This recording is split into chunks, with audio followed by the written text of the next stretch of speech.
Jefferson, the town crier of Liberty Square. But my friends, call me JJ. Come on, everyone, gather round. You're just in time. Come closer, all ye people, gather round and listen well. I've got a satchel full of history's greatest tales to tell. Your hair will stand on end with all the history and such. Unless, of course, you're bald like me, in which case, not so much. Hey, Sam! It's Sam Eagle, everybody! Tell us, Sam, what great American story are we sharing today? Today we shall salute the Declaration of Independence. Ah, a great story indeed. The people of the colonies, they said, let freedom ring! Declared their independence. And they overthrew the king. There were battles, there was violence, there were spies and tricks. No, we won't speak about all that. This is wholesome through and through. Right, let's bring out some friends to help us. Hey there, that's your cue. Welcome! Hiya! Woo! Great moments in history. Tra la la la la. Great moments in history. And this one features more. And here's what you will take away in all your minds and hearts. Great moments in history. Great moments in history, but just the American parts. Hi-ho, and welcome to Great Moments in History. But just the American parts. That's right, Sam. And as the official Liberty Square historian, I have drafted tributes to every important event in American history. JJ, please remind everyone which great moment we are sharing today. The Declaration of Independence! Excellent! I read it every night before bed, and so should you. And now I will recite from memory the entire Declaration of Independence. When in the course of human... Excuse me, Sam? Kermit, you are interrupting America. Sam, the gang and I were talking, and we had some ideas to make your show more entertaining. Entertaining? In a theme park? Yeah. Highly unusual. Aw, please, Sam? JJ, I could use a little help here. Sure, Kermit. Let's put this to a vote. All those in favor of making Sam's story a little more entertaining, say aye! Aye! The ayes have it. Oh, it appears democracy has spoken. All right, Kermit, you and your band of weirdos can come. Okay. But please, do it with dignity. Oh, sure, Sam. We always do things with dignity. Hey, Kermit, the all-chicken chorus is ready for their big number. The cluck heard round the world. Hit it, girls! Too soon.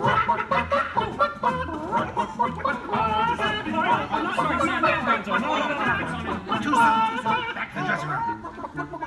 Oh, Kermit! What part will Walt be playing in today's performance? Well, Piggy, this is a story about the Founding Fathers. There's no part for you. No part for moi? Oh, we'll see about that. Sheesh. Okay, places, everyone. Sam, JJ, take it away. All right, friends, what do you say? Want to help us make some history? Cue the patriotic music. The year is 1776. 1776! We are in Philadelphia. Philadelphia! JJ, why are you doing that? I'm the town crier. Well, cheer up and allow me to continue. The year is 1776, and the Second Continental Congress has convened. Roll call, Thomas Jefferson. Hi-ho, Jefferson here. John Adams. Hey, that's me. Woohoo! And the highly quotable Benjamin Franklin. Ah, Ben Franklin here. A penny saved is a penny earned. And if at first you don't succeed, then skydiving is definitely not the sport for you. Let's hear it for your founding fathers. Sam.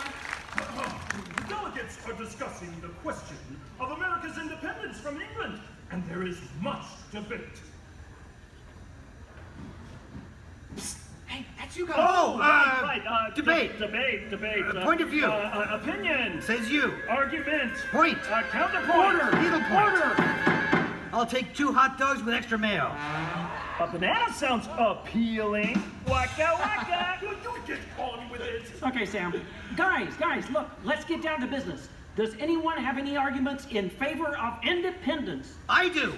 our continued association with England has grown intolerable. King George has altered our government, enforced cruel repression, and abolished our rights. Wow, nice job, Gonzo. How did you remember all that? I stapled it to my arm. Oh, yeesh, that's gonna leave a mark. Okay, now, does anyone have any arguments in favor of England and King George? Boo! Come on, No everyone! King George! No King George! No King George! No King George! No King George! No King George! Did someone call moi? Piggy, what are you doing here? I told you there's no part for you in this show. Of course there is. After all, who better to play royalty than moi? All hail King George! Piggy, women aren't kings, they're queens. Fine! All hail Queen Georgette! Good grief. I protest! This is not historically accurate. The king was not at the Congress. You got a bear playing Ben Franklin. And doing a great job at it. Let's hear it for the bear, huh? Go Fozzie, go Fozzie, go Fozzie, go Fozzie, go Fozzie, Guys, go can we Fozzie. continue, please? Oh, Sorry. Sorry, Kermit. King George, Queen Georgette, you are not a good ruler. Who? What? Yes, you. You mistreat the colonists. You raise taxes. You are drunk with power. You might even say she's intoxicated. That was pretty good. Queen Georgette, can't you see? The colonists are angry. We are angry! The colonists are irate. We are irate! The colonists are revolted.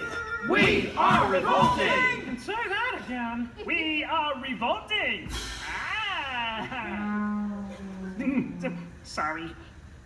Okay, it's time to vote. JJ, if you please. All right. All those in favor of declaring their independence from England and Queen Georgette say aye! Aye! The ayes have it. Let's declare our independence. Yeah! Queen Georgette, it appears you lose. Wait, what? I lose? Well, sure, Piggy. You see, in the American Revolution, England loses, which means the king, or the queen, loses. Excuse me? It is I, Georgette Washington, and I cannot tell a lie. I look fabulous! Piggy, This is a Oh travesty. boy. Nice outfit. Enough of this nonsense. Can we please move on? Sure, Sam. Now, we need someone to write the declaration. We need someone with the brains, someone with the wit. Someone with a pen. sheesh. Okay, I, Thomas Jefferson, will write the declaration. But I'm gonna need everyone's help. Let's start with a list of demands, shall we? I demand a new cell phone, a bigger dressing I room. want a cell case phone. of rubber chicken. Oh, somebody say chicken. And a case Okay, girls, of get it. a case of banana. A case of beer.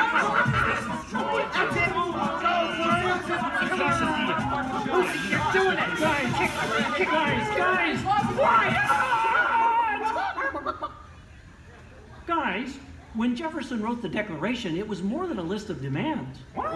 Oh. What are you talking about? Yeah, it was about things we all believe in.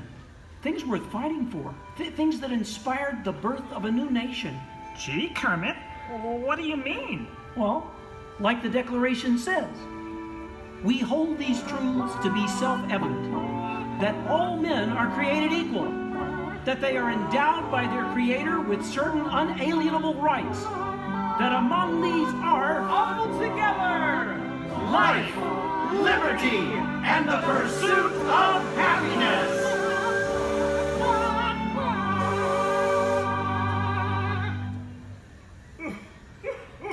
Sam, why are you crying? I thought that was pretty good. It wasn't good. It was glorious. Yes!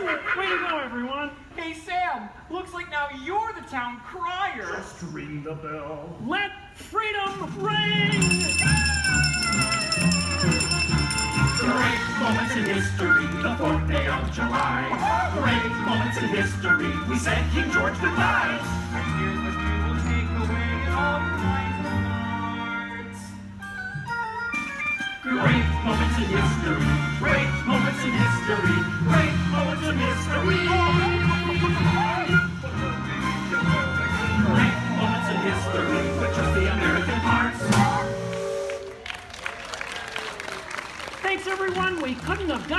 you. And to England, no hard feelings. You're still one of our best friends.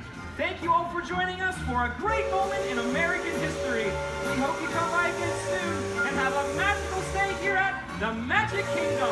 Bye-bye! Bye-bye! Bye-bye! Bye! So long, everybody!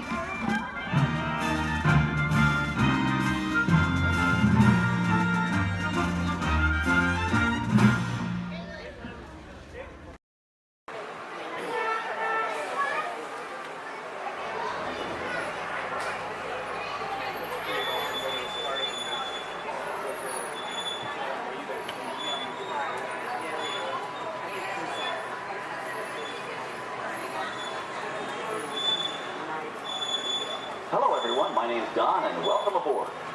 We're heading into the back lot of Disney's Hollywood Studios. This production area was built in 1988 as a Florida counterpart to the Walt Disney Studios in Burbank, California. We included sound stages, recording studios, high-tech editing rooms, all the tools needed to create movies, TV shows, and radio broadcasts. We've even got our very own water tower too. It's up ahead on the left side of our shuttle. We call it the Earful Tower. It's inspired by the water tower Walt Disney had built for his Burbank studio in 1939. Our Florida tower stands a lucky 13 stories high, and we added our own creative touch, a giant set of Mickey Mouse ears. If you wanted to wear those ears, you'd have to have a hat size of 342 3/8. Up ahead, after the next bend in the road, you'll have a perfect opportunity to take a picture of this famous icon. In the world of entertainment, every project starts with a screenplay and a lot of creative ideas. A production studio is where the ideas of writers, producers, and directors are transformed into an on-screen reality. Within these huge spaces, filmmakers can literally create their own worlds. Our Florida sound stages are soundproof, weatherproof, and most importantly, air-conditioned, all vitally important for the cast, crew, and equipment. Many of the crafts needed for filmmaking are located right here on the lot. On the left, we have our own greens department. It grows flowers, trees, shrubs, and topiaries. A few well-placed plants can cover up empty spots in the set and add a touch of natural beauty to a scene. On the right are two of the aircraft from the 2001 blockbuster hit Pearl Harbor. These exact full-scale replicas of P-40 fighters were used in the special effect fight sequences. Of course, many of the planes we saw flying through the aerial battles or sitting on the ground weren't real at all. They were created entirely within a computer.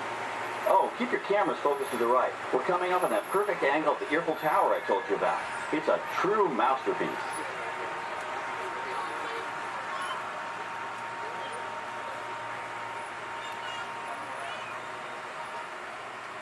We're entering one of our most glamorous and colorful departments, creative costuming.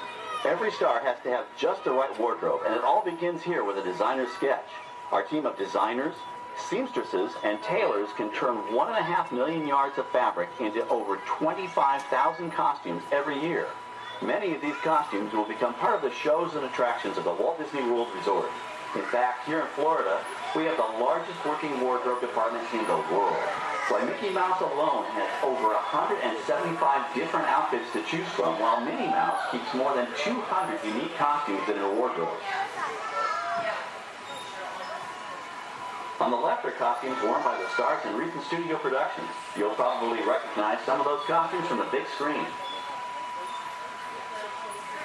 Every story needs a setting, and our design staff can create just about any place a script calls for, from an urban city street to a remote desert canyon. On the left is our scenic shop where large-scale sets and props are built.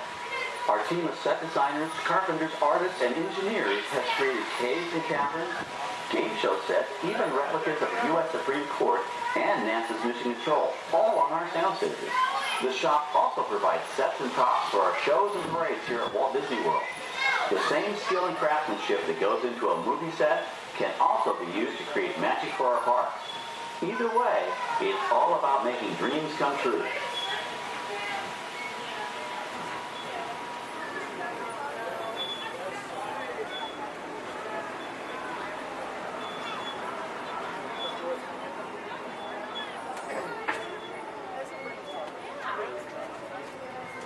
Now we're entering a zone we call the Boneyard. It's an outdoor storage area for oversized props and vehicles. Cars, trucks, boats, planes, we often save these props in case we need them for future productions. In this backlot collection, You may find real working vehicles, non-working mock-ups, and even large-scale miniatures used in special effects shots. Large-scale models create a more convincing illusion on camera. We even place small cutout passengers in the windows of the plane.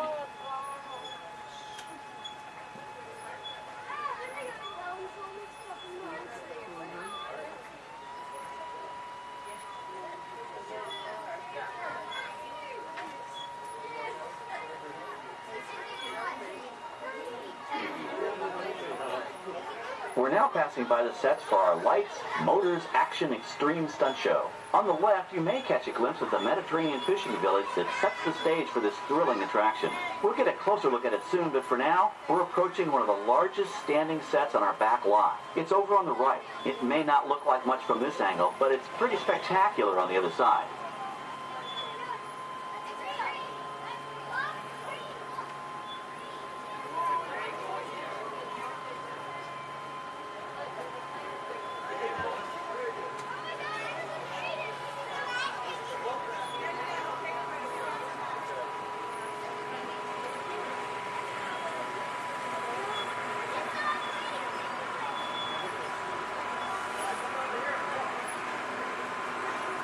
This is great, folks. The production crew has just given us clearance to enter the set. Hello, Backlot Tour. I'm Amy, a production coordinator here at the studios. I can see your shuttle heading toward our canyon set. I've given your driver permission to come in and take a look around. I'm up here with our effects crew, and we're getting ready to shoot a test sequence. Oh, on the way in, you're going to be crossing a wooden bridge, and things may get a little bumpy, so please, hold on to your belongings, especially hats, cameras, and glasses, and keep an eye on any small children in your party. And of course, please remain seated at all times. Welcome to the set. As you can see, we brought the bare, dry deserts of Southern California to green, typically humid Central Florida. This set is based on real locations that our production designer took pictures of. Our set crew spent about 6 months building the canyon, but we've used it for a number of TV shows and specials over the years. For our upcoming production, the script called for a tanker truck. We found this one in our boneyard, but it was too big to drive into place. So we picked it up with a crane and set it down here. We're up on the overhead platforms, and I see our director has arrived. As soon as the rain effect is ready, we'll begin the sequence. This set and shower is really just a special effect. We rigged up a series of water nozzles just above your trim. The water sprays in a crisscross pattern to create a sense of depth. But this storm only covers the first few feet.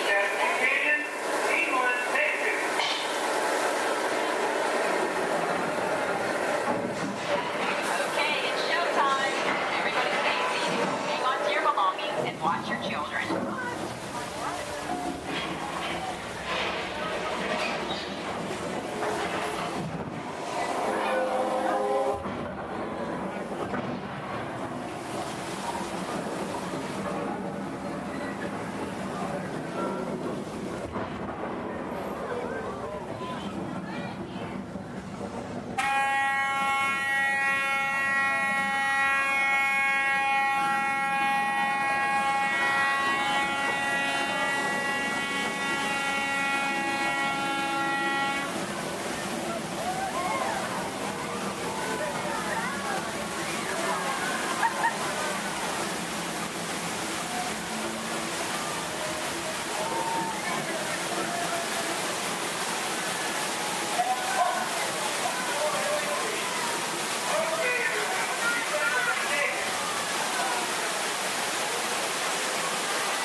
be pumped right back up to the top for the next take. We shoot some of the water through air cannons for an extra dynamic effect. Those air cannons are powerful enough to shoot a basketball over the top of a skyscraper the size of the Empire State Building. To top it off, our shuttle was sitting on hydraulic shaker tables. They provided the shaking, rattling, and rolling sensations for the scene. The entire sequence can be reset in 3.5 minutes. That's just enough time to bring in the next shuttle. Well, I've got to get ready for our next take. Thank you all for being part of the action. Hey, I'm needing back on the set, so enjoy the rest of your tour. Okay, well, thanks, Amy, for giving us access to the set.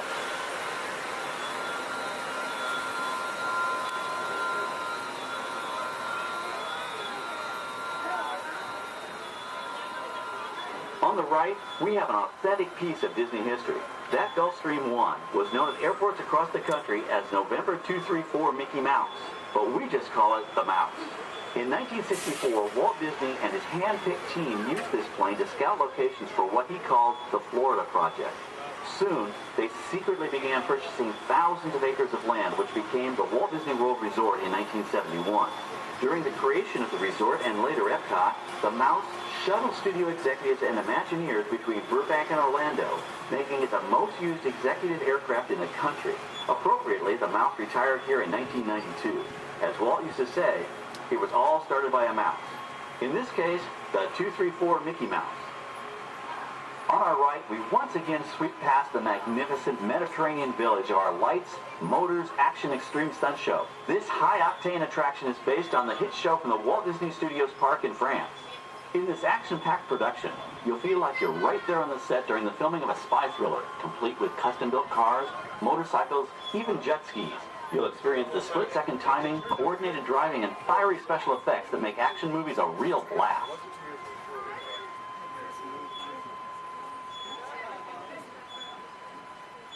The staging area to our right is known as Acceleration Alley.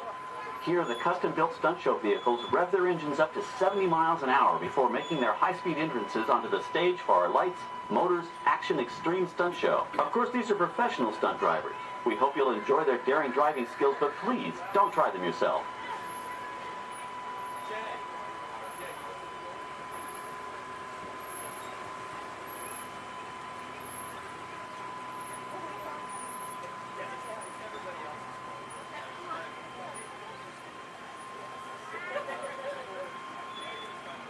On the left, we've reached our second boneyard with more historic props and vehicles. When we reuse older props in a new production, they're often refitted with custom parts and given a whole new color scheme. You might not even recognize them the next time you see them on screen. For instance, coming up is our friend Herbie the Love Bug. He went through a special demolition derby makeover. Those dents and dings were added on purpose, but he can be polished up as good as new for his next starring role.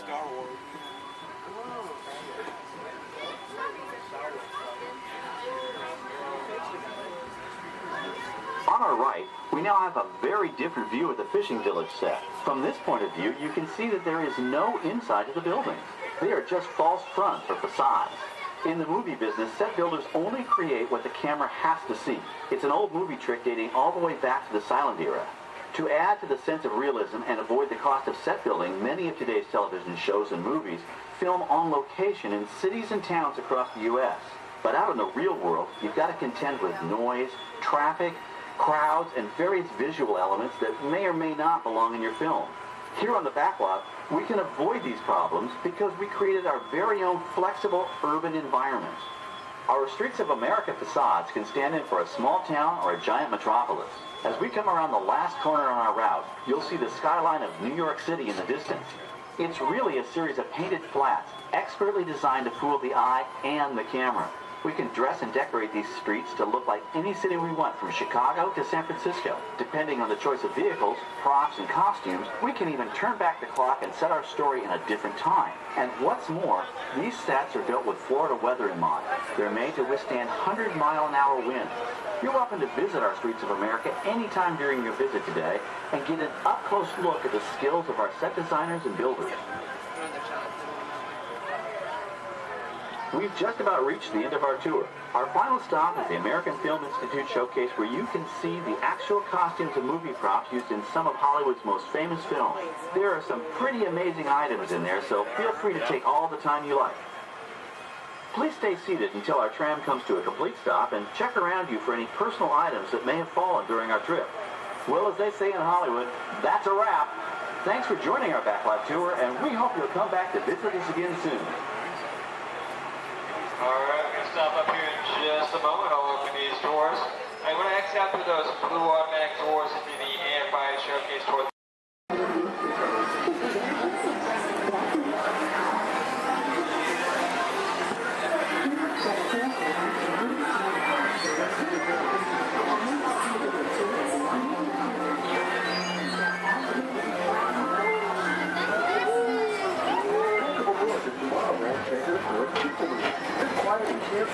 Highway in the sky.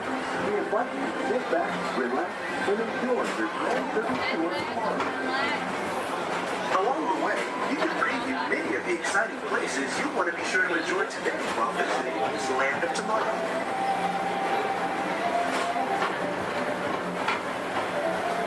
The People Mover is the perfect vehicle for people watching, so keep your eyes peeled.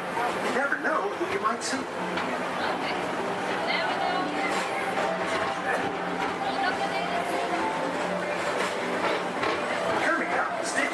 Where you can report your duty as a security agent for the Galactic Federation.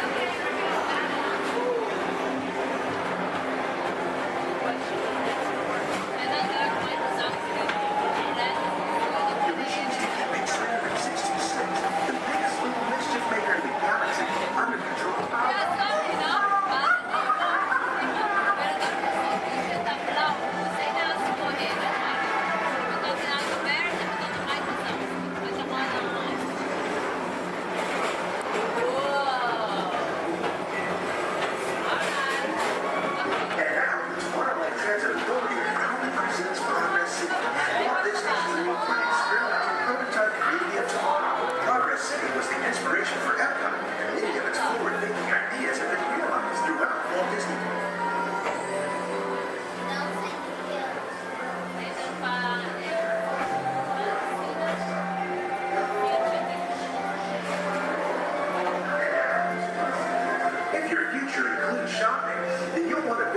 Star Traders, where you'll find the greatest goods from around the galaxy. That's right. It's out of this world. Come on.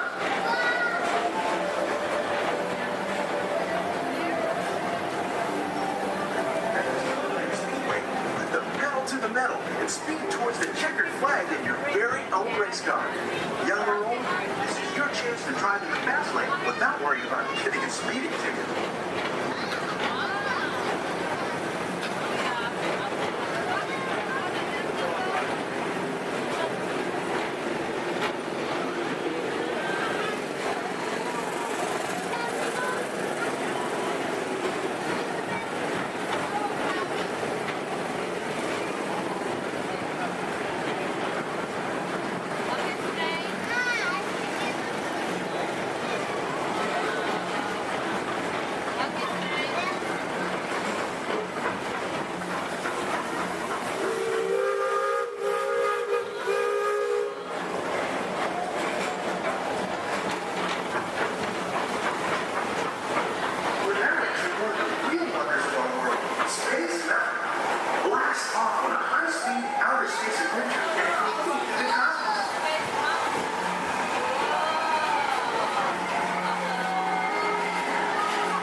Paging Mr. Morrow, Mr. Tom Morrow.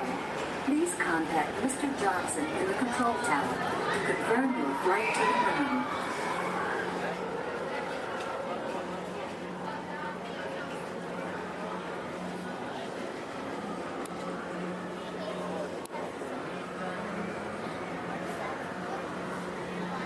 Paging Mr.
a spin around the planet and ascend to otherworldly heights.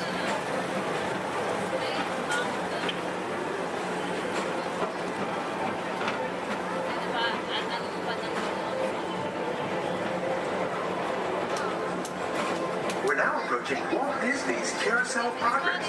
Inside this rotating theater, 4 families welcome you into their homes of yesterday and today, starting way back at the turn of the 20th century. First presented at the New York World's Fair, this legendary circular theater celebrates the progress that has made our lives better. It's a perfect reminder that there's always a great, big, beautiful tomorrow shining at the end of every day.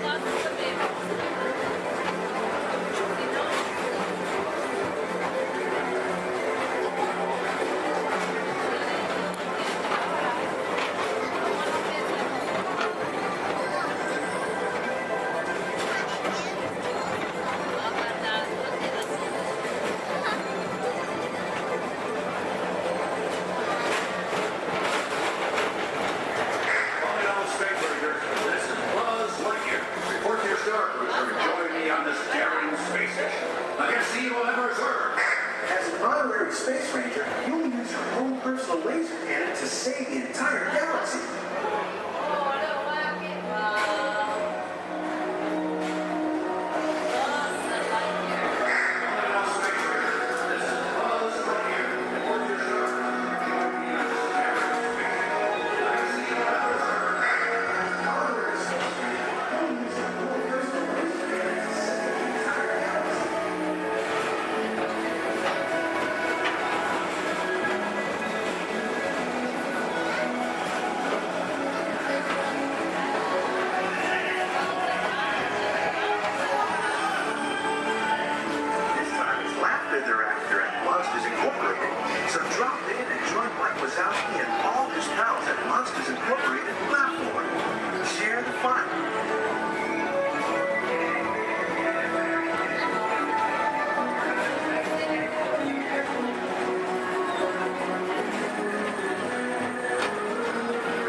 Enjoy the rest of your day and have a great, big, beautiful tomorrow.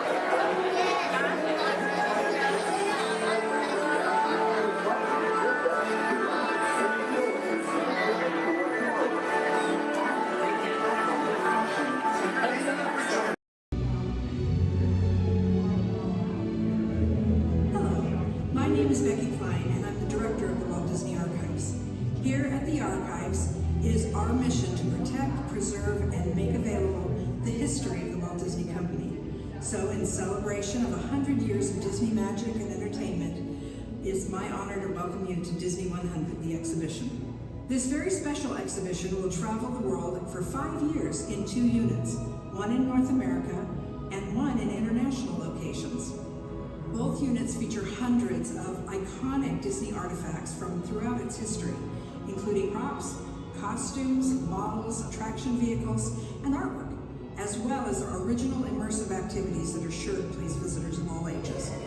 We hope you'll enjoy your visit today and look forward with us to the next 100 years of Disney magic. Right here in our very own special effects water tank. Now, water tanks just like this one continue to play a major role in action films. Here, the explosive, out-of-control mayhem that you see in movies like Crimson Tide, The Rock, and Pearl Harbor can all be created using large-scale mechanical and physical effects. The action is then filmed as a carefully planned sequence of events. And today you guys are in luck because we are in pre-production for our very own action sequence that we like to call Harbor Attack. We're going to be using some of the same special effects that directors like Michael Bay use in their films. Now, if you'll turn your attention to those overhead monitors, here's Michael to set the scene. In this scene, a patrol boat is on a surveillance mission. Searching the skies for enemy aircraft, the crew is caught off guard when the real danger surfaces from beneath the sea. This is going to require a full range of physical effects, split-second timing, and careful direction. We have the lights, we have the cameras, All we need now is the action. And if anybody knows about serious action, it's certainly Michael Bay. Some of the effects that we'll be using in this scene include water cannons, which have been pressurized up to 100 pounds per square inch. We also have bullet hits, which have to be carefully timed and programmed to match the sequence of the visuals as well as the pattern of our sound effects. And the last but probably the most important physical effect in a scene like this is fire, which must be ignited at a precise moment, because it takes a lot of timing and work to reset the charges for an explosion. Of course, the number one consideration in the timing of all these effects is the safety of our actors here on the set, and that's where you come in. Everyone, please give Mitchell a big round of applause! Yay! You have been cast as a mechanic in our scene today. Your scene is going to take place way down here in the engine room of our PT boat. Now, you don't have to swim. You can follow Stephanie and she'll show you right where to go. Alright, we're going to be filming 2 scenes today, but not in the order in which they appear in the script. Many movies today are shot out of sequence, which means that actors have to react to a situation which may not have yet been filmed. This can be difficult, so it's up to the director to provide the motivation for the scene. Alright, Mitchell, here's the setup. The phone next to you is going to buzz as 800 gallons of water are going to dump out of those tanks, fly down that chute, and slam into you like a freight train. Are you feeling motivated to hang on? Good. It's actually 1,000 gallons of water, but we find there's a fine line between motivation and fear. Alright, roll, playback, and action! Pick up the phone and talk to your captain. Let him know you just lost your engine. Keep talking. Keep talking.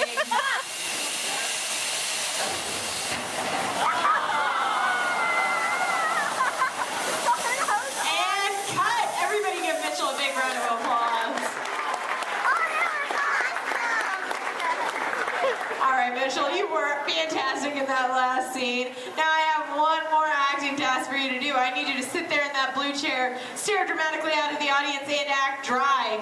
We're going to give you a couple minutes to work on that. We'll insert that shot into our next scene, see how it all ties together in the final sequence. Our next scene takes place on the deck of our PT boat, and here's Stephanie to introduce the rest of our brave crew. Hello, ladies and gentlemen. Can I get a big round of applause for our Captain Jeffrey and his wild and wacky deck crew, Julie and Brandon, the cast Sunset and the crew is standing by. Well, thank you so much, Stephanie. All right, roll playback. Remember, you guys are on a surveillance mission. And action. All right, Captain, pick up those binoculars. Start scanning the skies for enemy fighters. Crew, I want to see that deck nice and clean. You're going to see an enemy fighter coming in from 10 o'clock. You're surprised. You're stunned. You're terrified. You're running around screaming because you see that plane is coming in for another round. Captain, spin the wheel. Try to get the PG boat out of there. Now, it's too late. They just shut out your engine. So, Captain, you're going to pick up the phone, call your mechanic. What's that, crew? You see something coming in fast off the starboard side of the boat? Give them one. Oh no, it's an enemy torpedo. Now, Justin, you think it's all over and you can start to relax. You hear more enemy planes approaching. You point to the sky because you see bombers coming in from 12 o'clock. Bombs away, everybody. Head for deck.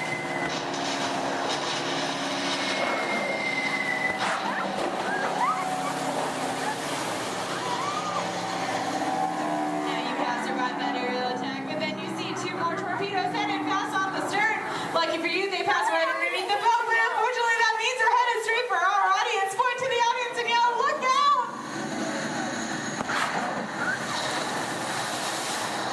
And that's a wrap. What'd you guys think?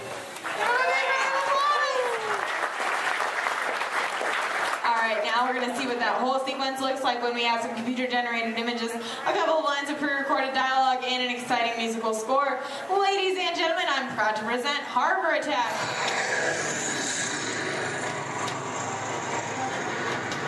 It's not one of ours.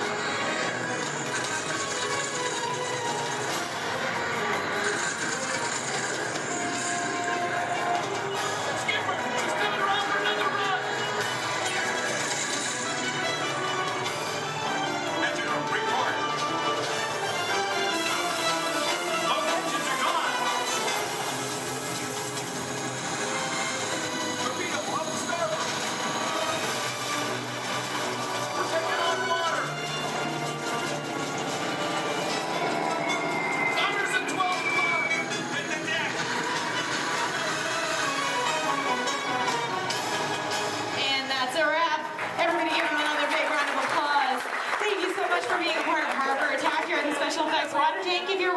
brave volunteers, please stay where you are. The rest of you, please turn to your left, head straight down those ramps through the props warehouse. Shuttles will take you on the rest of your behind-the-scenes tour. On behalf of Stephanie, myself, and our brave volunteers,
I bet you we need to post for 6:30.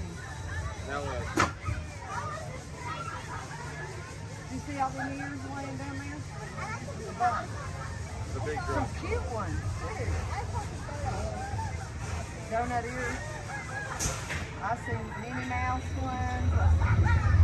Donut ones.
Uh-oh. Wow!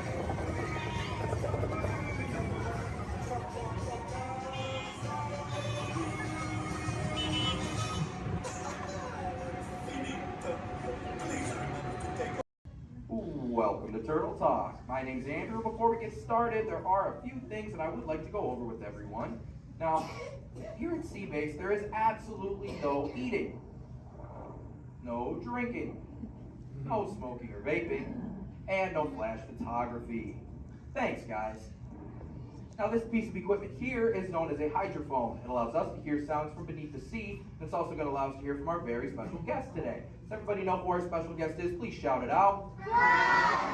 Crush is coming to talk to us to learn more about the human world, and we're going to get the chance to ask him a couple questions about the turtle world. So, little ones, thinking of questions that you may get to ask Crush, okay? Now, it does seem like Crush is off surfing at the moment. In order to call him out, we need to yell, "Hey, Crush!" on the count of 3, all right? 1, 2, 3. Hey, Crush!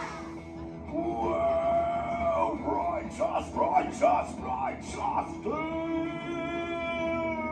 Well, awesome! Check it out, man! Hey, dude, look! Double barrel, 360, totally tubular. Whoa, look at the humans in the human tank! Hello, humans!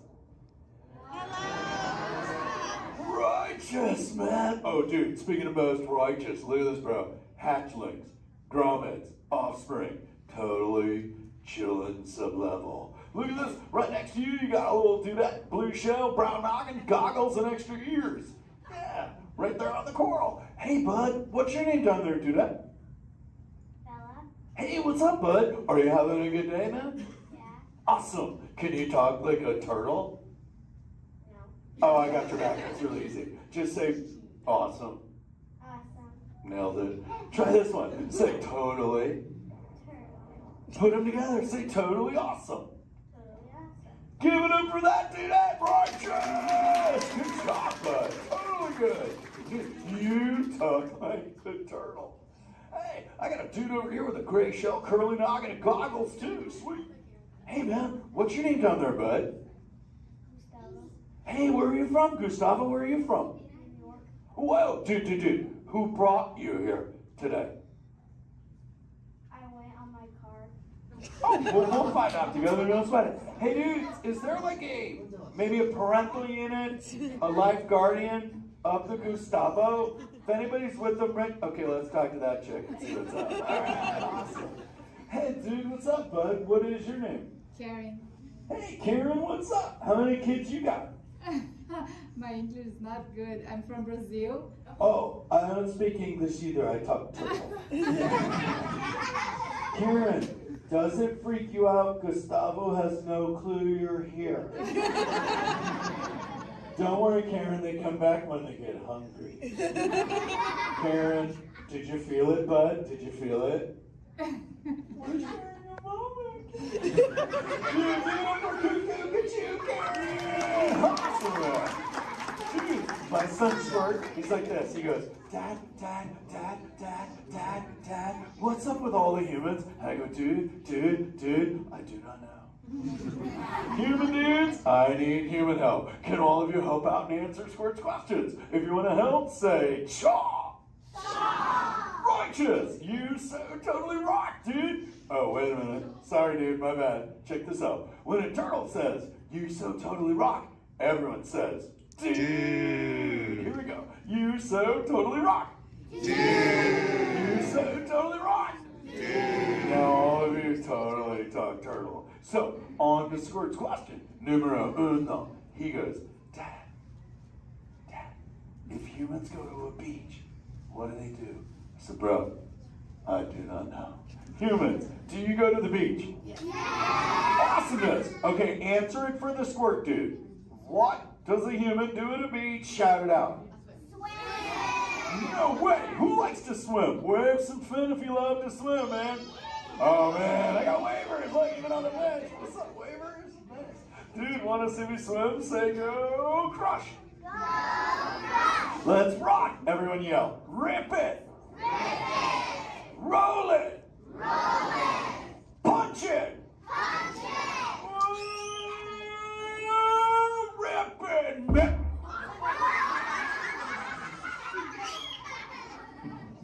Hey, Crush, watch out for the glass. Hey, dude, thanks, Hank. How long has that dude been there? Oh, no, man. My bad, bro, my bad. Where are the manners? I've been asking the questions. Dudes, do any humans have a question about being a turtle? Raise a fin.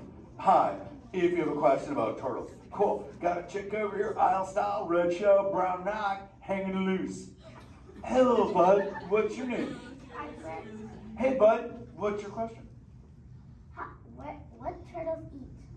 Oh, dude, we're chowing green seagrass and green sea kelp. Big dudes, you're sitting on green seagrass benches. But check it out, Harper. We only eat green stuff, and so it actually turned this green. So, like, I'm green, and my kids are green, and my parents are green. Oh, and my wife's green, and my favorite color ever, purple. He's pulling your fin. It's green. Hey, there's a purple chick over here with like a jellyfish lid. Let's talk to this one on this side. Hey, bud, what's your name down low? Scarlet. Hey, cool name, Scarlet. What's your question? My name's not Scarlet. Oh, wait, what's your name? It's Charlotte.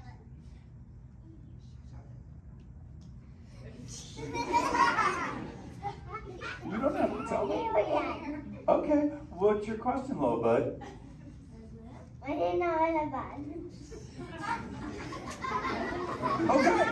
Hey, let's head over here. We got like a little friend on this side. Looks like a light blue shell, brown noggin. Let's talk to this bud. Hey, what's your name, dude? My name's Marley. Hey, Marley, what's up? What's your question? What would be your favorite? What's your favorite food? Oh, dude, besides eating green seagrass and green sea cup, we totally chow on the jellies. Yeah, they're like so tasty. Hey, wait, Marley, do you eat food and sleep and stuff? Yeah. Do you know how to swim? You're a turtle. Because all we do every day is eat, sleep, and surf. Hey, we got a bud by the bench. He's got a red shell curly noggin. Let's talk to that guy. Sweet. Hey, big man. What's your name, dude? Ezekiel. Hey, Ezekiel. What's your question, friend? How does turtles breathe? Okay, here's the deal. We have to go up every 15 minutes, bud, because I'm like you. I breathe oxygen. But here's the deal. We have to go up every 15. But when I sleep, Ezekiel, we can go in this little cave right there. See the green shelf sticking out over there? We got to tuck under, and we can sleep 5 hours straight and absorb oxygen out of water when we're underwater. Who else has a question? This is kind of cool. Oh, whoa, dude, check it out. We got like a little friend chilling on this side by the bench. Looks like a grayish blue shell brown rock sitting on her own flips. Dude, what's your name over there, bud? Abby. Hey, Abs, what's your question, Abby? How many babies can a turtle have? Well, mommy turtles, man, they go to a beach, but it's the same beach every time. And they drop off like 90 to 100 eggs. But here's the cool part. When the sand is really warm, Abby, everybody is a dudette. And when it's cold, they're all dudes. So we say, dudes are cool and chicks are hot. This is awesome, humans. Hey, the Jelly Man. I was talking about you, buddy. Oh, Crush. Hey, man. I'm trying to get away from a turtle pile. Marlin, turtle piles are a celebration. Everyone yell, turtle pile!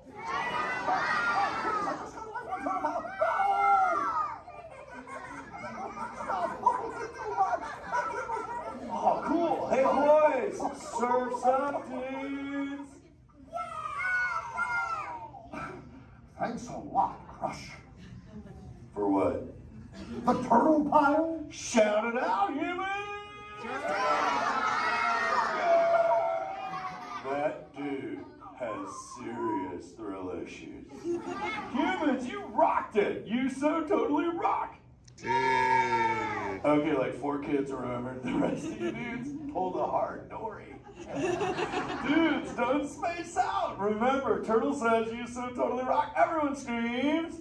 You so totally rock! There you go, you're back again.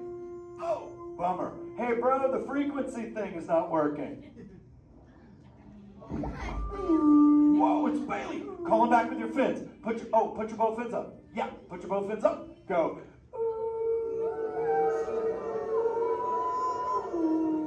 Crush. Hey, Bailey, look at my friends. They're humans. Oh my goodness, funny looking humans, huh? Hey, dude, stop. That's not cool. Those are my friends. They can hear you. No, they can't. Watch this. Hi, humans. Oh, okay. Why didn't you tell me? Dude, I tried, man. You got stoked out. Wait. Ooh. Yeah, that thing. I'm getting something. Ooh, wow. Some of you have 4 ears. Weird. I'm not judging. Humans. Later, Crush. Later, Bailey. Everyone say, later, Bailey, dude. Bailey's echolocation's awesome. We're going to do it. Everyone, both fins up. Go. Okay, sub-level. Really good. Back bench. Solid.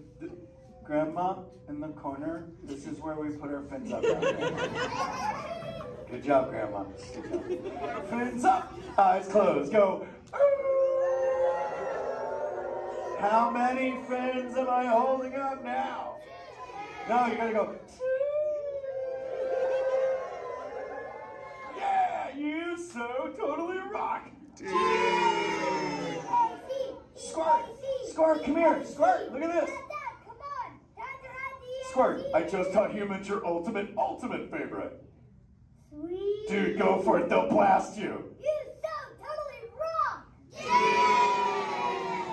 Rock on, human dude! Rock on, Squirt. That's my son. I'm gonna jam. Oh wait, remember this thing. You gotta be good to the oceans.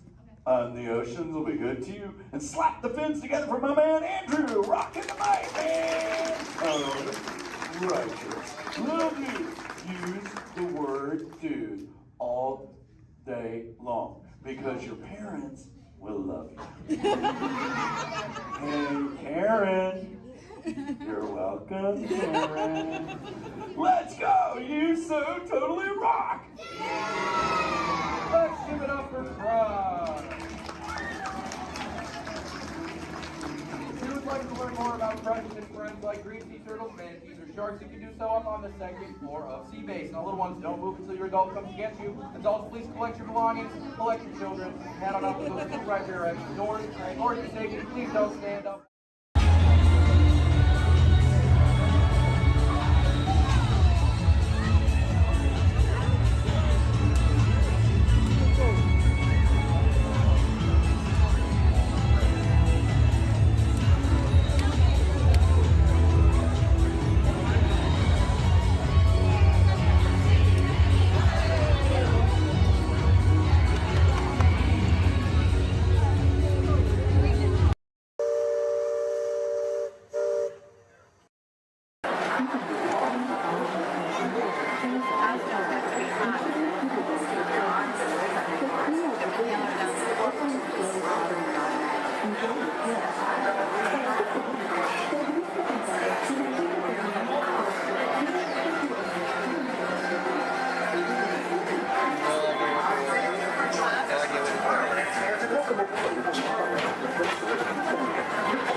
Along the way, you can preview many of the exciting places you'll want to be sure to enjoy today while visiting Disneyland of tomorrow.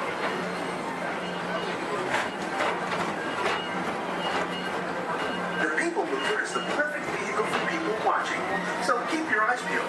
You never know who you might see.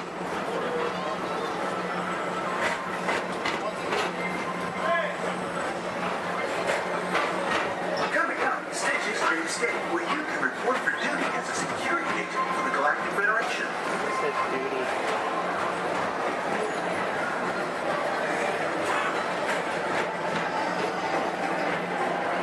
Your mission is to keep Experiment 626, the biggest little mischief maker in the galaxy, under control.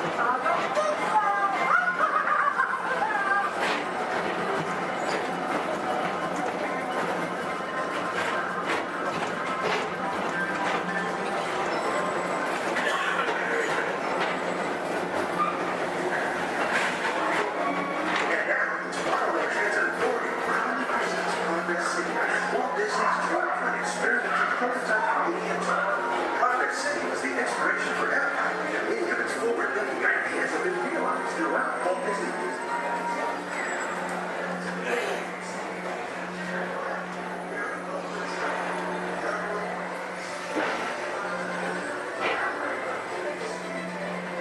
If your future includes shopping, then you'll want to visit Mickey Star Traders, where you'll find the greatest goods from around the galaxy.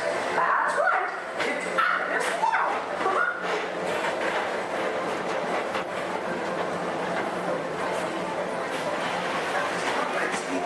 With the pedal to the metal and speed towards the checkered flag in your very own race car. Young or old, this is your chance to drive in the fast lane without worrying about getting a speeding ticket.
Paging Mr. Morrow, Mr. Tom Morrow. Please contact Mr. Johnson in the control tower to confirm your flight to the moon.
Welcome back to Tomorrowland. Be sure to visit Space Mountain while you're here for an adventure that's out of this world.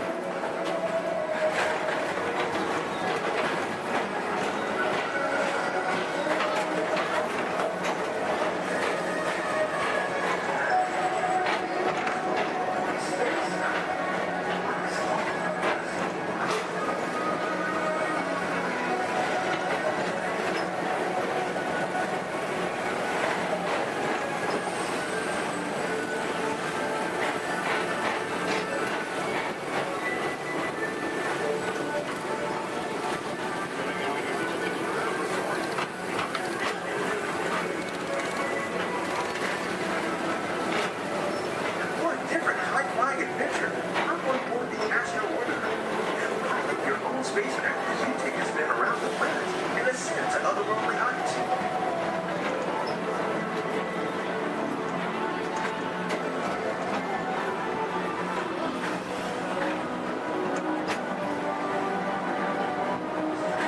We're now approaching Walt Disney's Carousel of Progress.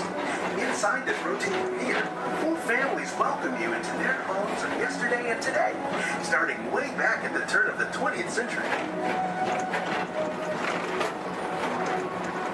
First presented at the New York World's Fair, this legendary circular theater celebrates the progress that's made our lives better. It's a perfect reminder that there's always a great, big, beautiful tomorrow shining at the end of every day.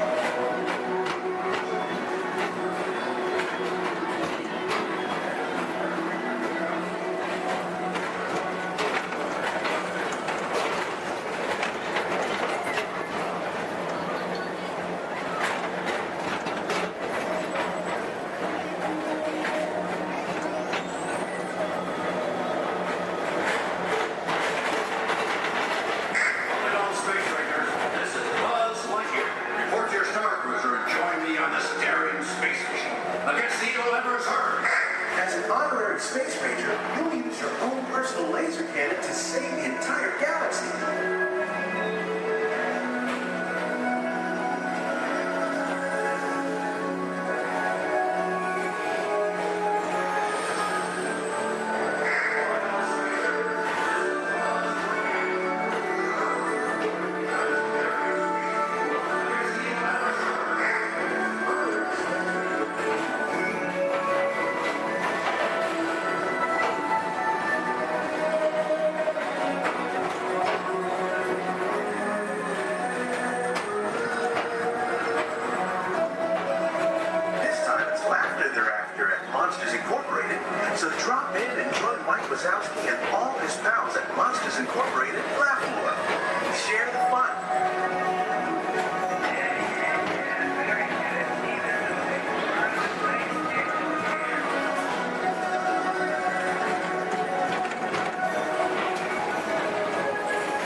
right, super, tiki-taki, tiki-taki. Was that loud enough? Turn to your neighbor and say, louder! Okay, drinks up, thumbs up, here we go. Tiki-taki, tiki-taki!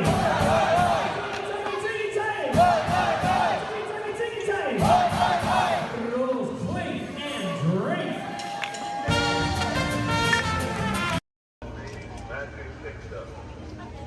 Passengers will stand by for more.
Okay, they're headed for the jump point.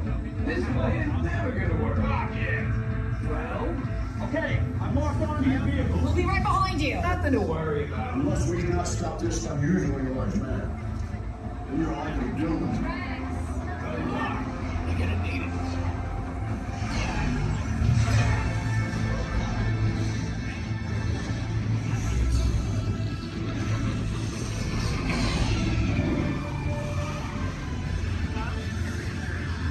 Useless to follow me.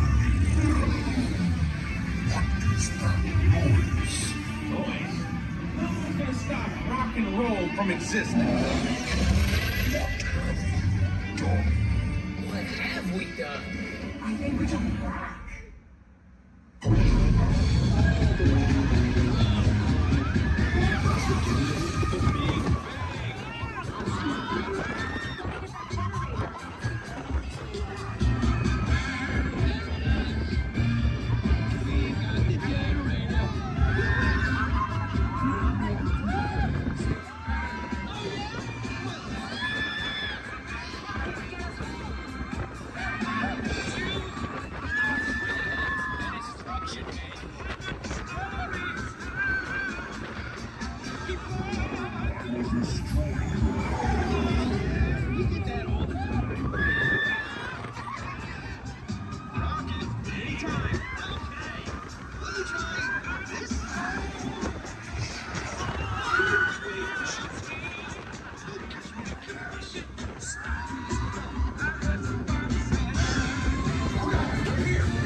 think they deserve to be called heroes?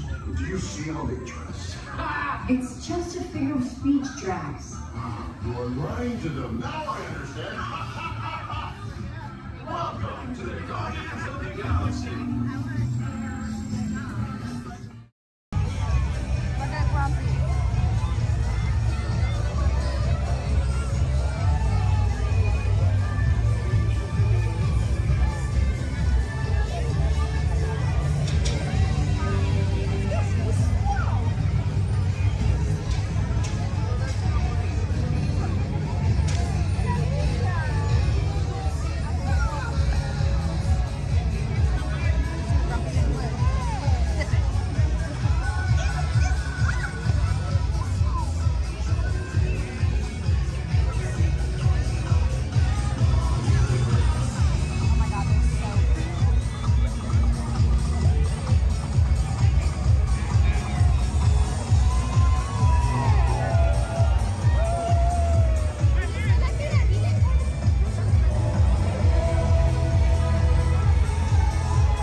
If you are new to the area, the Monstropolis Chamber of Commerce would like to welcome you.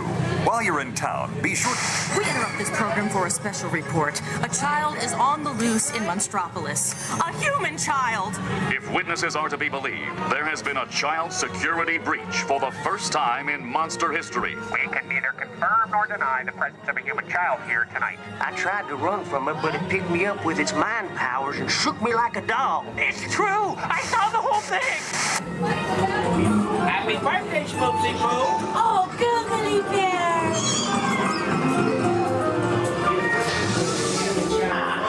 It's telepathic control. It made me dance like a chicken. I thought for it on my own. Then it grabbed me with its giant forked tongue and rolled me up and down like a yo-yo. Oh, we gotta get you home.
Kitty's gotta go now.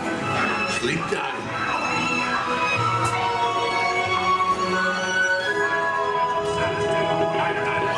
Get ready, folks. We have to decontaminate you. Sorry, Eddie. We have to do this for your own good.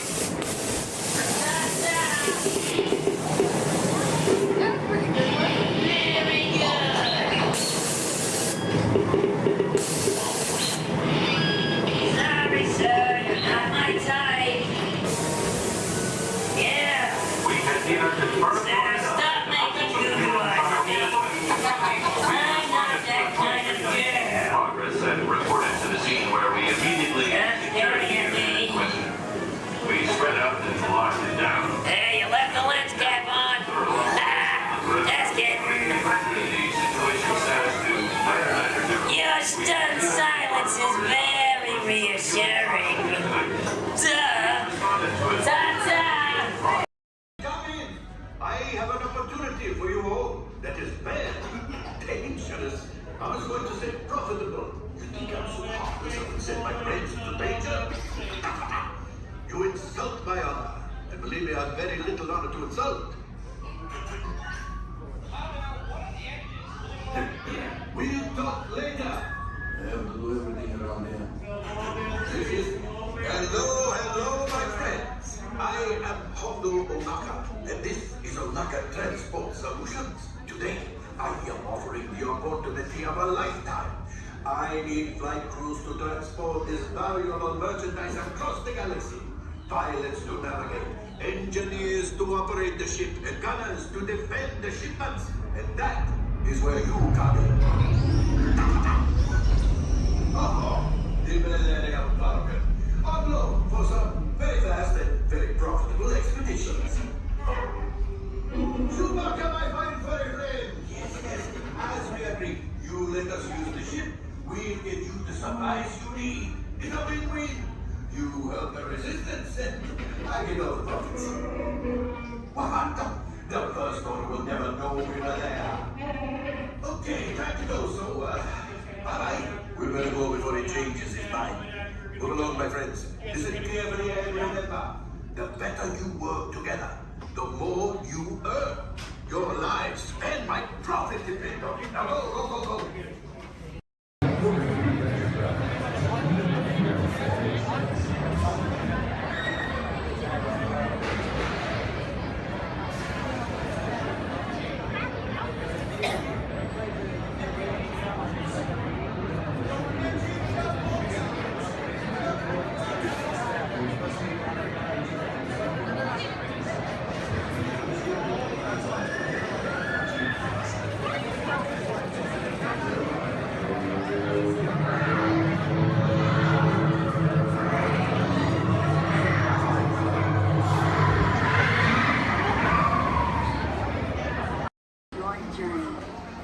Para su seguridad, permanezca sentado y mantenga sus manos, brazos, pies y piernas dentro del vehículo. Y cuide a sus niños. Gracias. Please step carefully onto the moving platform. Then step into the car. For your safety, remain seated at all times, keeping hands, arms, feet, legs, and other appendages inside your car. And please stay by the other people. Stay clear of the doors and windows. Please keep all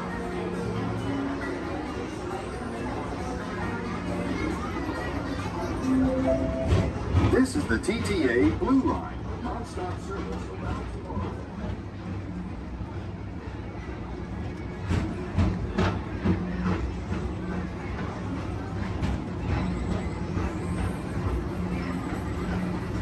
Greetings, intergalactic travelers. Welcome aboard the People Mover, presented by Enterprise. I'm Borak 5, your guide aboard this highway in the sky, the absolute best way to see Tomorrowland. And my stars, is there ever lots to see? From spacecraft to monster labs, there's really nothing like today in Tomorrowland. For your safety, if you have wings, jetpacks, or gravity polarizers, please do not take flight while on board. Thank you.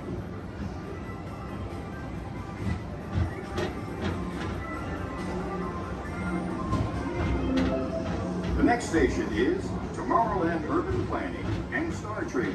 Transfer to green and hurry, your express train keeps on rolling through the future, right by two of my favorite spots.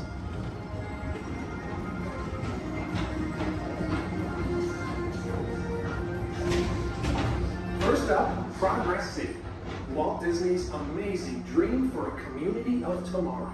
Did you know Progress City inspired Epcot and a lot of the visionary ideas throughout Walt Disney World? Look, there's even a tiny people mover. I wonder if there's a tiny board.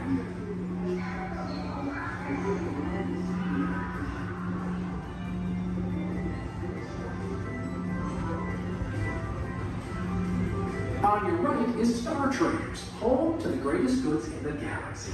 Except action stars. Those are no longer sold.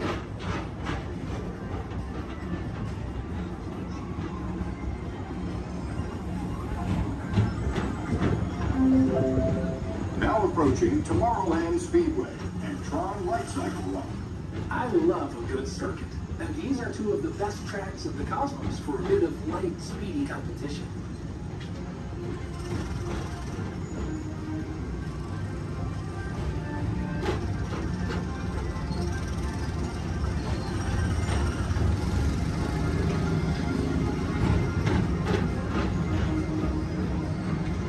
Attention all visitors from Galaxy M31. Please keep forward-facing tentacles clear of oncoming vehicles. Thank you.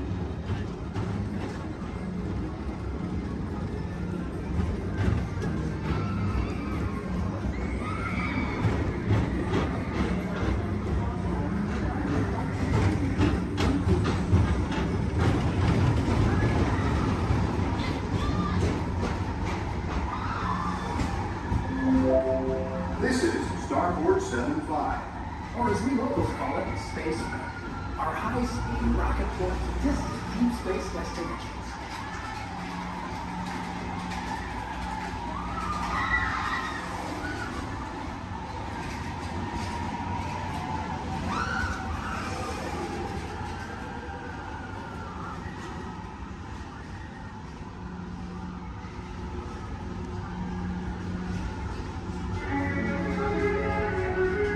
Let relaxation wash over you at the most refreshing retreat in the galaxy, the coral moons of Pisces 7.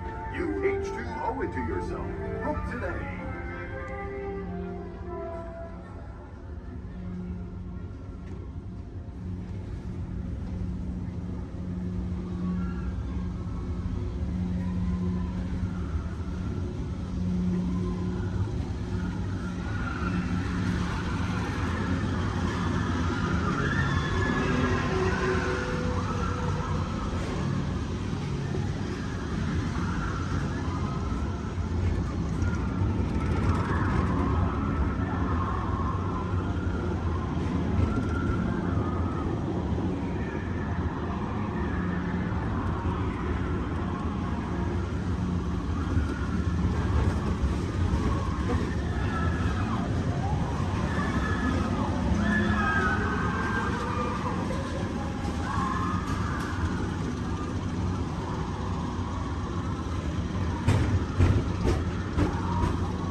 Mr. Tom Morrow, please contact Mr. Johnson at the control tower to confirm your flight to the moon.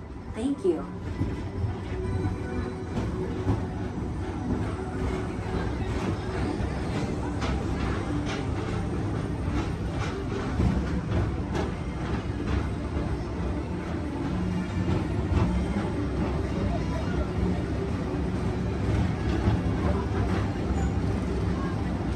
Attention all visitors from Galaxy M31. Please keep forward-facing tentacles clear of oncoming vehicles. Thank you.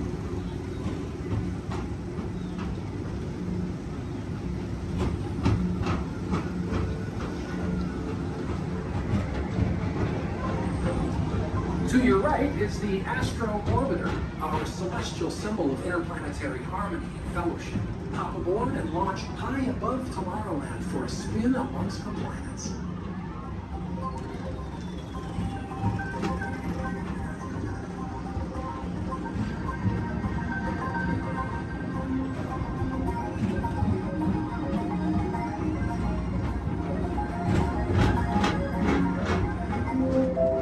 The next station is Walt Disney's Carousel of Progress. As usual, we'll keep moving ahead, and so does the carousel. Like progress itself, this theater never stops, inspiring new generations to dream of a great, big, beautiful tomorrow.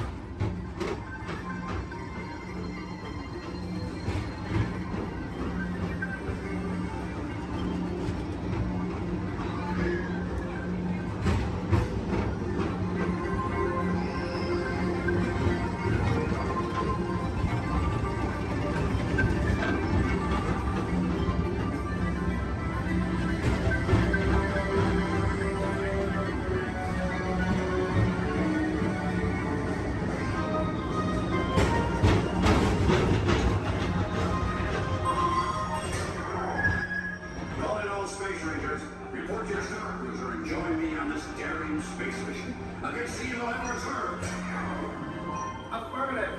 We run it, Buzz. You can count on us.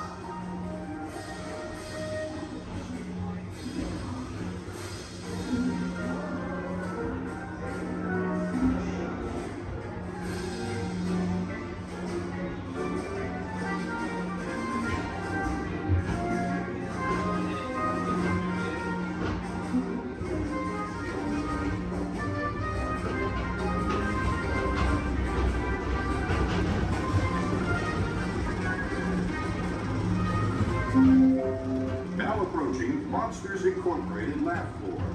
Mike Wazowski has brought in some real monsters of comedy. Whether you have one eye or nine, take the time to see this show. Now approaching Tomorrowland Transit Authority Station. My fellow sentient life forms, our people mover journey has nearly come full orbit. Thanks for riding with us. It's been a pleasure to have you aboard. And even though we're concluding, this is always my favorite part. Because now is the time. Now is the best time to go out and explore tomorrow. Today. See you in the future.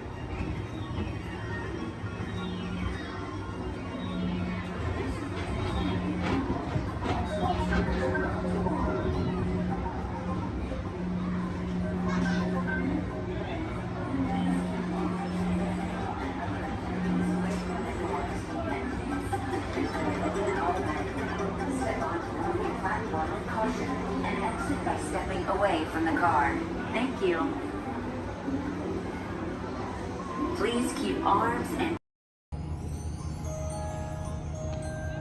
Your attention, please.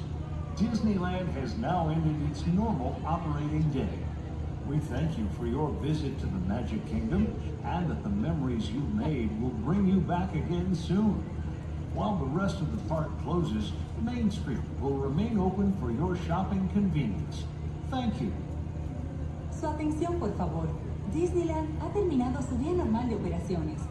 Les agradecemos su visita al Reino Mágico y esperamos que regresen pronto para crear aún más recuerdos. Mientras que el resto del parque comienza a cerrar, las tiendas de Main Street permanecerán abiertas para su comodidad. Gracias.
see that.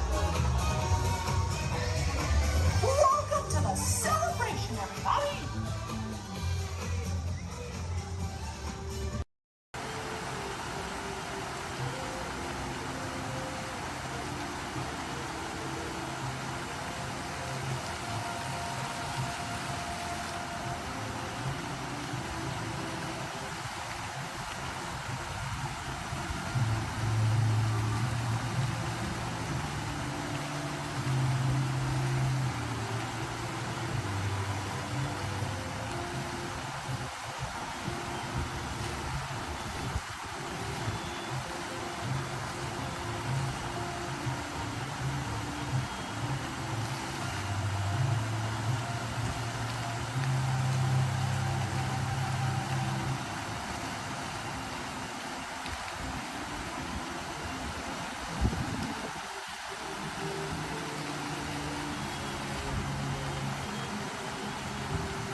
In 1923, a young man from the American Midwest, along with his older brother Roy, started a cartoon studio in the back rooms of a small real estate office in Hollywood, California.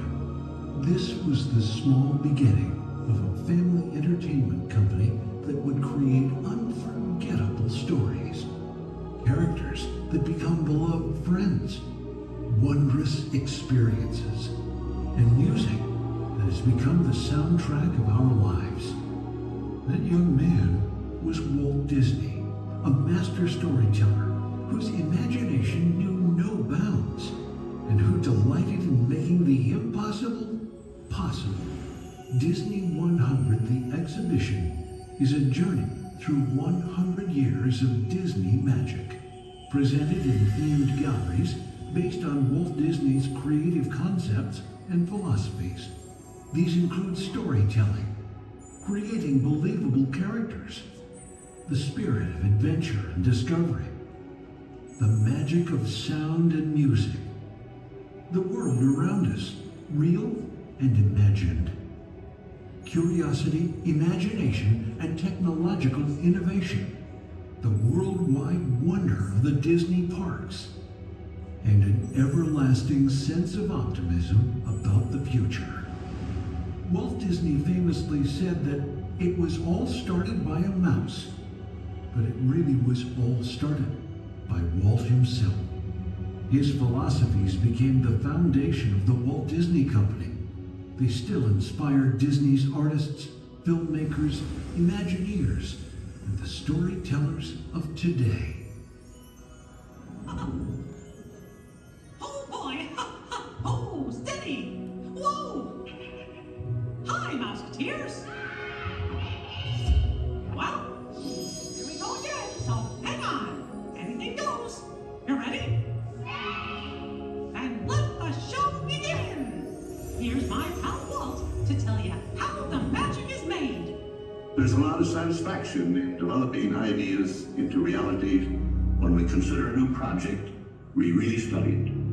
Not just the surface idea, but everything about it. And when we go into that new project, we believe in it all the way. We have confidence in our ability to do it right, and we work hard to do the best possible job. There's really no secret about our approach.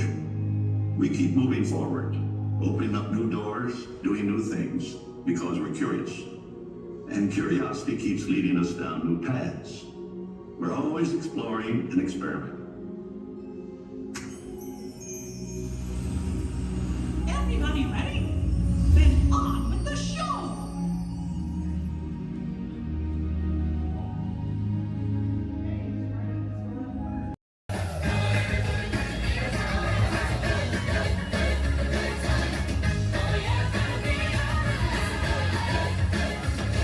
Ready?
Still do it. Right, good job. All right, now, company. Oh, now that some of your legs are warmed up, let's warm up those voices. Repeat after me. I don't know, but I've been told. I don't know, but I've been told. Company, halt. That was sloppy and pathetic. You can do better than that. Come on, give him a little progressive inspiration. All right, let's get it together now. I don't know, but I've been told. I don't know, but I've been told. Army green's worth more than gold. Army green's worth more than gold. Playtime's almost never done. Playtime's almost never done. Join our squad and have some fun. Join our squad and have some fun. Have fun. Well done, soldiers. Give yourself. Speaking of which, it's time to check in with Andy's room. Men, make yourself look busy. Come in, Motherbird. This is Alpha Bravo. Come in, please. This is Sheriff Woody. This is Motherbird. Back here in Andy's room. I'll read you loud and clear. Can you hear me? Sure can, Woody. Sir, we have good news to report. We've located an entire platoon of potential plastic play toys. Whoa! Hold your horses there, soldier. Fun and play are serious business. So make sure they're trained before you send them to Andy's room. Sir? Yes, sir. Standing by to initiate Operation Playtime. Over. Now remember, whenever Andy comes into the room, they gotta be able to freeze. Like I bet your men are doing right now. Sir? Yes, sir. Over. All right then, carry on.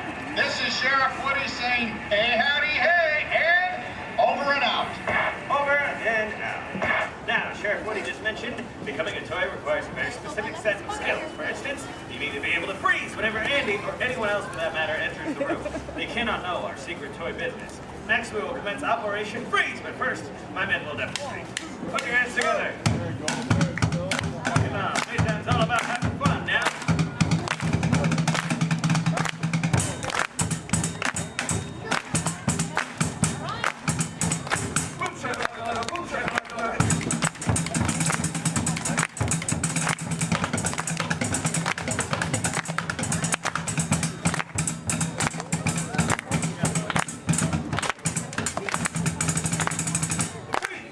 Well done, give him a hand. Now, this operation, I need a front line of volunteers. Right on up here, across this way. Come on up. Don't be shy. Move it. Come on up. Front line up. We will train these volunteers to be checked. Battery equipment. Empty. All right, now, go ahead and line up with these soldiers here, shoulder to shoulder. One big straight line. Very good, very good. Now give me an about face. That means turn around. We're going to march in a circle as they play a march, but as soon as they stop, as soon as you hear silence, no drumming, and I want you to freeze as if you're a toy and someone just entered the room. So first, let's set you up with a good toy pose. So we think here's something maybe we all know. Let's make it simple. First, I want to see you pose like a big, mean teddy bear. When I yell freeze, show me a big bear pose. Ready? Freeze! Very good. Now, as I mentioned, while my men play, we will march in a circle, following me this way, and as soon as they stop, I want to see you frozen. Then take it away. Back this way. Here we go. Okay. Get everybody. All right. Very good. That's a good marching line. I'll tell you that. Now, let's get that down. As soon as they stop. All right, that was pretty good. Let's try it again. This time, let me see you frozen like an action figure. Maybe your favorite action sports star. Think of your favorite sport and then pose like you're playing it, right? Following me this way. Here we go.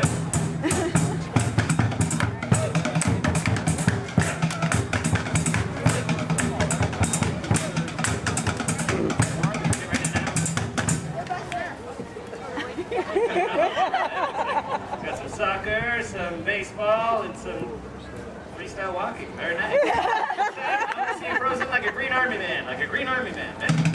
Following me this way. Here we go.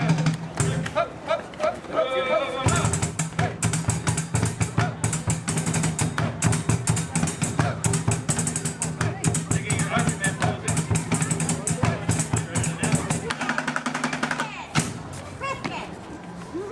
All right, pretty good. Give him a round of applause.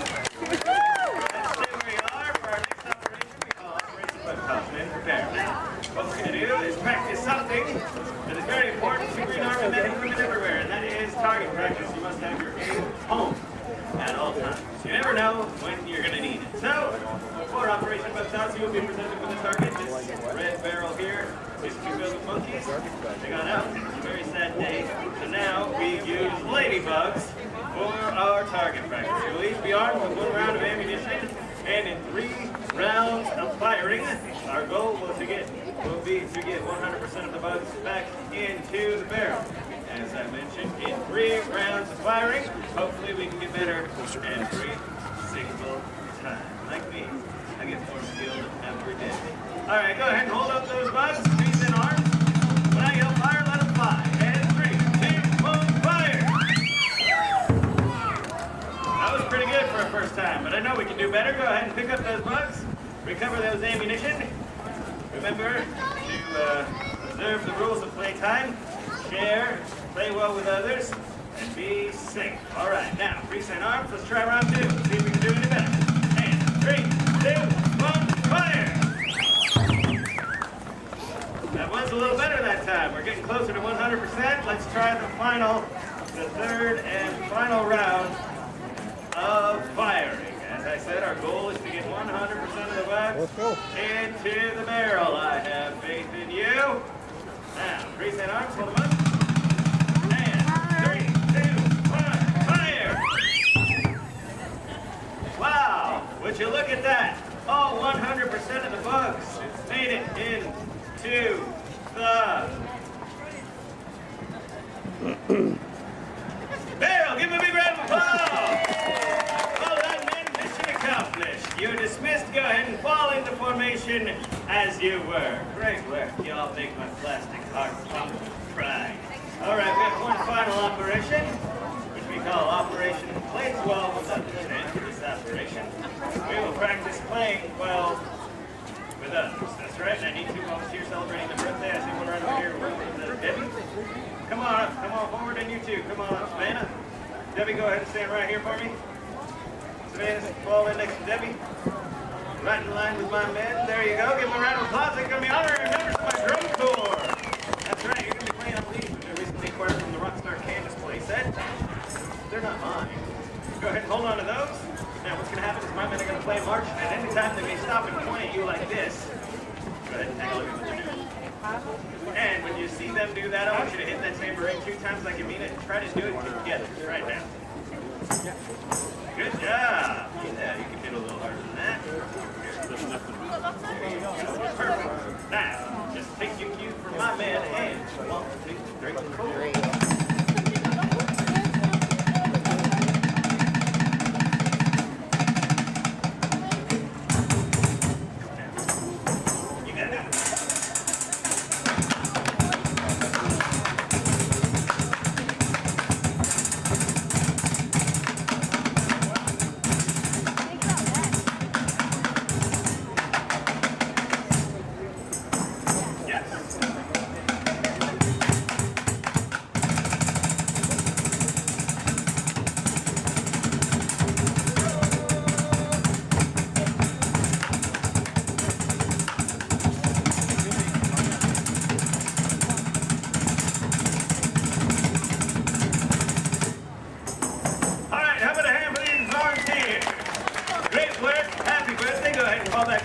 Well, I've been very impressed with all of you. Your observations of the rules of playtime. I think it's time to make you official honorary toys. Men, pack it up while I administer the oath. Everybody raise your right hand.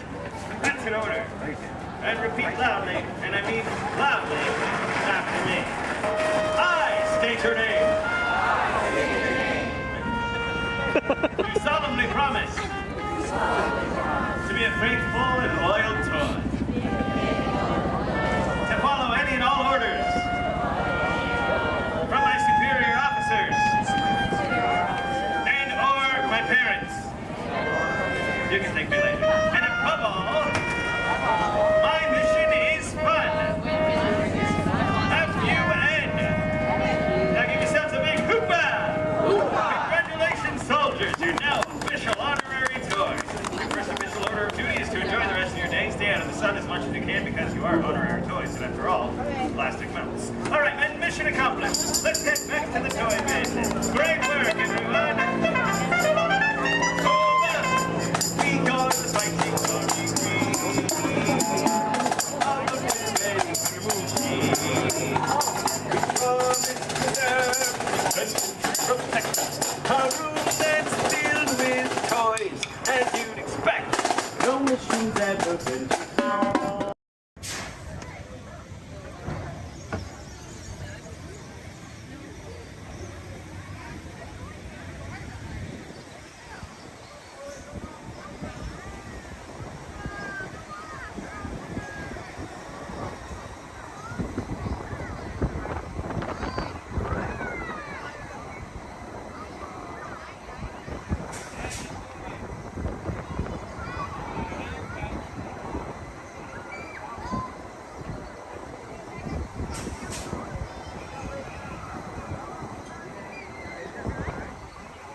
Astro Orbiter is now beginning its descent. Please remain seated until your rocket ship stops. Then follow the arrows to the flight. Welcome back, pilot.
First thing I need to do here is a quick sound check.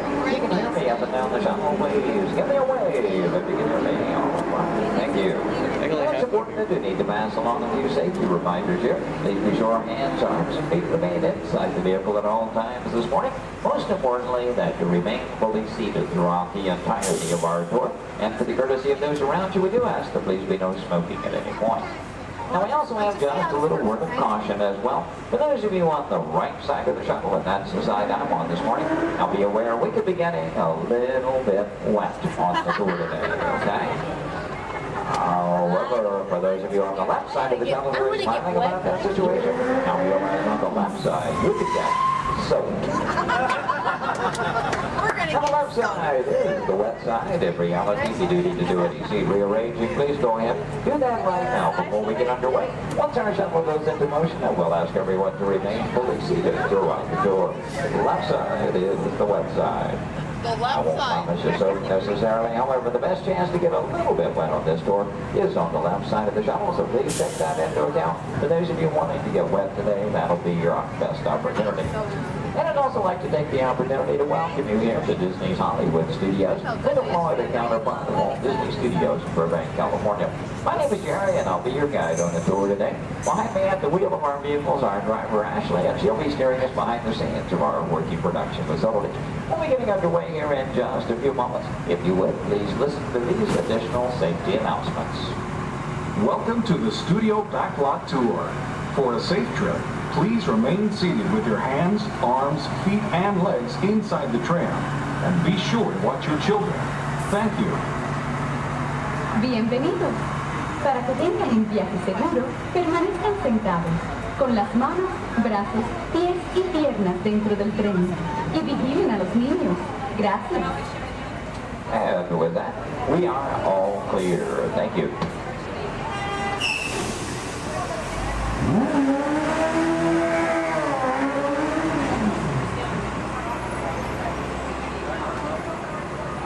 Once again, a very good morning, ladies and gentlemen. Welcome to the second portion of the studio's backlot tour. Might also mention there are no photo restrictions of any type on the tour, so please feel free to shoot as much film and video as you like. Go ahead and get those cameras out and ready. Matter of fact, that first photo opportunity is coming high in the sky. Take a look up toward the front of the shuttle. As you round the corner toward the front to your left, you'll see the symbol and the landmark of our studios, our award-winning year-old tower. Now that tower takes its inspiration from the design of the water tank that Walt Disney had constructed for our Burbank Studios in 1939. The Yearful Tower stands in at 13 stories tall, topped off by a set of Mickey Mouse ears weighing 5,000 pounds apiece. And for anyone who might be curious, that's also a hat size of 342 3/8. Also off to your left, you see some automobiles, ramps, and so on. This is the rehearsal and staging area for our Lights, Motors, Action Extreme stunt show. We'll talk more about that show as we pass by its arena further along in the tour. Now here at the studios, we do feature sound stages, outdoor sets, state-of-the-art editing facilities, recording studios, just about anything else needed for the production of radio programs, television shows, and motion pictures. And over the years, we've had quite a lot of activity taking place. Now, for example, Anthony Hopkins and Cuba Gooding Jr. made use of our sound stages filming Instinct. And Tom Hanks was here, producing, directing, and starring in the 13 episodes of the HBO Emmy Award-winning miniseries From the Earth to the Moon. Our backlot has been used for exterior shots for such shows as The Golden Girls and Empty Nest, and for 5 years, from 1989 to 94, our sound stages were home to the new Mickey Mouse Club. Now that show, by the way, served as the launching pad of several of today's young stars, including Justin Timberlake, Christina Aguilera, Britney Spears, Ryan Gosling, and Felicity's Kerry Russell. They all got their start right here on our sound stages. Now, as you make your way around this turn off to the right, you'll see 2 surviving P-40 aircraft from Touchstone Pictures Pearl Harbor, starring Ben Affleck and Josh Hartnett. Taken from the mold of a real P-40 Warhawk, these full-scale replicas are produced in fiberglass over a steel frame. You might be interested to know there were actually only 16 of those full-scale replicas produced for the filming of Pearl Harbor. We've seen that movie and know there were a lot more P-40s than that on the screen. The remainder were all computer-generated. We're now entering one of our most glamorous departments. This is the world of creative costuming, and notice the window displays on the left. Now here in costuming, the process begins with artist designs. From there, our seamstresses and tailors take over. They may use as much as 1 1/2 million yards of fabric each year to produce more than 25,000 garments.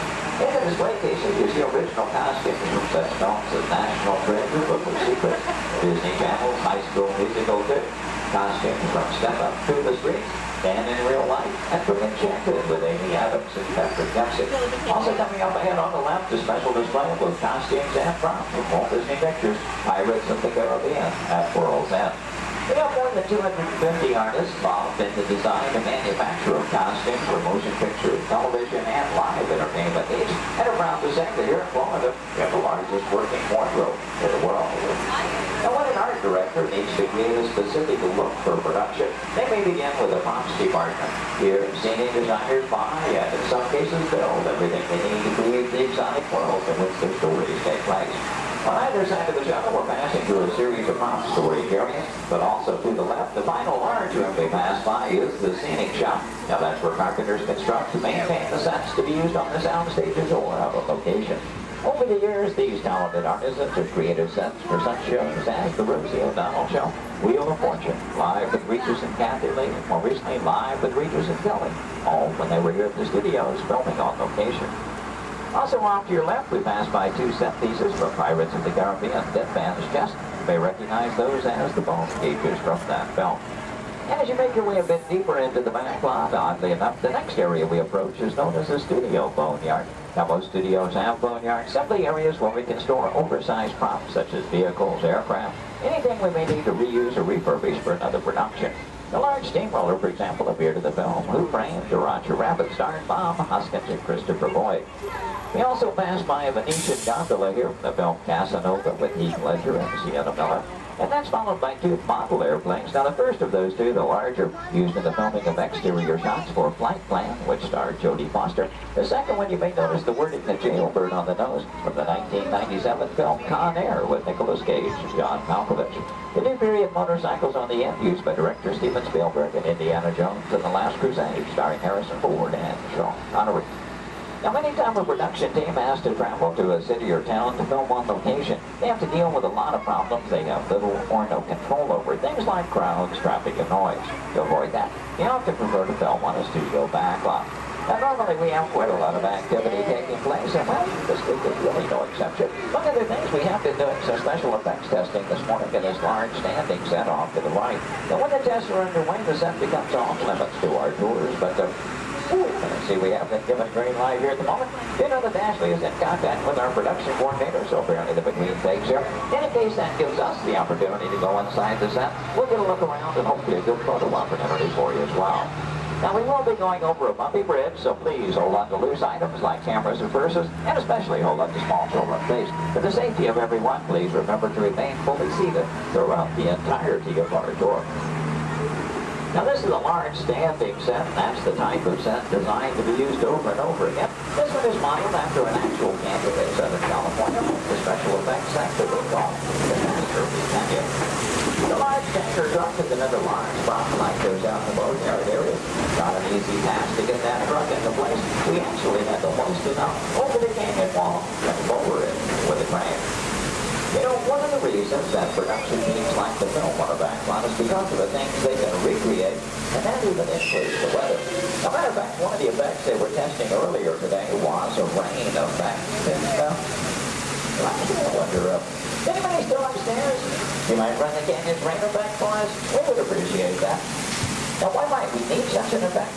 Well, let's say that our script calls for a real downpour, and it happens to be a nice, bright, sunshiny day.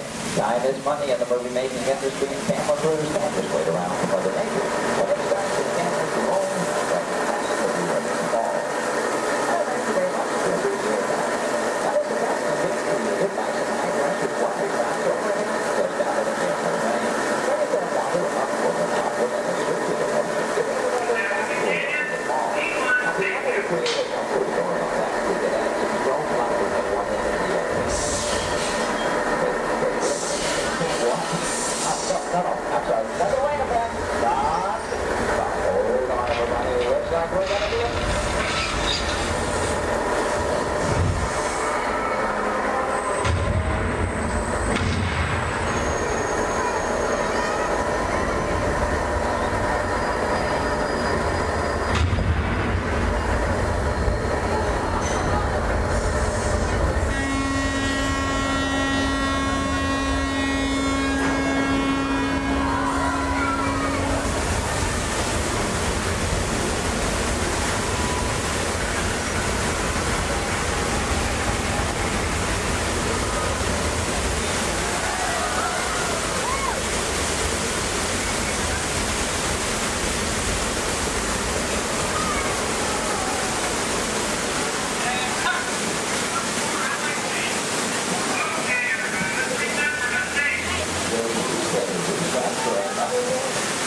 was just fun. We are here, whatever you are. I noticed our temper dropping already, but she gets right back up. We will drive back in the place to the next thing. But now I should like to understand why we're always the catastrophe canyon.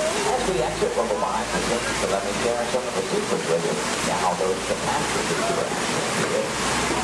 And although our canyon indicators may get used for production purposes, today's special effects show for the just that. Those are just created for your enjoyment. Show you how special effects created.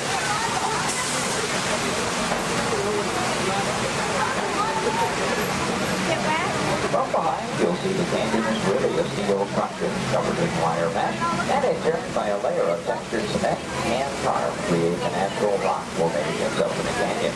The small yellow pipes carry the gas for the fires up above. The large gray pipes the water for the flying blood.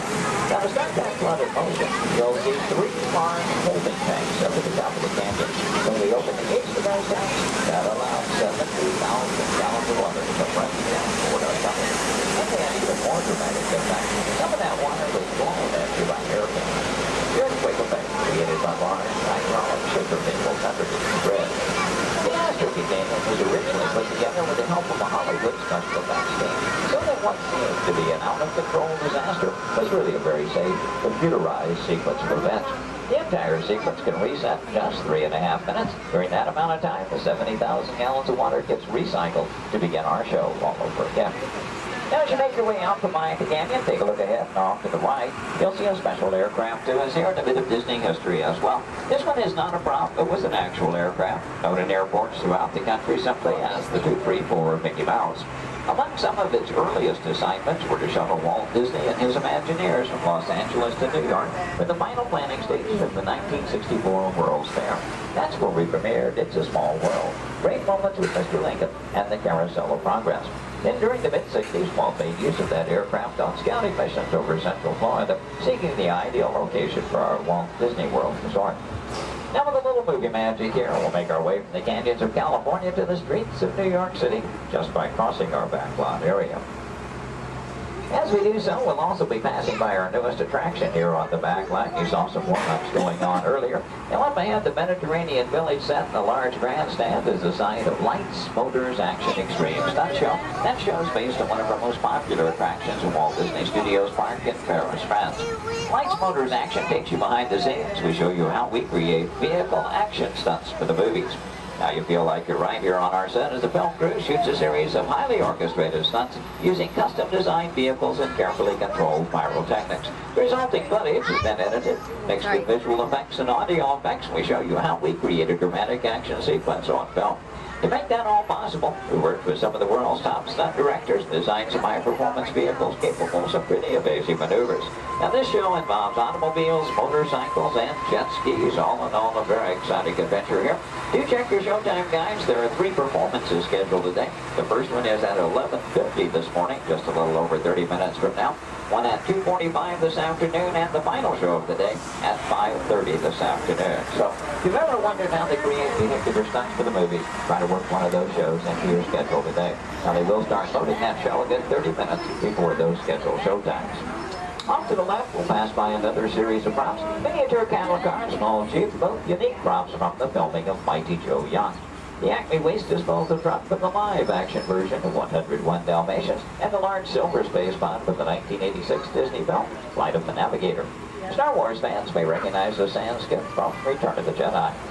The bright yellow submersible and mini helicopter both appeared in the Life Aquatic with Steve Zissou, which starred Bill Murray. This version of the Love Bug is Demolition Derby Herbie, currently appearing in Herbie Fully Loaded. And at the end of the grouping of vehicles, the large red space pod made its appearance in The Hitchhiker's Guide to the Galaxy. Now, from the opposite side, you may notice that we're still circling around our Lights, Motors, Action set. It does, in fact, take up about 8 acres here on our backlot, premiered here on May 5th, 2005. Might also notice it looks very different from this side. From the opposite view, you were seeing all of the detailing of that Mediterranean village. That, of course, was the audience or the camera's point of view. From this side, simply the steel structures that keep our backlot standing. We're only going to build what that camera needs to see. I might also take the opportunity here to mention our Fantasmic show tonight. That's our nighttime spectacular here at the studios. Fantasmic will be presented twice tonight. That will be at 9 p.m. and again at 10:30 p.m. this evening. Now, Fantasmic is an excellent and very popular show, also a limited capacity show. So I do recommend, especially for that 9 o'clock show, want to be there a good 45 minutes to an hour prior to showtime, proceeding in the amphitheater area. Once it fills up, it's all the folks who can see the show for any given performance. And as you make your way on around the turn, off to the right, see the entrance to Lights Motors Action. Looks like they're beginning to preload for that 11:50 show at the present time. You can work that one in your schedule. That'll be the easiest show to get into here today. And as you make your way on around the turn, take a look down the street, get a view of our very own New York skyline right here in Central Florida. And this illusion is created by an old movie trick known as forced perspective. The skyscrapers at the end of the street are actually just painted glass. The tallest of which are about 4 stories tall from a block and a half away. You might also be interested to know we recently redeveloped this entire section of the back lot. In addition to Lights Motors Action, we've added a skyline of San Francisco, soon to come one of Chicago to join our existing New York City skyline, renaming the entire area Streets of America, but all with the idea, of course, of giving producers more locales to choose from when they're filming here on our back lot. Now this also signals we are coming to the end of our tour today, so please take a moment, check around, be sure you have all your personal belongings gathered up. As you exit the shuttle today, you'll take a stroll through the American Film Institute showcase. There you'll see a themed exhibit titled Villains, movie characters you'll love to hate. Now if you're heading for that Lights Motors Action show, your one and only exit is still through the sliding blue doors, and straight off through the showcase, then around the loop, the Lights Motors Action. Once again this morning, your driver was Ashley. My name is Jerry. We both thank you very much for joining us today on the Studios Backlot Tour.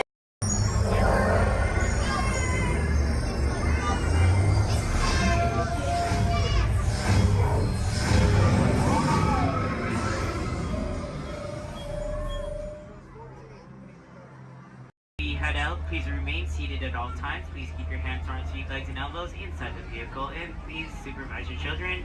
This is a one-way trip to Main Street, USA, and enjoy your ride.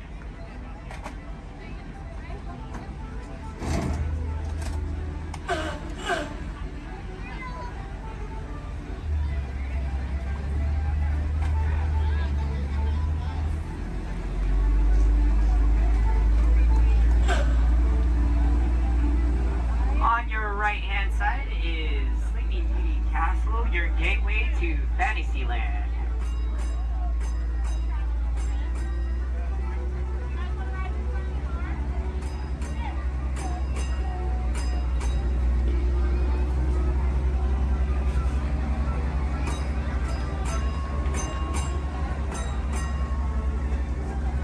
Coming up on your right-hand side is Frontierland and Adventureland. Beyond that, Critter Country, Darling Square, and Star Wars Galaxy's Edge.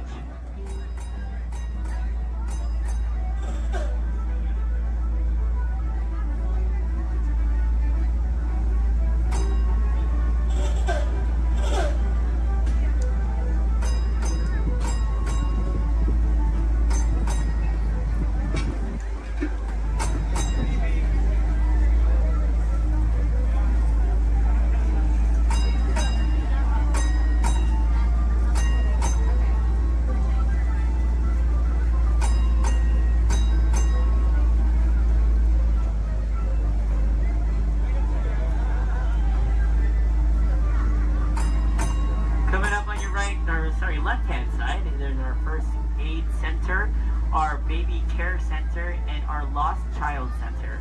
On your right-hand side, if you enjoy ragtime piano, we got some music going on over at the Coca-Cola Refreshment Center on your right.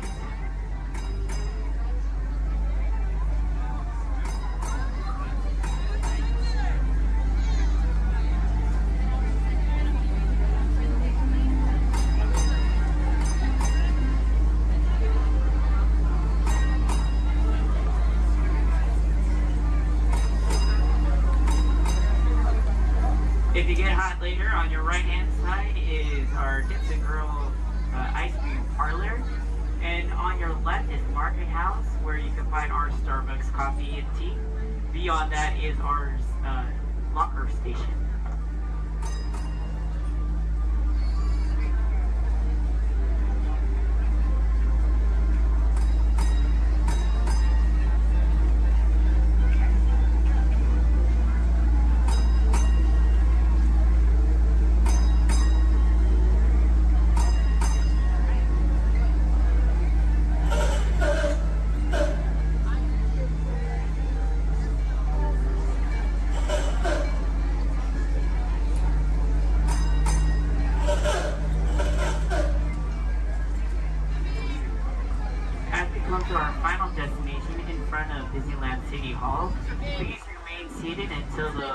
bus has come to a full and complete stop. For those of you who are sitting in the top stairs, please watch your step as you exit the stairs and assist young children. And enjoy the rest of your day here in the Magic Kingdom. My name is Justin, and thank you for riding.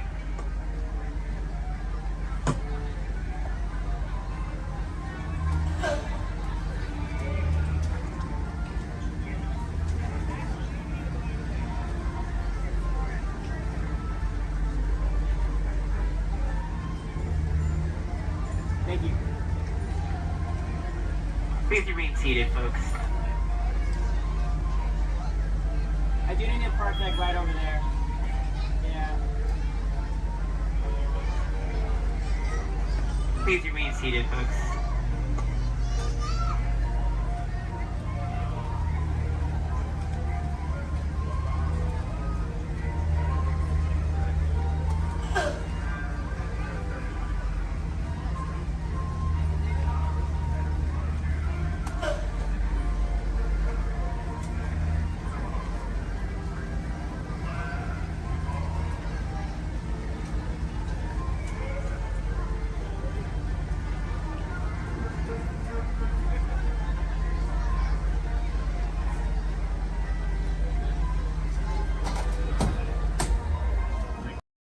Good evening, friends.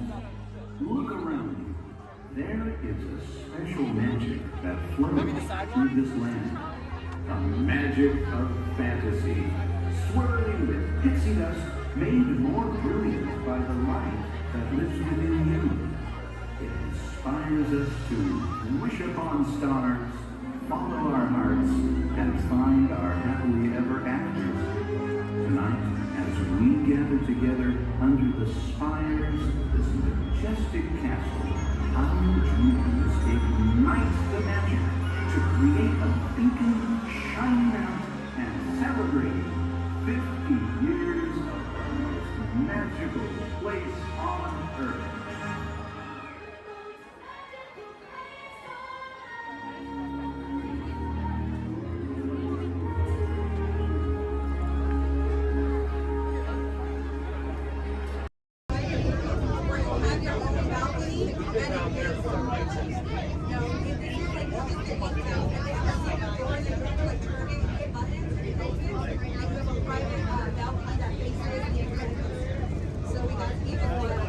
That's what they call it now, the Incredibles. Yeah, it's not Screaming California. But I remember the first time I ran, I was on it. There was a guy who had a cigarette in his mouth and he was so proud that he had it lit the whole time. That's like I remember the first time there, and I was like, okay, what? I went on a ride 5 times with the kid. He was at the time. Oh man, my shoulder. Yeah, it's fun. That's a good one. It is. I grew up in Santa Clara and did Marriott's in America. California after. He's from Redondo, and so we're like 30 minutes. I grew up at grass. And we just moved to Oregon. And Oregon for a while. Nothing. Years. It's like the tide, it's crab, it's fish. So when we got Florida, I was like, You're gonna enjoy it. I have. We played hooky lots of times. Oh, the stomach hurts. But you never use smart. This is our second time coming. We just got our pass.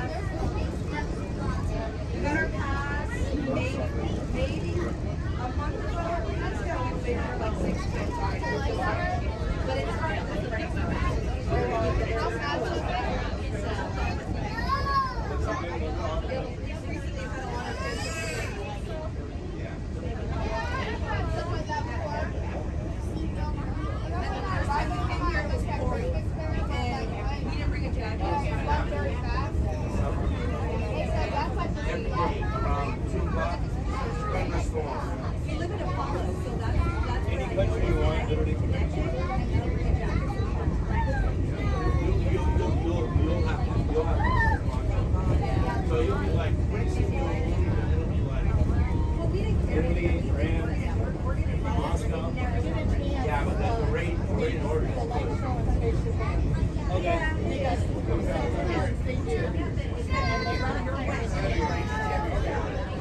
nothing?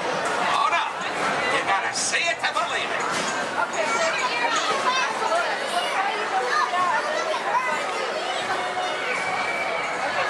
Who out there can hear me? Raise your hand. Good, good, good. Who out there can't hear me? Raise your hand. Look over here. We got a bunch of wise guys.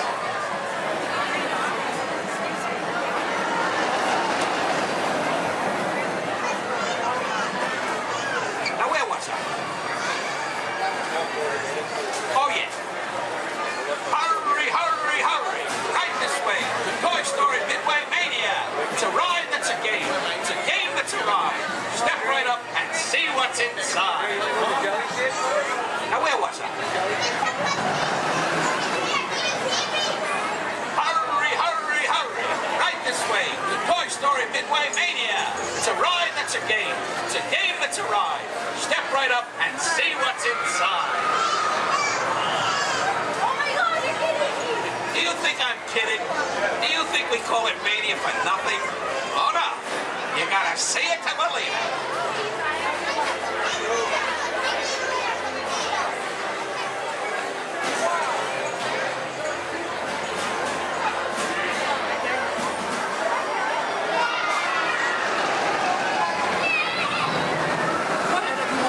I think I hear Andy coming. Everybody, freeze.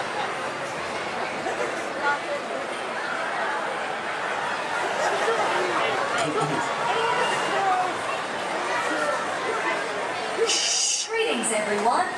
We are pleased to announce that tonight, Disney's California Adventure will remain open until 10 p.m. for your enjoyment. Again, Disney's California Adventure will remain open until 10 p.m. this evening. It's okay, folks. Hold so long.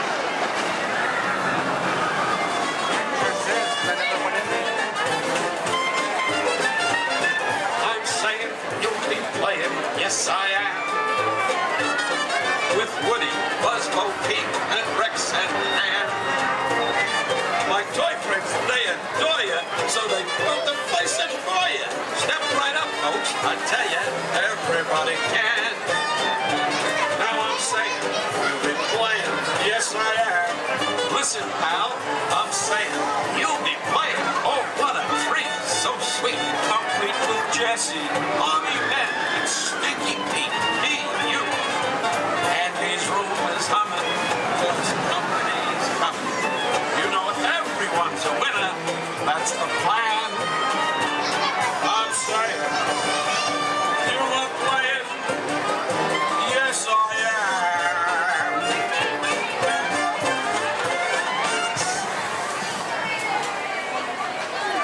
Thank you, thank you.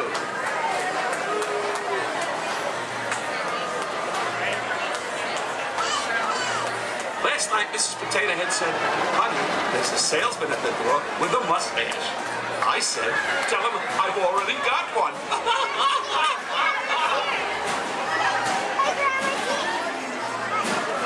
Check out my new hat. It cost me an arm and a leg. On the next one.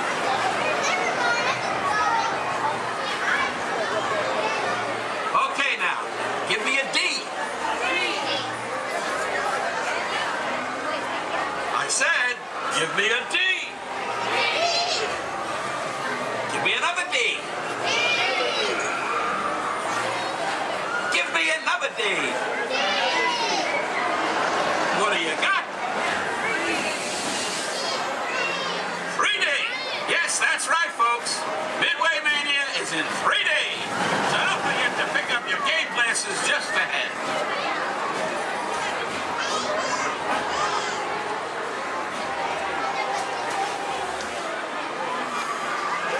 Hey, young man. Yes, you. What? Yes, I'm talking to you. Have you played Toy Story Midway Mania before? Well, you're in for a real treat. All the toys are inside, setting up the carnival play set. Even a couple of little green men that the missus insisted on adopting. Don't get me wrong. They're cute. I just want to say, anytime we brave.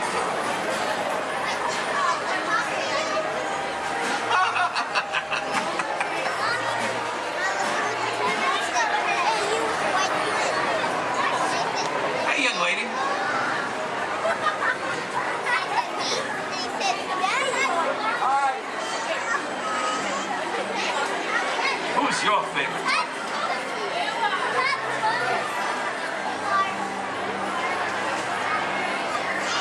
Speak up, princess.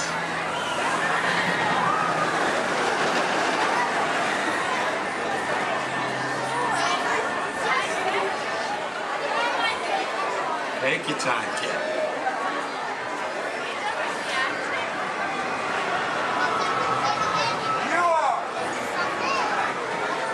Ah, thanks. You're my favorite too.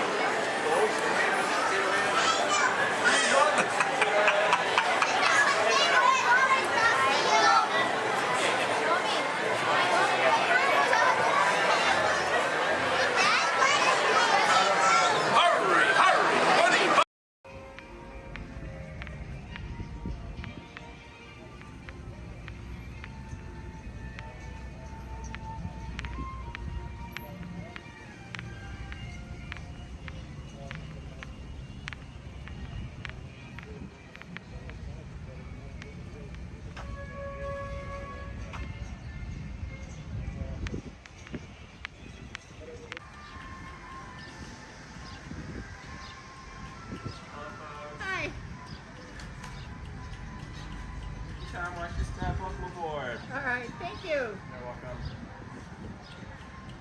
I'll see you on the other side. All right.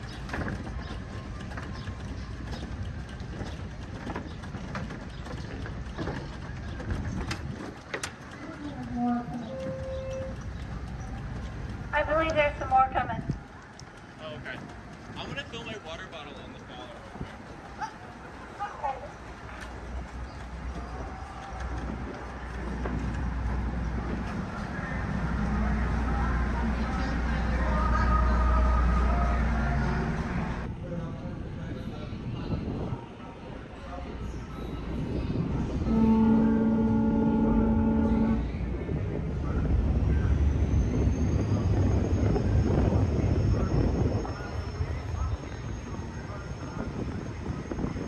Ahoy, mate, and welcome aboard the Devil Joe Potter.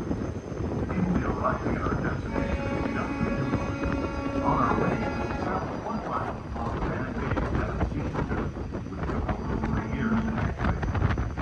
We do ask that one of our boarders stairs remain clear while the load is in motion. Once again, welcome aboard.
until we are safely done and the captain is given the all clear.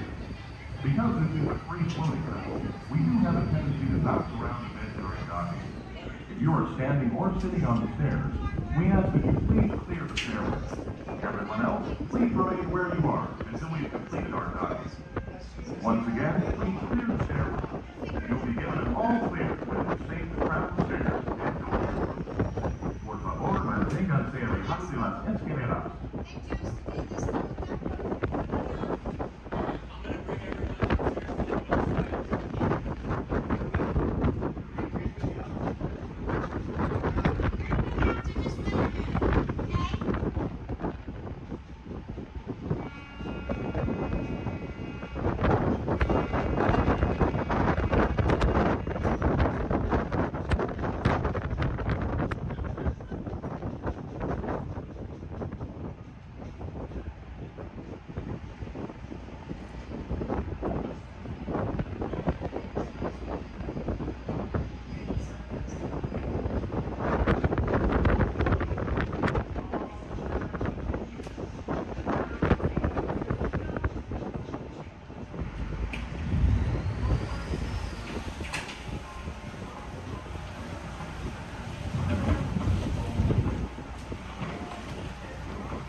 Hello, Aqua Adventurers. Here's a little fish food for thought. Sea turtles often confuse trash, like plastic bags, for food. But you can make a positive impact by recycling and limiting the use of single-use plastics.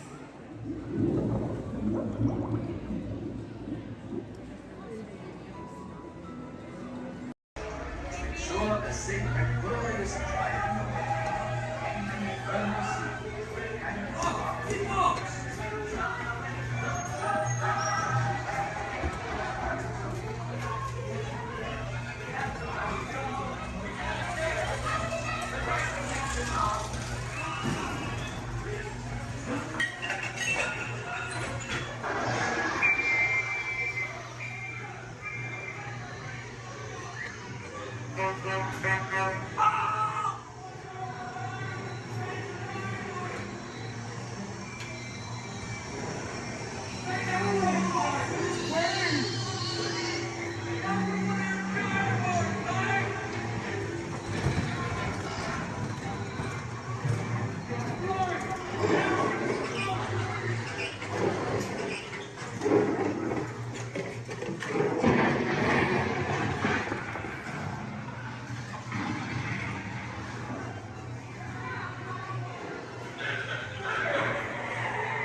Look inside yourself.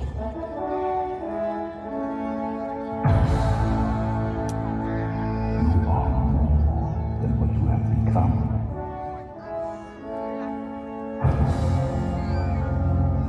Remember who you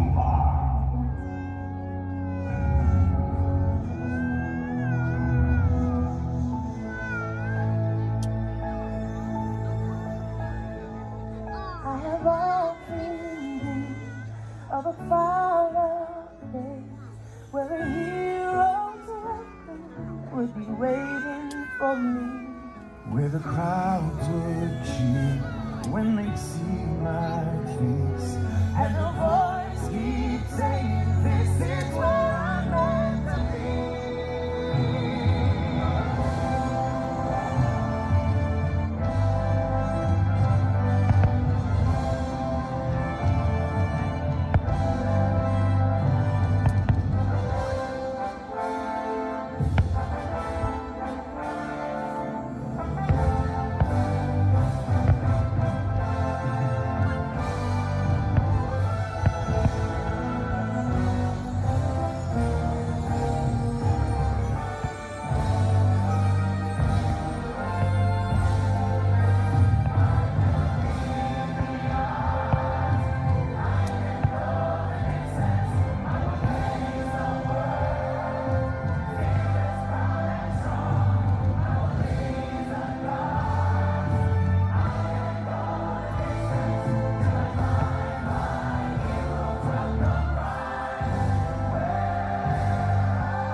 And so our journey comes to an end, but yours continues on. Grab hold of your dreams and make them come true. For you are the key to unlocking your own magic. Now go, let your dreams guide you. Reach out and find your happily ever after. The battles, the stories, the losses, and all the glory were changed by the way we live every day. Just look up and reach to the sky. We all have the courage to fly.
Personal, it's in the media, it's not my department, can't touch it. Just saying. Anyway, let's get this game going. You ready, contestants?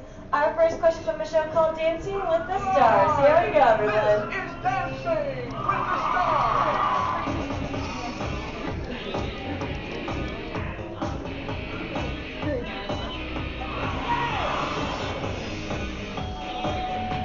The NFL legend who danced his way to victory in Season 3 of Dancing with the Stars is A.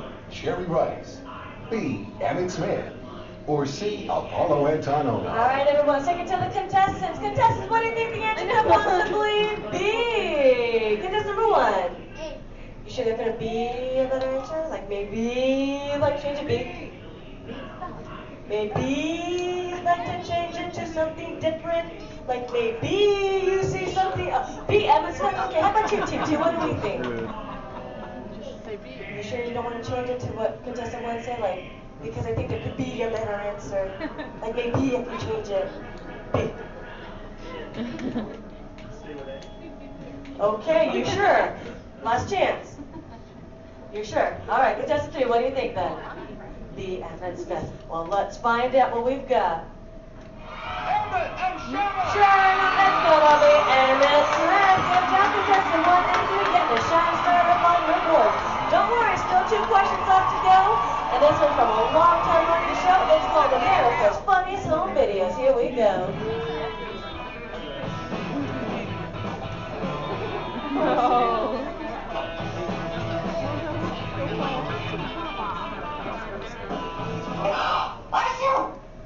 ABC's America's Funniest Home Videos often feature dogs doing extraordinary things. In this last video, the dog is going to A. Imitate the woman's sneeze, B. Lick the woman's nose, or C. Fetch the woman a tissue. Alright, contestants, you might see a subtle hint up there to help you out with this answer. So who wants to answer first? Hit that button. Here we go. Team number 2. B. B? Lick the woman's nose? You don't see something up there that might change your answer? C. Fetch woman a tissue. Okay, here we go. Contestant 3, what do you think? C. And contestant number 1? C as well. Let's find out, everyone. We've got a sneeze. And we got a tissue. Good job giving all of you a shining star. Anyway, folks, commercial break time. Here we go. If any of you missed your favorite ABC shows or just want to start watching new one, log on to the website. It's abc.com. Up there you can see their motto is Start Here, and that's because they're a multi-platform network, which means you can watch those shows not only on your big screen, but your computers and now even your handheld devices. Anyway, everybody, take the focus off me. I'm back up here on the screen because we're moving on to our final question. Are you ready, contestants? It's from Extreme Makeover Home Edition.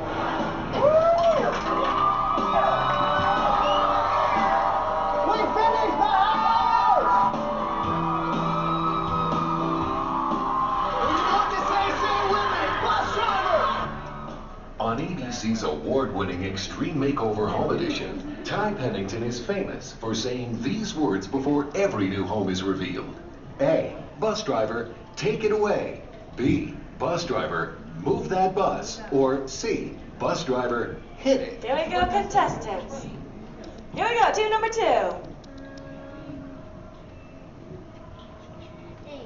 A, take it away. B, move that bus. All right, guess number 3. And guess number 1. B as well. If you know the answer, say it with us then. Bus driver, move that bus. Yeah. Anyone wants to share? You're cramming that you want to do? It's okay. Anyway, on to people who like this way. We found ourselves a tie with guess number 1 and 3, which means they watch way too much television. But how about a round of applause for all our contestants for coming on out? Folks, I hope you had fun here with me, but we have reached our destination. The Elias Stream Home is there behind you. So everyone, jump onto their front yard and party. I will love well, noise and dance to go with me on a yo ho, yo ho, Paris life for me. A toast to Paris and its many shiny rewards. As a career, what could be more rewarding? Drink up with me on a yo ho. I humbly accept this magnificent treasure as my reward for a life of villainy, larceny, skullduggery, and lucidity. Me, drink up with me on his yo ho.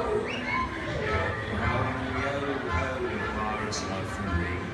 I raise a toast to one of my many shipmates lost at sea. Salute, as me. Drink up with me on his yo ho. Rascals and scoundrels, villains and knaves, drink up with me on his yo ho. Devils are actually really bad eggs. Drink up with me on the show. Drink up, lads. There's treasure enough for all. I shall take this paltry sum as a stipend to cover my expenses. Riches to jewels. Drink up with me on the show. Yo ho, pirates love for me. It is true, I am a pirate. Bloody good. That is bad. Drink up with me on the show.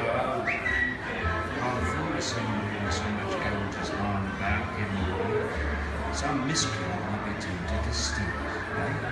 Marauding, embezzling, even hijack. You go with me, hardest yo.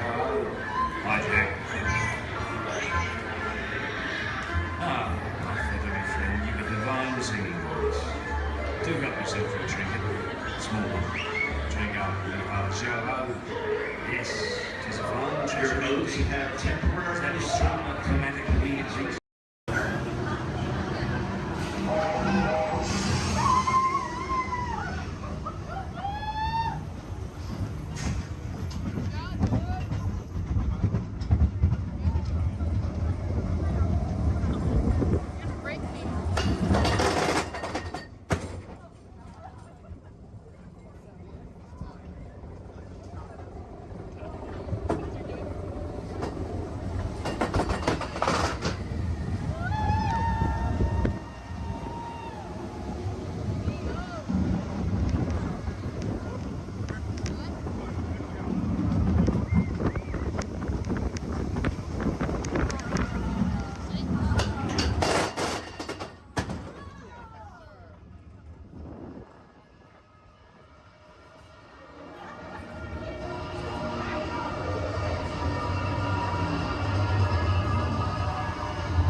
I'd like to acquaint you with some important safety information.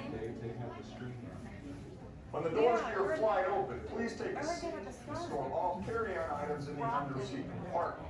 This includes cameras, purses, hats, and of course, these little dudes. Next, fasten your seatbelts, inserting them into the buckle on your right. If smaller aviators don't measure up to the height indicator on the seat, just put the belt through the loop in the center strap before buckling it.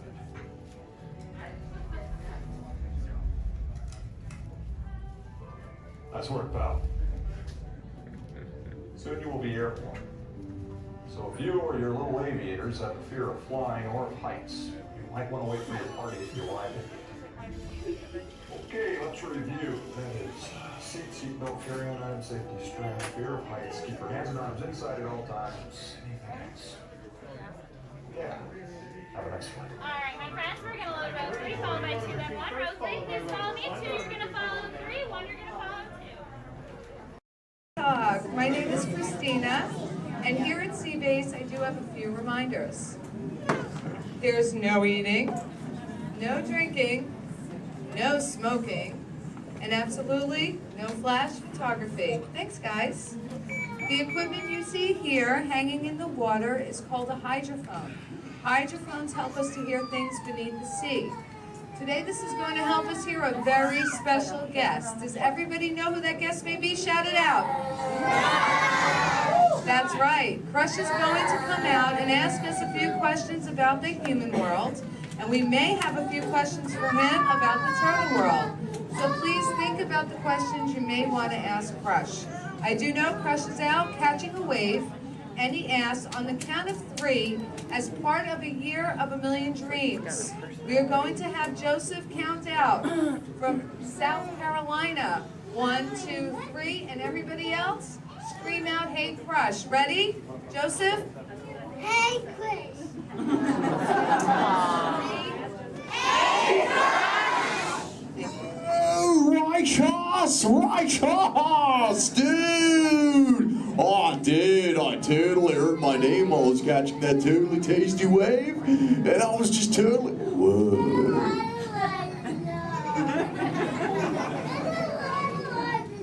Check out all of you human dudes in the human tank. Hello, dudes! Oh, they live. Hey, dudes! Whoa, there's a little Brahmin sub-level. Awesome! You know, where there's little dudes and dudettes, I bet there's some fellow moms and pops. Let's hear from all the moms and pops! Yeah!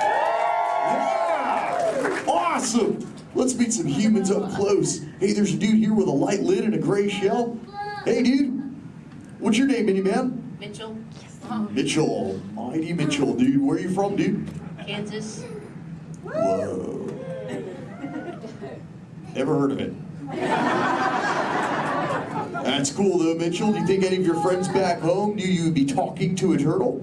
Not really, no. Yeah.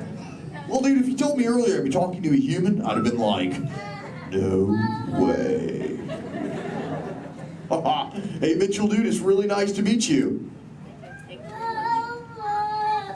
I'll just assume the feeling is mutual, dude. Totally, dude. Hey, there's more humans on this side. There's someone with a blue lid and an orange shell, I think, right in the front here. What's your name, dude? Michaela. Minnie Michaela, who brought you here today? Your mom. Where's the mom to Michaela, dude? Oh, way in the back. Sorry to get stuck with the cheap seat. Standing room only, dude. Sorry. Hi, name's Crush. What's your name? Shelly. Shelly. Oh, that's the name of my wife. Shelly. Yes. That's your little offspring, Michaela. Do you have multiple offspring? Yes, I have 3. Awesome, dude. Do they ever ask you questions? Yes, I do. They never stop, do they? No. I bet some days you're like, dude. Am I right, dudette? You are very right. Sure. You know what, Shelly? What? From one parent to another, we just shared a moment. Totally did do that, y'all. Because my offspring Squirt, he always asks me questions about all of you humans. So if you dudes can answer some of his questions, everybody here really loud say Cha! Cha! Awesome, dudes. Now, dudes, before we can answer any of his questions, we gotta make sure we're all on the same page, lingo-wise. Do you dudes know what the most important word, dude, in the turtle language is, dudes?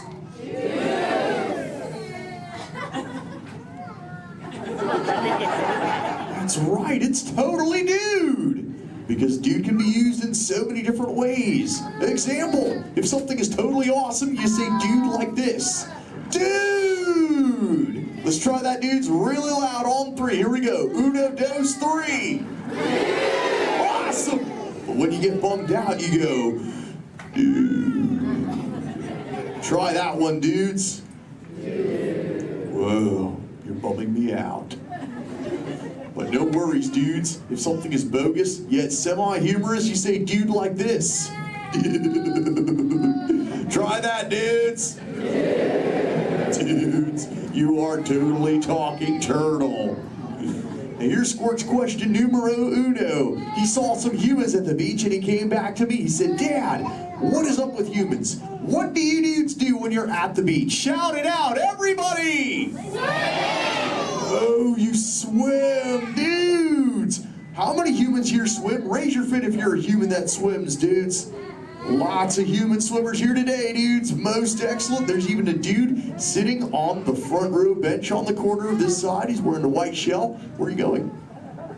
There he is. What's your name, dude? Brian. Brian, dude, you swim? Yes. Awesome. Brian, when you swim, do you prefer to swim real fast or to take it easy and take the turtle's pace? The turtle's pace. Turtle's pace. No shame in the turtle's pace, right, Brian? No shame. Awesome, dude. Hey, Brian, I've got a question for you, dude. All right. Does this look familiar? Yes. I'm Brian. Yes. Awesome, Brian. Thanks for your help, dude. Hey, dudes. I just realized I am the only one here asking questions. Does anyone have a question for me, dudes? Raise your fins, and I shall try to find you. Who's got questions, dudes? Let's go up front near the center. There's a dudette wearing a white shell. Right up front here. Hey there, dudette. What's your name? Madison. Minnie Madison. What is your question? How do turtles swim? How do we swim? Well, we got these awesome flippers that push us through the water, Madison. It's totally awesome. In fact, a sea turtle like me can swim up to about 20, 25 miles an hour. And that's like, whoa. Totally, dude, Cha. Hey, if you dudes want to see how fast that is, say Cha! Awesome, dudes. I'm going to swim so fast, you'll be like, no way. And I'll be like, oh, way. All right, dudes. I'm building up the speed now. Here we go, dudes. Check it out. Right. Dude. Whoa, dudes, that was bogus. Yet semi-humorous. What do we say, dudes? Totally. But you know what, dudes? I've got other questions. Who else wants to ask me a question, dudes? Oh, let's go back to the center. Right in that second row, she's got the red shell here. She's got a question for me. Right there in the center with the red shell. What's your name, dudette? Cameron, what is your question? What do you like to eat? Oh, I love to eat green sea grass and green sea kelp. Cameron, what do you like to eat? Chicken. Chicken. Does chicken ever give you bubbles, Cameron? Because sometimes green seagrass gives me bubbles, dude. It's kind of bogus.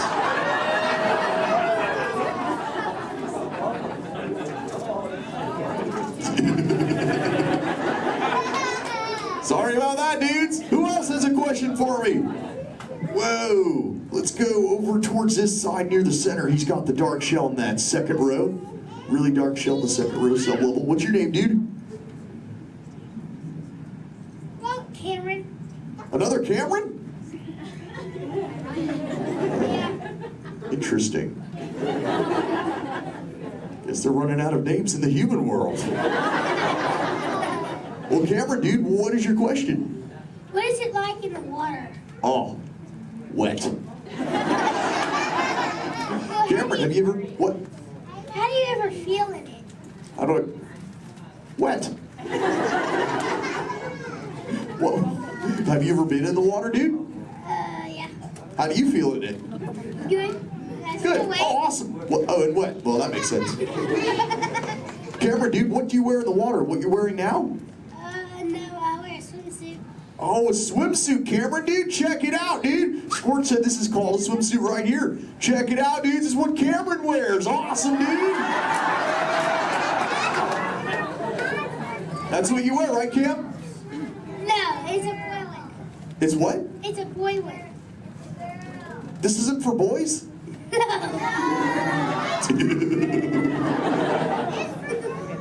didn't know that, dude. Cameron, dude, can I ask you a personal question, dude? Yeah. Does this make me look fat? No. No? Oh, thanks, dude. Cameron, dude, remember, when you get older, you'll find that will always be the correct answer to that question. Totally. What, dudes? No, dudes, the name's Crush. Where you see Little Blue?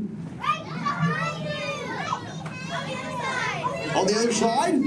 No way, dudes. That'd be awesome if she were here, dudes, but she's totally not. Hey. Whoa, Little Blue. Don't I know you? Sure. Hi, I'm Dory. Totally. I remember you. You're Mush. Little Blue, the name's Crush. But what brings you here on this fine day? What brings me here? Sure. My fin, silly. Watch. Woo ha, chee ha, woo. Ow, ow, yeah. Ow, ow, ow. Wow, that really clocked me there. Am I bleeding? Little Blue, I hope not, but... Look. It's a people tank. Hi. Hola. Ooh, bonjour. Welcome. Ni hao ma. Ohio. Hi. You're like a little linguist, Little Blue. You know, I just taught these human dudes how to talk turtle. It'd be so awesome if someone could teach us all how to speak whale. I can speak whale. Awesome. Okay, everyone, repeat after me. Hello.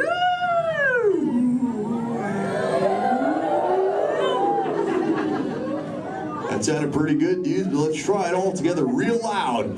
Hello.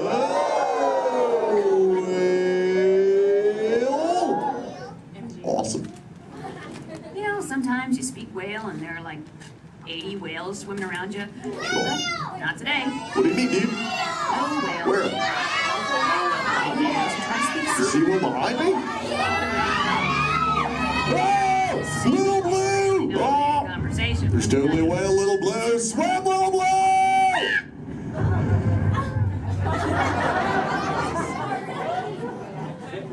Tell the whale to go away. Help her out, dudes, and say, go away, whale.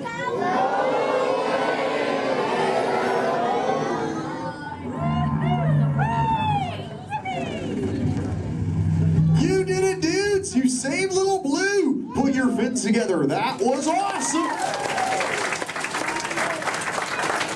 You so totally rock, dudes. You know, I could hang out with you all day, but I have to make sure Little Blue is okay. So before I go, remember, do not fight the current. Learn to ride it, and it will totally take you where you're meant to go. And little dudes and dudettes, do the Crush Men a big favor. Keep using that word dude for the rest of the day. Your parents will love it. Bye-bye, dudes. Let's give it up for Crush! You see some car chases. I've got some very cool people I'd like you to hear here from England. They're going to help us get things started off. Please welcome the Clayton family!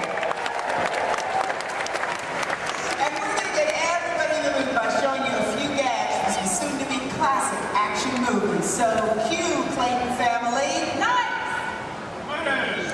Action! Perfect.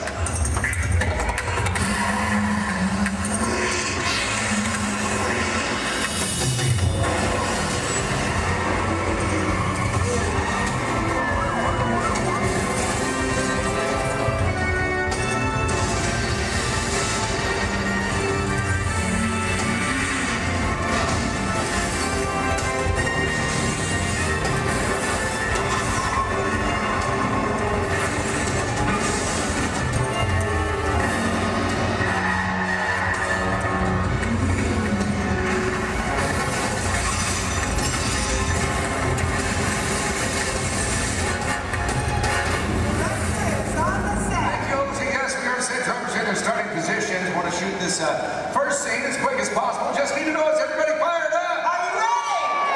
Yes, got a lot of action coming your way. Logan, let's check in with drivers, make sure we're good. All right, today, ladies and gentlemen, we're shooting a big chase sequence similar to the ones you've just seen on the big screen, only we're shooting a brand new action-adventure film set in the south of France. All you need to know right now is that our hero is in a red car and he has this top secret envelope with him. Now everybody else is just trying to prevent him from leaving town with it. That's the scenario. Logan, drivers ready? Good to go. All right, let's go ahead and slate it, please. Rolling, ballet train, sequence 7A, take one more. All right, drivers ready on my countdown. In 3, 2, 1, action!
At times, but keeping that camera low really keeps it exciting for chase film. In fact, it's a technique used in almost every car chase you've seen on film.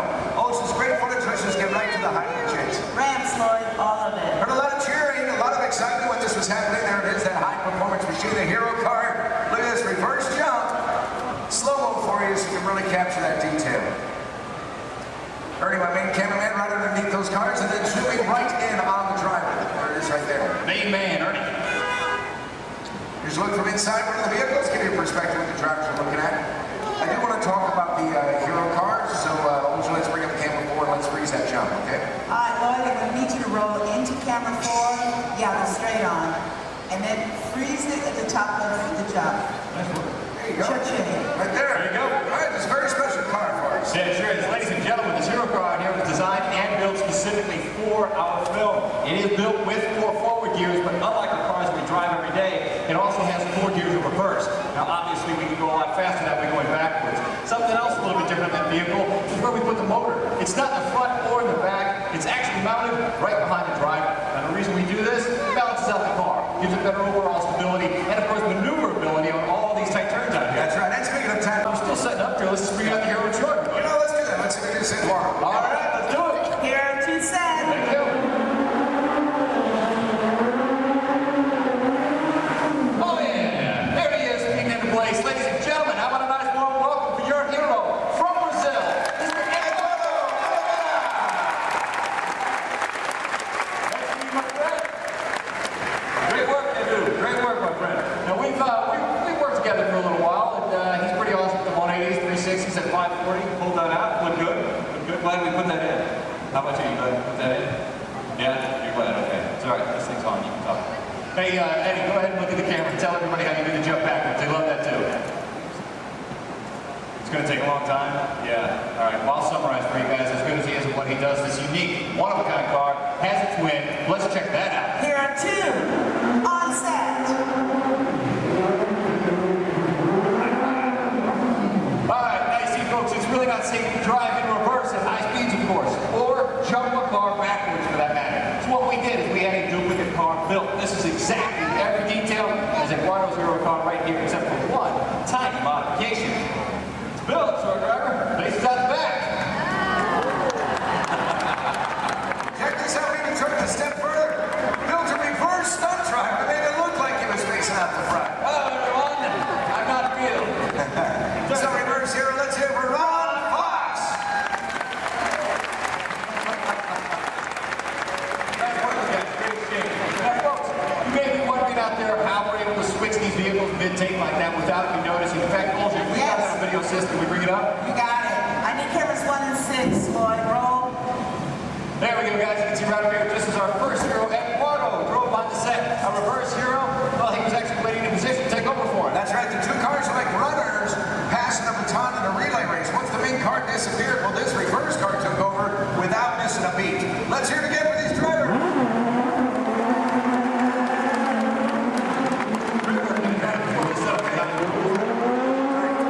Coming up, we're going to put you in charge right now. All right, ladies and gentlemen, I have a very special treat for you. We've prepared a tribute to Disney's original action movie star. He's made a lot of films for the studio. He's lovable, cute as a bug, and I understand he does all of his own stunts. Do you know what I'm talking about? Yeah, so let's check him out in action. Roll film for me, Lloyd. Thank you.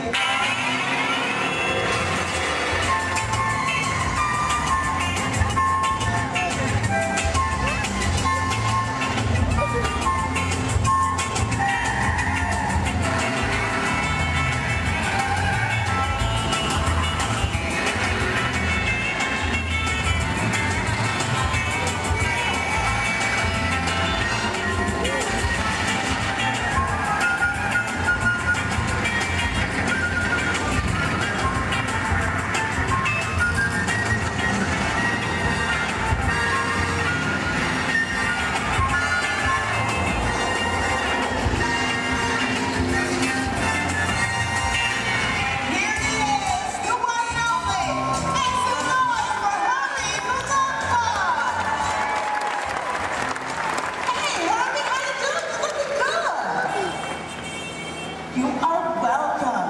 And I gotta tell you, man, I love your movies. The the stunts, the romance, and hey, you're leading ladies. What's it like working with them, huh? Okay, down boy. You know what? I think we understand. Now look, we gotta finish setting up for the next sequence, so hey, why don't you head over and let everybody get a good look at you. Getting on up and go. Yo, put your hands together for Herb and the Love Bug.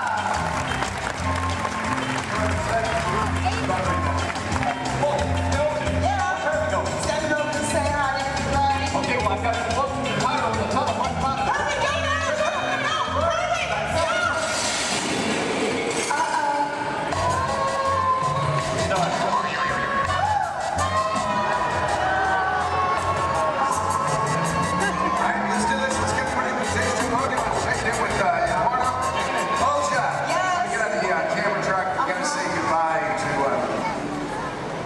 Herbie? He had to split. What's this one? Let me get on the camera track. Go ahead and set this scene up for everybody, okay? Okay, cool. Now, ladies and gentlemen, this is another segment of our chase. The hero's still being pursued, but it is getting harder for him to maneuver. Our marketplace is now a whole lot smaller thanks to the addition of the big trucks and the market carts. So the questions now become, how's our hero going to spin or go backwards? Where's it going to go? And what's it going to do? Let's find out. Got them all set up for you now. All right, good. 10 everybody set. Yes, good. Logan, drivers ready? Oh, yeah. That's good. Slater, please. Rolling blockade sequence 8, take one more. All right, guys, here we go. One more countdown. In 3, 2, 1. Action!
Video games, that sounds like you're talking about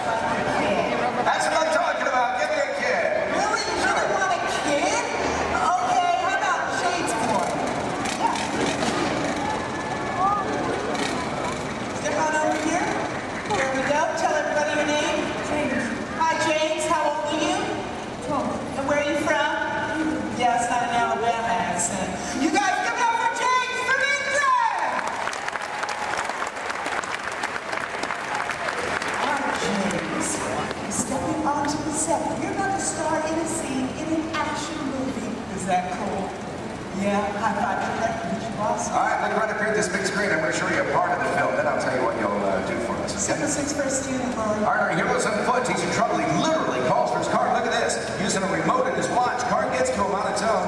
Hero makes his escape. I need a longer shot of the car. You're going to drive it for us, and there it is. Do you know what's so special about that car?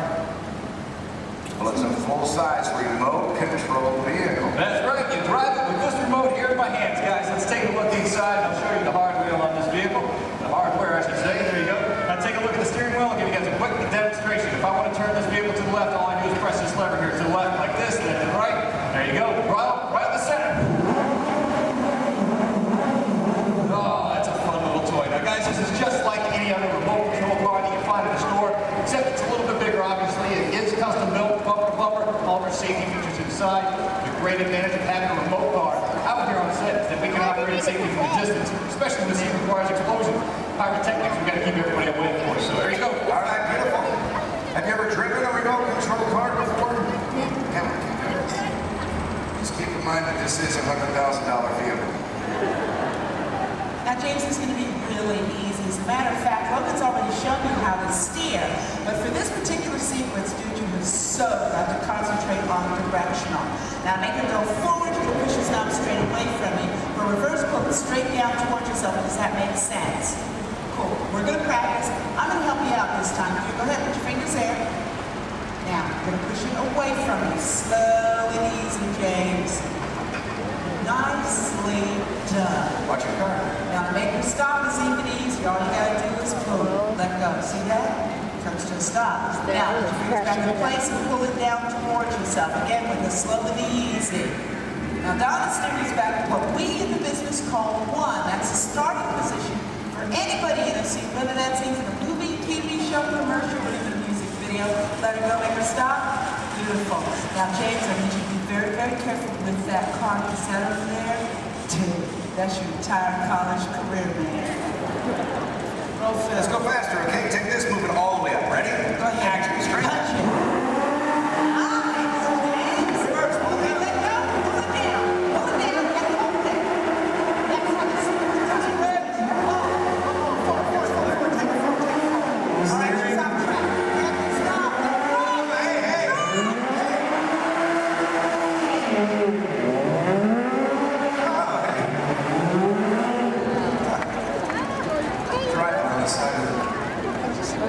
Special. Are you released?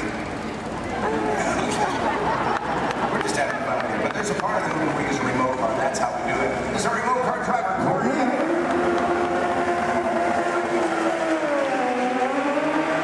actually driving the vehicle, but you were the star of the scene. And to commemorate this moment, I have for you lights, motors, action, extreme stunt show, honorary driver pin. Can't get this pin anywhere in the world except for starring in the role you just did. That's how exclusive this is. All yours.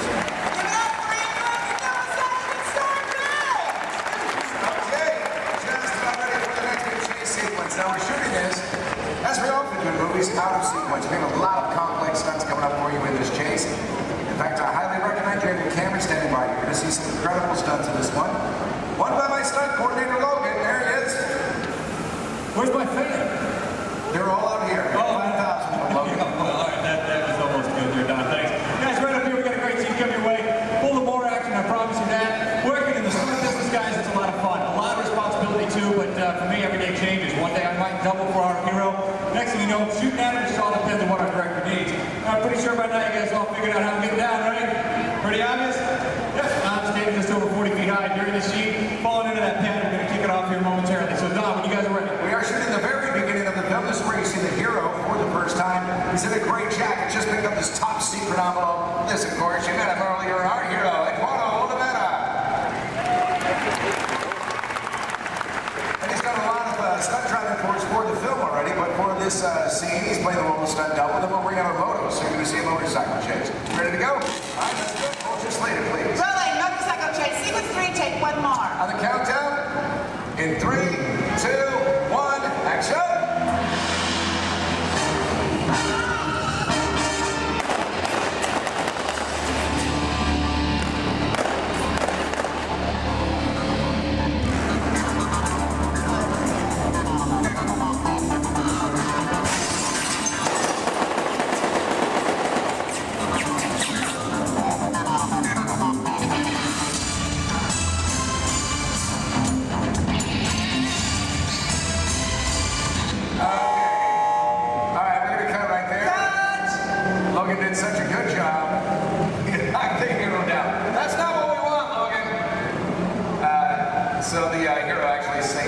flag. So we're going to change out the bike, check the surface, make sure there's no oil spills or brake fluid, and then we'll pick up the scene probably right from the top again, okay? All right, so this is Bill Ortiz. He's calling shots for this while Logan was doing the stunt for us, but we'll get the iPhone in there. So let's just go to BGM for a moment, and we'll get this started as soon as we can.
a second that took. Yeah, it didn't take long. Yeah. There you go. Good job. It's nice right there. A lot of this one's going to end up in the final. Right there in the background. That's Love the hero background there. 10 seconds in, Dave starts feeling the intensity. We know it as soon as he goes down. Our crew right there to put him out. Absolutely. Then we'll wait for his thumbs up. Make sure he's not feeling any hot spots over any part of his body. Which we get right there. Yeah. For stunts like this, we use as many different cameras and angles as possible. Well, folks, we have to. It's a big stunt. A lot of safety. We need it in one take. That's right. Elaborate stunt. A lot of prep time involved. That's exactly right. A good half an hour of preparation just for Dave, our bird guy alone, folks. He is wearing 5 different layers. Now, the first layer that we put on him is a dry layer of Nomex. That's your fire retardant material. Then we throw on some pads, of course, for the impact of that fall. Another layer of Nomex. There it is. And the fourth is a specially designed suit that saturated with cool gel. That acts as a thermal barrier between Dave and those flames. The last is his moto driving suit. And what we do with that is paint it with a flammable gel. Now, ladies and gentlemen, it is the flammable gel that you notice burning and not Dave's moto driving suit itself. Now, one can do amazing things with digital effects, but nothing beats capturing fire stunts live. Yeah, that's what I like it. That's right. Good. Hey, you know what? This is what I want to do. I know we're set up for the final race. Let's get a pursuit route to camera out. Let's go inside and show our guests how much we modify these vehicles. I got you. Let's do it. Guys, let's get V2 out to camera out. V2 set, camera out. V2 is on set. There you go. Right up there. That's terrific. Slow it down, boy. Hey, there you go. Folks, how would you like this guy to be your valet? Put your hands together for Mr. Nick Keeley. Hey,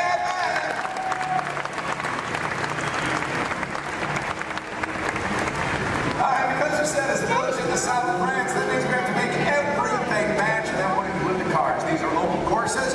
We had them shipped directly to us from Europe, and then we literally gutted them out. We modified them to suit every need that we have. Yeah, absolutely. Which basically included losing a lot of weight on these cars. We wanted to make them lighter. We rebuilt these cars from the ground up. Let me show you how we reinforced that interior. We did it by installing this rally car crash cage that is fused throughout the entire vehicle there. We also took out the motors that these cars came with. We replaced them, of course. Right behind the driver, folks, that's a 1300cc motorcycle engine. These cars are balanced down and modified. They're designed specifically for these stunts. Ready? Let's go on the side here for a second. Now, executing these maneuvers, pulling off these stunts that our cars do, it requires a lot of complex timing, using your clutch, your gas, and your emergency brake. These cars here, that e-brake releases the moment the driver lets it go. The cars we drive every day, it locks in position until we release it manually ourselves. These guys are pulling off all these maneuvers and they have to keep going. So that's why we release. Something else a bit different, the gear shift. Second, third, fourth gear just requires a little push forward. It's called the bump shift in our business. If you want reverse, you just turn the handle on top and you've got 4 gears of reverse at your command, just like that. And we are ready. Final shot. Thanks a lot, Nick. All right, let's do it.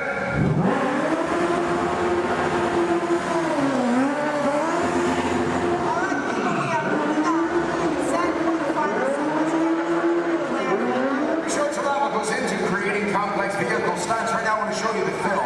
And I want you to find the scenes you just saw shooting here. Remember that first scene called the ballet chase? Then there was the jump in the semi.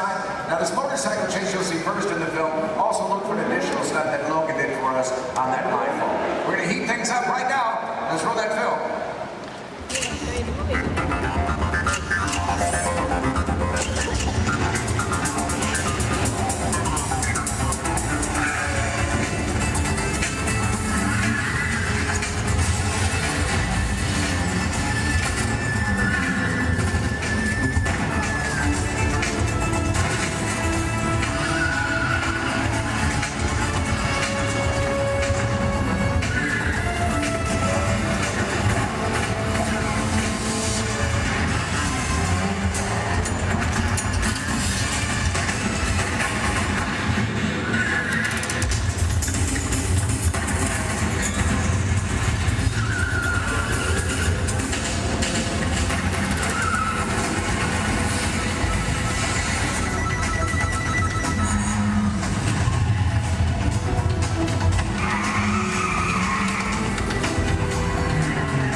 stunt performers and the very best crew in Hollywood, all working together as a team to create what we like to call here on the Indiana Jones set, a little movie magic. Right, guys? Let's do it. You got it, boss. All right. Ready to hill. Thank you very much, Chaz. You set?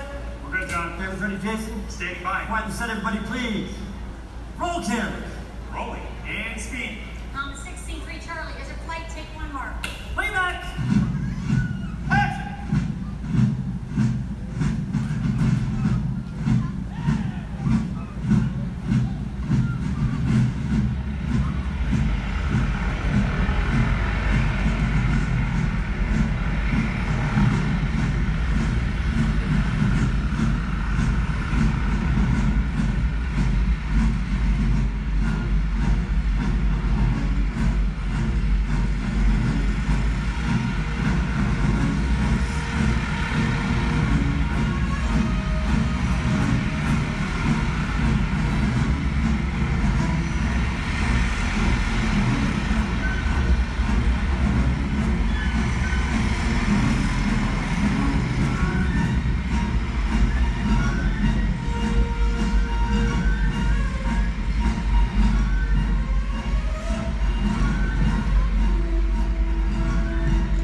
supervising you.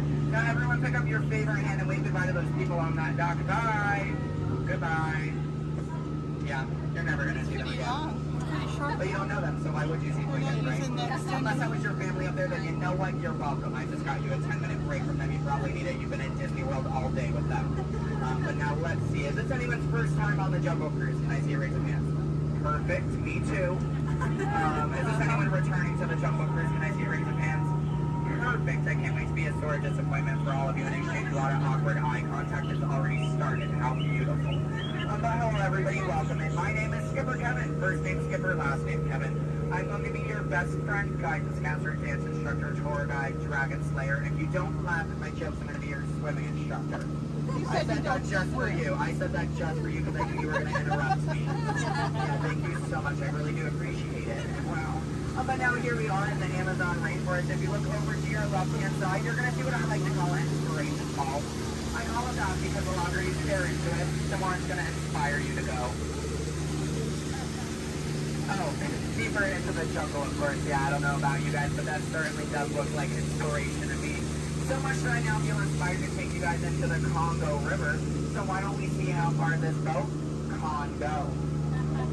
Okay, I'm glad of you if you did not like that. Don't worry, my jokes, they don't get any better yet. So buckle up, we're going to have an amazing time together. And if any of you have not seen the Jungle Book or you'd like to see it again, don't worry, it's right over there in 3D and the box set edition. Yeah, it really was the bare necessities here in the jungle. Oh wow, this is awkward. I'm sorry guys, I was trying to throw you a surprise party, but it looks like no one's here. I can't see anyone. Canoe? Yeah, I cannot. It really is an either or situation if you get what I'm trying to say. I even brought out that giant python snake. I just would not recommend getting too close to him. He will develop quite a crush on you. It's what I like to call a constricting relationship. It never ends well. What in the jungle? Oh, sorry. I hope that did not alarm anyone. Those are just my roommates. Yeah, looks like they got into the explosives, but I'm sure they were just trying to find the bananas. They do find them very appealing. Yeah, they kind of go ape over them actually, but you know, I think we should make like a banana and split. So we're now going to head down the Nile River, which is the largest river in all of the jungle. It goes on for Niles. And Niles. And Niles, thank you. And if you don't believe me, you are in denial. Disbelief. I bet you believed you had that one. No. Yeah, you did. I heard you say it. But if you look right there, everybody pay attention. This is super cool, super rare. It's honestly an African bull elephant. You could even say it is a once-in-a-lifetime opportunity. You will never see one of those again in your entire life. A twice-in-a-lifetime opportunity. You will never see one of those again. How majestic that is, the common African elephant. Okay, but now here we are on our African belt, which has some of my favorite animals on it. If you look up behind those boulders, you're going to see those tall-necked cheetahs. Right here in the front, those are the ones that killed Mufasa. Over there, we have the scary-looking chickens. Look at all those chickens. And then we have that beautiful pride of lions protecting that sleeping zebra. Yeah, who am I kidding? I can't lie to you guys. That zebra's dead. Those lions are chowing down on some lunch right now. But kids, don't worry. I like to call that zebra plastic. There's lots of trust issues here in the jungle, I know. Wow. Okay, this is not something you see every day. Wow, all right. So, why are you all looking like that's what you normally see on a Saturday afternoon? That's concerning you guys. I'm a little nervous now. I don't know about you guys. I don't think I have ever seen that many rocks on the beach before. Yeah, there's like, what, 200 rocks up there? Maybe 300 rocks, but then again, I'm not a geologist, so what do I know? Yeah, but what I do know is we're not going to look above the rocks. That just sounds like a lot of paperwork, and I hate paperwork, so instead we'll ignore it and hope it goes away. Yeah. Oh my goodness, there they are. Those are my friends who are going to go to that surprise party. We have Old, Smiley, and Ginger. Just be careful, Ginger snaps. Yeah, she is one tough cookie, and I'm not sure why, but my jokes, they kind of get crummier from here. I guess it's just the way the cookie crumbles. I don't really understand. It's unfortunate. But hold straight ahead, we do have Schweitzer Falls, named after a famous and beloved founder of the Jungle Navigation Company, Dr. Albert. Wow. Yeah, don't worry, if you didn't get that, we're going over it later. Yeah. So I really hope you know how to swim, and if you don't know how to swim, stop being dramatic. Stand up, the water's only 3 feet deep. Yeah, no, it's not that difficult. But if you guys are starting to wonder, Skipper Kevin, how on earth did you land your job here? I'd like to say it's plain to see. Yeah, I took a crash course, which was half off, and you know, I've been winging it ever since, but that's kind of the tail end of that story. There's not much to it. And now it does look like we are entering a hippo pool, and I need everyone to be very careful. These do look like some dangerous animals. In fact, you could even say they are some hungry hippos. So if you guys could do me a favor and hold on to your marbles. I lost mine a long time ago, that's why that boat's halfway underwater.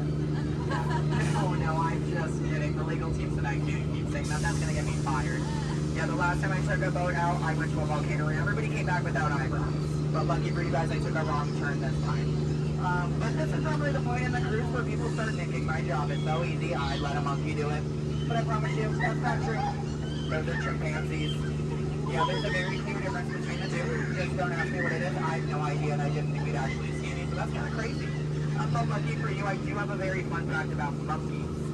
So apparently, humans eat more bananas than monkeys. But I don't know if I believe that, because I don't know the last time I ate a monkey, do you? Yeah, that's bananas. And don't worry, if you don't get that joke, I'll give you about 10 seconds. I get it. You're a late bloomer, you just need a moment to digest that one. You're welcome. Yeah, so please take your time. And it is now the moment that we have all been waiting for. It is the amazing, the colossal, it is the eighth wonder of the world. The backside of water! Oh, 2H! Oh, 2H! Alright, I got a few chemistry notes on board. That was the reaction I was hoping for. Everyone else, don't worry, I only tell those jokes periodically. It just gets me my element sometimes, you know. I did have a joke about oxygen and potassium. You could say it's okay. Yeah. I also had one about sodium, but no, you guys don't look interested. So instead, we're going to head down the Mekong River into the ancient Cambodian shrine. If you've never been in there before, be careful. There is a 10-foot drop. So make sure your seatbelts are buckled left to right and tug on that yellow strap. Yeah, if you're looking for your seatbelt, you can't find one, hold on tight. Let me know how that goes for you.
Here we are in an Indian elephant bathing pool, and I bet you guys even think that's water coming out of their trunks. But don't worry, it's not.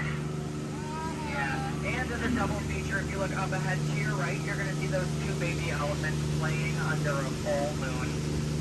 Yeah, I bet you don't see that very often, do you? No, I'm just kidding. Don't answer that. If you do see that often, I don't want to know why that's weird. Please keep that to yourself, okay? But you know, since we are here in the jungle and there are plants everywhere, I'd really like to take a moment and show you guys some of my favorites. So, that one.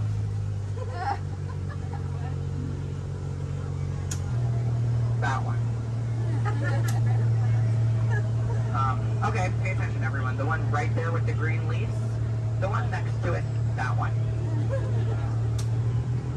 Yeah, they're great, aren't they? Yeah, sorry if you wanted their names. I don't know any of them. I barely know how to do this thing forwards. Yeah, so I can only give you so much. But what I can tell you is I'm sorry to let you know we're coming up to the end of our cruise.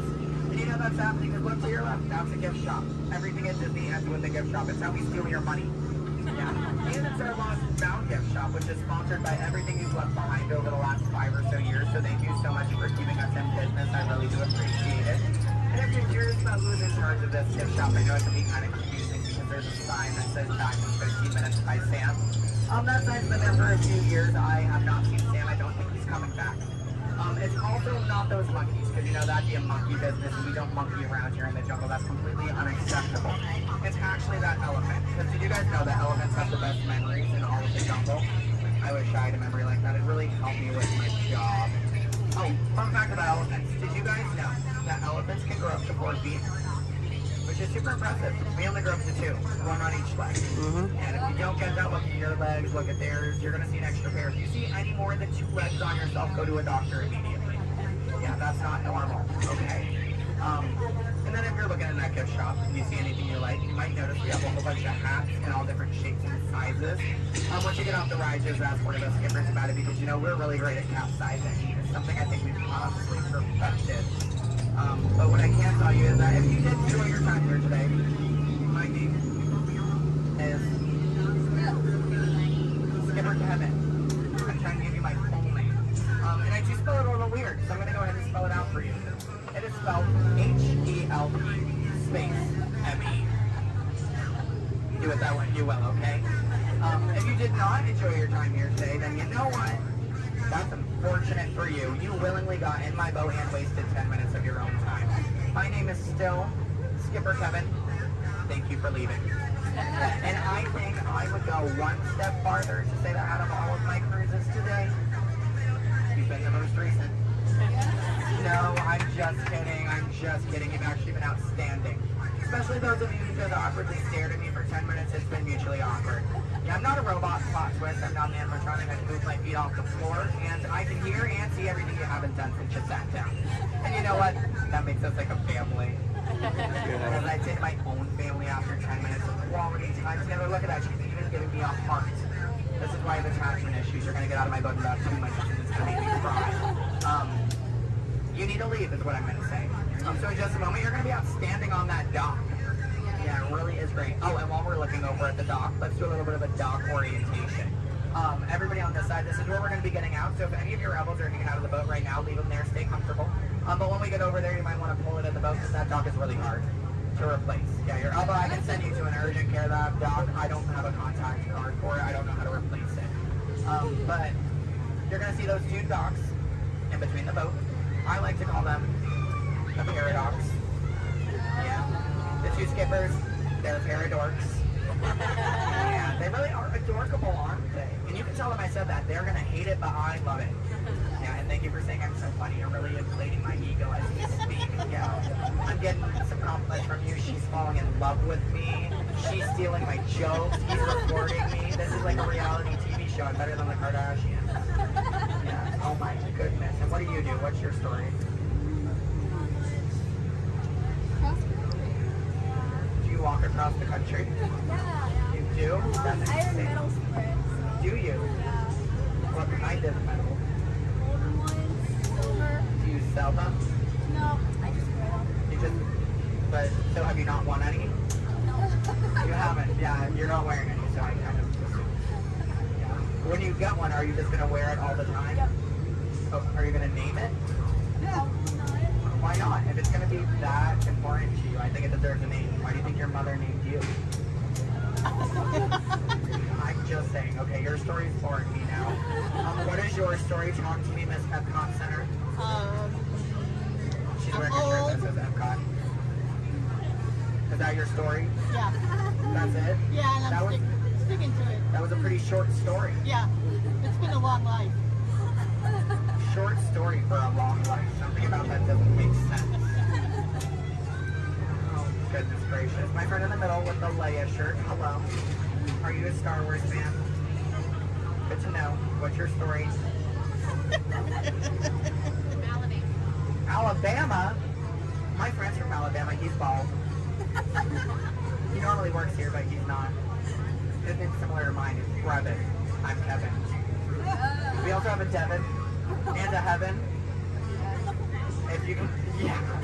How do you think we feel? You hear us on the microphone, you just hear a name, all you hear is Evan. We all come flocking too. Yeah, it's great. Okay, my friends in the back, why are you so quiet? You're so quiet. Are you having fun back there? Just making sure you're not asleep. Your bucket has a little no. You're wearing sunglasses. You're wearing sunglasses. He's behind my engine. Can't see any of you. And then what about you two over there with the extra set of ears? How you doing? Thank you. Are the nicest one here. No one asked me how I'm doing. Thank you. You are all horrible people. Just know that. Just know that, please. Except, well, no, you can love me all you want, but that doesn't mean you ask me how I'm doing. You know what? I think I'm ready to cut our time a little short together. So, now this is a word from legal. Make sure your hands, arms, legs, and feet are inside the boat. Parents, supervise your children. I don't have any. I don't want yours. Children, supervise your parents. I don't trust them, neither should you. And that number 2 they're holding up means that we have to do this 2 more times because you guys just didn't make me feel good enough about myself. So hello everybody, welcome aboard the Walt famous Jungle Cruise. My name is Skipper Kevin and I would never do that again. That's treacherous. The only thing I'm going to do is make you 2 times farther from the exit for your inconvenience. You're welcome. And I really would like to tell you what my parents told me on my 18th birthday. They looked at me and they didn't say, Skipper Kevin, happy birthday. Are you staring at me? That's all they said. Okay, well now that you guys are just doing weird things, get out. Goodbye. Yay. Stop. Don't stop. I need it. Yeah, guys, give me a standing ovation. I am a middle child. I love validation. Yeah, thank you.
Gosh, Minnie, isn't this fun? Mickey, I just love the parade.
Just joined us. Welcome aboard the Disneyland monorail. For your safety, please remain seated, keeping your hands, arms, feet, and legs inside the train. Watch your children, and no smoking, please. Bienvenidos a bordo.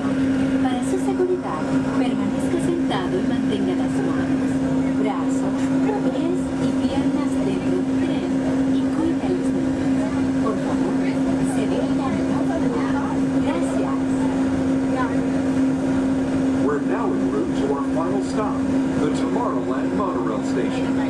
Along the way, you can get a bird's eye look at the downtown Disney district, Disney's Grand California Hotel and Spa, and Disney's California Adventure. To the left of the monorail is the main entrance of Disneyland, the happiest place on earth. Disneyland is truly an American original. Since its opening in 1955, it has hosted more than 500 million guests from around the world, including presidents, kings, and celebrities. It is the original Disney theme park, created and enjoyed by Walt Disney himself. To the right is our transportation closet, where you'll find taxis, hotel shuttles, and public transit stops. About to enter Disneyland. Some of the clearances are pretty tight up ahead, so be sure to remain seated, keeping your hands and arms inside the counter.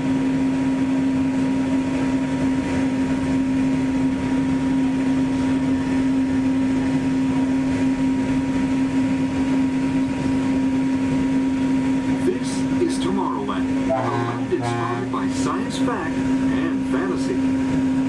Directly below us is the Submarine Lagoon, where you can dive into an exciting underwater adventure aboard the Finding Nemo submarine voyage. Across the way are the icy peaks of Matterhorn Mountain, home of the world's most famous bobsled run. And beneath us are the roadways of the Utopia, where drivers of all ages can ride the road to tomorrow. As we cruise over Tomorrowland, our pilot would like to share a few program reminders. Hello everyone, welcome aboard Monorail Red for your enjoyment. This land park will remain open until 9 p.m. tonight. The park's hours has been extended to 9 p.m. Our last monorail tonight will be at 9 p.m.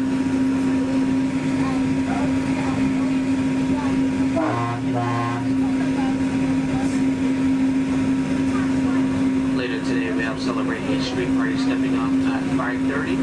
Coming from Main Street, USA, back up to It's a Small World. And later tonight, we have Halloween screams at 8 p.m. in front of Sleeping Beauty Castle. Hope you enjoy the rest of your stay here at Disneyland Resort. Thanks for climbing us on that fabulous guy.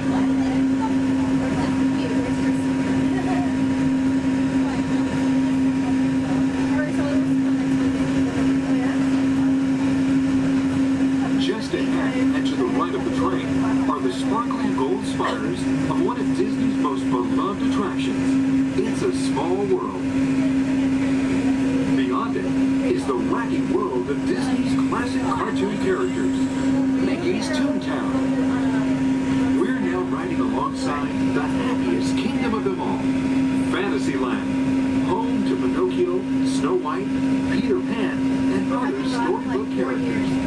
Last time I went, one of the guys got really close with the little boys right here. It freaked me out, and I hit him, and I was like over it. I'm never like, no.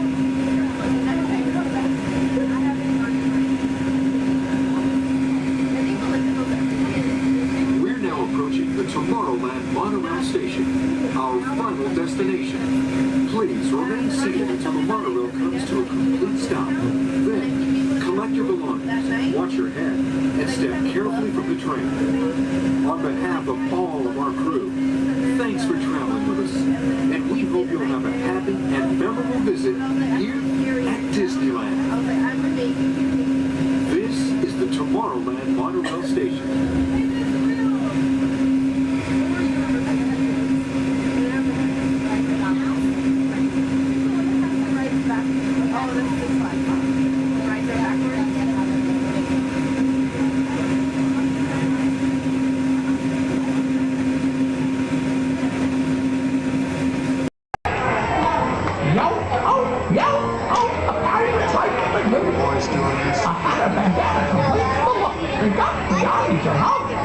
With patches of feathers, it's like that can move. A pirate's life for you. He picked out a hat and he rigged it with blue. And the armies your home. Like earrings and medals and dreadlocks to boot. And the armies your home. A pirate's life for you. Hands up to you, ladies. Hands up to you.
6-mile journey to downtown Disney Station and back. For a safe trek, remain seated, keeping your hands, arms, feet, and legs inside the cabin. Be sure to watch your children, and no smoking, please. Bienvenidos. Para su seguridad, permanezca sentado y mantenga las manos, brazos, pies y piernas dentro del tren y cuide a los niños. Por favor, se ruega no fumar. You're riding aboard a Mark 7 monorail, the latest generation of Disneyland monorails. When Walt Disney introduced this attraction in 1939, it was the first daily operating monorail system in the Western Hemisphere.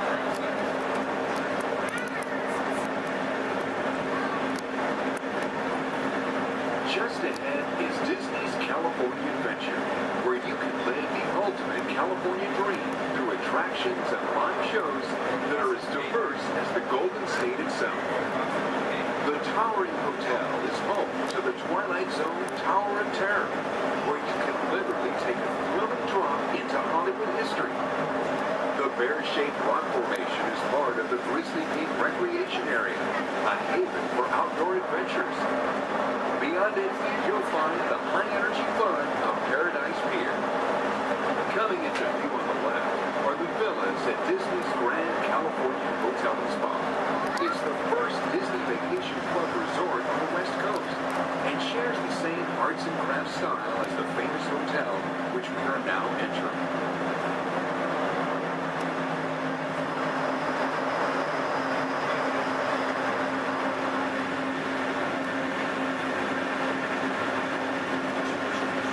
Now arriving at Downtown Disney Station, gateway to the Downtown Disney District and the Disneyland Resort Hotels. If you will be leaving us here and returning later today, please hold on to your park ticket and have your hand stamped as you leave the station. You may reboard the monorail for a return trip to Tomorrowland up until 1/2 hour prior to Disneyland closing. Please remain seated until the monorail comes to a complete stop and the doors have opened. Then, gather your belongings, lower your head, watch your step, and exit to the left of the monorail. Thanks for traveling with us today, and we hope you enjoy your visit to the Disneyland Resort. For those of you continuing with us, we'll begin our return trip to Tomorrowland in just a few minutes. Thank you. You are the passengers of the Ocean Common Elevator about to ascend into your very own episode of the Twilight Zone.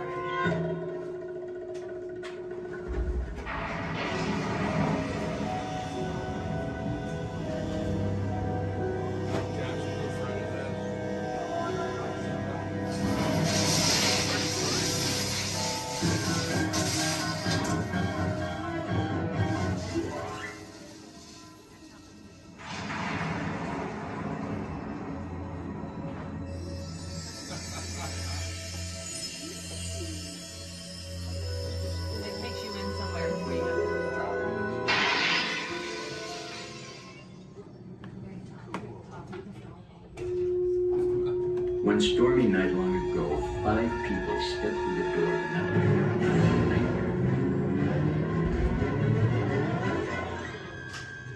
That door is opening once again, this time.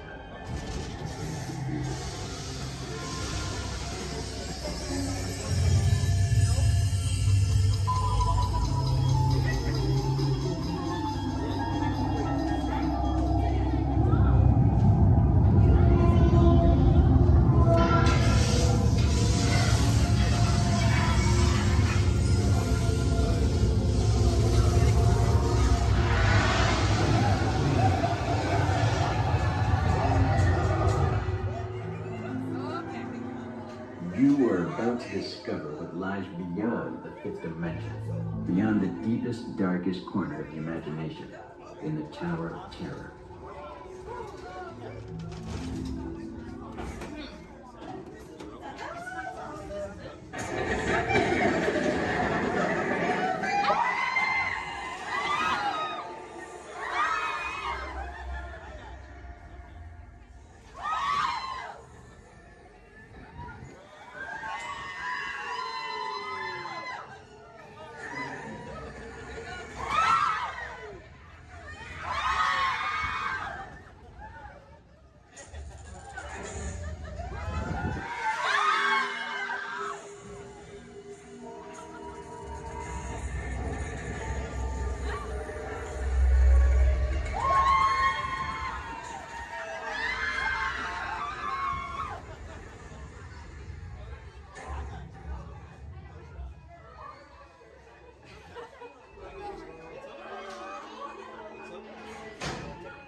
A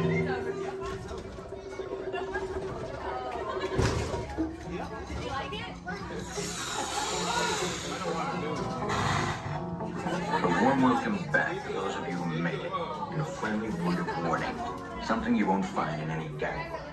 The next time you check into a deserted hotel on the dark side of Hollywood, make sure you know just what kind of vacancy you're filling, or you may find yourself a permanent resident of the Twilight Zone.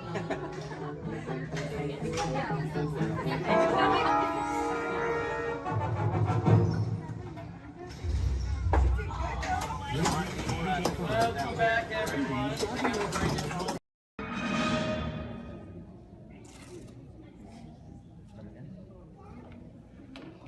Hi, and welcome to the universe of energy. How are you? Fine. No need to answer. You know, you're probably surprised to see me here, aren't you? But then there's probably a lot of places you'd be surprised to see me when you think about it. If you were driving in your car, for instance, okay? Close your eyes, you're in your car, no, close your eyes, in the car, but right now think about it. You're in your car, you're driving, and then all of a sudden from the back seat, I just pop up and go, hey! You just whack me in the head, wouldn't you? That wouldn't be nice. But then it wouldn't be nice for me to do that to you. How'd I get in your car anyway? Did you lock the car? Maybe it was your fault. Maybe I'm just teaching you a lesson. But the point is, to see me here as a spokesperson for the universe of energy. I mean, that's crazy, you know. I mean, I'm an expert on a lot of things. You know that. I know that. But not a lot of things. A few things. But energy, I mean, there was a time I could care less about it. And then suddenly everything changed. One day I was sitting in my apartment. I said I was sitting in my apartment when, there it is. I'd offer you some snacks, but I I can't hear me. Hey, you! How about sharing some of those chips? No, you're on a diet. Me? How about you? Anywho, I'm watching TV and my favorite show's about to start. This is Jeopardy! Yes! Told you it was my favorite show. Who is it? And of course, no one locks their doors in New York. Hey, it's your neighbor, Bill Nye the Science Guy.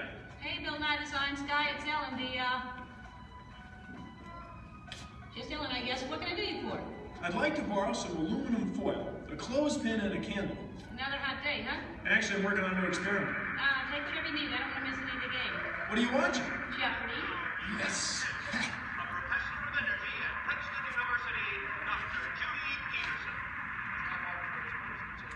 Oh my gosh! What? It's my old college roommate, Judy Peterson. She was such a smarty pants, know-it-all. I had the best nickname for her, though. What was that? Stupid Judy. Ellen, that makes no sense. She has a PhD. I know, but it made me feel better. So now I guess she's some hotshot, energetic professor. She's a professor of energy. Whatever. Who cares about stupid Judy and her stupid energy? Ellen, energy's the most important thing in the universe. Oh yeah, sure. Take her side. I'm not taking her side. It's just that without energy, nothing would go. Nothing would happen. I mean, there'd be nothing. Well, then we'd really be in jeopardy now, wouldn't we? Yeah, well, what is, thanks for the supplies, and see you later. What is? Bye-bye. It's the Parliament of Israel. Right ahead. Go. Right again, Judy. Stupid Judy, stupid energy. Maybe the universe needs energy, but I don't. I'll take a nap for 100. I know. Big piece of corn right there in the teeth. How could you not see it? I'm gonna have to call you back. Now, as most of you know, when someone falls asleep watching TV, that person is going to have a what? Anyone? Sequence. Anyone? A crick in the neck? Bad hair day. A dream sequence. That's right, ma'am, a dream sequence. Right. Mine was more of a nightmare, actually. And actually, we should get some fog in here. Always nice to spice up a dream sequence with fog. No, not in here. Over there. The dream. Scary, huh? This is Jeopardy! Now here are today's contestants. Dr. Judy Peterson, Dr. Albert Einstein, and finally, just Ellen. And now here is the host of Jeopardy, Alex Trebek. Thank you, Johnny Gilbert. Hello, contestants. Welcome to our program. And good luck to you in the game. Here are the categories for the first round of play. Solar energy, wind power, energy from water, fossil fuels, fusion, and finally, gas. Ellen, since this is your dream, we'll let you make the first selection. I will take fossil fuels for, let's go 100. Fine. The answer is, this was formed from microscopic plants and animals trapped in ocean floor sediments millions of years ago. Ellen. Yes, I know that one. That's,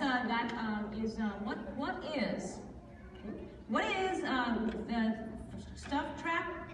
Microscopic fuels and plants and animals and Sorry, Ellen. We were looking for something more than just an embellishment of what I had already said. Anyone else? Judy. What is petroleum, Alex? What is bituminous? What is solar thermal conversion? What is hydroelectric? What is helium? And so, as we come to the end of the first round, ladies and gentlemen, Judy has the commanding lead. Ellen has her work cut out for her, and Dr. Einstein is nowhere, relatively speaking. Is this a nightmare or what? Oh, Ellen, your first correct response. Wait a minute. Dreams! This is my dream. I'm in control now. I can still win. I still have a chance to. Ellen! Who is it? It's me, Bill Nye the Science Guy. Hey, I'm glad you came to help me. Actually, I came to see Einstein. Wow, you're getting clobbered. Yeah, this Nightmare Jeopardy version's a lot harder than the home version. Can you help me? Sure, but first we have to go back. Backstage? No, way back, like many billion years ago. Okay, but can we stop at a mini mart or something to get some snacks? Because I have a tendency to get hungry after a couple billion years. No can do, time's wasted. Come on! Wait, it's not even over. It gets really weird from here. Now some person I don't even know reminds me there's no eating, drinking, smoking, or flash photography allowed in my dream. There is no eating, drinking, smoking, or flash photography allowed in Ellen's dream. And she forgot something. And no videotaping, okay? And those of you who are just walking in right now, you're late. Where have you been? I love your hair. No, not you.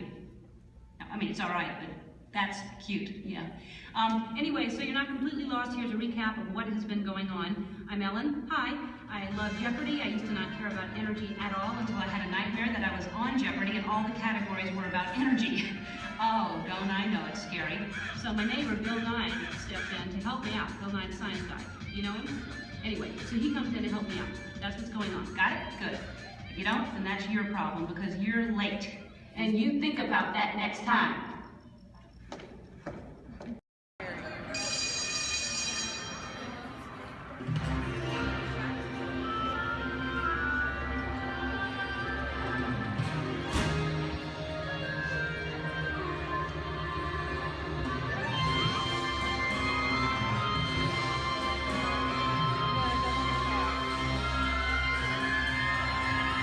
Welcome aboard. At this time, I'd like to ask everyone to please remain seated throughout the show. Please keep your arms, hands, legs, and feet inside the vehicle at all times. Don't forget to supervise your children. And for the safety of our cast, please refrain from the use of flash photography and external video lighting. Now that we've taken care of business, let's talk about me.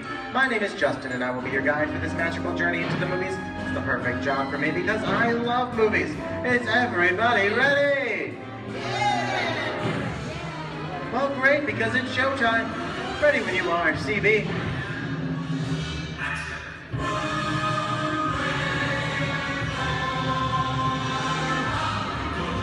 And we are rolling.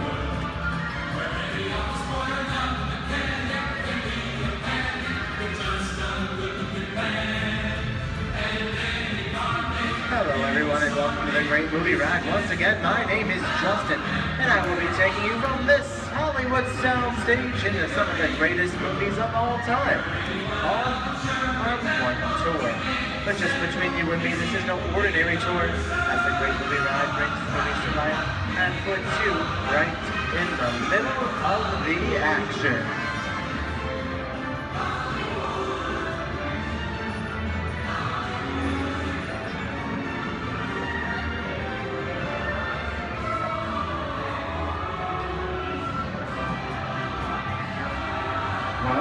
I don't know about you folks, but I just love the great Hollywood musicals of the 1930s. This scene is from one of my favorites, the Busby Berkeley classic Footlight Parade, starring James Cagney, Ruby Keeler, and Dick Powell. In 1952, Gene Kelly was Singing in the Rain with Debbie Reynolds and Donald O'Connor. Did you know Gene Kelly co-directed this movie? And can anybody tell me what movie this is? Right, Walt Disney's Academy Award-winning film from 1964, Mary Poppins, starring Julie Andrews and Dick Van Dyke. The London fantasy of Mary Poppins was shot entirely indoors on sound stages at the Walt Disney Studios in Burbank, California. There was no exterior shooting at all.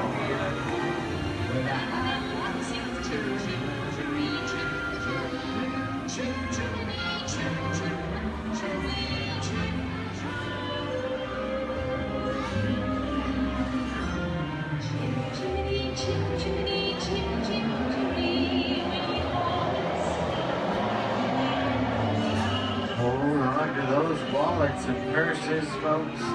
This doesn't look like a very good neighborhood. In fact, it looks a lot like the underworld, the scene of such classic gangster films as The Public Enemy, starring one of my favorite tough guys, James Cagney. The working title of the film was Beer and Blood, and in the United Kingdom it was known as Enemies of the Public.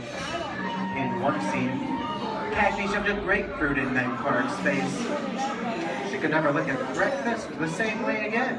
Kick in with the dog. If you don't, somebody's going to drop by here and kick your teeth out one at a time. You mean?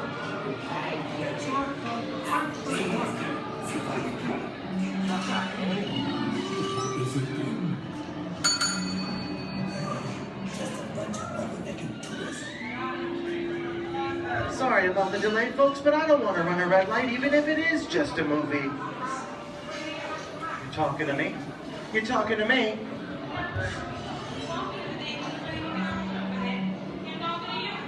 I'm not supposed to leave my vehicle. I said get up, baby. Okay, Muggsy, whatever you say. How'd you know my name anyways? I've seen this movie before. Well, they need some. See, you fancy. Congress might take it out of here, so be it. I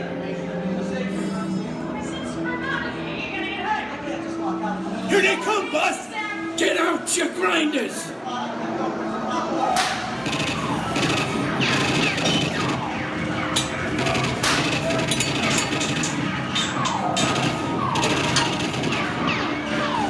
I'm hit! Hey, I'm hit! Muggsy! They got Squid! Muggsy! Muggsy! Squid's hit bad! Real bad!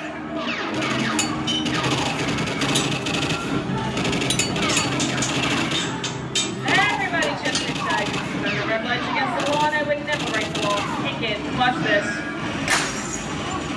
No more red light. Muggsy!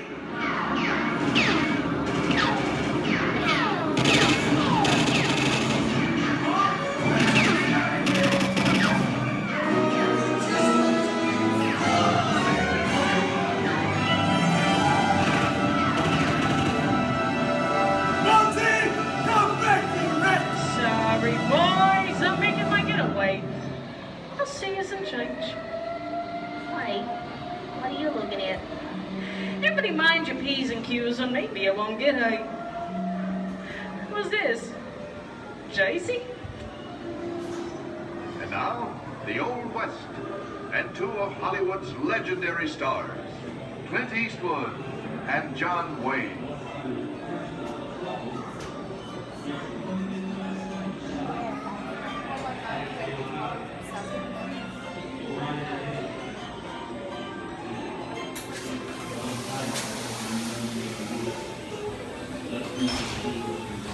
Sleepy little bag, ain't it? That's some mighty tough territory you're heading into, Pilgrim. I'd think about turning back if I was you.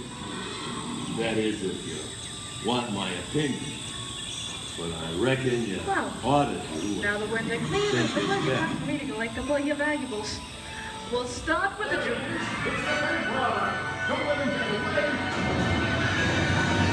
You're gonna have to catch me first, Papa. Get yourself up. Not so nice. I'm getting out of here. For this. What are you doing? Nobody's staying right, making a noose. Can't get any worse.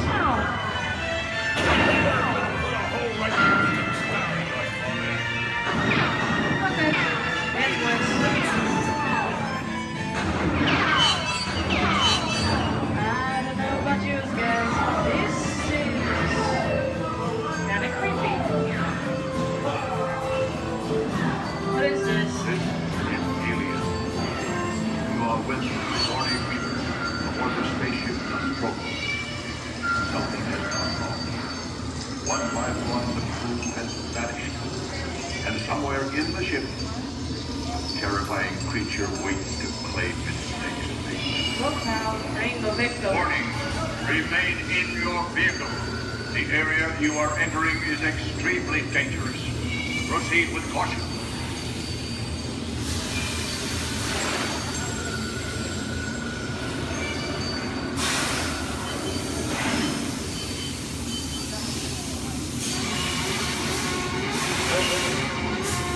The emergency distress system is now activated. Ship will detonate in T-minus 10 minutes. Option to override automatic detonation expires T-minus 5 minutes.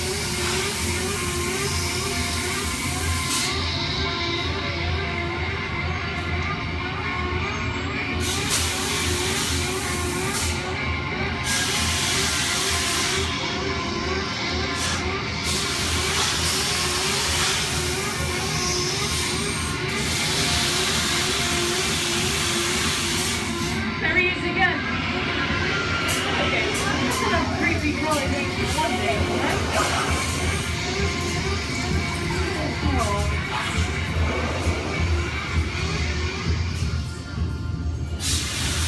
Here in Raiders of the Lost Ark, amid 1,000 deadly snakes, Indiana Jones unearths a great treasure. Will Harrison Ford escape with his discovery? And what will be your fate? Beware. Snakes. Why did it have to be snakes?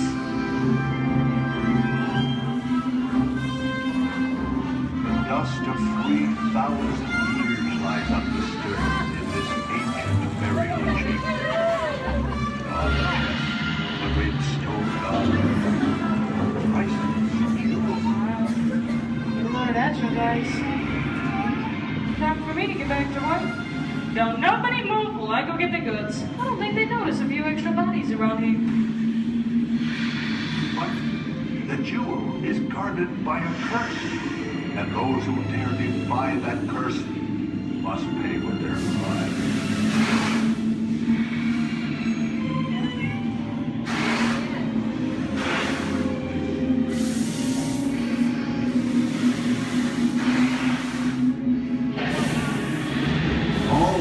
Unbeliever, disturb the treasure of the gods, and you shall all lose your lives.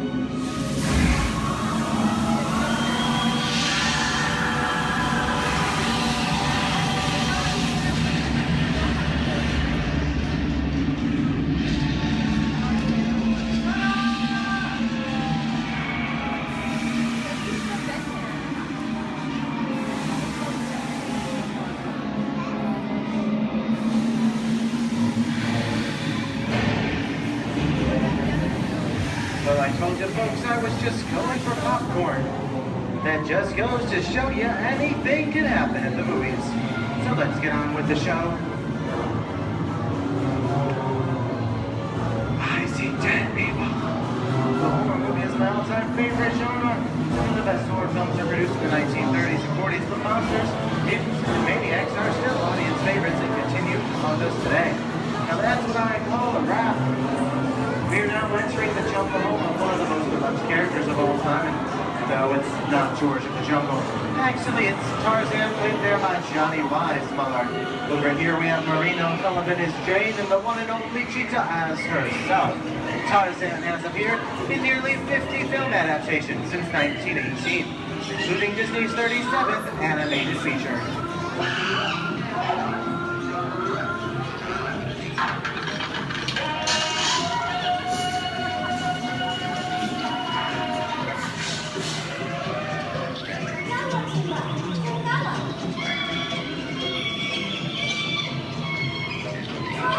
Louis, I think this is the beginning of a beautiful friendship. That's the last line of the movie ever.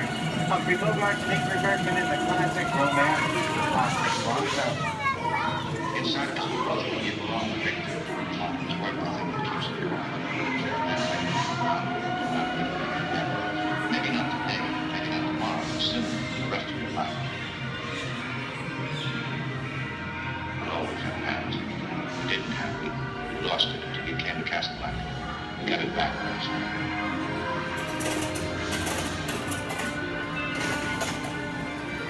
I've got a job to do too. Where I'm going, you can't follow. What I've got to do, you can't be any part of. Those I'm no good at being noble. It doesn't take Here's one of my favorite movie stars, Mickey Mouse in one of his greatest roles, The Sorcerer's Apprentice in Fantasia. When the movie came out in 1940, Walt Disney promised to add new musical sequences in the future. His nephew Roy kept that promise 60 years later with the release of Fantasia 2000. The sorcerer in this sequence was named Yensid, which is Disney spelled backwards.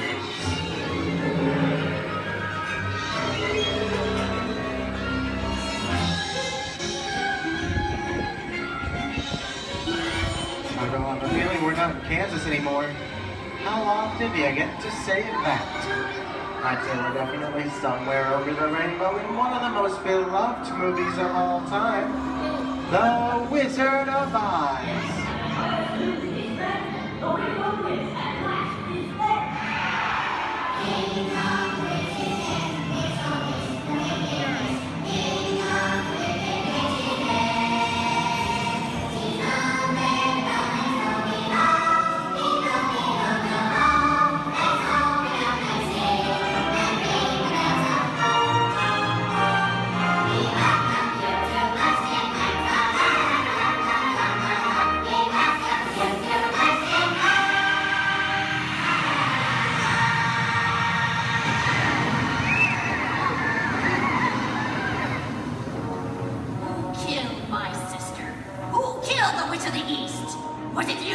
No, it was an accident. I didn't mean to kill anybody. Well, my little pretty, I can cause accidents too. Oh, rubbish. You have no power here. Be gone before somebody drops a house on you, too.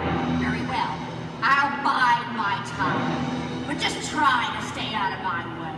Just try. I'll get you, my pretty, and your little dog, too.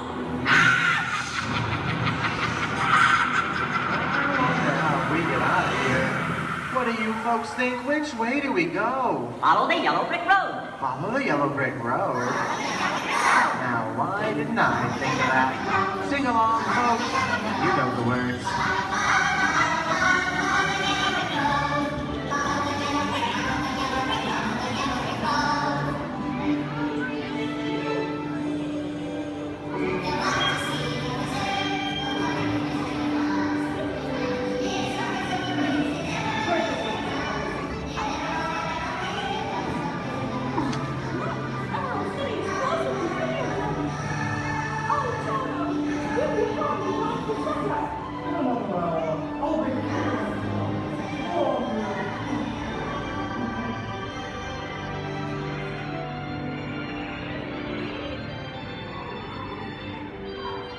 I hope you've enjoyed our tour through these great moments at the movies, but we've only scratched the surface of what Hollywood has to offer. There are thousands of other great movies out there just waiting for you to discover. And here are just a few of my favorites.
officer?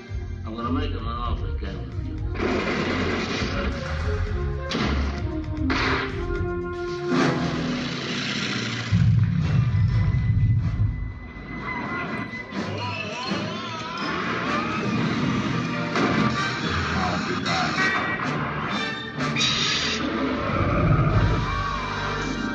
We're not in Kansas anymore.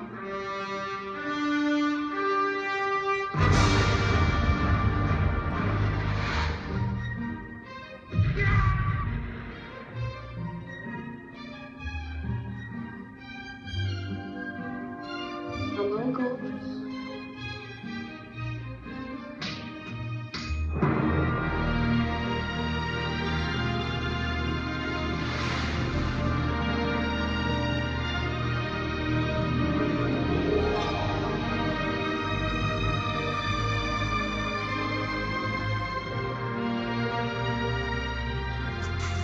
I want you to go. We didn't need that. We had faces.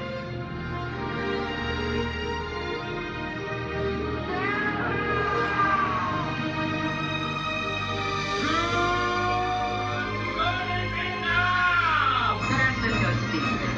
It's going to be a bumpy night.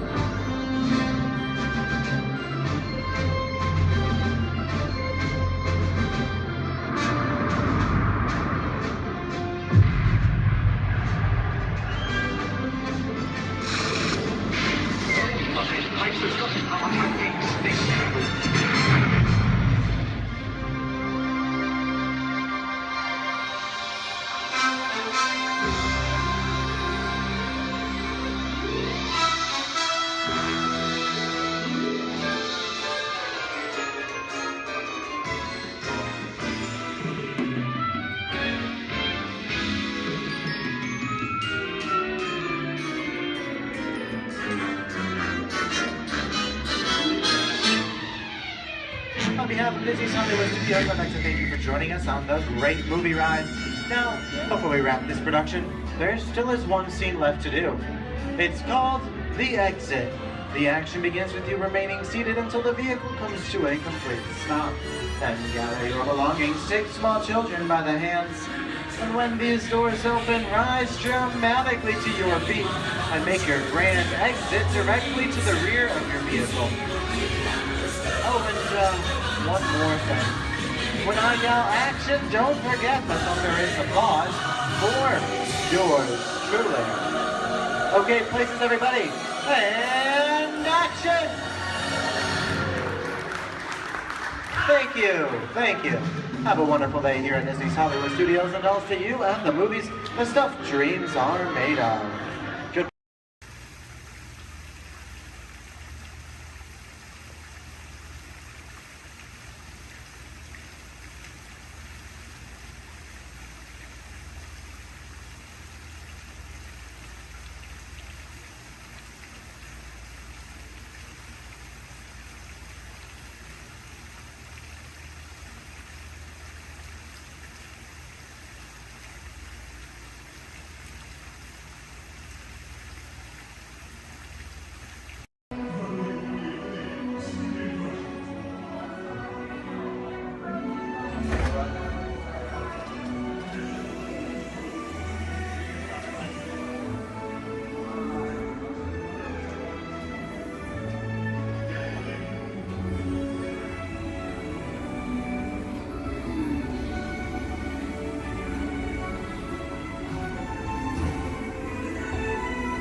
Le chef Daniel is waiting for you. This way. Qu'attendez-vous?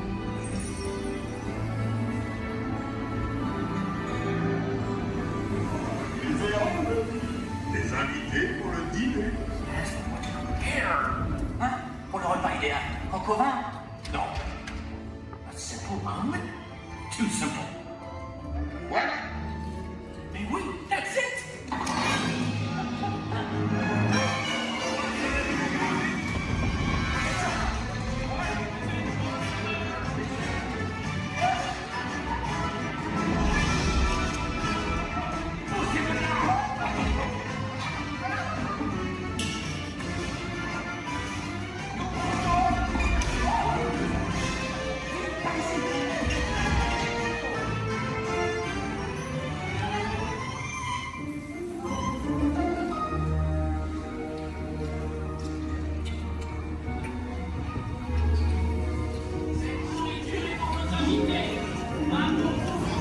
Hey guys, the food is for them, not you.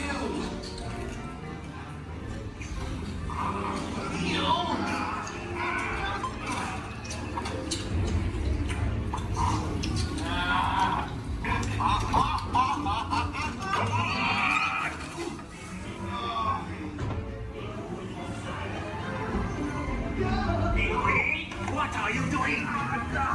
Que manigancez-vous? Out of my way!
Please remain fully seated.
streets of Sleepy Hollow, long, long ago, tiptoe Ichabod Crane, nervously sleeping. For he heard the dreadful legend that monks folk told of a Halloween spirit, fiendish and bold. Beware the headless horseman on a midnight steed. He's searching for somebody to supply his cursed need.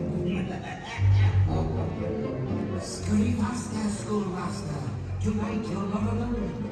The horseman's riding after you. It's time that you act.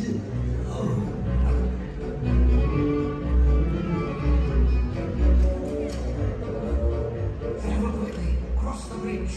Don't look back, do not delay. If the headless horseman gets you, you won't see another day.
mínima de un largo de auto entre su vehículo y el de adelante. Para parar su auto, quiten el pie del pedal. Gracias.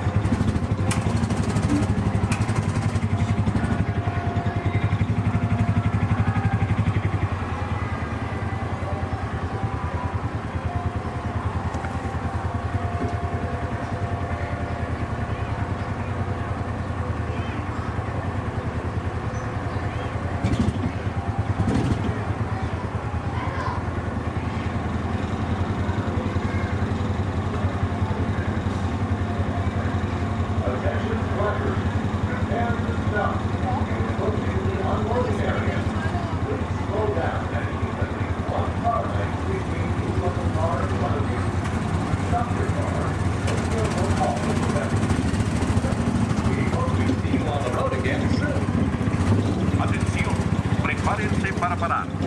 Se están acercando a la zona de...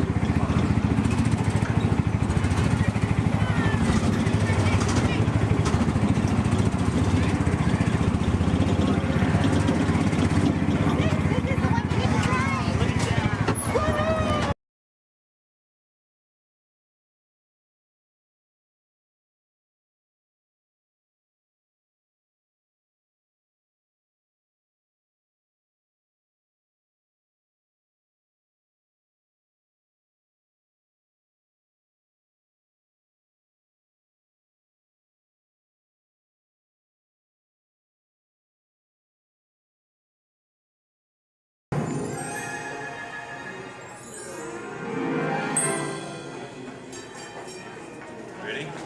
What card is that? Okay, keep your eye on it. Wait. Please. Blow on it.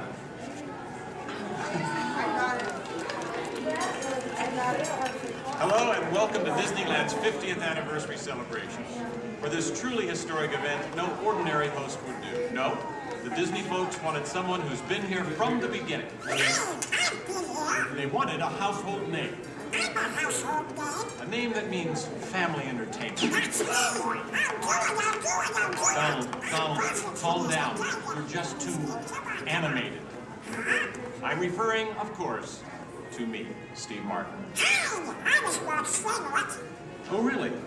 Well, I don't remember him calling that show the Donald Duck Club. Now just waddle along. As I was saying, the Disney folks came to me because I began my career right here at the Magic Shop at Disneyland. That's me, Disneyland class of 1960. Magician, prestidigitator, and seller of fake vomit.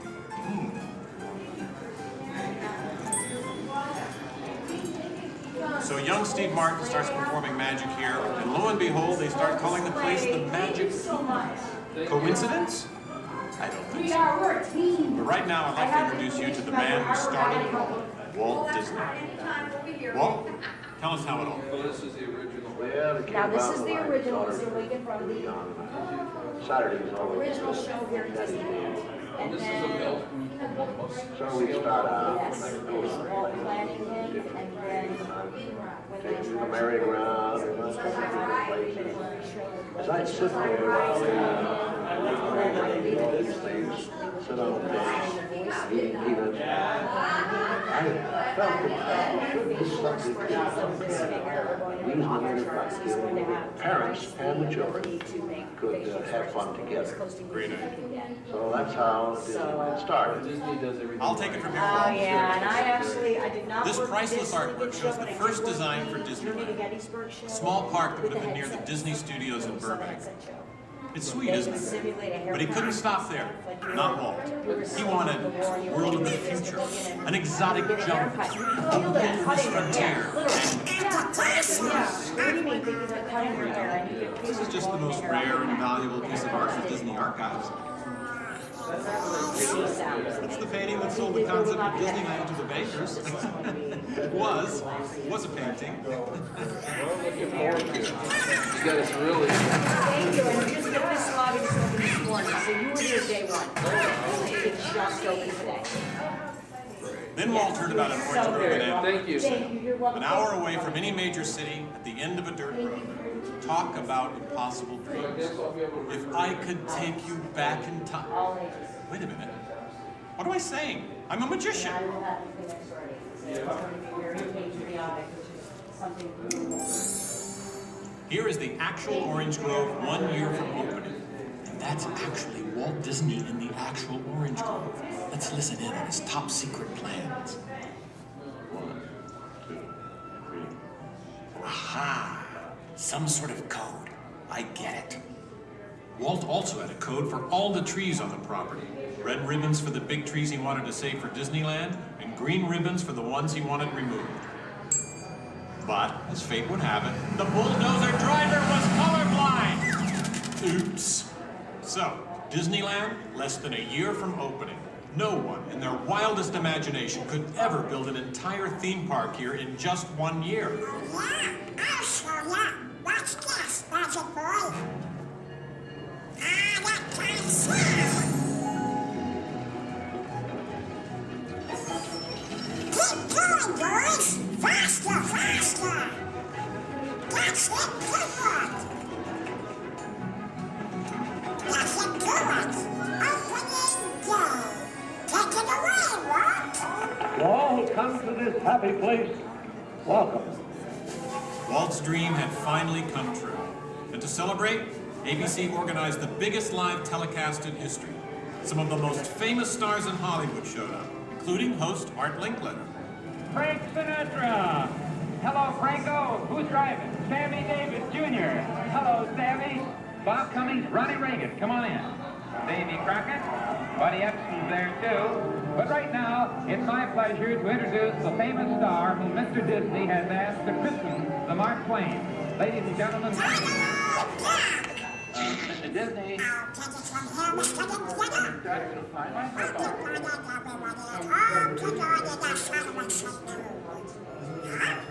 Hey, what's the big idea?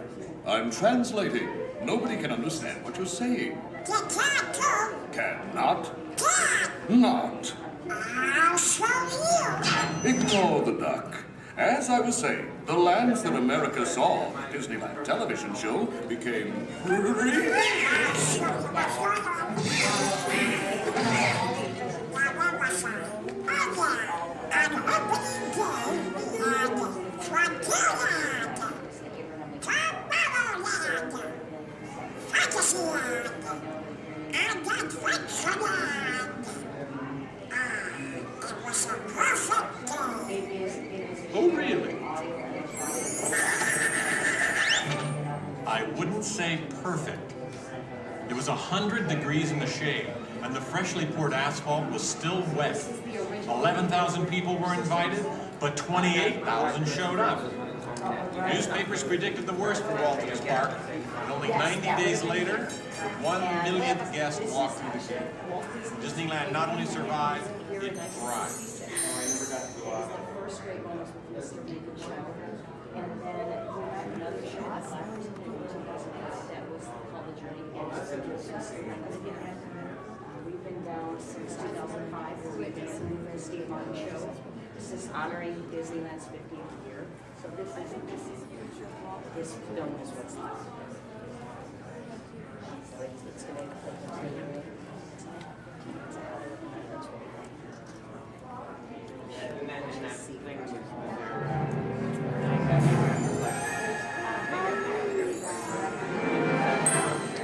Walt wanted the magic of Disneyland to begin as soon as you walked through the gates.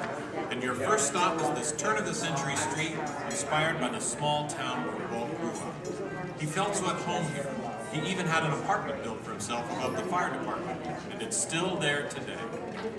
Walt paid tribute to his father in one of the shop windows. In others, you'll find some of Disneyland's most important contributors. Nice try, Donald. Many shops have come and gone here over the last 50 years. Gone is the working pharmacy, and gone but not forgotten, my favorite, Hollywood Maxwell's corset shop, better known as the Wizard of Bras. Yes, Disneyland is filled with nostalgia and memories, but that's only part of the magic. Let's not forget fantasy. Ah, hear that? When you wish upon a star, your dreams come true. For Walt, that was the very essence of Fantasyland. Of all the lands, this was closest to Walt's heart. He even placed the Disney family crest right above the castle gate. Fantasyland was created by the same artist who created Disney's animated films at the studio. And soon those storybook tales came to life in an orange grove in Anaheim. For the first time, we could step into those worlds and become a part of the adventure. In Adventureland and New Orleans Square, surprises happen all the time. In fact, Disneyland is the only place I can think of where you can be attacked by pirates, frightened by ghosts, and nearly crushed by a giant boulder, while keeping your arms, legs, and feet inside the vehicle at all times. And here's the adventure that started them all. Remote rivers through a treacherous jungle. Could something go horribly wrong? Only a punchline. Over the years, the Jungle Cruise has become a showcase for handsome and witty river guides. Oh no! That big elephant is coming up to us and it looks like he's going to squirt us! Everyone in the back, get down! Don't worry, it never happens.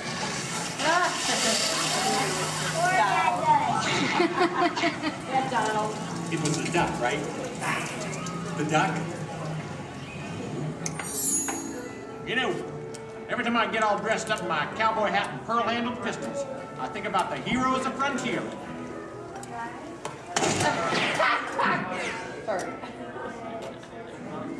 You see, Walt believed it was important to pay tribute to the pioneers who blazed a trail across frontier America. And I agree. Especially when it involves saloon girls and blazing six-guns! In Frontierland, you could meet popular Disney heroes of the day, like Davy Crockett and Zorro. For a while, there was an authentic American Indian village. And in the little mining town called Rainbow Ridge, you could board a mine train or pack mule to explore nature's wonderland. And then the West got a whole lot wilder. Big Thunder Mountain Railroad was a thrilling addition to Disneyland's growing mountain range. The first peak was the Matterhorn, one of Disneyland's first e-ticket attractions. But the most out-of-this-world mountain of them all is right here in Tomorrowland. When Disneyland first opened, Tomorrowland gave us a preview of the amazing, futuristic world of 1986. Okay, so the 1980s didn't turn out that way. But Tomorrowland is really about imagining the possibilities of the future. So we got to go to the moon before real astronauts did. We got to travel through the mighty microscope on atommobiles, beyond the realm of normal magnification.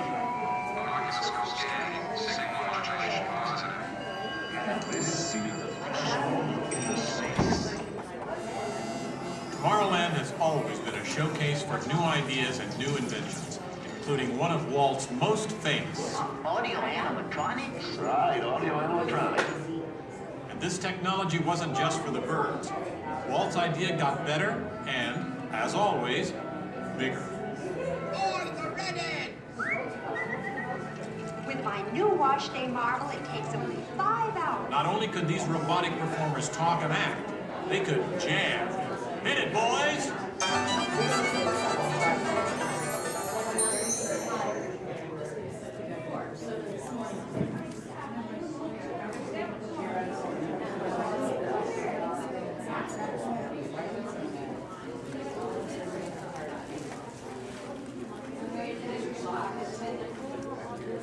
I was going to call him and say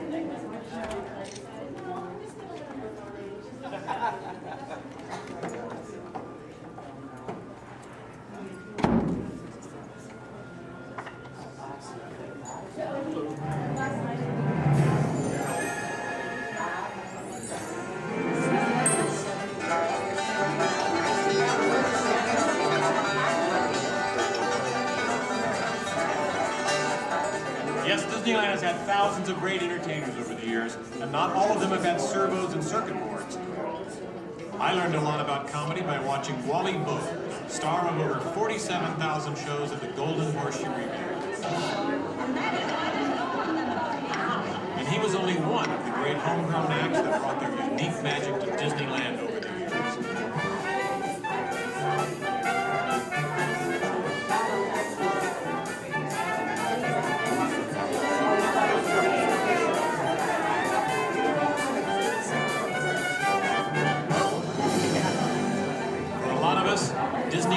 best magic trick happens every day at dusk. When all the lights come on, the Magic Kingdom is transformed before our very eyes. You know, that's one of the great things about Disneyland. Everyone has their own special memories. For some, it's the first time they walk through these gates. For others, it's their first parade. And I'm sure for all of you, it's watching me, Steve Martin, host Disneyland's big 50th anniversary. But while shows and attractions are all great, I think for most people, the real magic of Disneyland is right here. It's you, Donald. Yes, it's you and Mickey and all the rest of the gang who always make us feel like home. Shall we? Let's do it! Goodbye, everybody. You know, I have to admit, you would have made a perfect host next to me.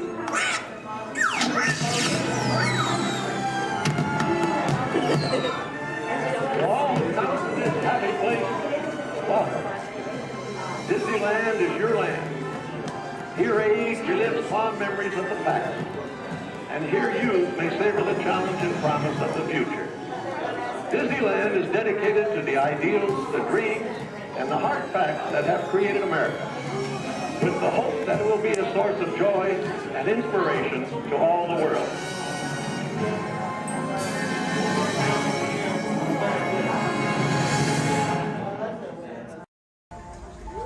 For those of you just joining us, welcome aboard Excursion 3 on the Disneyland Railroad. For your safety, please remain seated at all times, keeping your hands, arms, feet, and legs inside the train. Please supervise all children, making sure they are seated away from the train openings, either fully on a lap or on a bench. Our next stop will be the Q2 Town Depot, your gateway to all Fantasyland attractions. We'll meet you at the front. We're taking the train to the front. Perfect.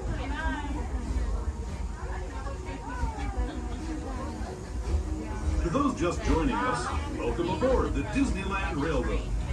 To ensure a safe ride, stay seated with your hands, arms, feet, and legs inside the train. And please watch your kids.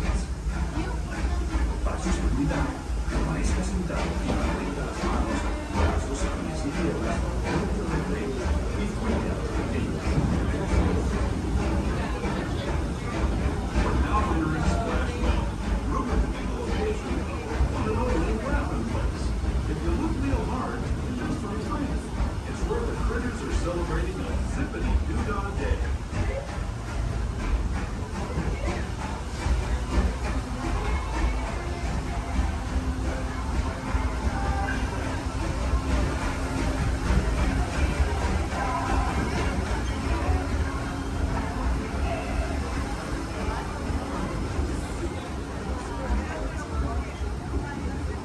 Speaking of critters, this place we're passing over is home to a whole bunch of them.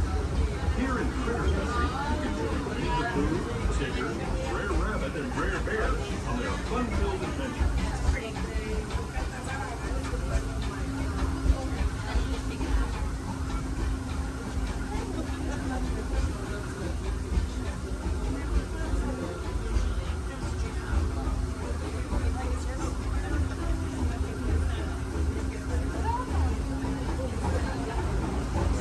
As we steam past Hungry Bear Restaurant, last outpost in these parts, we're now joining up with the Rivers of America and entering the frontiers that looked more than a century and a half ago. This is my favorite part of the journey. Around every bend, there's natural beauty as far as the eye can see.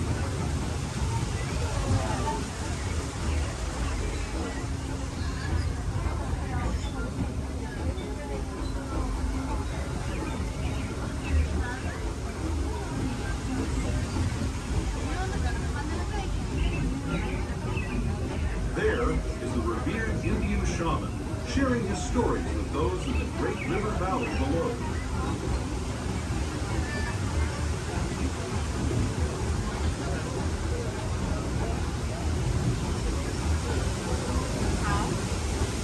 People like you can riding these rails is eating and hunting, traveling through nature's wonderland in a matter of days, rather than the months it used to take by mule or stagecoach. Steam power not only fueled these iron horses, but the dreams of a whole new generation as it moved west into this great frontier. Of course, some of those dreams and the stories that went with them were pretty darn wild and downright unbelievable, like on Big Thunder Mountain, where I hear that mysterious spirits have grabbed hold of those mining trains and turned them into the wildest ride in the wilderness.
Gateway to Fantasyland, where you'll find many of your favorite Disney animated characters and as we make our way to Mickey's Toontown Depot, we do ask you please remain fully seated until the train has come to a full and quickly stop. Some of your top are all Fantasyland attractions, including Extreme Small World, Alice in Wonderland, Peter Pan's Flight, and our other favorite little train, Casey Jr.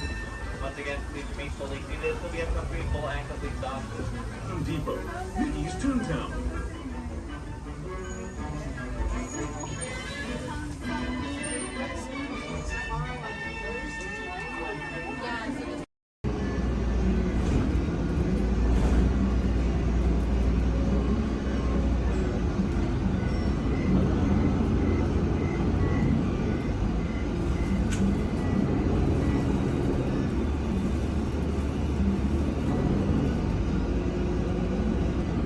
This is Disney's Port Orleans French Quarter Resort. Please collect your belongings, watch your head and step as you disembark, and take small children by the hand. Thanks for riding with us, and welcome home.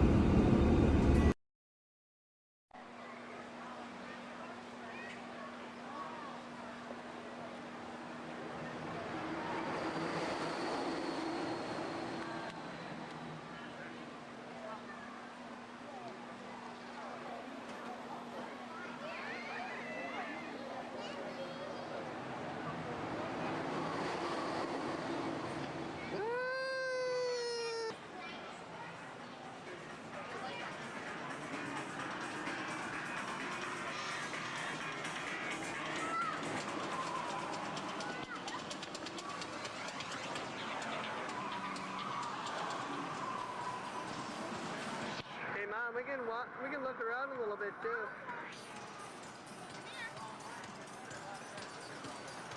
One ahead. Stick them out.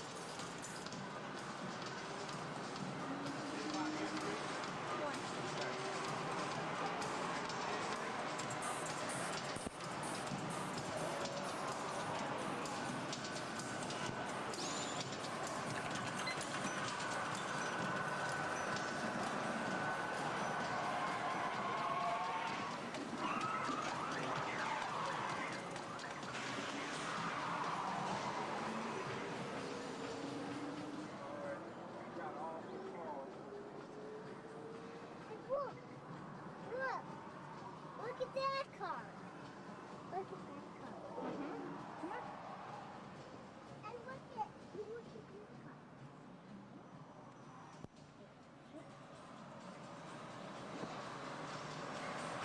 Let me go over here.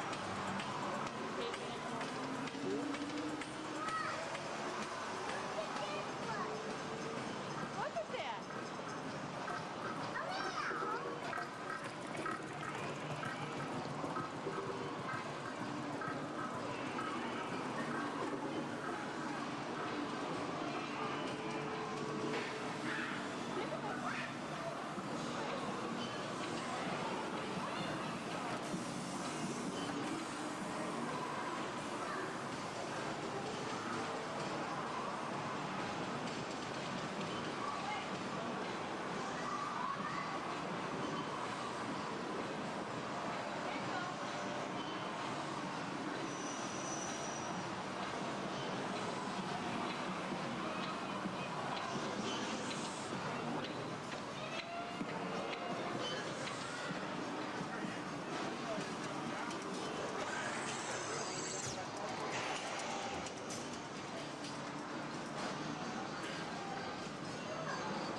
thing's working today. What do you mean?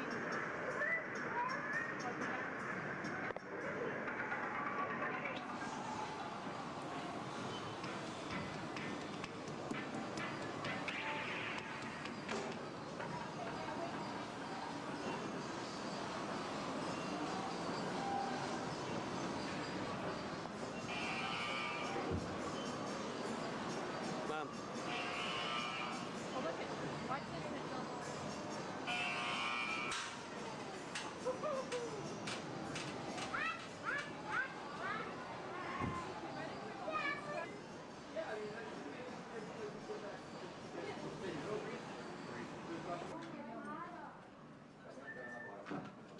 Yeah. Uh-huh. Oh, yes. Oh, okay. Hold on. 1 second. Okay, got it. Yeah? Okay. Thank you.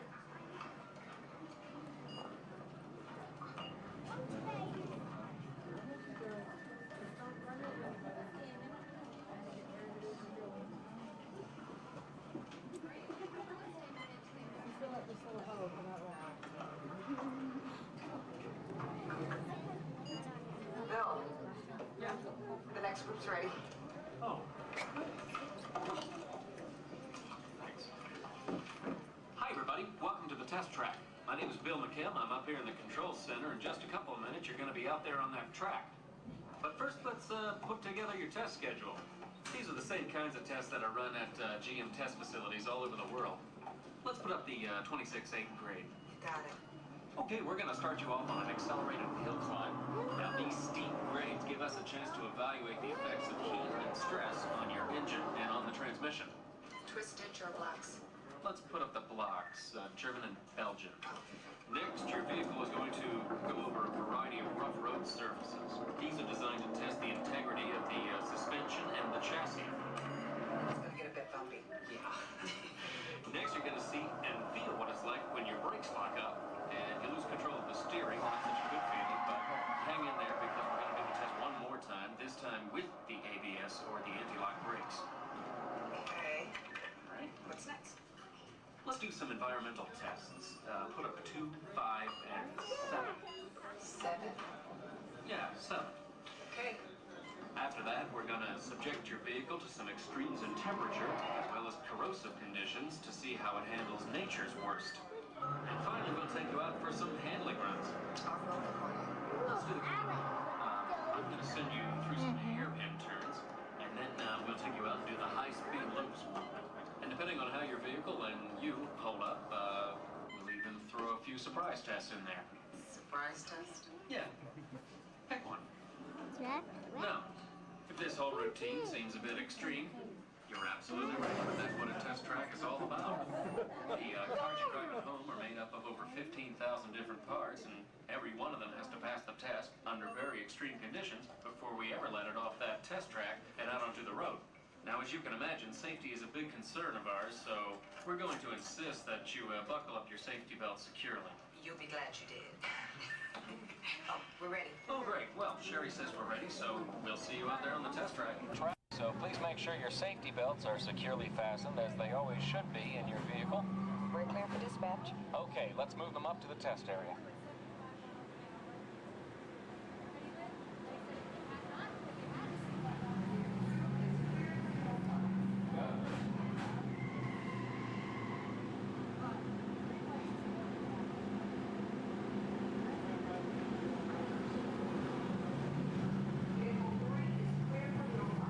Okay, here we go.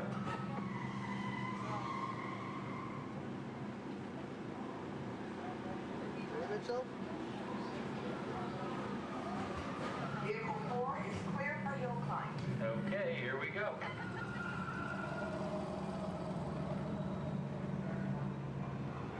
The torque and transmission load data are looking good. Great, let's proceed to the rough road tests. You got it. Like your car.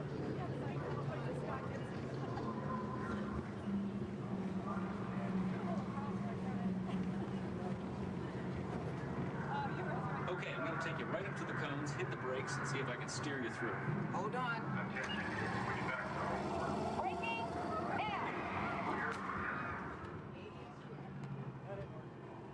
Okay, we're back on track. Let's do that other sequence. Okay, let's try it again, this time with the anti-lock brakes. ABS reactivated. Braking! All right, that's the way it ought to be. You see how ABS lets you keep control of the vehicle while braking?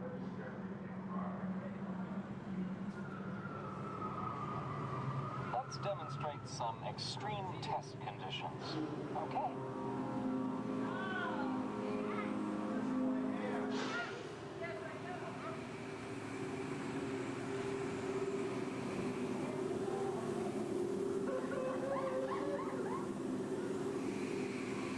Did you remember to turn off those robots?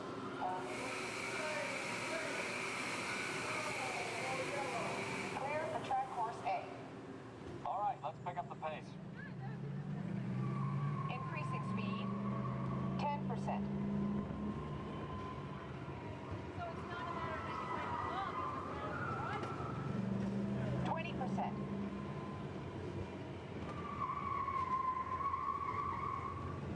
30%.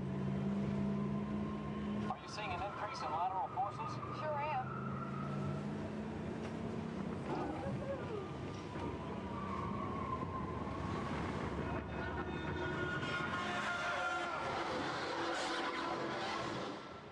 And that's what we call an evasive maneuver.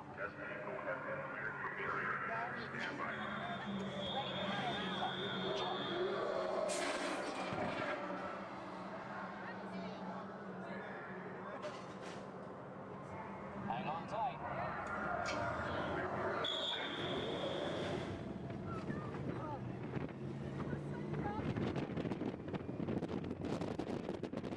Increase speed for the loop.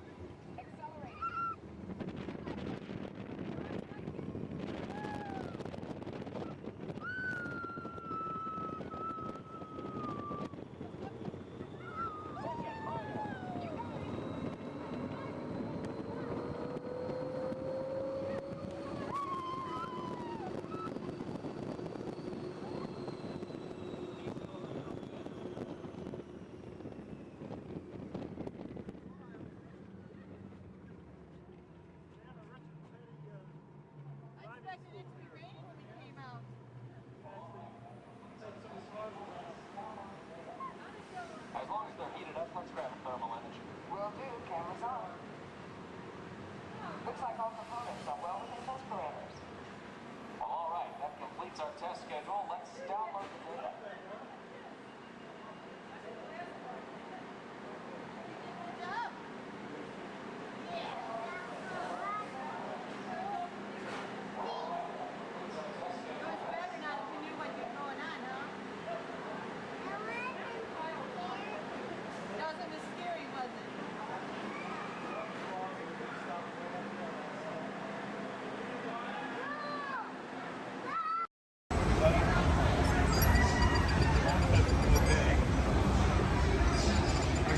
Hello.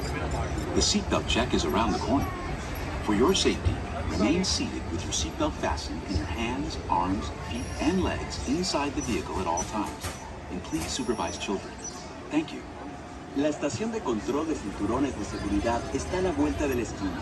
Por su seguridad, mantenga sus manos, brazos, pies y piernas dentro del vehículo y cuide a los niños.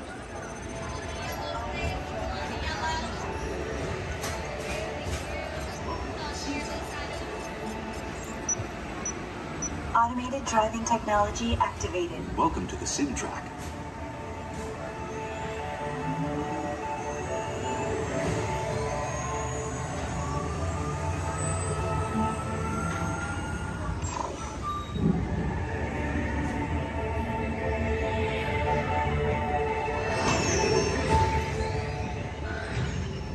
We'll begin with the capabilities test to see how your vehicle designs perform under challenging weather and surface conditions. Monitoring road surface. Connecting to OnStar. SIM card performance data acquired.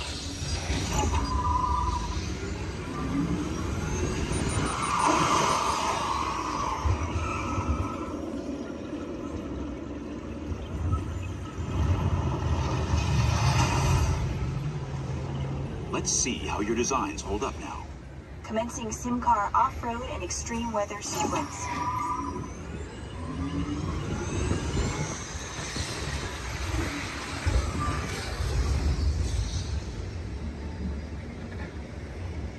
Capability test results displayed and verified.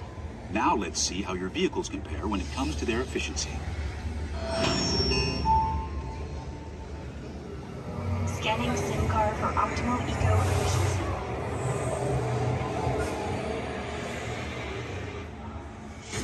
Engaging EcoScan for aerodynamic efficiency.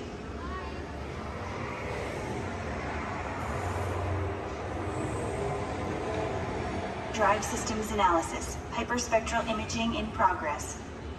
Calculating total enviro impact.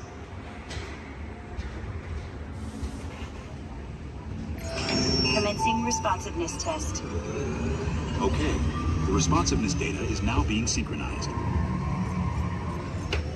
Automated driving technology verified and active.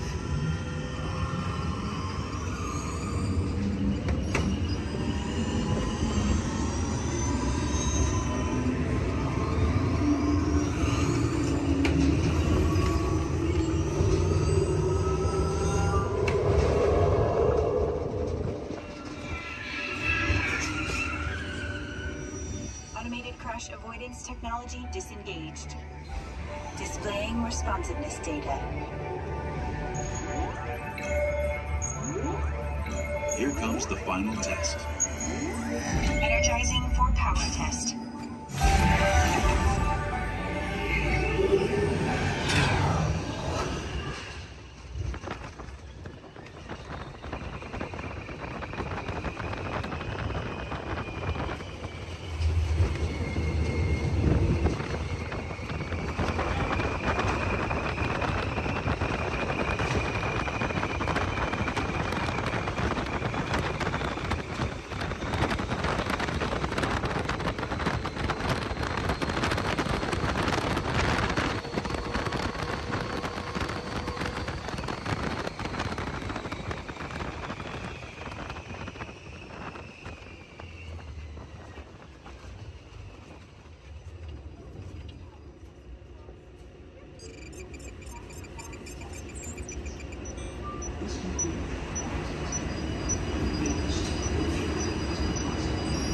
Displaying power test results. SimTrack performance testing complete. This concludes your performance testing. You'll be able to see how your Chevrolet custom concept vehicle designs compared with the SimCar after you disembark.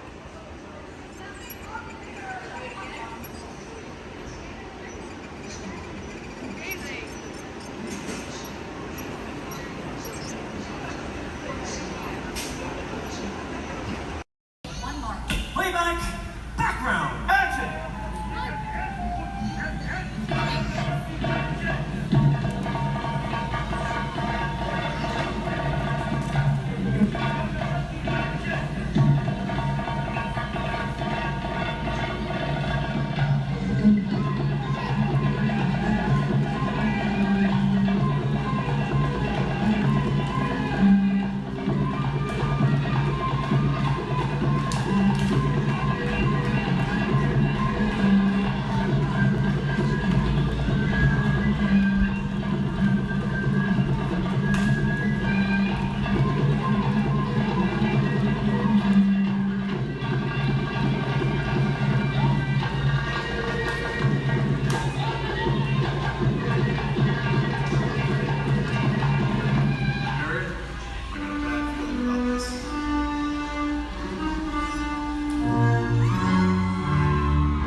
You got it, boss. All right, let's bring the truck back to 1 as quickly as possible. Everybody else, listen up. The truck is filled with explosives going hot, and I'm going to marry my driver of thanks at least 30 feet back. Hey, Carol. Yeah, thank you. We're all set, boss. All right, thanks, Johnny. Hey, Kevin, let's get you on your mark. That sequence, brilliant, loved it. We're going to pick up right after you shot that swordsman. On action turn, do your market roll. Take out that sniper up there on the roof. Got it? You got it. Devin, beautiful work. We're going to pick up right after you've been thrown into the back of the truck. Hang on. That truck is going to go fast around the building. Most importantly, though, Chaz has loaded this truck with a lot of explosives, so you've got to get out fast. You too, Zach. All right, let's do this. Johnny? You got it, boss. All right, places, everybody, please. Places. All the extras. Thumbs up, everybody, if you're ready. Thank you very much. Marketplace set. Camera's ready. Camera's ready. Thank you, Jason. Quiet the set, everybody, please. Roll cameras. Rolling. And speed. Count 6134 Apple Power pickup shot. Take one, Mark. Truck's hot. All right, Devin, this is it. You ready? Let's do it. Background. Action.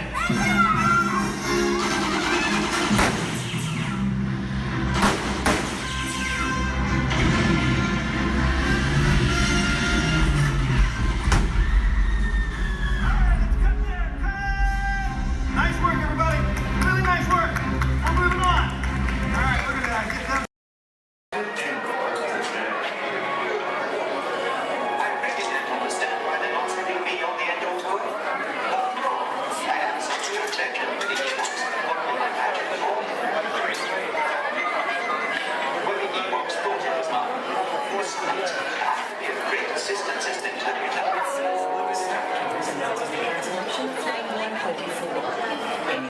At the center, Goofy in the left, Minnie in the right, and your happy driver in the bus, Carlos. We want to give you a very warm welcome to Walt Disney World. Welcome, everyone. If you are ready, give me a big yes.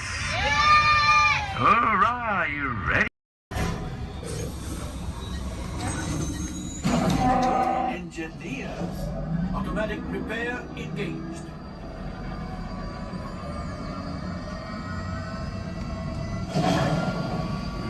Right, pilot, push the flashing button to take off. Pilot on the left, move your stick to fly right and left. I was just about to say that. Pilot on the right, pull back on the stick to fly out, and push forward to fly down. Oh, watch it. Jupiter's flying this thing look in the air. Weapons are online. Left pilot, hit the booster.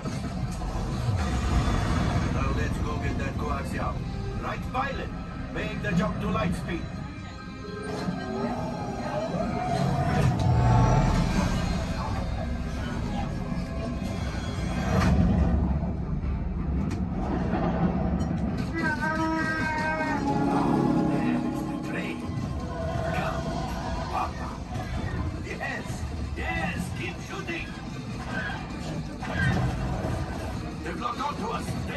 induction.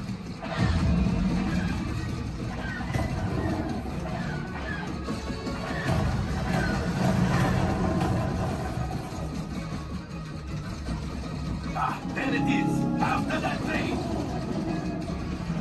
Gunners, fire the harpoon. Excellent. Now, gunners, shoot the cargo free. The pilot brakes. Well, my friends, that could have been much worse. Okay, it's much worse.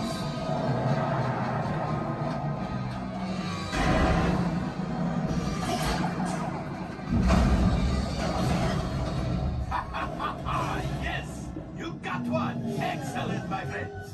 Now power up the ship. Well, I grab the gold axiom.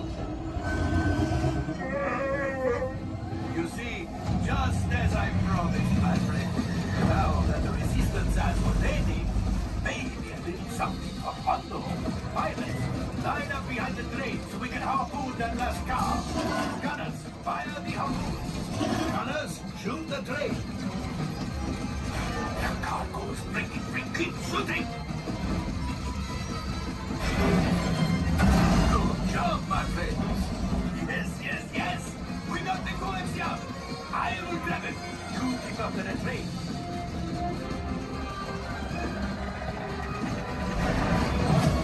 Gunship. Oh, that's ridiculous. Things are getting too hot. We have to get out of here. A distraction.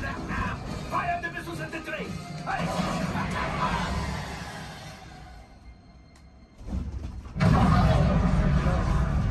Watch out. The Star Destroyer is collapsing.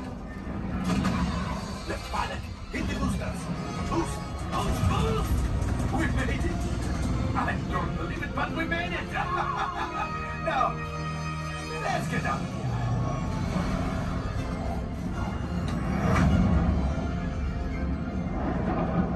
Great job, my friends. You retrieved 2 containers of coaxium. This will greatly help the resistance. You have heard the First Order and made Chewie proud. Now, after my modest profit, your cut minus what you owe me for damaging the Falcon is... Hey, not bad.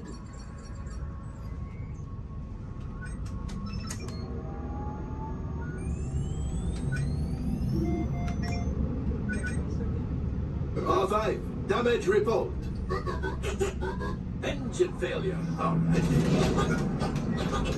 Hyperdrive leak. That is not too good. Multiple hull ruptures. Well, it could be worse. All right, I'm making an executive decision. Everybody out. Go on, get out.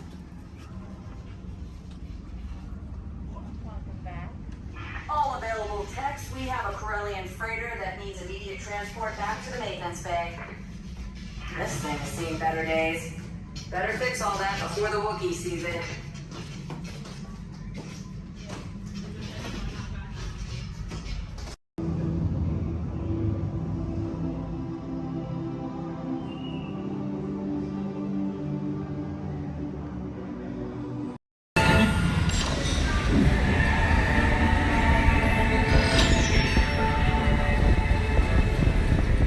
Begin with the capability test to see how your vehicle designs perform under challenging weather and surface conditions. Monitoring road surface. Connecting to OnStar. SIM card performance data acquired.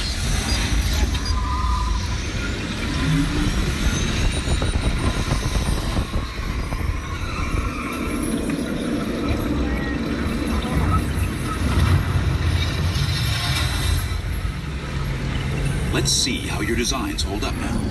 Commencing SIM car off-road and extreme weather sequence.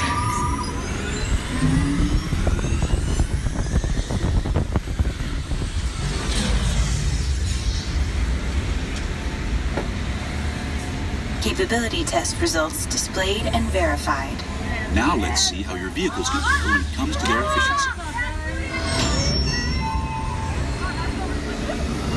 Scanning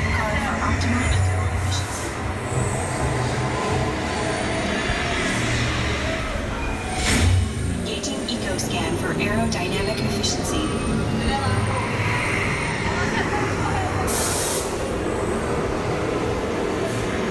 Drive systems analysis. Hyperspectral imaging in progress.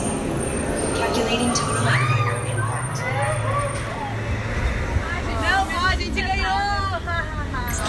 Commencing responsiveness test. Okay, the responsiveness data is now being synchronized.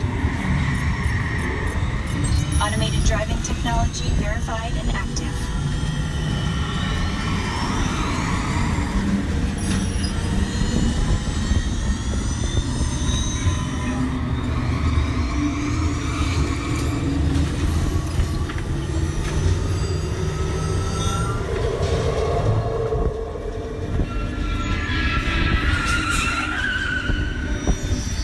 Crash avoidance technology disengaged.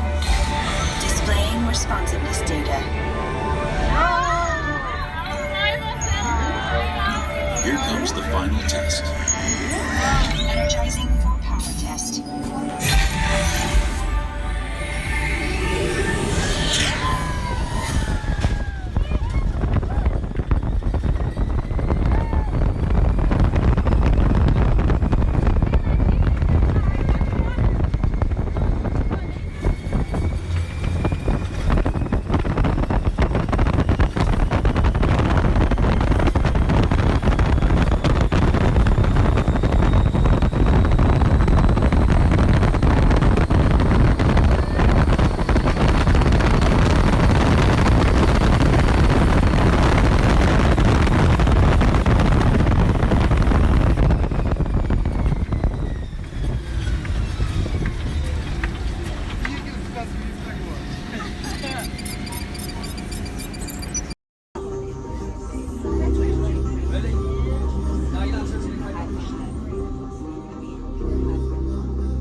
Users, prepare to be digitized into the world of Tron.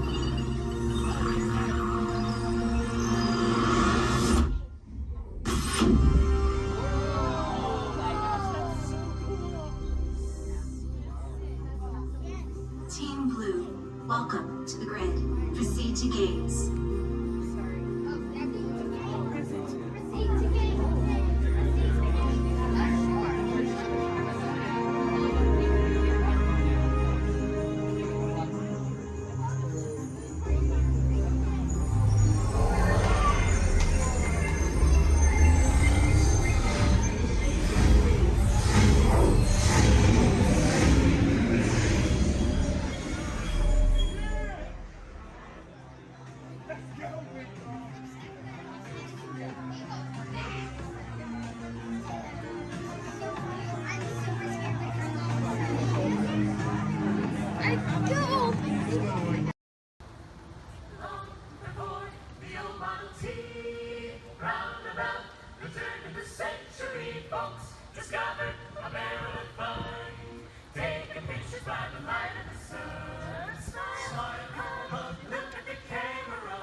Terrans, to the wonders of Xandar.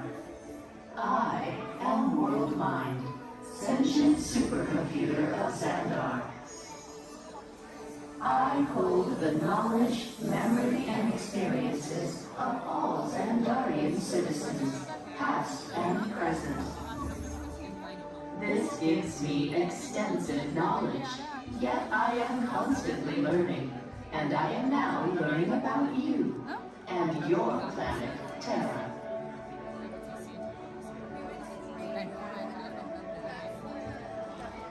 Much of my knowledge of your world came from your great scholar, Peter Quill. However, many of his facts have yet to be confirmed, such as the incredible importance of a legend called Footloose. Through my fellow Xandarians working here at the wonders of Xandar, I am discovering more about you Terrans. Such as your fascination with eating the turkey leg. Why only the leg? What about the rest of this creature? We are eager to learn the answers to these questions and so much more about your world. In return, we Xandarians hope to share with you more about ours. Although Xandar is 2.537 million light years away from your planet Terra, our worlds are actually quite similar and began at precisely the same moment. We refer to this as time zero, before the existence of anything. Our worlds were born of a single point of matter and energy that blasted outward in what you Terrans refer to as the Big Bang. And from nothing came the beginning of everything. Incredibly hot and extraordinarily powerful, this explosion filled the cosmos with a cloud of rapidly moving particles. Over the next 100 million years, space continued to expand, and the particles cooled and slowed. As they coalesced into huge swirling clouds, gravity pulled them into larger, denser clusters. At the heart of these clusters, the temperature rose, and the particles were compressed so tightly they fused, releasing enormous amounts of heat and light. This is how the very first stars in our shared universe were born.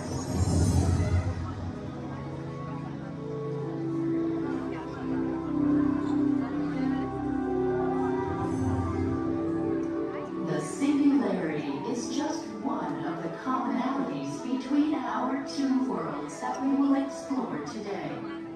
Welcome, Terrans, to the wonders of Xandar.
the last.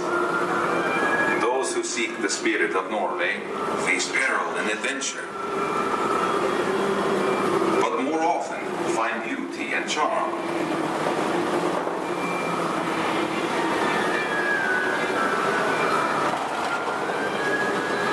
We have always lived with the sea, so look first to the spirit of the seafarer.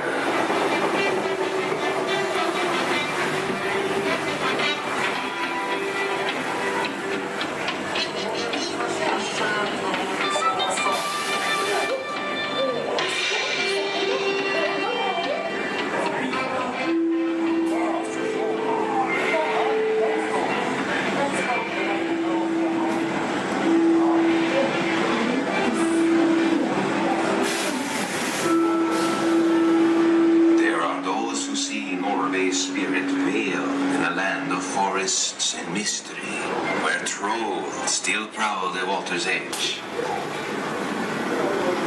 What is? How dare you come here, invaders! Stop! This is troll country! The glory be gone! I'll cast the spell. Yes! Yes! You disappear! Disappear! Disappear! Back! Back! Over the farms!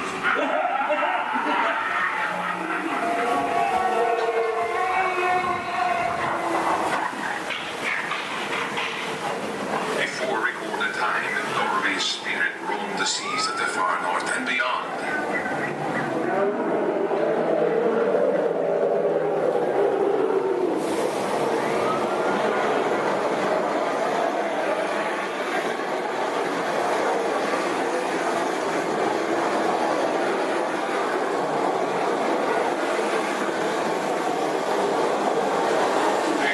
Norway's spirit still thunders in her grave fjords.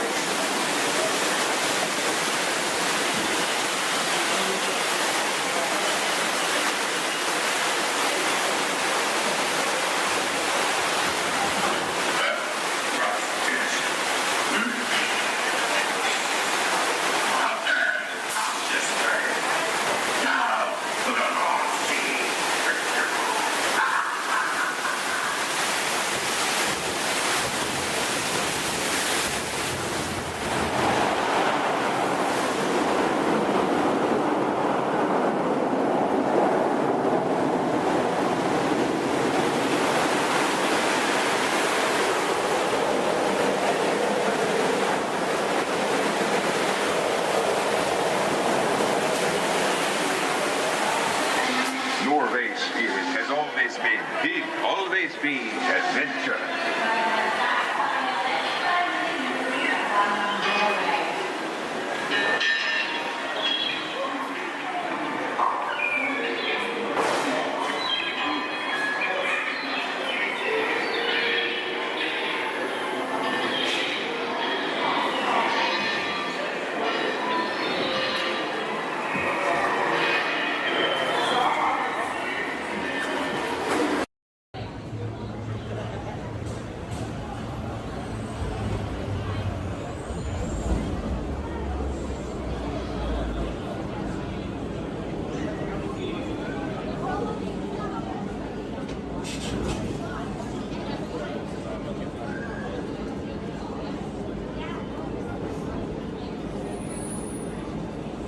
Every race to let us know what we need to get done back on the road. Spoiler alert, 9 times out of 10, it's either bodywork or a transmission.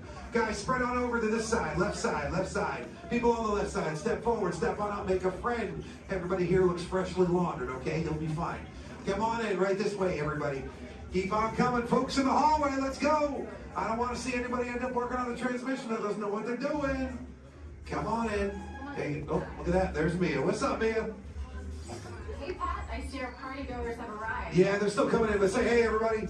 Hey. I'm Mia, Dom's sister. Well, another race just wrapped, and it looks like my brother won another car for his collection. Anybody surprised? Honestly, I don't know why anybody challenges him. Hit me in, Mia. Well, we're meeting up at Sullivan's Garage for the after party, and while Tej works on your rides, you guys enjoy the break room. My brother calls this the family room. Oh, here we go. Dom says he doesn't have friends, he has Family. And the faces you see on these walls are our Family. When I'm in this room, I feel like we're all Family. So, welcome to our family. There it is. It's a thing around here. Hey, Tej, how's that Matthew McConaughey impression? All right, all right. What's up, Mia? Get better. It's just welcoming these good people to our family. How are the rides coming along? The rides are ready to roll out and roll out inside. Perfect. Let's get the show on the road. I'll let them know. You guys have fun at the party. Bye, Mia. Bye. She just called. Okay. All right, Pat. Yeah. Let's get these people on their way. Send them over to the war room. Sounds like a plan. Are you sure, though, Jamie? He's kind of a piece of work. Right. And he hung up. Okay, so in a moment, those doors are going to open. When they do, head on into the war room with Jamie. That's Tej's new assistant. First day without Tej, so good luck. Be nice. Don't touch nothing. Too much last night, so bear with me. Tej left me alone today, so yeah, that's pretty much it, you guys. In just a moment, these doors will be closing, and okay, so yeah, you guys want a tour of the war room? Okay, so basically, we've got some monitors over here. My name is Jamie, by the way, you guys. Oh, and there is Tej. Jamie, the buses are here. Okay, what do you want me to do with them? They're just staring at me. Should I send them now? Dom's calling. I got this, Jamie. Okay, great. Dom, what up? Tej, just got a heads up from Hobbs. The FBI is about to raid your location. Crazy. Man, they always ruining our fun. For real. It gets worse. They're leading Owen Shaw right to your door. Shaw? That cockroach we beat down in Spain? What's he got to do with this? Everything, right? Nothing yet. And let's keep it that way. Get those people on those buses. You need to start plugging out right now. And get that turbo truck ready. I'm sending Letty there to pick it up. I'll call Letty. I'm on it. Never mind then. Hobbs needs our help. He needs our team. Spread the word. Spread the word, you guys. But keep it in our family. Never mind. Don't listen to me. And keep it quiet. Just keep it in the room. Oh, the other bald guy's calling. Hobbs, my man. What up? Sorry, Brother Tej, no time for chit-chat. I just sent you a brief on FBI agent Novak. Has Toretto filled you in? Yeah. He wants us to get everybody over to the party at Sullivan's. Sounds like a plan. That party is a ready-made diversion. Keep it going. We need to discuss how you're going to get all those civilians out of there without tipping off the FBI. Crazy. Okay, hold on. Let me get everybody squared away, and we'll talk offline. Copy that, Tej, and let everybody know. Shut off your cell phones. Don't listen We to don't want him. Shaw tracking your locations. He's overreacting. Just put it on silent. Okay, Jamie. Yeah. You heard the man. I heard him. It's about to go to a whole nother level. Crazy. Send everybody to the loading dock. All right, you guys. Well, you heard him. Have fun. If anything happens, my name isn't Jamie. Okay? Peace. We are now approaching our one and only stop to the Mickey and Friends parking structure and the Pinocchio parking area. For your safety, we ask you please remain seated until this tram has come to a full and a complete stop. As soon as that happens, I'll instruct you to lower your head, watch your step, and exit to the driver's left-hand side and the driver's left-hand side only. But until then, please do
I'm Dr. Marsh, director of the Dino Institute, and I hope you enjoyed those quaint exhibits in the old wing. That's how dinosaurs have been presented to the public since the study of fossils began over 150 years ago. Today, that bare bones approach is about to become extinct. In a perfect blending of science and technology, the Dino Institute has created the Time Rover, an amazing vehicle that will literally transport you to the age of the dinosaurs. How? That's proprietary. But the result is a breathtaking journey through a prehistoric world where you will witness the most spectacular creatures to ever walk the earth. In a moment, you'll be going live to our control center for a comprehensive safety briefing, and then it's on to the tour that will convince you forever that the future is truly in the past.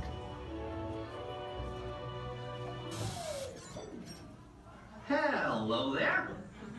Welcome to our little trans-dimensional joyride, folks. I'm Dr. Seeker, your friendly controller, and a heck of a paleontologist, if I do say so myself. But let's not talk about me. Let's talk about you, and how you can help me make history today with the Time Rover. It's like this. If I can bring you back from the Cretaceous period, it stands to reason that I can bring back a live dinosaur with you. And not just any dinosaur. Take a look at this guy. He's an iguanodon, and I'm certain that he is the key to understanding these magnificent creatures. I tagged him with a locator during an unauthorized field trip. Otherwise, I'd be traveling with you. Right now, our dino should be about here, at the very end of the Cretaceous period. That's where you're going today. I've arrived, it seems, just in time to correct a little misstatement. Dr. Marsh. That is impossibly close to the giant asteroid impact that destroyed most life forms on Earth. Our tools are designed to take you to the early Cretaceous period. And I can assure you that all Time Rovers have been securely locked on those coordinates. That's right. See? Securely locked. Access denied. Continue. Of course. We were just talking about seatbelts. Plug them in, use them. It can get kind of choppy out there, so keep your hands and arms inside the vehicle at all times. Flash photography? I wouldn't. It alters the homing signal, and that's not good. Oh, and one more thing. Those locked coordinates? We're in. Now, here's the drill. You follow the homing signal to the iguanodon. Then I'll enlarge the transport field, and boom, you're back with one additional passenger extra large. And don't worry about that asteroid. You'll be in and out of there before it even breaks the atmosphere. Trust me, what could go wrong? Hey, it's me again. Remember, only you guys are going on this special mission, so don't tell anyone, okay? World in the Outer Rim territory. Join the festive Ultra Holiday celebration in the streets of Mos Espa. Then head to the arena and cheer for your favorite pilot in the annual Punta Eve Classic. Or set sail on the Doom Sea in a luxurious sail barge. Then rent a land speeder and head over to the colorful outpost of Mos Eisley. No visit is complete without having a drink at Tatooine's infamous Mos Eisley Cantina, where you will never find a more wretched hive of scum and villainy. That's right, a Tatooine vacation has everything under the sun. So call Star Tours and book passage to Tatooine today. We have reports of droids being bumped and chased back. I can honestly say that I have not seen a thing. Honestly. As if anything would ever get past me.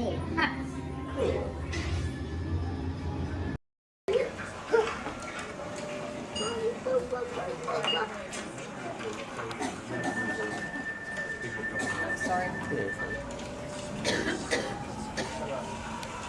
Mommy, you wanted me to ride with you? Only if you want to. Otherwise, nobody's going to be there to hold your hand. You want to be able to hold my hand? Yeah.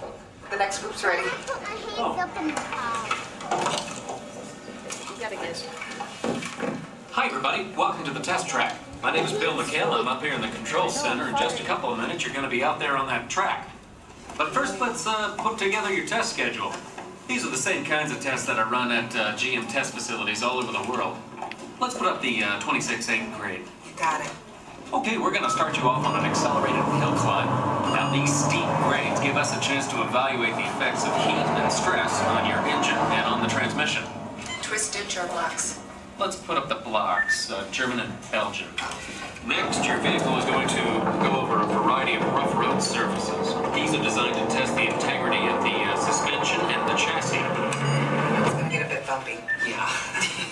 Next, you're going to see and feel what it's like when your brakes lock up and you lose control of the steering. Hang in there because we're going to do the test one more time, this time with the ABS or the anti-lock brakes. Okay. Right. What's next? Let's do some environmental tests. Put up 2, 5, and 7. 7? Yeah, 7. Okay. After that, we're going to subject your vehicle to some extremes in temperature, as well as corrosive conditions to see how it handles nature's worst. And finally, we'll take you out for some handling runs. Off-road or corner? Let's do the corner. I'm going to send you through some hairpin turns, and then we'll take you out and do the high-speed loops. And depending on how your vehicle and you hold up, we'll even throw a few surprise tests in there. Surprise test? Yeah. Pick one. Now, if this whole routine seems a bit extreme, you're absolutely right. That's what a test track is all about. The cars you drive at home are made up of over 15,000 different parts, and every one of them has to pass the test under very extreme conditions before we ever let it off that test track and out onto the road.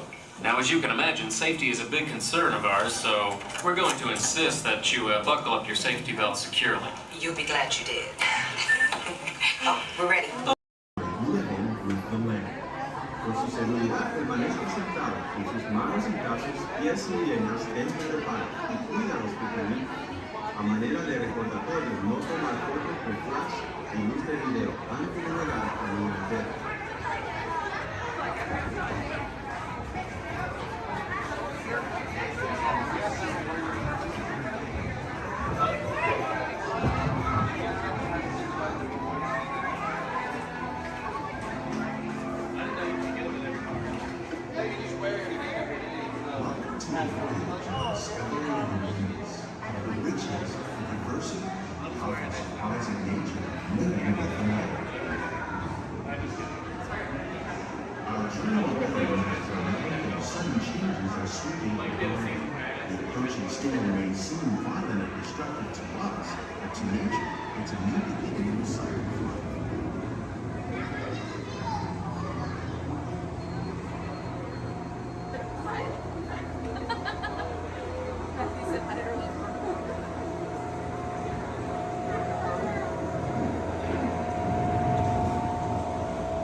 Beneath the surface of the lake, roots trap water from the flowing mud, extracting precious nutrients and minerals. These elements, when combined with sunlight, create the first living systems of our planet.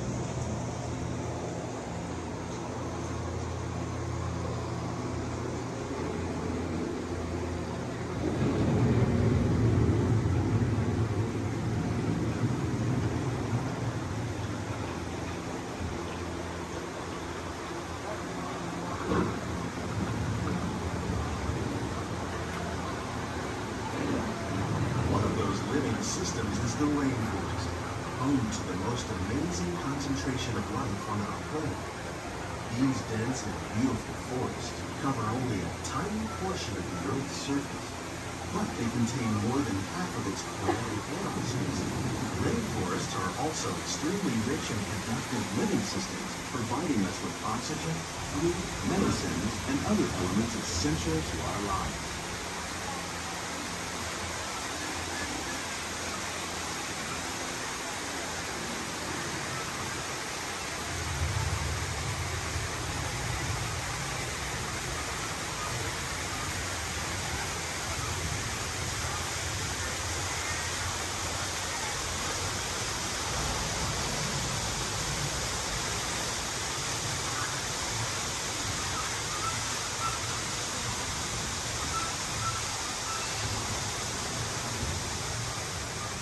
desert, nature has created a very different, no less beautiful living system. And while this arid landscape may seem lifeless, it is very much alive. The plants and animals that have learned to survive in these harsh conditions make use of what little water they can find and avoid the scorching rays of the relentless sun.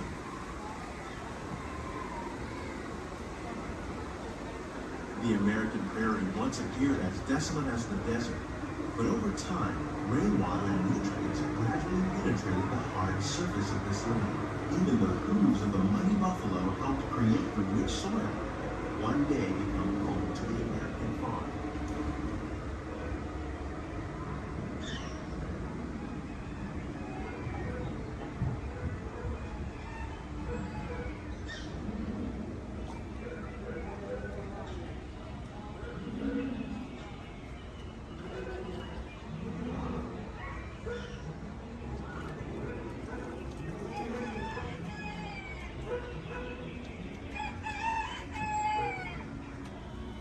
Of all the forces at work on the land, humans have had one of the most profound effects.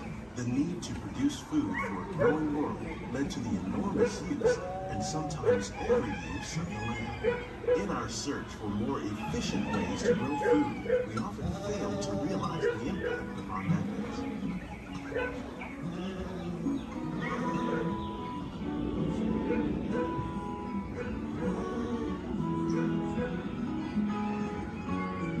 Today, we're learning to live with the land, discovering better ways to grow food that will assure both human and environmental well-being.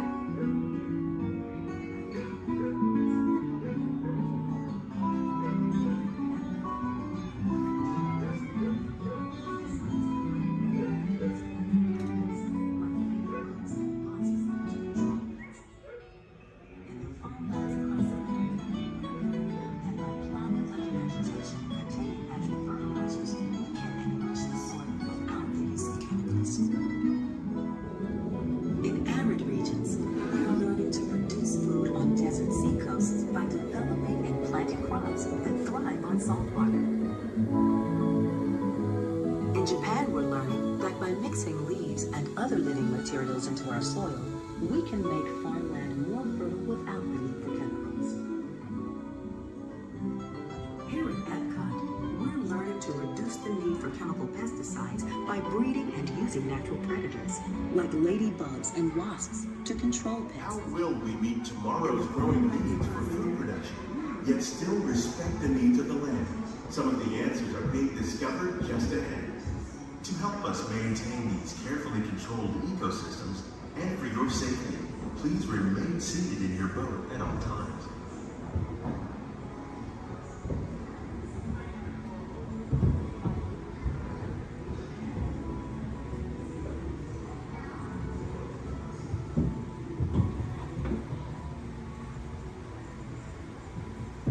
Welcome to our living laboratory, where scientists from Epcot and the U.S. Department of Agriculture are exploring innovative ways to produce bountiful harvests now and into the future.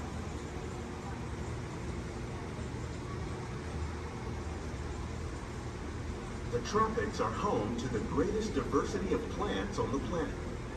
Many of these, like papaya, bananas, cacao, coffee, and rice, are well known around the world.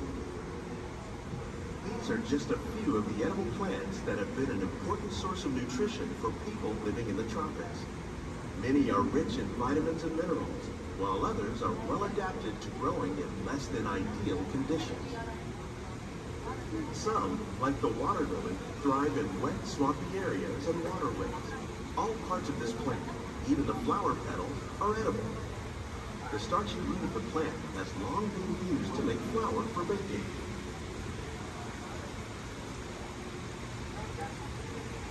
One day, many of these lesser-known tropical plants may be as important as the bananas growing on both sides of the boat.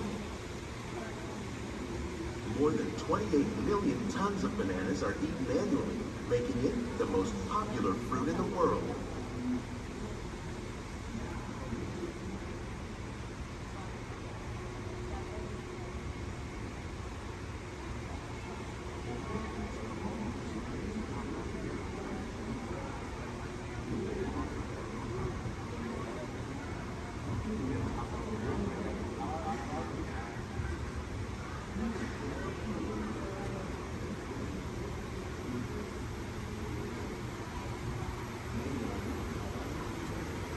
When we mention farming, you probably don't think of fish. But fish farming, or aquaculture, accounts for nearly half of all the seafood consumed globally.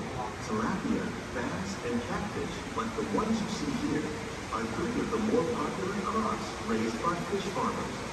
The sustainable system we're using here recycles the water in the tanks. As a result, we're able to save millions of gallons each year.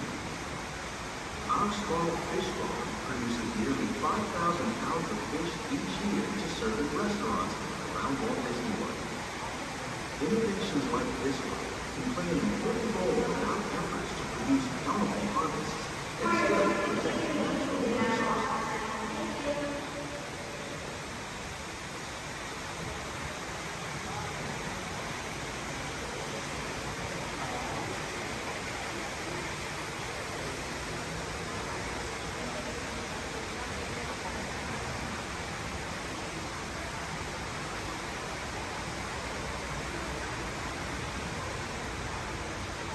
While there are more than 50,000 edible plant species in the world, most of us are only familiar with the handful that make up our everyday diet. The common grains growing here, maize, sorghum, and millet, plus rice, account for nearly 2/3 of our global food consumption. Learning how to increase yields of these staples is an important goal of research around the world.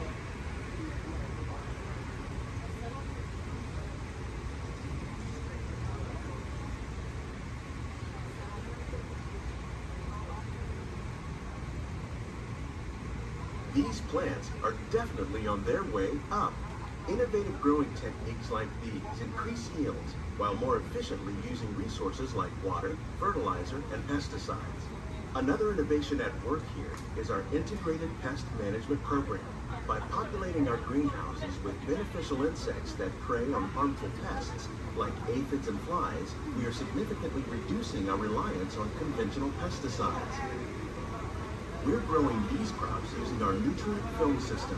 This technique precisely controls and recycles water and nutrients. With it, we can produce over 27,000 heads of lettuce a year in this one small area.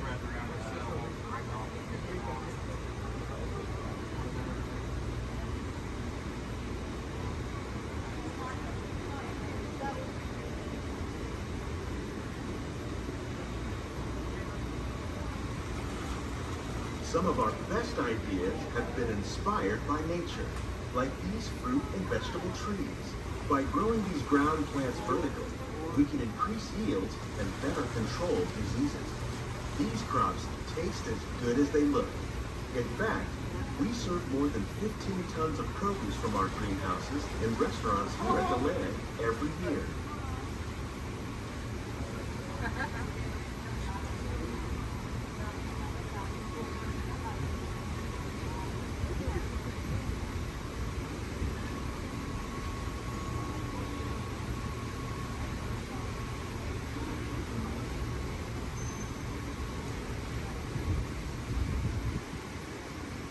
The future of agriculture may include innovative ideas like this vertical growing system. Plants grown in this way use a fraction of the space required by traditional growing methods. That saves water and increases production.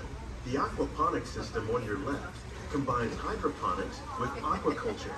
The fish provide a natural source of fertilizer for the plants, and the plants help keep the water clean for the fish. It's another great way to produce more while using less. In our lab, Epcot scientists are working with the U.S. Department of Agriculture on a number of innovative projects.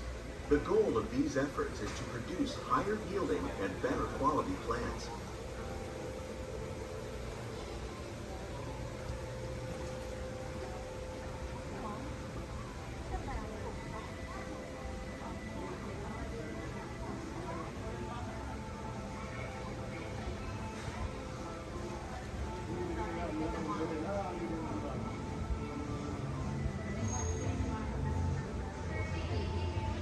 These greenhouses represent just a fraction of the work being done worldwide to produce bountiful harvests for our growing population. Scientists, Farmers and even backyard gardeners are doing their part to improve the quantity and quality of foods that we all rely upon. Together, we can continue to find more ways to increase food production and protect our precious natural environment. Only then will we truly be living with the land.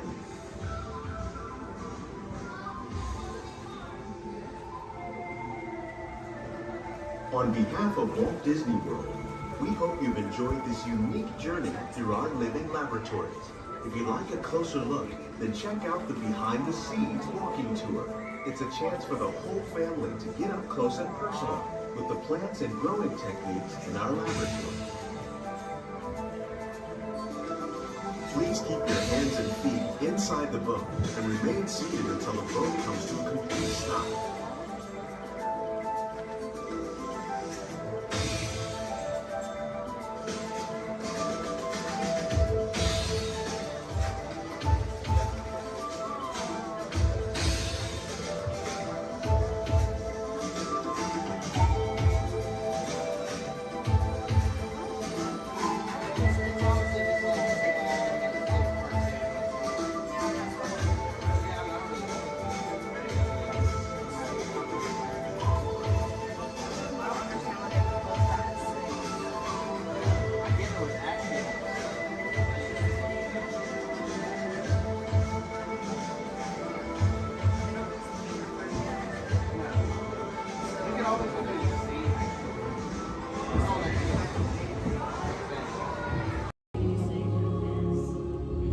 In 1923, a young man from the American Midwest, along with his older brother Roy, started a cartoon studio in the back rooms of a small real estate office in Hollywood, California. This was the small beginning of a family entertainment company that would create unforgettable stories, characters that become beloved friends, wondrous experiences, and music that has become the soundtrack of our lives. That young man was Walt Disney, a master storyteller whose imagination knew no bounds and who delighted in making the impossible possible. Disney 100, the exhibition, is a journey through 100 years of Disney magic, presented in themed galleries based on Walt Disney's creative concepts and philosophies. These include storytelling, creating believable characters, the spirit of adventure and discovery, the magic of sound and music, the world around us, real and imagined, curiosity, imagination, and technological innovation, the worldwide wonder of the Disney parks, and an everlasting sense of optimism about the future. Walt Disney famously said that it was all started by a mouse, but it really was all started by Walt himself. His philosophies became the foundation of the Walt Disney Company. They still inspire Disney's artists, filmmakers, Imagineers, and the storytellers of today. Oh boy! Oh, steady! Whoa! Hi, Mouseketeers! Well, here we go again, so hang on. Anything goes. You ready? And let the show begin! Here's my pal Walt to tell you how the magic is made. There's a lot of satisfaction in developing ideas into reality when we consider a new project we really studied. Not just the surface idea, but everything about it. And when we go into that new project, we believe in it all the way. We have confidence in our ability to do it right, and we work hard to do the best possible job. There's really no secret about our approach. We keep moving forward, opening up new doors, doing new things, because we're curious. And curiosity keeps leading us down new paths. We're always exploring and experimenting. Everybody ready? Then on with the show! Intrusion alert, level 2. Intrusion. Disarmed. Sensor offline.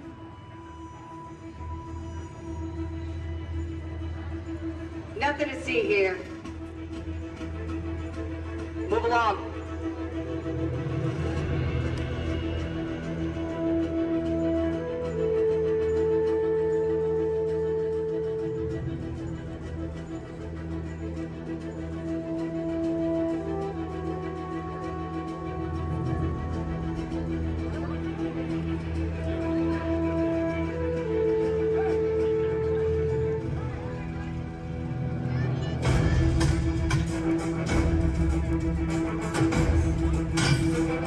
You don't look like recruits. I've got this. Intrusion alarm level 2. All units alerted. My turn.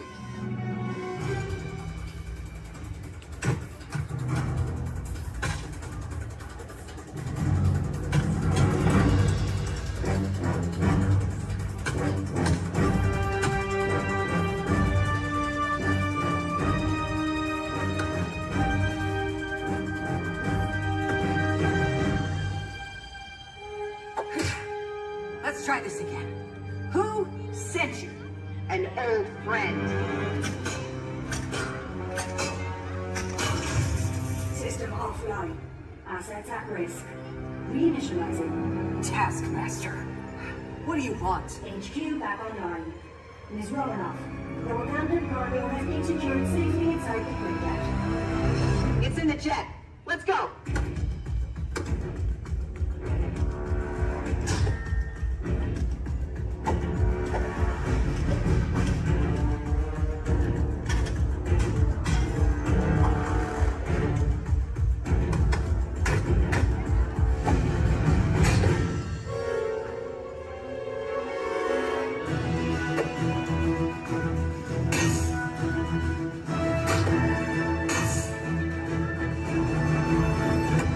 Incoming call from Mr. Stark.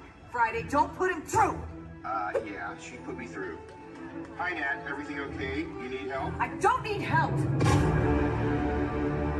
Yeah, I said no. Intruders, step aside.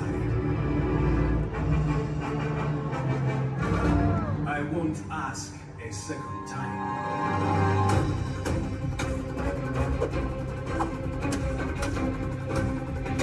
Friday, please introduce our guest. The Taskmaster. Origin unknown. Be ready. Taskmaster has the ability to master and replicate your fighting skills. It's annoying. This is a fight you cannot win.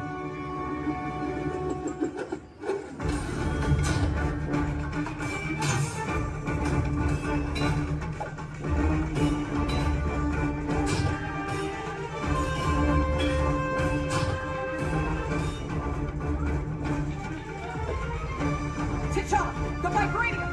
Leave it to me.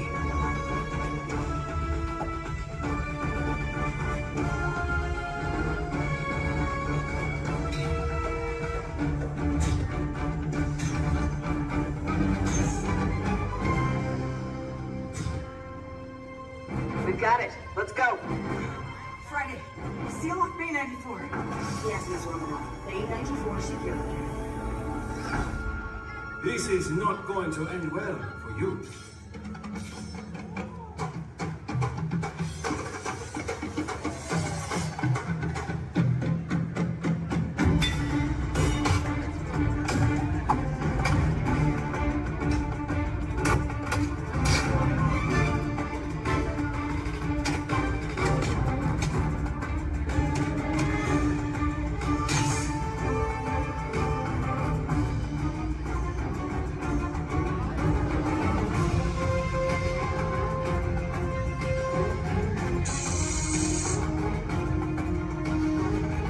Looking for this? Not today. You know how this ends.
To those of you who have just joined us, welcome aboard the Disneyland monorail. For your safety, please remain seated, keeping your hands, arms, feet, and legs inside the train. Watch your children, and no smoking, please. Bienvenidos a bordo. Para su seguridad, permanezca sentado y mantenga las manos, brazos, pies y piernas dentro del tren y cuide a los niños. Por favor, se ruega no fumar. Gracias. We're now en route to our final stop, the Tomorrowland monorail station.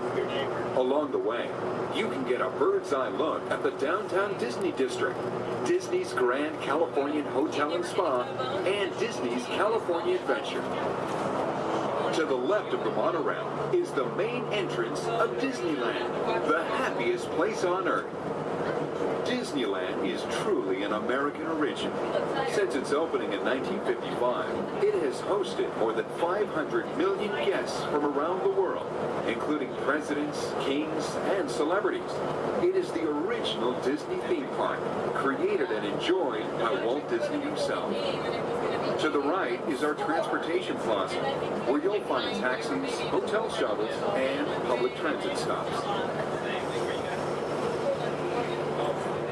We're about to enter Disneyland. Some of the clearances are pretty tight up ahead, so be sure to remain seated, keeping your hands and arms inside the cabin.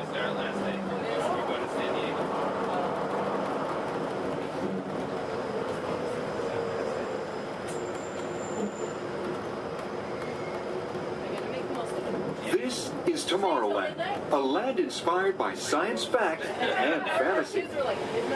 Directly below us is the Submarine Lagoon, where you can dive into an exciting underwater adventure aboard the Finding Nemo submarine voyage.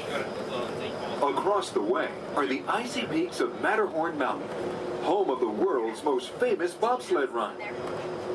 And beneath us are the roadways of the Utopia, where drivers of all ages can ride the road to tomorrow. As we cruise over Tomorrowland, our pilot would like to share a few program reminders. Alrighty folks, thanks for flying aboard Monorail Red, your highway in the sky. Just a few reminders. Disneyland will remain open today until 12 o'clock midnight. All passengers are required to be on board this monorail at approximately 12 o'clock midnight to catch that final flight. Well, it's going to be having a Celebrate a Street Party along Main Street at 6:30 p.m. today. Fantastic along the Rivers of America at 9:05 and 10:30 p.m. and then Magical Art Fireworks Spectacular at approximately 9:30 p.m. So once again, for all passengers wishing to exit Disneyland via the monorail, please remember that the last flight will be at approximately 12 o'clock midnight. We thank you for flying aboard your highway in the sky and enjoy the rest of your stay here at Disneyland. Thank you.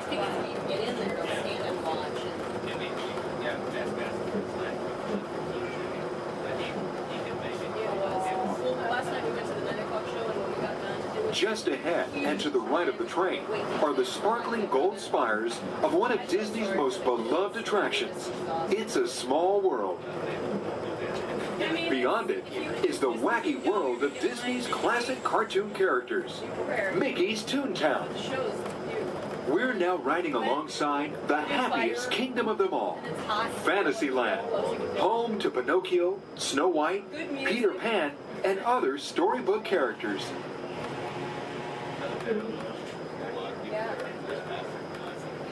Yeah, it's brand new. Supposedly it said you're going to try it, but so many people interested in it, it's such a popular, I'm sure they'll be. We're now approaching the Tomorrowland monorail station, our final destination. Please remain seated until the monorail comes to a complete stop. Then, collect your belongings, watch your head, and step carefully from the train. On behalf of all of our crew, thanks for traveling with us, and we hope you'll have a happy and memorable visit here at Disneyland. This is the Tomorrowland monorail station.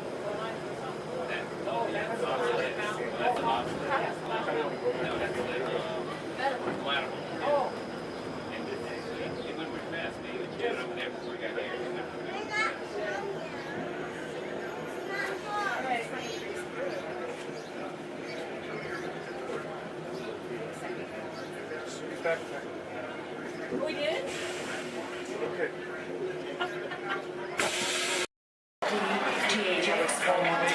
No, it's return to your craft. Plans to get a no hover area. Passengers wish to exchange currency prior to their departure are invited to visit the exchange office open daily during regular flight hours. There to be exchange for Starflight Flight 114, Star Speeder service to Endor. Flight 114 will now be departing from gate number 2. This is a gate change only. Thank you.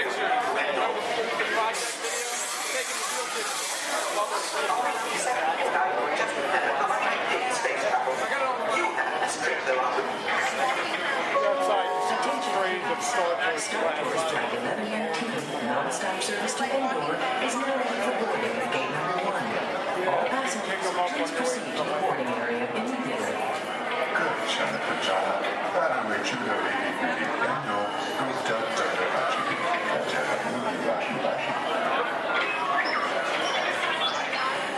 R2-D2 just walked in. Good day. Get back to work before they deactivate. Yes, I think they will. And hurry up. They'll be needing this console any moment now. There, I think you'll solve it.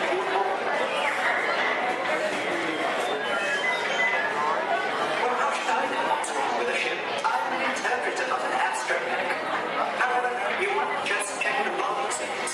Sometimes I think these new transports have a mind of their own. Your attention, please. All interplanetary travelers must have a current passport and the necessary visas prior to leaving the spaceport. Passengers requiring assistance should visit the nearest information kiosk. Thank you. Star Tours is now offering convenient daily departures to the exotic moon of Endor. Come spend an afternoon or the entire day with the lovable Ewoks in their charming tribal villages. It's a fun-filled visit that you and your family will remember forever. Just ask for the Endor Express, available only from Star Tours. Non-stop flights leave every few minutes, so don't delay. Visit Endor today. Things have certainly changed. Brazos, pies y piernas dentro del vehículo. Y cuida a sus niños. Gracias. Please step carefully onto the moving platform, then step in. For your safety, remain seated throughout your journey, keeping your hands, arms, feet, and legs inside the car. And supervise your journey. Remember to stay clear of the doors, but follow the controls of the manual. Enjoy your trip aboard the Metroliner.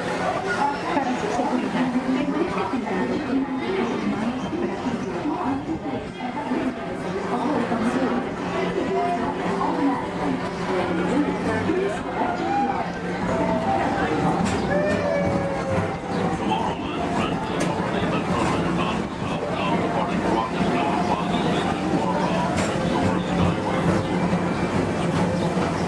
Welcome aboard, TTA travelers.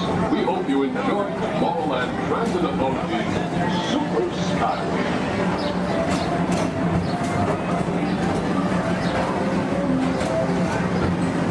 Now approaching Tomorrowland Interplanetary Convention Center. The convention center is home to a galaxy of wonders from faraway.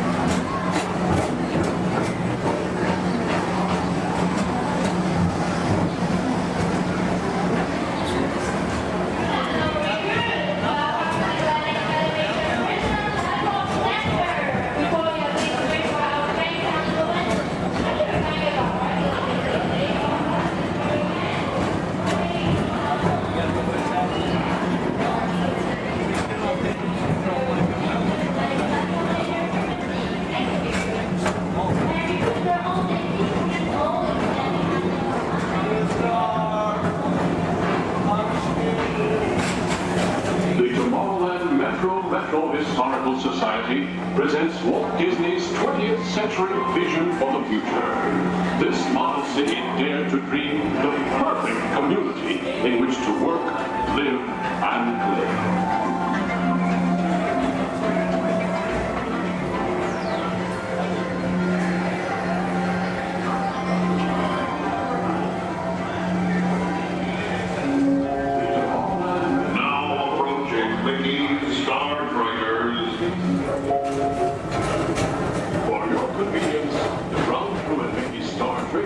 will be glad to rocket ship to any planet in the galaxy.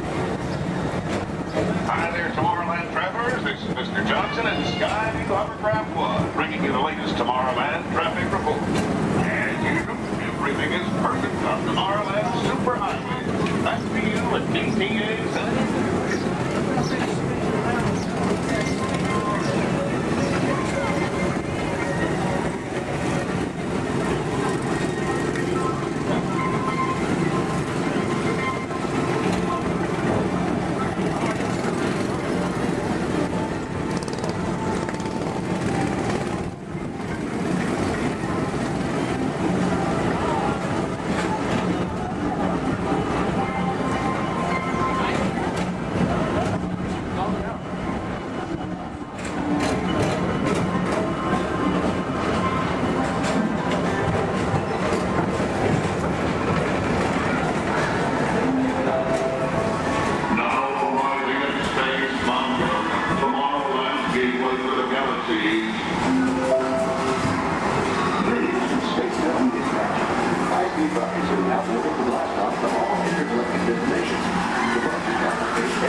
Another fine transportation service provided by the Tomorrowland Transit Authority. Attention, all visitors from Galaxy M31. Please keep forward-facing tentacles clear of oncoming Metroliner vehicles. Thank you.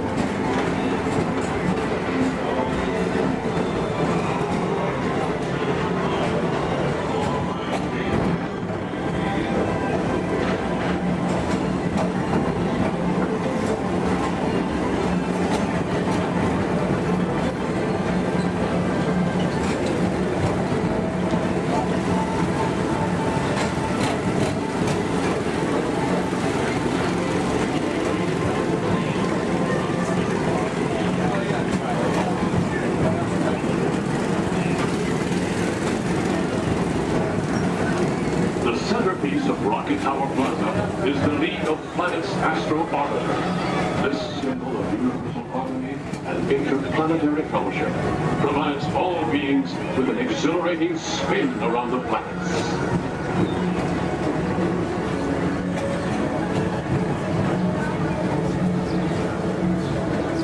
Blue Line passengers, for all your future travel needs, the TTA services all of Tomorrowland's outlying areas, including the personal rocket ship docking lot, and of course, perfect park acres. Paging Mr. Morrow, Mr. Tom Morrow. Your party from Saturn has arrived. Please give them a ring. Now approaching Walt Disney's Carousel of Progress.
down to the escape pod base. Those droids are programmed to return you to Batuu. Hurry and don't get caught. Lieutenant Beck will guide you. Recruits, for your safety, stay seated with seatbelts securely fastened. Keep hands, arms, feet, and legs inside the transport and supervise your children. Tell them it's a prisoner transfer. Did it work? Good. Now get a move on. There's a clear path to the turbo lifts at the end of the hallway. Turn right. A probe droid. You're lucky it didn't spot you. Take those turbo lifts and stay out of trouble. Hey, you're not authorized. Wait, it goes to the prisoners. We have a breach in detention block 3. Your cover is blown. Find an alternate route. Who picked these two droids anyway?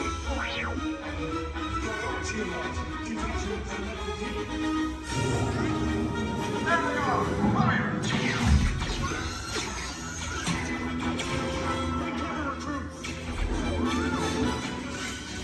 The escape box just below us. Take the lift down. Hurry! Hurry! No, not up! I said down!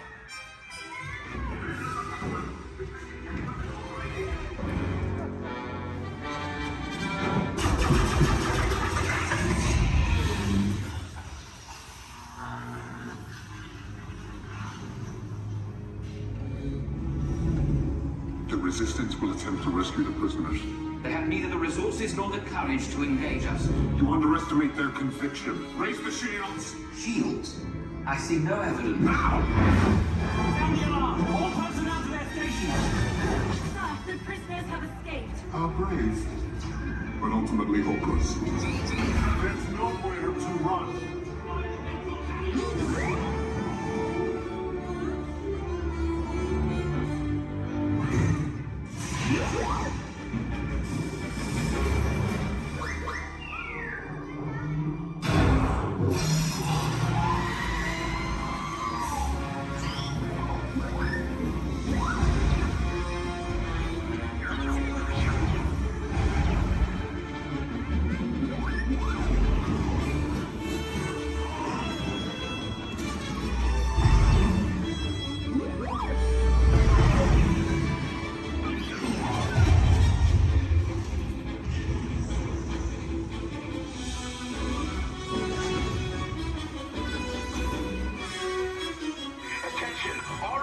Personnel, abandon ship. I repeat, abandon ship. This destroyer's about. There's no escape. You will tell me the location of the secret base, and then I will destroy you and the Resistance.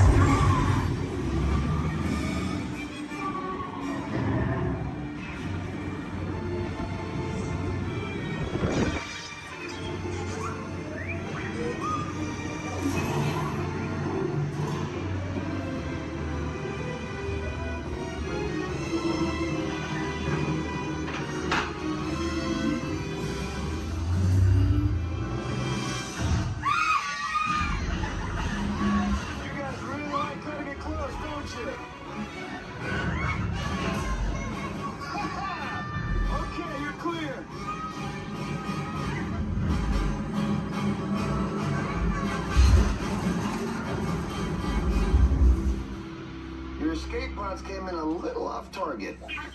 Ground crews will meet you outside the wreck. All right, nice job, recruits. Not what you signed on for, but hey, you're Resistance now. I think I have that authority. Right, Beck? Where's the lieutenant? I need eyes on Beck. I know, Scaffold's pod beacon. More escape pods down in Sector 4. Verification pending from Key Command personnel. Lieutenant Beck here. Beck! You're alive! I should hope so. Great job, recruits. Thanks to your heroism, the location of the Resistance base is secure. Bravo! Yes, R5, you too.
Stand by for.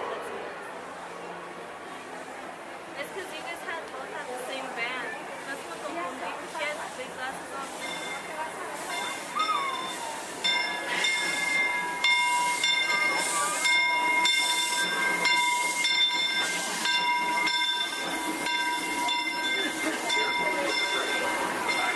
We'd like to thank those of you who've been with us for the Grand Circle Tour of Disneyland.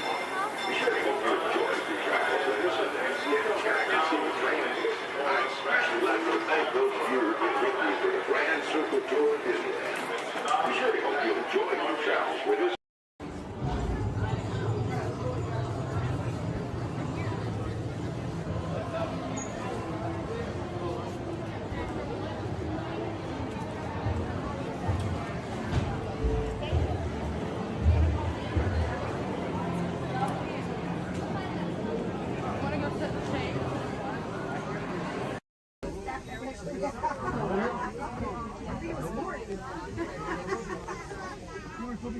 Looks like we're on our way, and I'm so glad to have you with us. The next leg of our journey takes us to Main Street, USA. We'll head for Frontierland after that. Stay seated and keep your hands and arms, feet and legs inside the train at all times. Oh, and please keep an eye on your children. Para su seguridad, permanezca sentado y mantenga las manos, brazos, pies y piernas dentro del tren y cuide a los pequeños. Gracias. Next up is a place that's always ahead of the curve, and not just because we're on the straightaway. Our metropolis of mechanical marvels, Tomorrowland.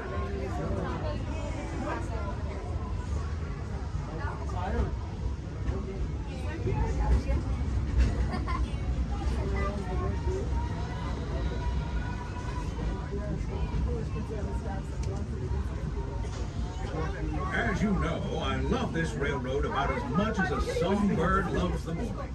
But I'm still awed by the rockets and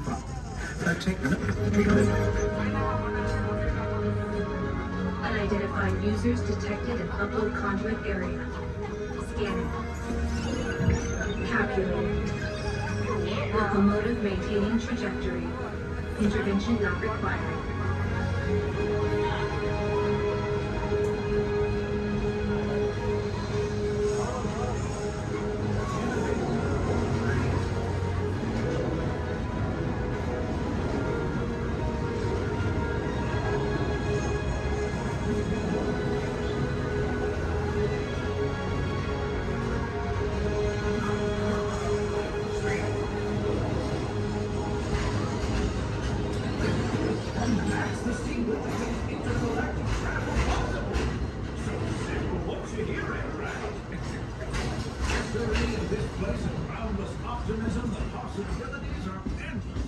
You might say the sky's the limit, but even that is no obstacle in Tomorrowland.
Trip around the Magic Kingdom is almost complete.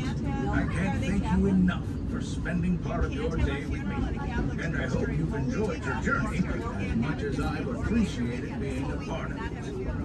We're now approaching our most charming destination, Main Street, USA, a place where the only thing sweeter than the townsfolk is the treats.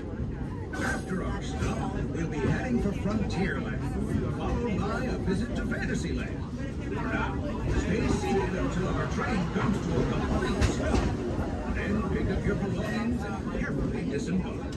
If you have strollers to unfold, please take them all the way beyond the platform so new passengers can safely hop aboard. It'd be mighty kind of. And while we're being neighborly, what say we give our fellow travelers a friendly wave hello? This is Main Street Station. Welcome to Main Street, USA.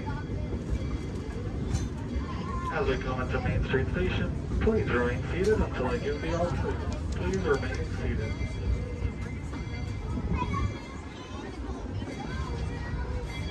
Please remain seated, everybody. Please remain seated until I give the all clear.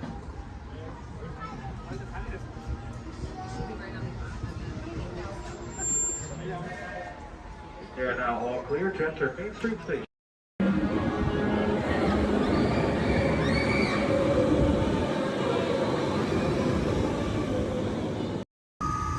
Welcome aboard the Walt Disney World monorail to Epcot. For those of you standing, please hold on to the handrails throughout our journey and stay clear of the door. For the comfort of others, no smoking, please. Thank you. As we turn south, you can catch a glimpse of the spires of Space Mountain in the Magic Kingdom. Nearby is Disney's contemporary resort.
events in mission space, where you and your flight crew may sign up for one of 2 out-of-this-world missions.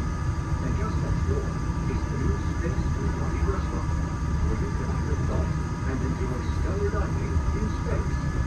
At Test Drive, you can experience the exhilaration of test driving a vehicle all on the fastest ride ever created for Walt Disney World. Across the Space World Showcase, you'll find representatives from the host making this a truly international experience. Some exciting new adventures from around the world are coming to France, Canada, China, and the United Kingdom. Join us tonight on Google to celebrate together during the nighttime spectacular. There's even more for you to explore. And you come around the world with a packed inside those glass pyramids, unleash your spark and journey into imagination with pictures and experience your favorite short films like never before at the Disney Pixar Short Film Festival. Next is the Land, where you can celebrate Earth's rich diversity. The Land is also home to Soar, a free flying adventure across the wonders around the world. Here at the seas, you'll be able to meet some of your favorite undersea pals from Disney Pixar's Finding Nemo. We're approaching the Epcot monorail station. For our smoking guests, there are designated smoking areas just outside the park. Please hold on to the handrail and stay clear of the doors until the monorail stops completely and the doors open. On behalf of the cast of the Walt Disney World Resort, welcome to Epcot.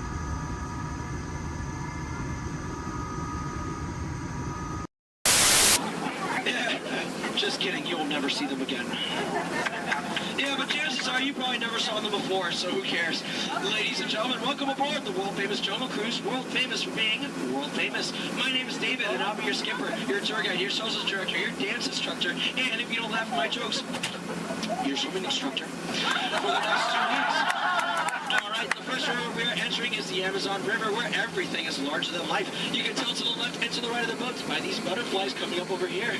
Now, these butterflies, just to let you know, have a wingspan ranging between a mild and tiny 12 inches to a whopping and amazing 1 foot. And over here to the right is Inspiration Falls. Now, people usually ask me in unison, why do you call it Inspiration Falls? How odd of you guys to ask. Well, the longer you stare at it,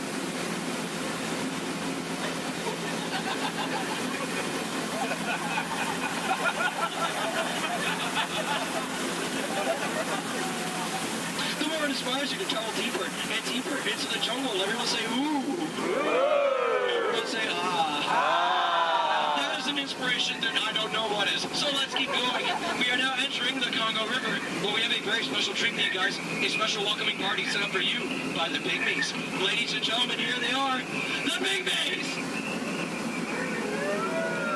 The Pygmies! Shh. This is not good. Usually they don't run off. Something really big must have scared them off. Yeah, that's not good. Okay, folks, no need to worry. That is a giant python. It spreads up to 24 feet, and it's actually quite friendly. So friendly, it might develop a crush on you. Now, let's see if we can scare off that bad boy by getting something over here from my cat. Oh, no. Folks, please do me a favor. For any of you wearing yellow, please do not make us sound like a banana. They find it very appealing. Don't laugh. That's not cool. Yeah, the picture and everything. Okay. All right, folks, we are now entering the Nile River, where it goes on for Niles and Niles and Niles and Niles and Niles and Niles and Niles. And if you don't believe me, well, you're in the Nile. Disbelief, but nice try, though. All right, coming up over here is an African elephant. Now, this elephant is special because I taught it a really cool trick. Watch. All right, Bertha, speak in Spanish. I'm just kidding. I haven't taught him that yet. Over here to the right, you'll see a sandstone formation. Now, I like to point this out because most people take it for granted. Oh, come on! That joke rocks! Alright, we're now entering the African belt, where you'll find all sorts of animals, such as wildebeests, impalas, zebras, giraffes, and lions. These lions over here are demonstrating the first law of the jungle, survival of the fittest. You're demonstrating it by protecting that sleeping zebra. Yeah, that zebra looks dead. Tired. All right. And folks, it's a very special treat. The second law of the jungle, survival of the fastest, just up ahead. You know, I told these guys over here on the pole, you know, African rhinos, they're just as fast as horses. But they didn't believe me, and it looks like now they're about to get the point. In the end, oh dear. That is American morning. All right, we are now entering crocodile country, where danger lurks every corner. So please do me a favor. If you have any family members that you want to get rid of, now is the time to do it. All right, over here to the right, on the left-hand side, you'll see Old Smiley. Now, Old Smiley's 75 years old, and he loves to take free handouts. Now, crocodiles are some of the dangers we have here in the jungle. We also have monsoons, whirlpools, hurricanes, rapids, and waterfall, that's right. Ah! Okay, let's see if we can make the strike tide turn over here, folks. All right, just in case any of it's a lead to the right. Lead to the right. I'm so sorry. Lead to the right. Hey! We're not gonna make it. Okay. All right, folks, thank you very much. Just to let you know, that was Schweitzer Falls, named after the Walt-renowned professor, Dr. Albert Falls. Now, people usually ask me, you know, David, how did you land your job here at the Jungle Cruise? Well, it's plain to see. I took a crash course, but now I'm just winging it. Yeah. Don't laugh. This is the story of my life. Yeah. Oh, no. Okay, folks, looks like we're stumbling upon a pool of hippos. Okay. Everyone, please do me a favor. Don't do anything stupid. I'm going to try to scare them up here. Oh, God, go away! Shut up!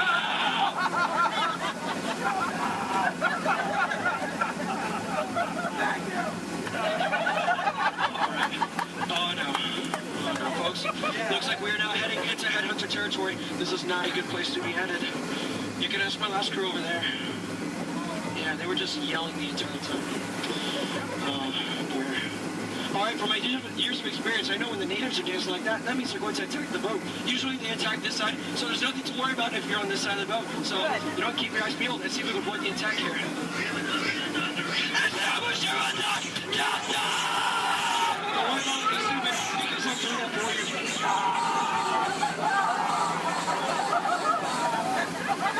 Is the coast clear? All right, good. Ladies and gentlemen, here's something you don't see every day. What you've all been waiting for, the amazing, the stupendous, the colossal, the eighth wonder of the world.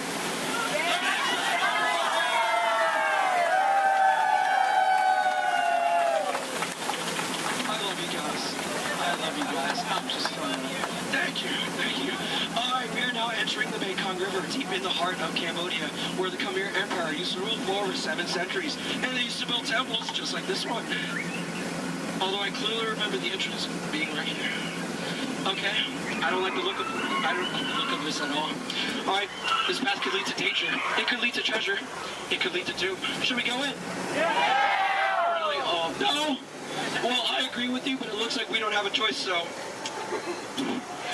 keep your eyes open, because I'm going to keep mine closed.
Looks like we made it. Is there anybody missing?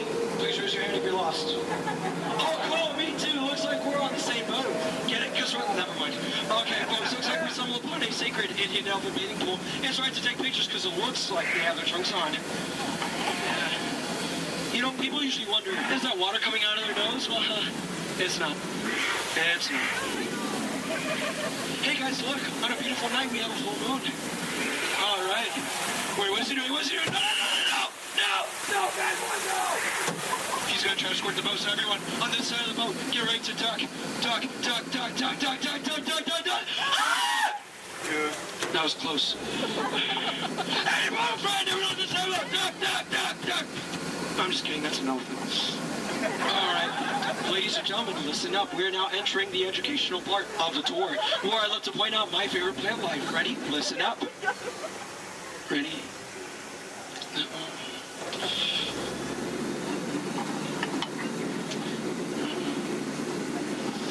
No, and that one. Any questions? No? Which one's over here? The green one. Alright, now over here is Trader Sam. Now, Trader Sam's a close friend of mine, and he has just been promoted to head salesman. Now, lately his sales have been shrinking, so he has a very special deal for you guys. 2 of his heads for one of yours. Any takers? No? Well, either way you slice it or dice it, you always come out ahead of the deal. Alright, folks, now returning to the sad part of our journey, the return to civilization. So, I know, trust me, I feel your pain. Alright, you want to go one more? I'm sorry. Alright, now please listen up, this is very important. When exiting the boat, please exit the way you entered. Please do not cross these center crates over here. Trust me, it is a tripping hazard. You will trip, you will fall, and that would be 2 bad trips in one boat, and I'm only responsible for the first. And please remain seated at all times. Okay, everyone? Thank you so much for joining me. Now get out. I'm so sorry. Thank you so much. Standing ovation. Oh my goodness. Standing ovation, clap. Oh my goodness, you guys made my night. Like really, you guys did. All right. Hope you guys enjoyed your time here at the world famous Jungle Cruise. My name is Skipper David, and if you didn't enjoy your time, well, my name is Tito, and I have no idea what I'm doing here. So, all right. Please watch your head and watch your step. Yes, Walt has some of the brightest minds in the world, but I keep things around here pretty chill, so the kids can create the next big idea that will give you the tools to become the next generation of heroes.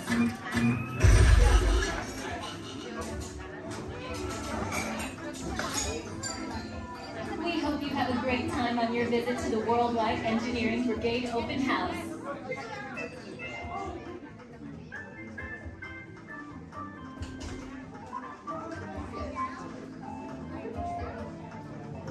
And now, our project lead, the brilliant, Peter Parker. Hey, what's up? I'm Peter Parker. And here at Web, we get access to some pretty awesome tech, like vibranium from Wakanda, or this crazy alien juice stuff. We have Pin Particles and Star Tech. It all helps us develop really cool stuff, like these spider bots, for example. Check it out. They have this really cool self-replicating feature. Because? This is awesome. Buddy, you can stop doing that now. But anyway, you guys are here today to help us test the Web Slayer vehicle. Using onboard tech, you will be able to sling webs just like my buddy Spider-Man. Peter, your presentation is getting away from you. Yeah, I'm aware of that, Sharon. If you could just initiate the safety protocols, it'd be great. Problem with that, So Peter. anyway, if you want to sling a web, all you gotta do is sling your arm in the direction you want to shoot the web, and that's it. It's awesome. Peter, your spider bots are continuing to replicate and are consuming everything in their path. They seem to be stuck in self-recognition mode. If you could just handle that for me, please. On it. Contacting Mr. Stark. Don't call Mr. Stark! Don't call Mr. Stark. Sorry, Michelle. Could you just call someone else? Ask them to do it. Okay. Contacting Spider-Man. Here. I'm gonna go find Spider-Man to throw us off because he's around here somewhere. Okay, goodbye. Spider-Man! As you may have noticed, the spider bots are locked in that awesome self-replication mode. In spite of what you see, they were created to be robotic helpers that can break down raw material and create all kinds of useful tech. But because they are stuck in self-replication mode, the spider bots are currently consuming everything in sight and multiplying at an alarming rate. If left unchecked, my calculations predict this will lead to the devastation of the entire Avengers campus. It should be safe until Spider-Man gets here, as long as they don't get into the alien fluid. This is now a bigger problem. Activating threat level protocols. Hey guys, what's up? I hear you have a problem. I'm here to help. You made it. Great. Threat level is at exponential danger. You might need some help. Perhaps I'll call the Avengers? Don't worry, everyone. I got this. Okay, everybody. Open house is canceled. Wise idea. And I could use some help. Yes, you could. Sharon, prep the slinger vehicle. Already on. Everyone head to the slingers and we'll team up to stop the spider bots before they destroy the campus. It's easy. Okay, we have a plan. Please move quickly through the doors and down the hall to the center vehicle bay. Your open house demo has been upgraded to a high-stakes mission to save the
place, welcome and good morning, everyone. We have some extra special friends here to welcome you all today. Let's hear it for Mickey Mouse and Minnie Mouse.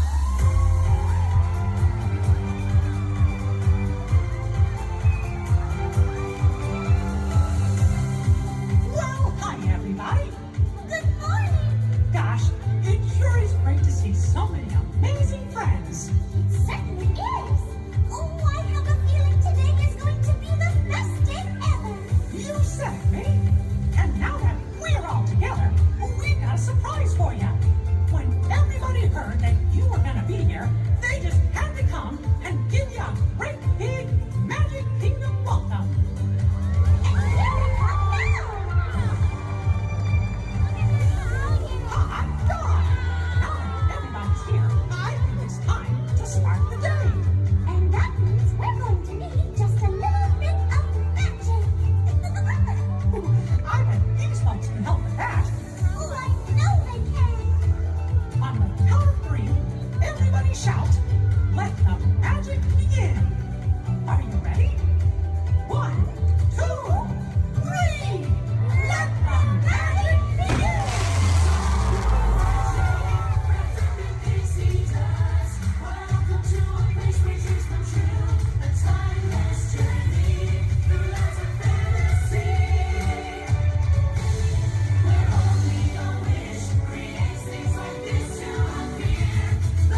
Voilà. Venez, venez, venez. Suivez-moi, je vous prie.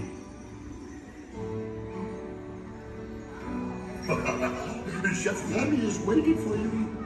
This way.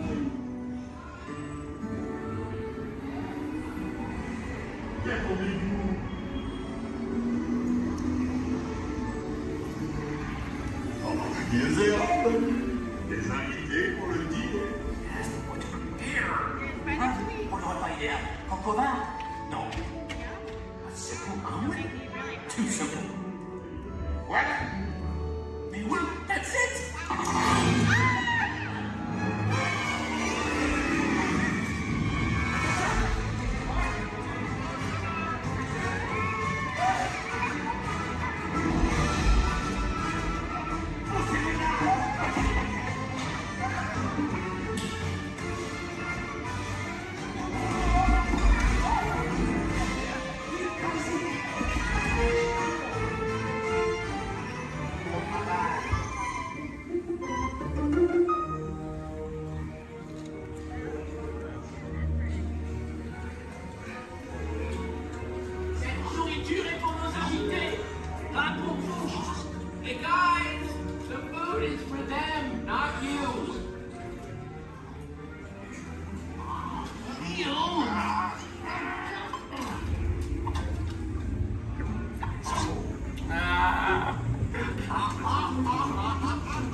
What are you doing? Que manigancez-vous? Out of my way!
Vous serez toujours les bienvenus, cher ami. À bientôt et bon appétit. Et Mino. Au revoir.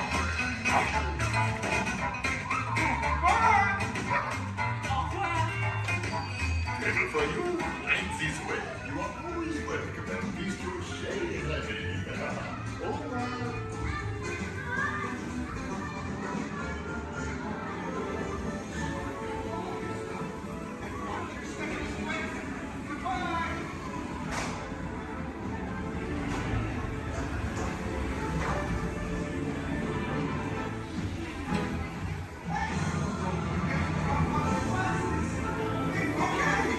Be sure to have all your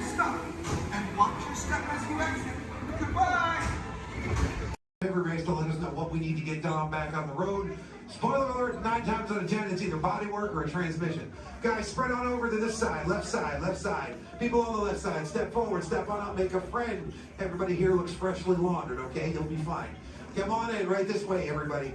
Keep on coming, folks in the hallway, let's go. I don't want to see anybody end up working on the transmission that doesn't know what they're doing.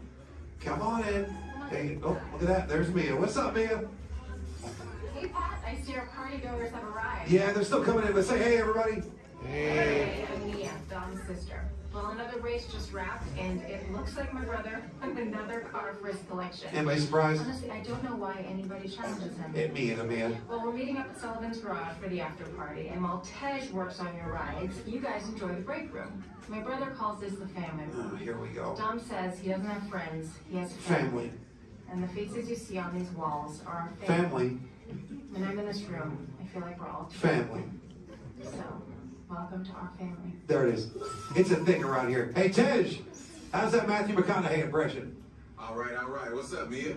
Get better. Tej, just welcoming these good people to our family. How are their rides coming along? The rides are ready to roll out and roll out inside. Perfect. Let's get this show on the road. I'll let Dom know. You guys have fun at the party. Bye, Mia. Bye. She just called. Okay. All right, Pat. Yeah. Let's get these people on their way. Send them over to the war room. Sounds like a plan. Are you sure, though, Jamie's kind of a piece of work? Right. And he hung up. Okay, so in a moment, those doors are going to open. When they do, head on into the war room with Jamie. That's Tej's new assistant, first day without Tej, so good luck. Be nice. Don't touch nothing. I'm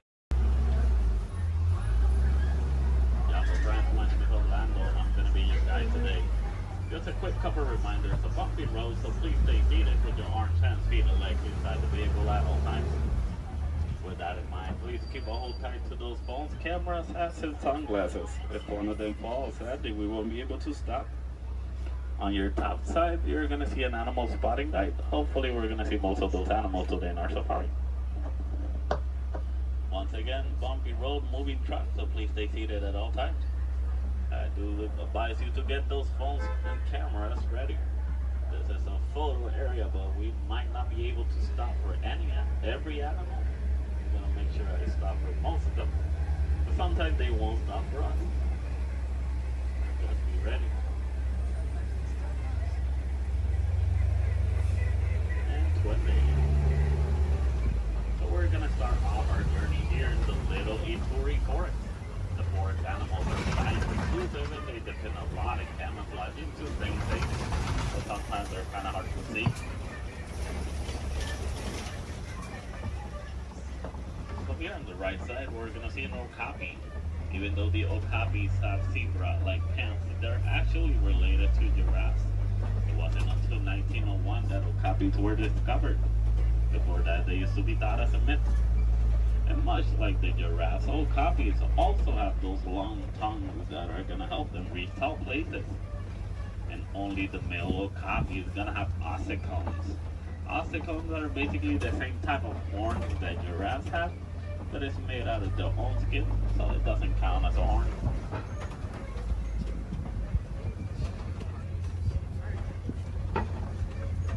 So coming up on our left side, we're going to see some black rhinos. The black rhinos are one of the smallest of their species, weighing up to 3,000 pounds. The shape of the black rhino's mouth is kind of pointy or triangle-like, so that way it's easier for them to feed on the forest. It's also a nice way for them to, also a nice way for us to identify the rhinos. Black rhinos have a pointy-shaped mouth, while white rhinos have a square-shaped mouth. So this one here on the right side, closest to the truck, is going to be a greater kudu. The greater kudus are one of the tallest of the forest antelopes. They can go about 55 inches to the shoulder. That's about 4 feet tall. That greater kudu doesn't have any horns like the one in the picture. It's because this one is a female. Only the male greater kudu is going to have horns. Behind the greater kudu, we're going to see some bongos. Bongos are also known as the ghosts of the forest because they're rarely seen. The shape of the bongo's horn is twisted and it goes all the way towards their backs. So that way it's easier for them to travel around the forest without getting stuck. So as we start exiting the Little Ituri Forest, we're going to head all the way towards our Safi River. Rivers and water spots are great areas to see some of the wildlife that lives near the water.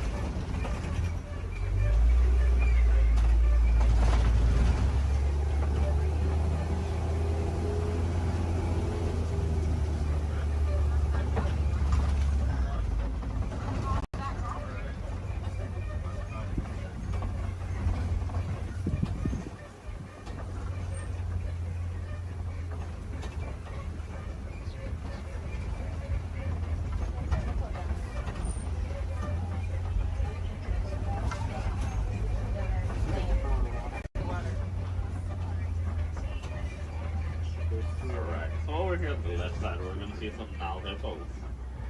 The male Nile hippo can weigh up to 5,500 pounds. They're nocturnal animals, so they're going to be more active during the nighttime. Most of their daytime they're going to spend underneath the water, but they do need to come back for air every 8 minutes. Also, baby Nile hippo right there. A group of hippos is also going to be known as a float. Float of hippos. So here on the left side, we also see some pigbat pelicans. The pigbat pelicans get the coloration in their feathers during mating season. They're colonial nesters, so most of the time we're going to see them in large groups. They can go between 50 to 500. As we head around this curve, we're going to approach a bridge. And once again, they're really jumpy, so they do that at all times. And to the left side, we're going to see some Nile crocodiles. Now, crocodiles are one of the largest crocodiles in Africa. They can go between 16 to 20 feet long, and they can weigh up to 500 pounds. They're endothermic. That means they're cold-blooded, but they're going to introduce their body to the environment. So they're going to spend most of their daytime underneath the sun. If they need to cool off, they'll just open their mouth or they'll dive in the water. They're great parents. They will roll around the eggs in their teeth, so that way they can help them emerge.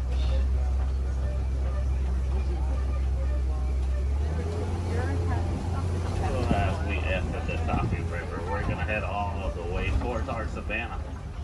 Savannah is going to be a large plain and a great area to see most of the animals in Africa.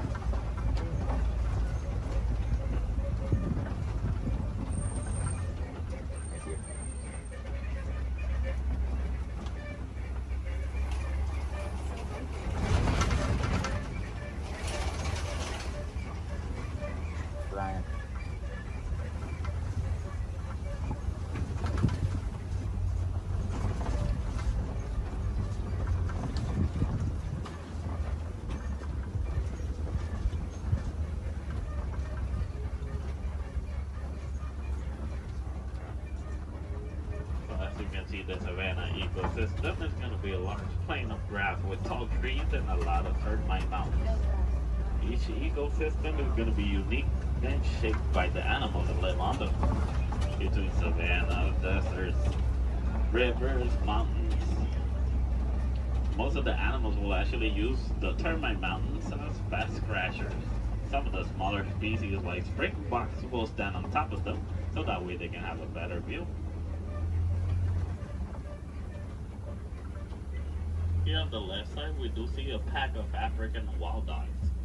The African wild dogs are also known as painted dogs. They're part of the canine family. A difference they share with wolves and dogs is that they only have 4 toes. But they're a great pack of successful hunters, hunting up to 90% of the food they eat. But verbalizing, the African wild dog won't bark or howl. They'll actually make a squeaky sound that sounds similar to squeaky toys. Here on the left side, some Ankoli cattle. Ankoli cattle are also known as the Watusi cattle, named after the clan that domesticated them. They're a sign of Walt in Africa, where both male and female will have those huge, majestic horns that can go up to 6 feet long. Even though those horns are big and they look kind of heavy, they're actually honeycomb inside. They use the inside of those horns to move blood up and down, so that way they can keep themselves cooled off. Over here on the left side, we also see a sable antelope. Sable meaning brown, they're also the emblem of the Harambe Wildlife Reserve. They're the only type of antelope that in a fight or flight situation they'll stand their ground and they will fight. As you can see, the shape of their horns goes all the way towards their backs, so that way it's harder for predators to jump on them.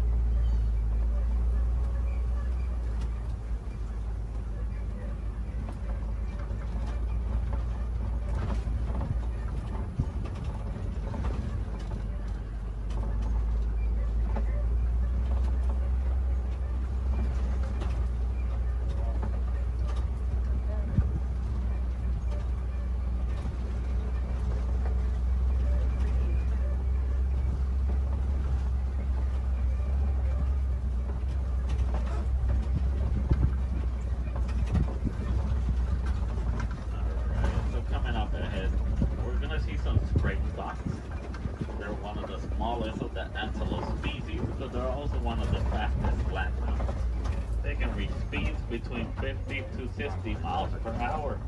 And as their name implies, the springboks. They're great jumpers. They can jump up to 6 feet tall and up to 13 feet long. Behind the springboks, we do see some wildebeest. The wildebeest are the second largest grouping of mammals, second only to us humans. Wildebeest is a translation from the African word wild beast, but they're also known as the newt due to a sound they make when verbalizing. It sounds like they're saying newt.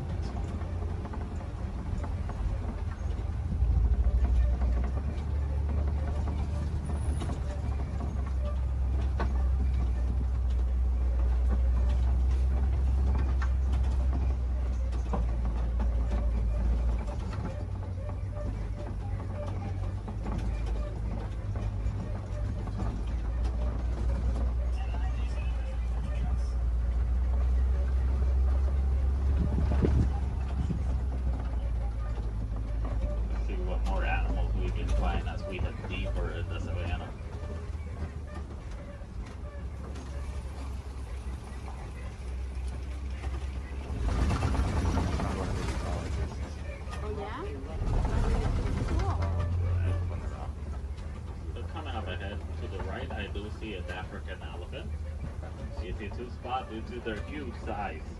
Also, the shape of their ears look like the continent of Africa. They like to flap around those huge ears back and forth so that way they can keep themselves cooled off, basically like a giant pair of fans. Also, to the left side, mandrills, and the mandrills are one of the largest species of monkeys. Male mandrill can weigh up to 100 pounds, while the female can weigh up to 35 pounds. They also have a special pocket in their mouths where they can store food and snacks for later, just like squirrels. So the elephants will also throw dirt on top of their backs so that way the dirt will block them from the sun and also from bugs. They're huge animals with a huge appetite, eating up to 300 pounds in just a day.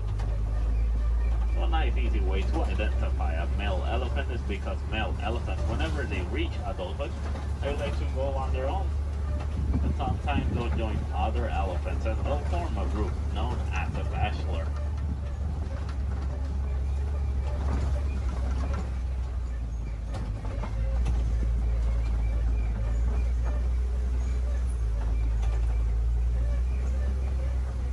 Once again, another bridge.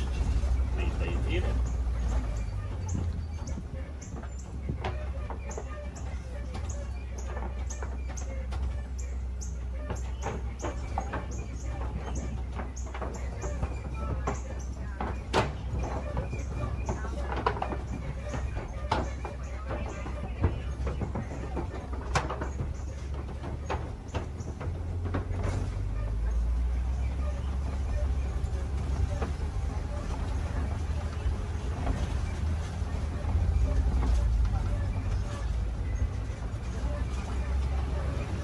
Here on the right side, we're going to see some markings on those red places. Those are elephant tusk marks. Elephants will stick their tongues on those red places so that way they can get some of the minerals they don't get in their regular diet. Basically like a natural vitamin for them.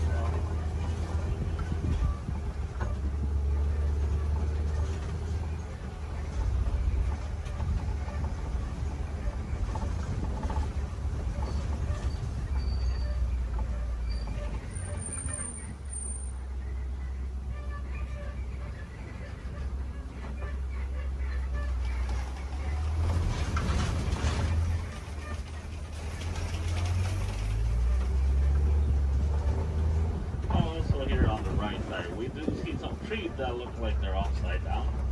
They're known as upside down trees, but they're also known as the tree of life.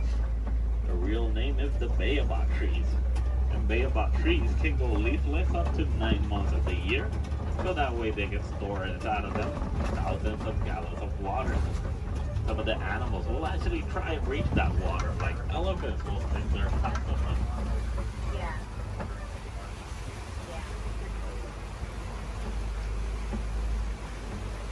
As we head around this curve, we're going to see a small island of greater flamingos.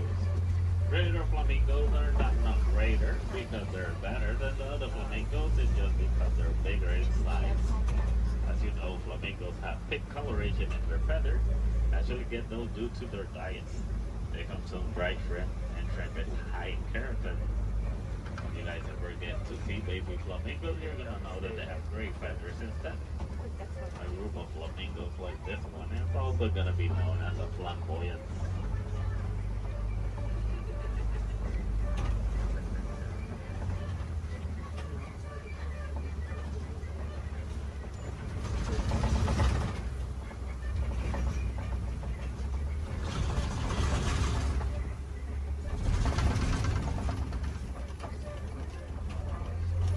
Coming up ahead, we do see some white rhinos.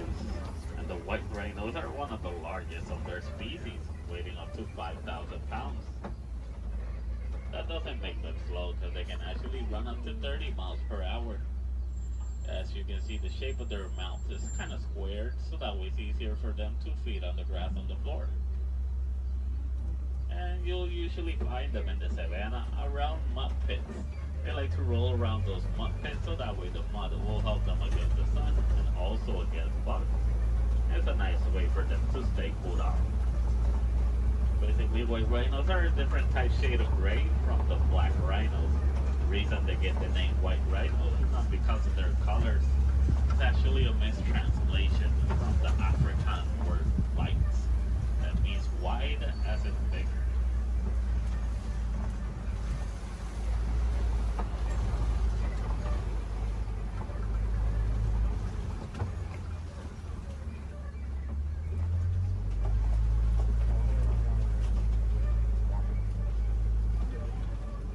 All the way in the back on the left side, I do see a cheetah walking around.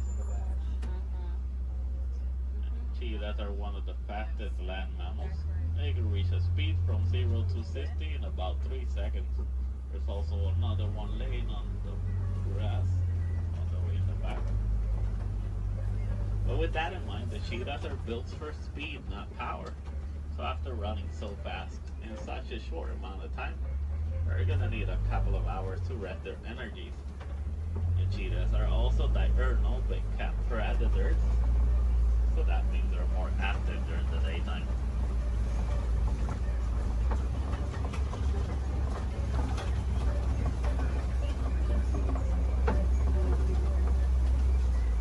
Coming up ahead, we do see some coping rocks, and on top of that coping rock, we do see a lion. Lions are nocturnal big cat predators. They're more active during the nighttime. Most of their daytime, they're actually going to spend sleeping. They can sleep up to 20 hours in a day. So that way they can store all the energies for the successful hunt at night. But while hunting, the female is going to do most of the hunting. While the male is usually going to be the stay-at-home dad who's going to take care of their cubs. So a group of lions is going to be known as a pride. In the morning, the lion's eyesight is technically as good as ours, but at nighttime, their eyesight are 6 times stronger. That's why they're successful hunters at night.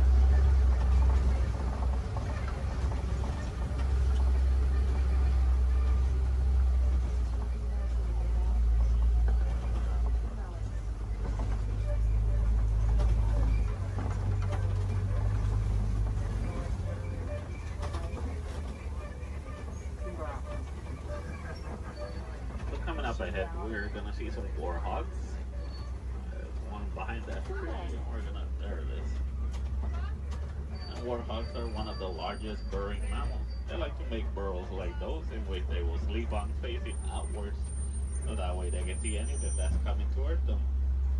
They're super close relatives to domesticated pigs, and they can run up to 35 miles per hour.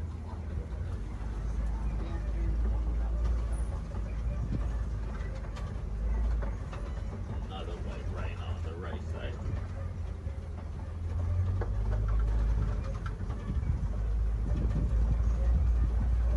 So as we start exiting our savanna, we're gonna head all the way towards the Warden's Post. Warden's Post is gonna be a great area to see how both humans and wildlife live in harmony.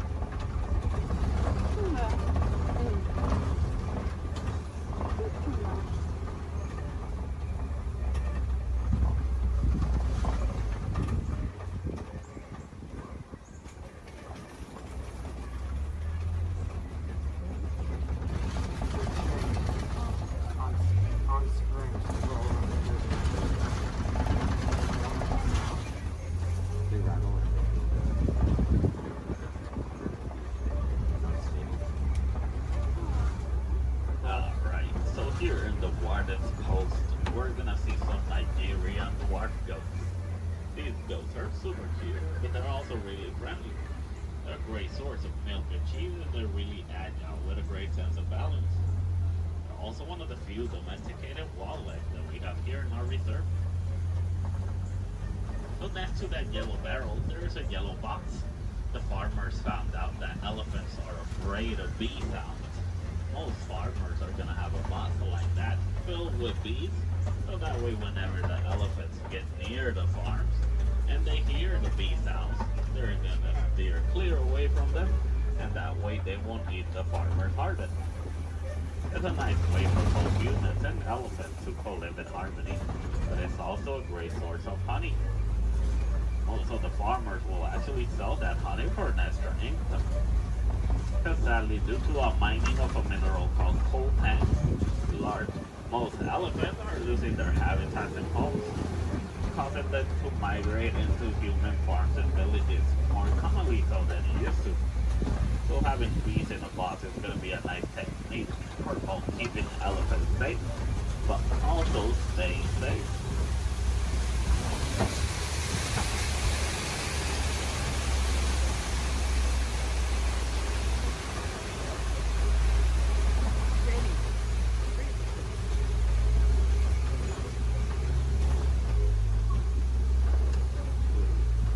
As we start reaching the end of our safari, I just want to let you guys know, if you want to see more animals and learn more about them, I do advise you to visit Gorilla Falls Trail.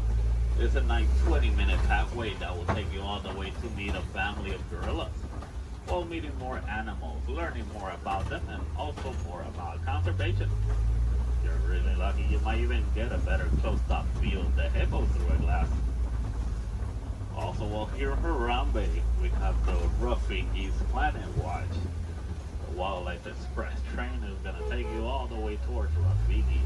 Well, you're also going to meet a couple more animals. You might even get to pet some of them in the Domesticated Pet Center. We have an animation studio where you might learn how to draw a couple of our animals. Super cool.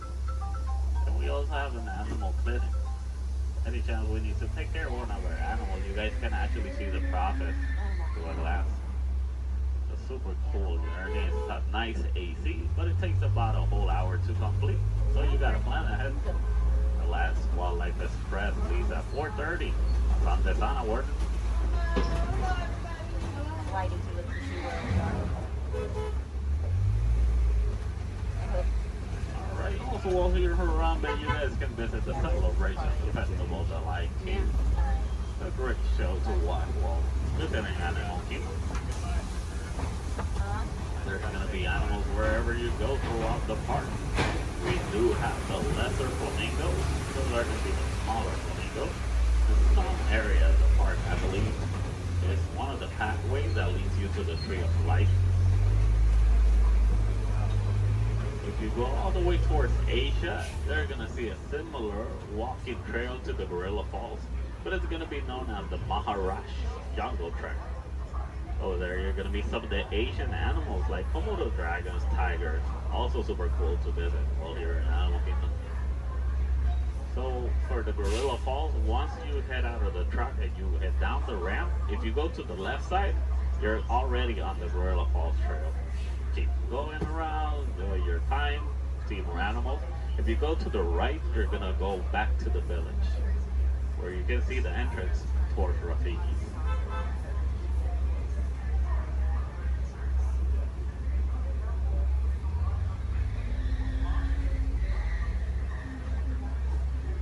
Almost to our destination. Just a little bit.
Reaching the end of our safari. So here in Harambe, we don't like to say goodbye because goodbyes are always sad and final. We instead say Kuaharini. And Kuaharini does mean to go well. So Kuaharini guys, go well, go wild, go make a difference out there.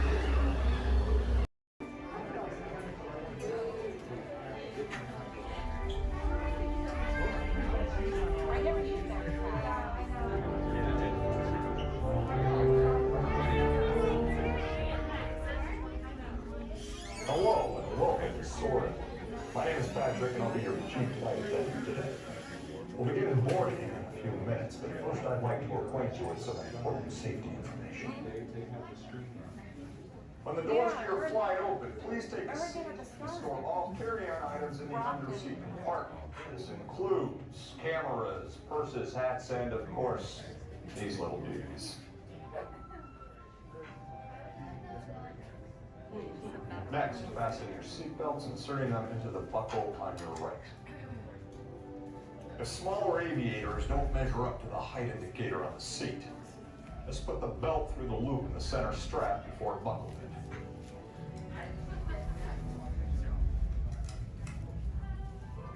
Nice work, pal. Soon you will be airborne. So if you or your little aviators have a fear of flying or of heights, you might want to wait for your party to arrive. Okay, let's review. That is seatbelt, carry-on item, safety strap, fear of heights, keep your hands and arms inside at all times. Anything else? Yeah. Have a nice flight. Alright, my friends, we're gonna load row 3, followed by 2, then 1. Row 3, please follow me. 2, you're gonna follow 3. 1, you're gonna follow 2. Would like to welcome you.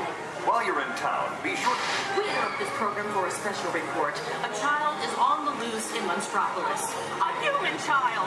If witnesses are to be believed, there has been a child security breach for the first time in monster history. We can neither confirm nor deny the presence of a human child here tonight. I tried to run from it, but it picked me up with its mind powers and shook me like a dog. It's true! I saw the whole thing! Happy birthday, Schmoozy Boo! Oh, goodly bear!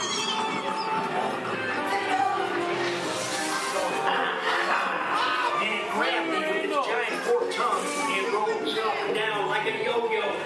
It was horrible. I was minding my own business. We gotta get you home.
Greetings, Terrans. I am Nova Prime Irani Real, commander of the Nova Corps. On behalf of all Xandarians, I hope you have enjoyed exploring the wonders of Xandar. As you have seen, your world and ours were born of the same moment, one which you refer to as the Big Bang. As such, we are all galactic neighbors in a vast universe which we and countless others share. For you to travel to Xandar would take 2.5 million years, assuming you had a ship that could fly at the speed of light. So we decided to come to you. But even we could not have reached you so easily were it not for the Cosmic Generator, an advanced piece of Xandarian technology that creates jump points, artificial tunnels that act as shortcuts, linking distant points in space. It is our desire to share this wondrous technology with your people so that together we might explore new worlds and create a brighter tomorrow. And now, as the culmination of the wonders of Xandar, you will be teleported to a Nova ship above your planet for a demonstration of the Cosmic Generator. I trust you will find it an unforgettable experience.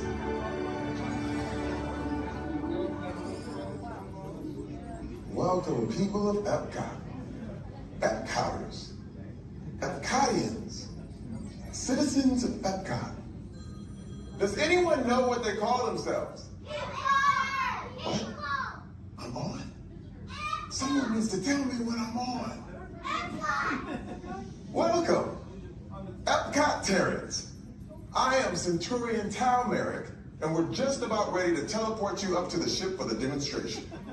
As you're about to enter a secure Nova area, I must ask you to put away your Terran communication devices at this time. Recording of any type is strictly prohibited. I am very serious about this. Now, please step forward into the chamber. You're gonna love this.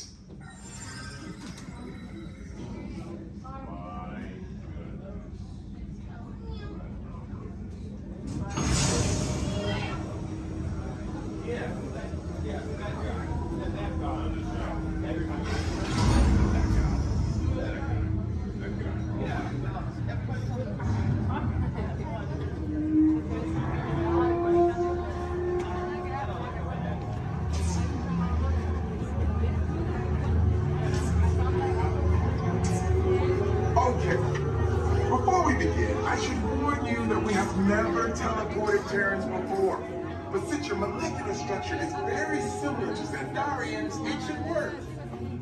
It'll work. So long as you are standing inside the lighted ring.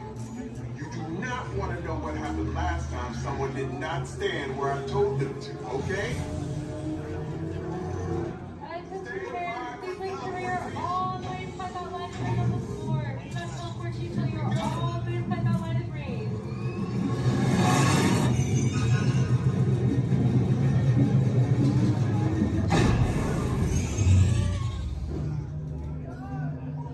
You made it! I mean, of course you did. Nova Prime, they're ready. Excellent. What you see before you is the Cosmic Generator. And in just a few moments, we'll be activating it so you can experience for yourself what's happening. I'm not sure. Our power's out. And the Cosmic Generator is gone. Superior Monarch, go to Code Red. Prepare the fleet. And call the Guardians. Now. There is no cause for alarm. Turn off that alarm. I've got an important transmission coming in. Hey, what's up, Nova Corps? Our Cosmic Generator has been stolen. What? How? What didn't we think of that? That thing's gotta be worth a fortune. I am Groot. Good question. Yeah, who do you think took it? Perhaps that really big man outside your ship. Oh, that is a big man. I need to alert Nova Prime. I have been watching Terrans for eons. That's not creepy at all.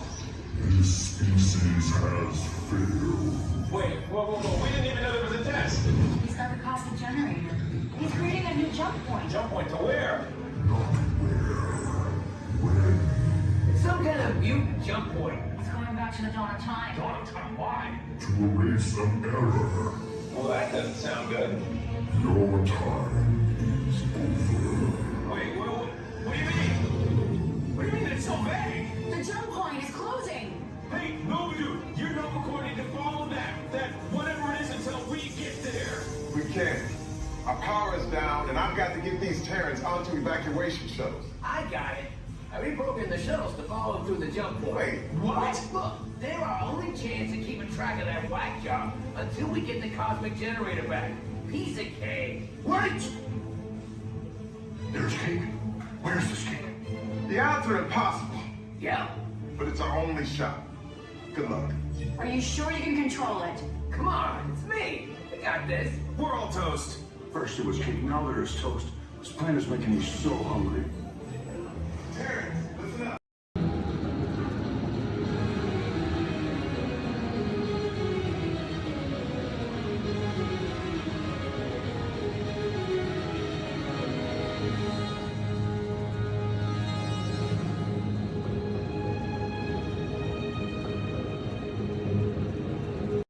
Awesome, thank you for volunteering for being our flotation devices.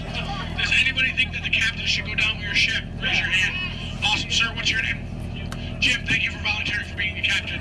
I'm a skipper, I skip out at the first sign of danger. Alright, and we are clearly out of my mind. Everybody turn around, wave goodbye to the dock. Now wave goodbye to the nice people on the dock. Now wave goodbye to the skippers. Bye, skippers. You're never going to see them again. Alright, ladies and gentlemen, my name is Skipper Jason. For your safety and mine, please remain fully and completely seated, keeping all hands, arms, legs, feet, small children inside the boat at all times. Now, not only am I your Jungle Cruise skipper, I am also your dancing instructor, your cruise director, your lion tamer, your alligator wrestler, and if you don't laugh at my jokes, swimming instructor. Alright guys, we're starting off right here in the Amazon rainforest where it rains 365 days a year. That's almost every single day. That's what makes these bugs larger than life. These beautiful Amazon butterflies, ladies and gentlemen, their wingspan can go anywhere from 12 inches up to a whopping 1 foot. That makes them the rulers of the jungle. True monarchs, true monarchs. And over here, ladies and gentlemen, we have Inspiration Falls. Now, I am told the longer we stare at Inspiration Falls, the more and more we are inspired to go deeper and deeper into the jungle. Everybody say, ooh. Everybody say, ah. Everybody say, ooh, ee, ooh, ah. No, I'm just kidding. Don't do that, folks. Anyway, so much inspiration, we are going to not only change rivers, but jump continents. We are now in the continent of Africa along the Congo River. Now, we're going to see how far we can go on this boat with me behind the wheel. Who here wants to see the world-famous Jungle Book? Raise your hand. Awesome, everybody. Because there it is. Now, up here at the beach, ladies and gentlemen, I have arranged for you a welcoming pygmy party. There's going to be music, dancing, singing, eating, drinking, all sorts of fun, all sorts of game, all sorts of craziness, all sorts of... Oh, I can't see anybody canoe. Guys, the jokes are only going to get worse from here, I promise. I wonder what might have scared off my friends, the pygmies. Anybody see anything that might have scared them away? Yes, that giant python could have done it, princess. They can grow up to 33 feet in length, but don't get too close. They can develop a crush on you. They're really friendly. So let's stop by my base camp, guys, and pick up some supplies. Oh. This is what happens, guys, when you leave your door open in the jungle. You get unwanted house guests, and they break every single thing that you own. Good news, though, guys, they got my Jeep to turn over. I wonder if they used a monkey wrench or called 888. All right, ladies and gentlemen, we are now cruising along the Nile River. It is the world's longest river. It goes on for miles and miles and miles. If you don't believe me, you are in... the Nile. False. You're in disbelief. We are on the Nile River. Right over here, ladies and gentlemen, is Jimbo. He's an African bull elephant. I taught him some tricks. Jimbo, speak. Jimbo, speak. Okay, we're getting the silent treatment. That's fine, that's fine. Esmeralda, speak. Really? What did I do? Come on, guys. Get with the program. There they go. All right, right over here, guys, we got the sandstone rock formation. A lot of people take it for granted, but I think it's still rocks. It's one of our bolder attractions here in the jungle. Now, ladies and gentlemen, we got the wildebeest, we got the giraffes, gazelles, impalas, zebras, and lions. Hey, guys, those zebras in the back, they are the oldest zebras on property. You know how I know that? They are still in black and white. Don't worry about that zebra with the lions, everybody. He's just dead. Dead tired. Dead tired.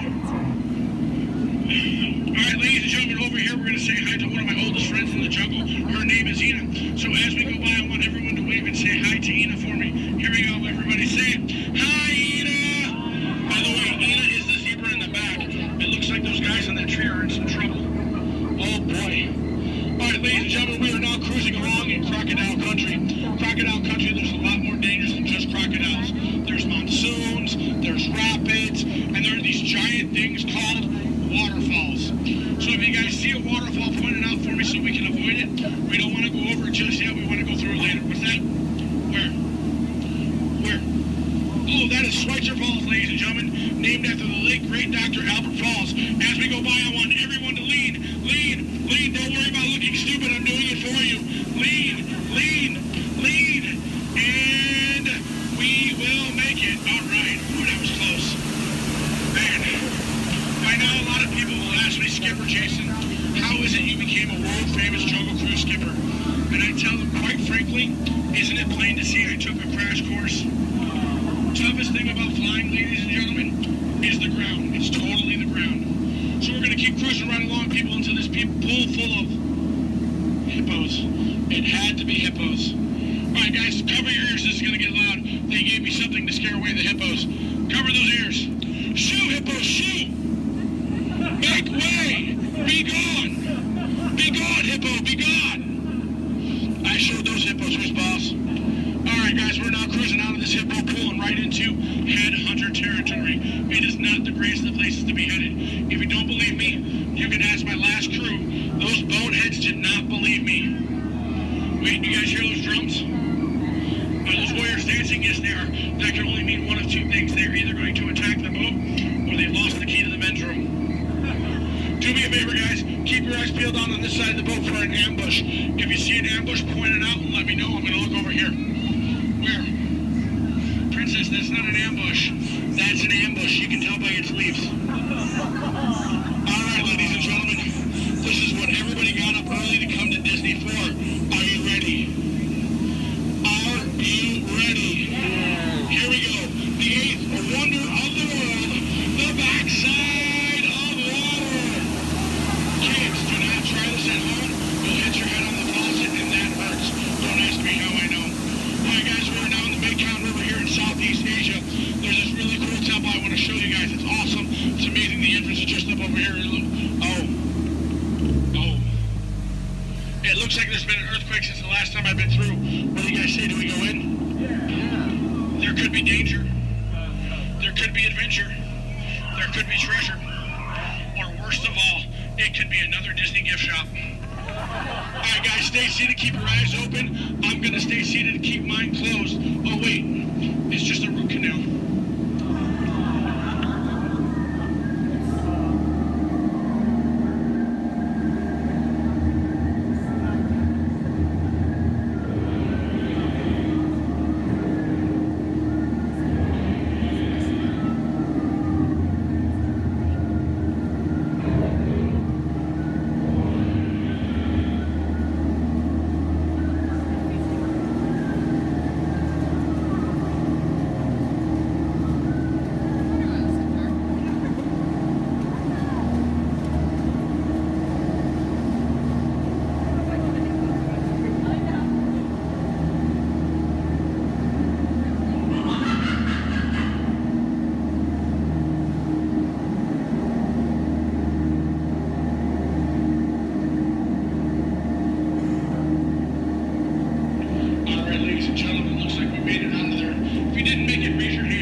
without a visit with my good friend Trader Sam. Trader Sam, ladies and gentlemen, is our head salesman of the jungle. Now, sales have been shrinking, but he's got a great deal for you. 3 of his heads for the price of 1 of yours. Any way you slice it or dice it, you're going to come out ahead. Do we have any takers? No? It's all right, guys. It's all right. Now, ladies and gentlemen, when we get up to the dock, we're going to rope this boat. When we rope this boat, stay seated till I give you guys the all clear. When I give you guys the all clear, then I want everyone to stand up together. That does 2 things. 1, keep the boat balanced, and 2, look like you're giving me a standing ovation. At that time, I want you guys to clap, yell, holler as much as you possibly can, because then it looks like not only did I do my job, but it'll also help out my self-esteem. When you guys go to exit out the boat, you are on my jungle side, you will stand up, exit out through the back. You here on my dock side, you will stand up, exit out through the front. At no point in time do you ever cross those crates in the center. It is not a crate idea, it is very disgraceful. I don't go to your house and cross your crate, so please don't cross mine. Once again, guys, it's also a tripping hazard. You might trip, fall, and that'd be 2 bad trips in one boat. I'm only responsible for the first.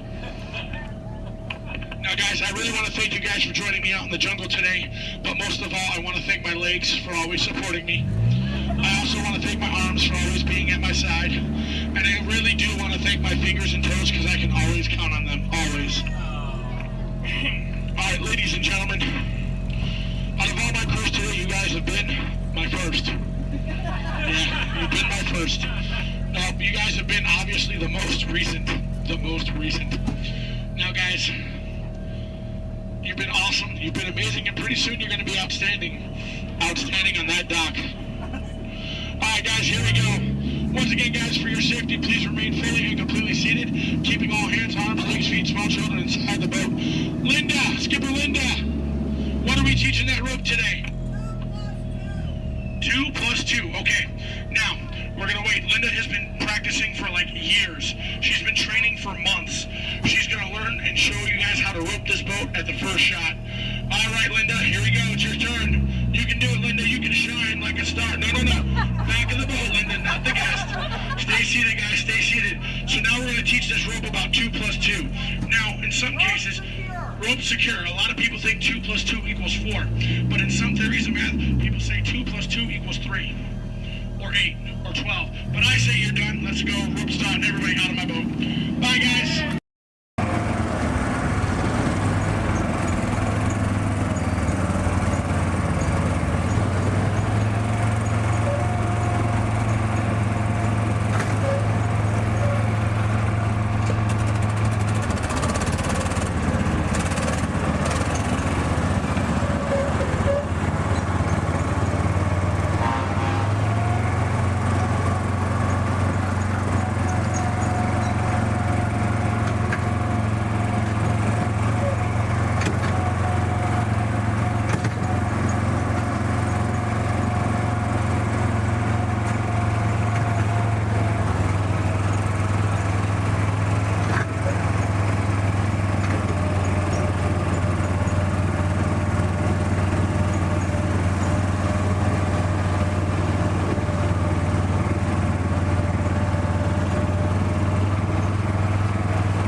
drivers, prepare to stop.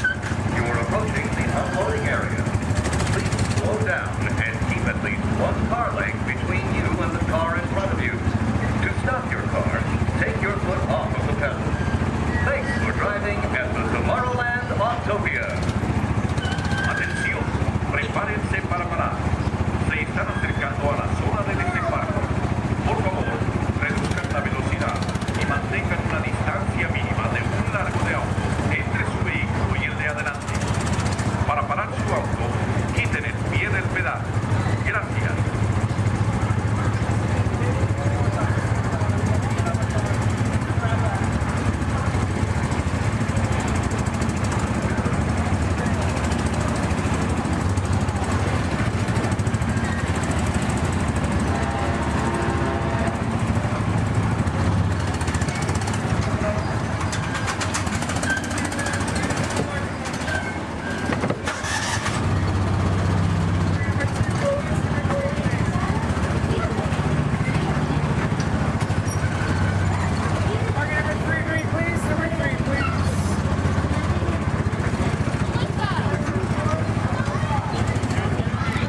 Remain seated throughout the journey, keeping your hands, arms, feet, and legs inside your car, and please supervise the children. Stay clear of the doors, which will open and close automatically. Enjoy the trip. Para su seguridad, permanezca sentado y mantenga sus manos, brazos, pies y pies dentro del car. Vigila sus niños.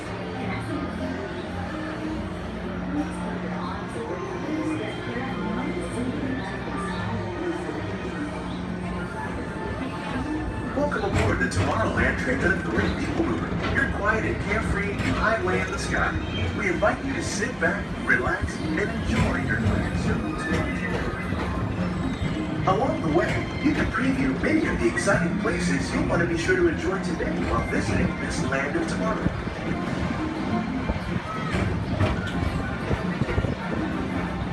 The People Mover is the perfect vehicle for people watching, so keep your eyes peeled. You never know who you might see.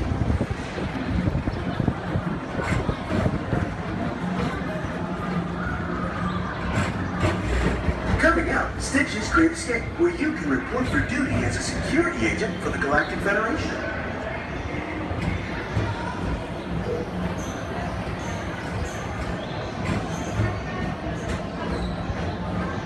Your mission is to keep Experiment 626, the biggest little mischief maker in the galaxy, under control. I don't think so!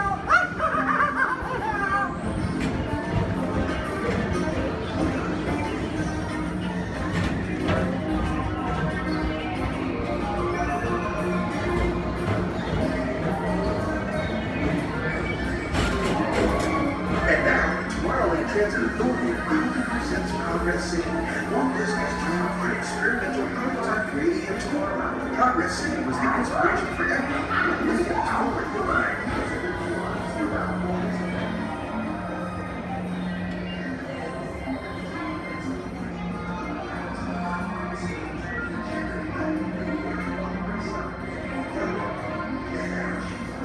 If your future includes shopping, then you'll want to visit Movie Star Traders, where you'll find the greatest goods from around the galaxy. That's right! It's after tomorrow!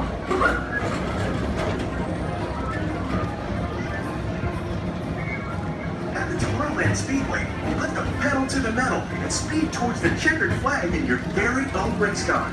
Young or old, this is your chance to drive in the fast lane without worrying about getting a speeding ticket.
Paging Mr. Morrow, Mr. Tom Morrow.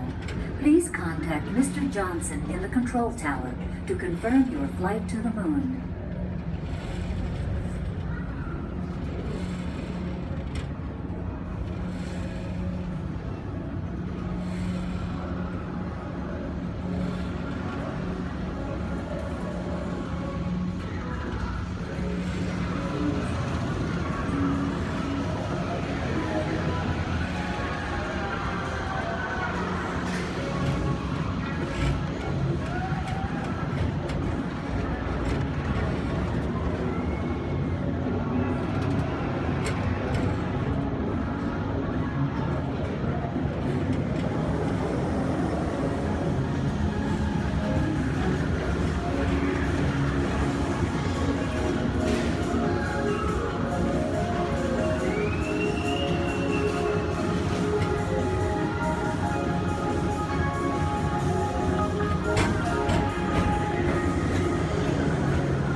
Welcome back to Tomorrowland.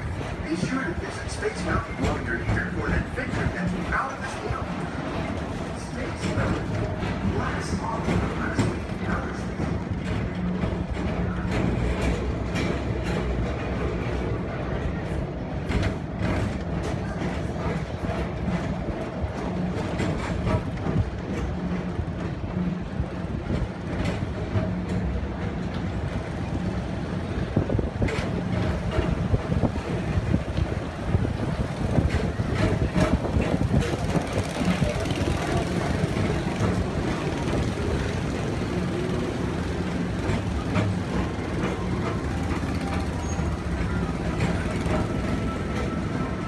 For a different high-flying adventure, hop on board the Astro Orbiter. Pilot your own spacecraft as you take a spin around the planet and ascend to otherworldly heights.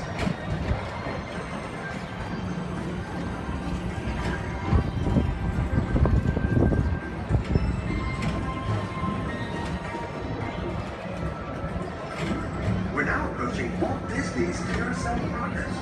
Inside this rotating theater, whole families welcome you into their world from yesterday and today, starting way back at the turn of the 20th century. First presented at the New York World's Fair, this legendary circular theater celebrates the progress that has made our lives better. It's a perfect reminder that there's always a great, big, beautiful tomorrow shining at the end of every day.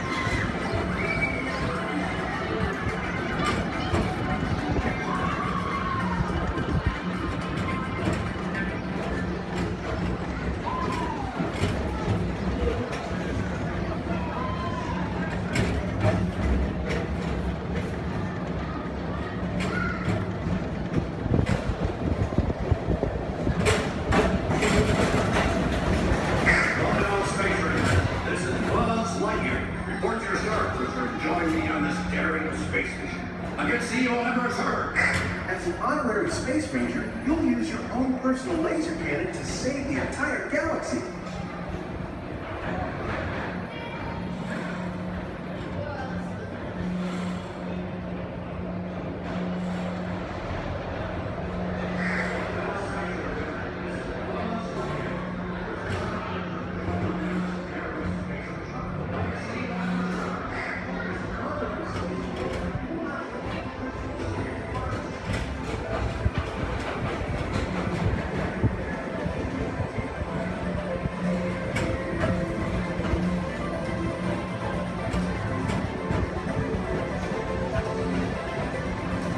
This time it's laughter they're after at Monsters Incorporated. So drop in and join Mike Wazowski and all his pals at Monsters Incorporated laugh more. Share the fun. Yeah, very good. Keep it moving. We're on a tight schedule here.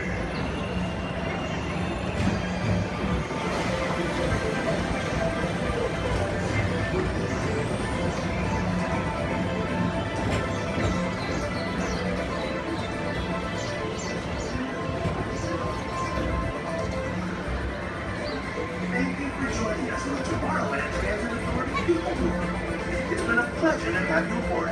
Enjoy the rest of your day and have a great, big, beautiful tomorrow.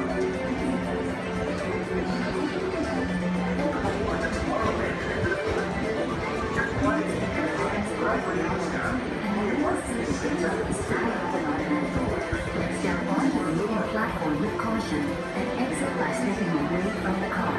Thank you. Gravity. Now give me an angle. You're going to do a little flight demonstration with one of my stuntmen. All right? Turn around. Here he is. My bad. You know what, Steve? I'm sorry. You're just too big for this. Why don't you go get set up with the desert scene, all right? Thank you for one help. Where are you going? We're not done. We're not done yet.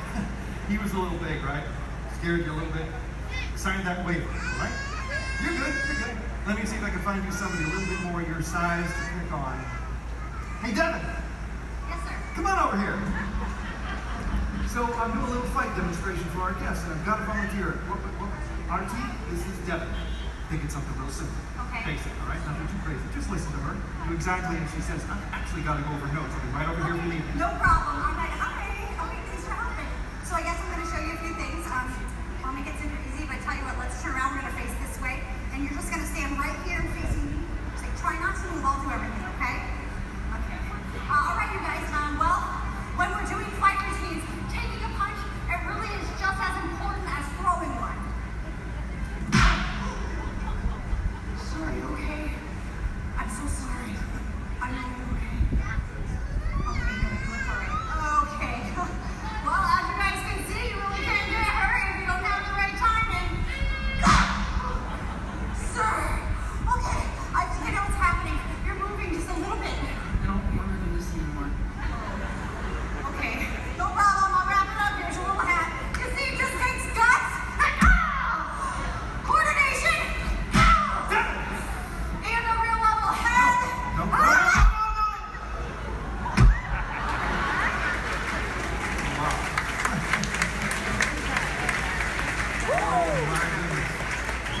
Not at all what I had in mind. Would you say something to the folks while I check on the man on the floor? No problem. So obviously something like this does take a lot of practice. Yeah, or a lot of extras. Let me try to get boss. Oh, no. Stay away from those nice folks and help this poor man up off the floor, please. Sir.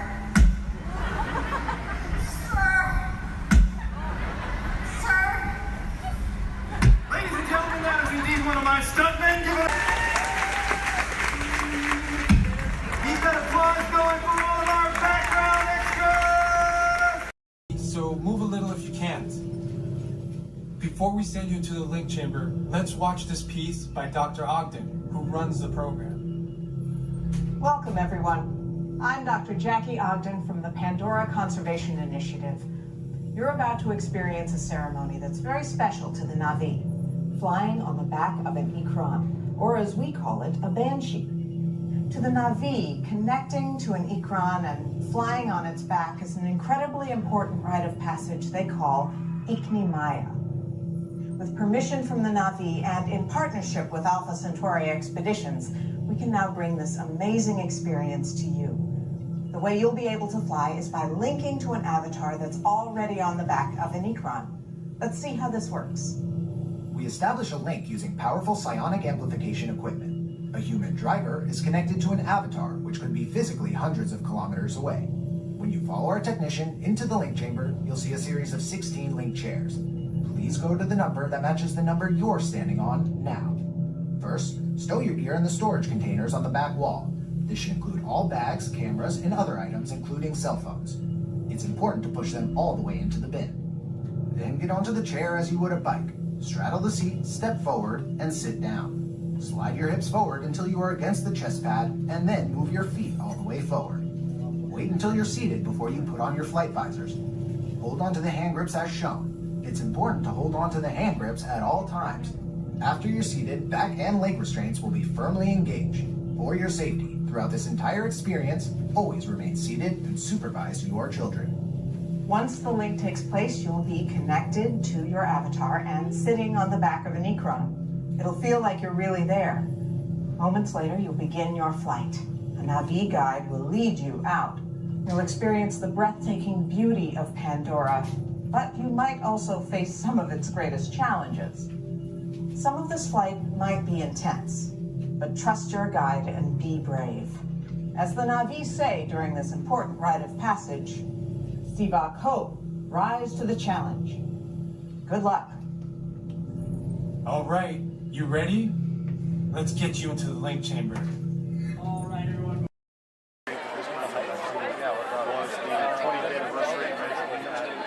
Oh my God, that was the most amazing celebration I've ever seen them do. What they do? It was. I think they're sold out dancers, but they still got there's like 200 dancers on it. And then 3 different marching bands. And the full day of the music, you just get nothing going on.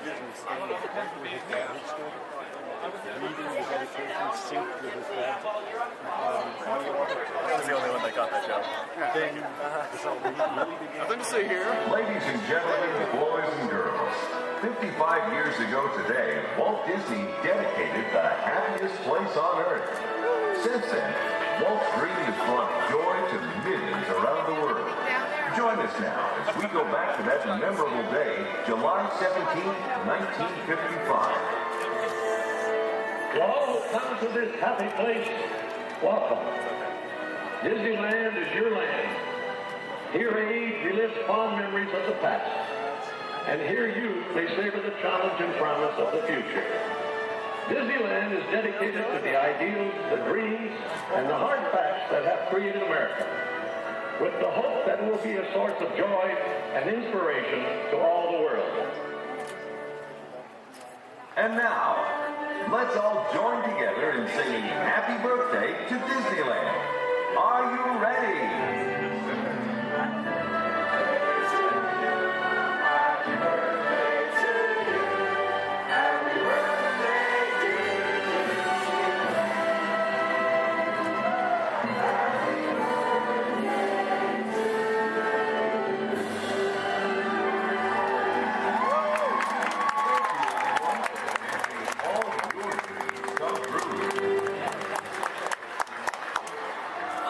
That's it. All right.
This is true. Oh my God, Musha and Mulan are here. Really? Right there. Oh my God. Behind the light post. They keep doing this like cool. Oh, Pluto. We should go say hi to Pluto.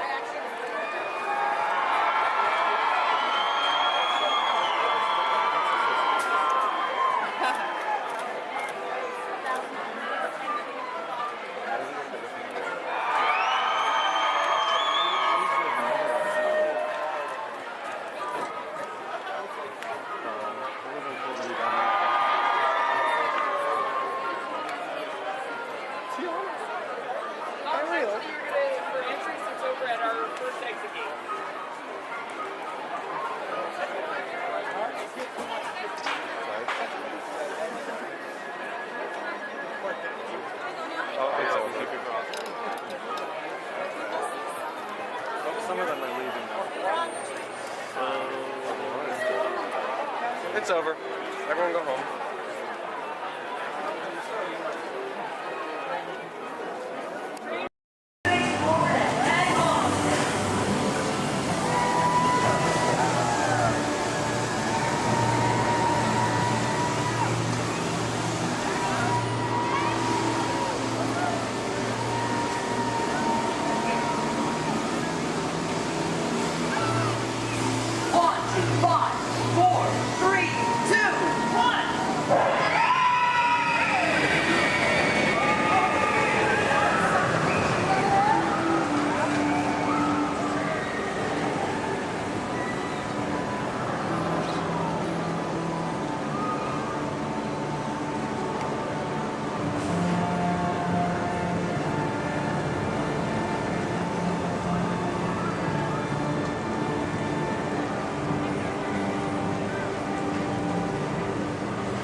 Too much last night, so bear with me. Tej left me alone today, so yeah, that's pretty much it, you guys. In just a moment, these doors will be closing, and okay, so yeah, do you guys want a tour of the war room? Okay, so basically, we've got some monitors over here. My name is Jamie, by the way, you guys. Oh, and there is Tej. Jamie, the buses are here. Okay, what do you want me to do with them? They're just staring at me. Should I send them now? Dom's calling. I got this, Jamie. Okay, great. Dom, what up? Tej, just got a heads up from Hobbs. The FBI's about to raid your location. Crazy. Oh, man, they always ruining our fun. For real, It gets worse. They're leading Owen Shaw right to your door. Shaw? That cockroach we beat down in Spain? What's he got to do with this? Everything, right? Nothing yet. And let's keep it that way. Get those people on those buses. You need to start plugging out right now. And get that turbo truck ready. I'm sending Letty there to pick it up. I'll call Letty. I'm on it. Never mind then. Hobbs needs our help. He needs our team. Spread the word. Spread the word, you guys. But keep it in our family. Never mind. Don't listen to me. And keep it quiet. Just keep it in the room. Oh, the other bald guy's It's calling. Hobbs. Hobbs, my man. What up? Sorry, Brother Tej, no time for chit-chat. I just sent you a brief on FBI agent Novak. Has Toretto filled you in? Yeah. He wants us to get everybody over to the party at Sullivan's. Sounds like a plan. That party is a ready-made diversion. Keep it going. We need to discuss how you're going to get all those civilians out of there without tipping off the FBI. Crazy. Okay, hold on. Let me get everybody squared away, and we'll talk offline. Copy that, Tej, and let everybody know. Shut off your cell phones. Don't listen We to don't want him. Shaw tracking your He's locations. overreacting. Just put it on silent. Okay, Jamie, Yeah. you heard the man. I heard him. It's about to go to a whole nother level. Crazy. Send everybody to the loading dock. All right, you guys, we heard it. Have fun. If anything happens, my name isn't Jamie, okay? Peace.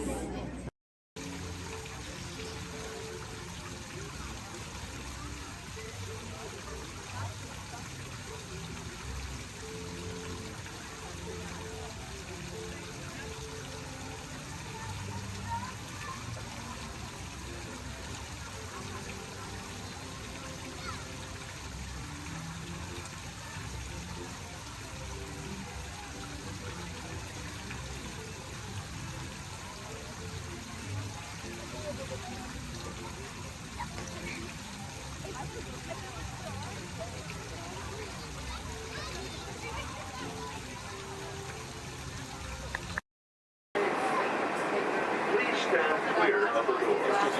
Or manténganse alejado de las puertas.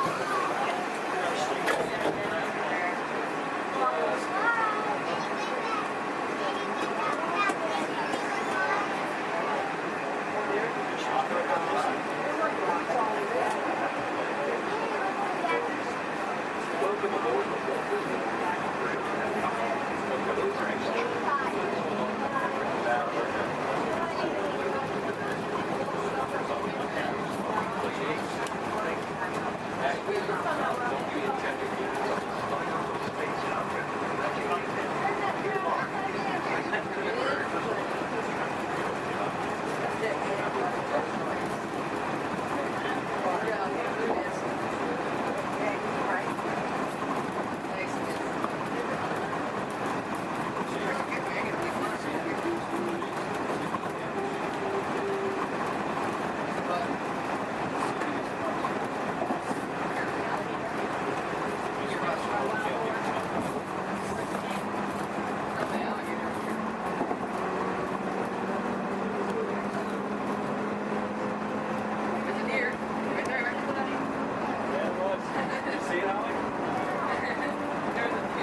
Hello, everyone.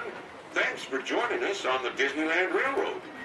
For a safe ride, remember to stay seated with your hands, arms, feet, and legs inside the train. And please, watch your kids. ¿Qué tal, amigos? Y bienvenidos a bordo. Para su seguridad, permanezca sentado y mantenga las manos, brazos, pies y piernas dentro del tren. Y cuide a los pequeños. Gracias. As we steam on through Fantasyland, you may want to take one more look at the majestic Matterhorn Mountain and the happiest group that never sailed. It's a small world.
Disney Star Tours, where they got some new flying spaceships that launch you to the deepest reaches of space. You can ride them if you got the mind, and the third. Well, folks, we're now arriving at... All kids can be seated all the way down the bench. Princess with the pink ears on. To them, please. The belongings and step carefully from the train. Thanks. Have fun in the future. For the rest of you, just sit tight. We'll be on our way again in just a minute.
By the Grand Canyon in the primeval world.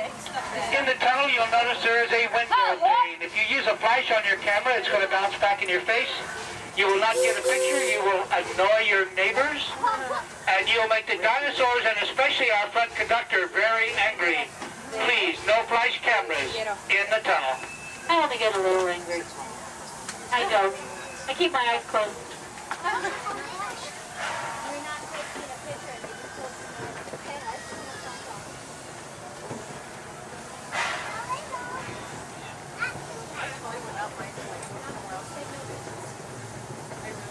To those joining us, welcome aboard. The next leg of our journey will take us along the rim of the Grand Canyon. It's a mighty long drop to the canyon floor, so for your safety, stay seated with your hands, arms, feet, and legs inside the train. Be sure to watch your kids and no flash pictures, please. Para su seguridad, permanezca sentado y mantenga las manos, brazos, pies y piernas dentro del tren y cuide a los pequeños.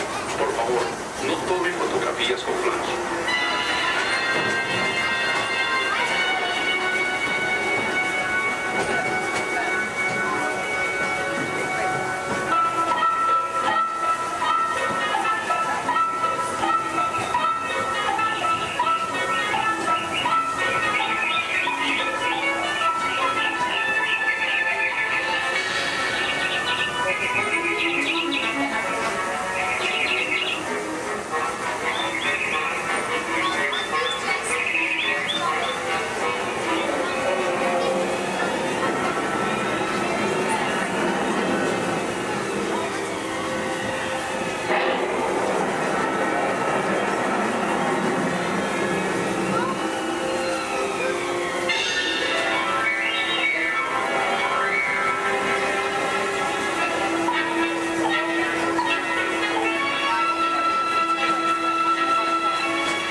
We're now steaming back to our own time and to Main Street Station, gateway to Disneyland. If you'll be leaving us here, stay in your seat till we come to a full stop. And remember to gather all your personal belongings, including the young'uns if you got any, and step carefully from the train. I'd especially like to thank those of you who've been with me for the Grand Circle Tour of Disneyland. We surely hope you enjoyed your travels with us and that you'll come back and see us again real soon. For those of you traveling on, we'll be on our way again in just a few minutes. This is Main Street Station, Main Street, USA.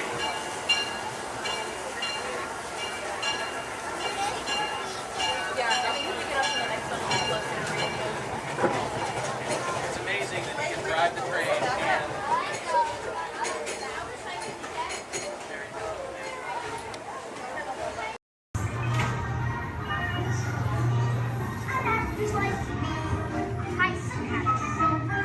Watch your food, on your chin. How you doing, do?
door.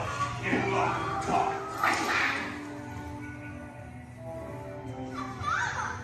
Please let me go. Please. Quick, hurry up. You blokes going somewheres?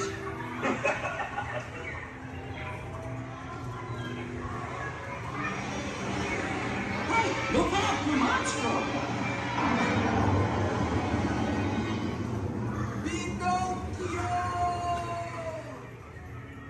You're almost there.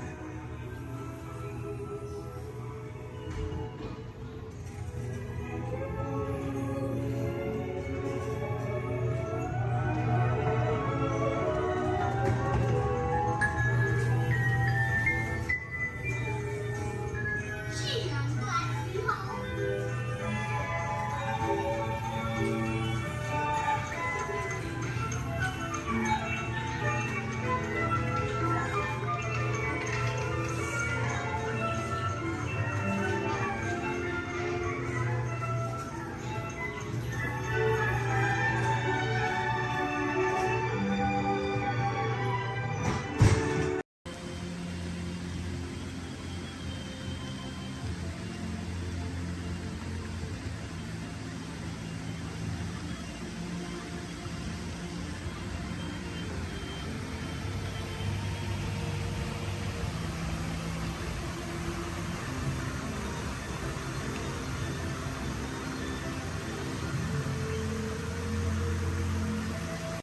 Manos, brazos, pies y piernas dentro del vehículo. Y cuide a sus niños. Gracias. Please step carefully onto the moving platform, then step in. For your safety, remain seated throughout your journey, keeping your hands, arms, feet, and legs inside the car. And please supervise your children. Remember to stay clear of the doors, but all will not close automatically. Enjoy your trip aboard the Metroliner. Para su seguridad, recuerde que cuidado y mantenga sus manos, brazos y pies. All consumed.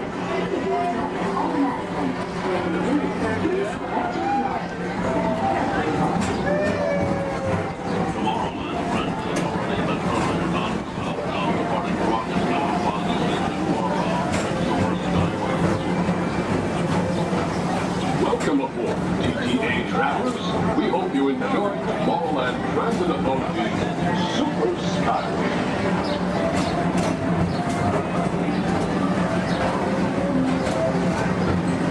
Now approaching Tomorrowland Interplanetary Convention Center. The convention center is home to a galaxy of wonders from faraway.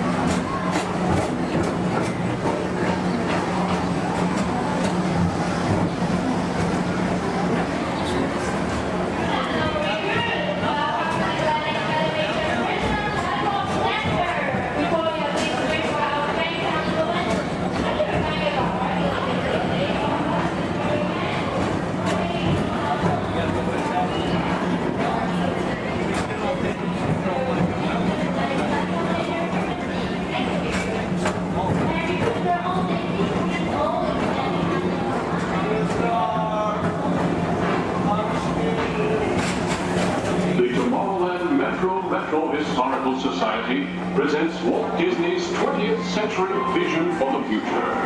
This model city dared to dream the perfect community in which to work, live, and play.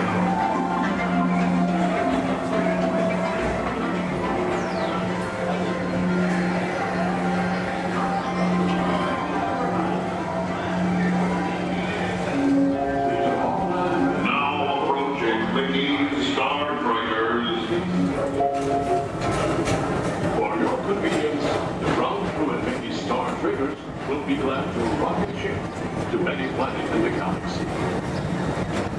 Hi there, Tomorrowland travelers. This is Mr. Johnson and Sky Eagle Hovercraft One, bringing you the latest Tomorrowland traffic report.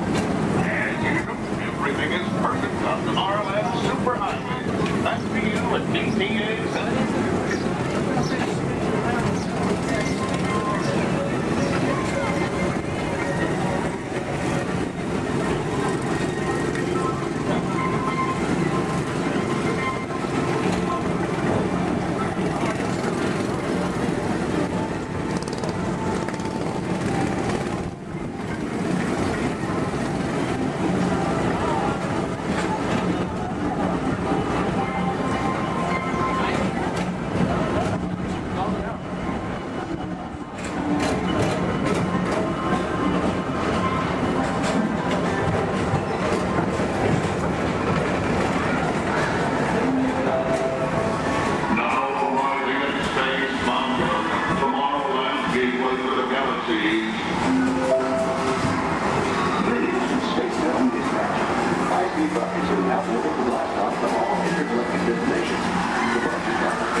line transportation service provided by the Tomorrowland Transit Authority.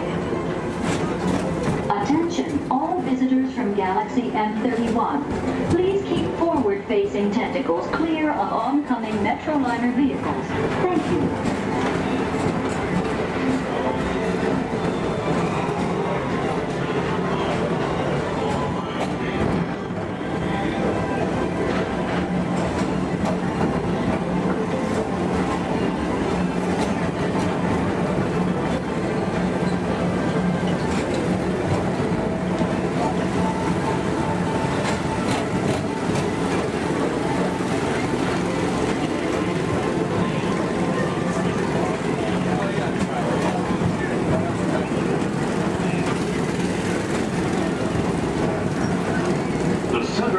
Rocket Tower Plaza is the lead of planet's astro orbiter. This symbol of universal harmony and interplanetary fellowship provides all beings with an exhilarating spin around the planets.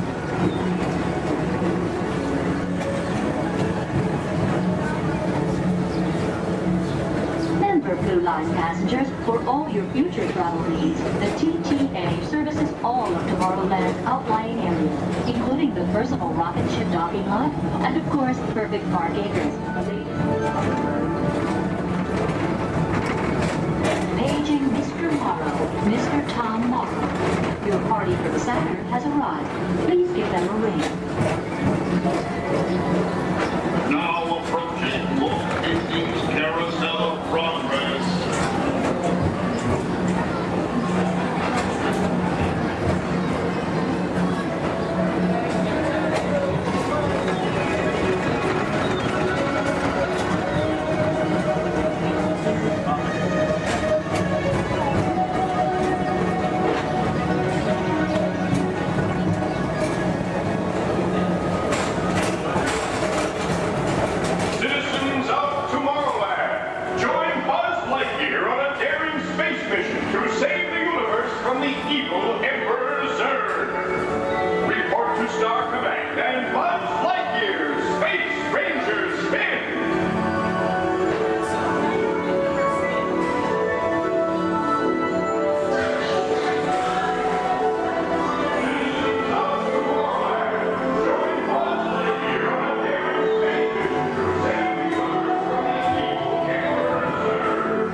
Welcome aboard the Walt Disney World monorail to Epcot.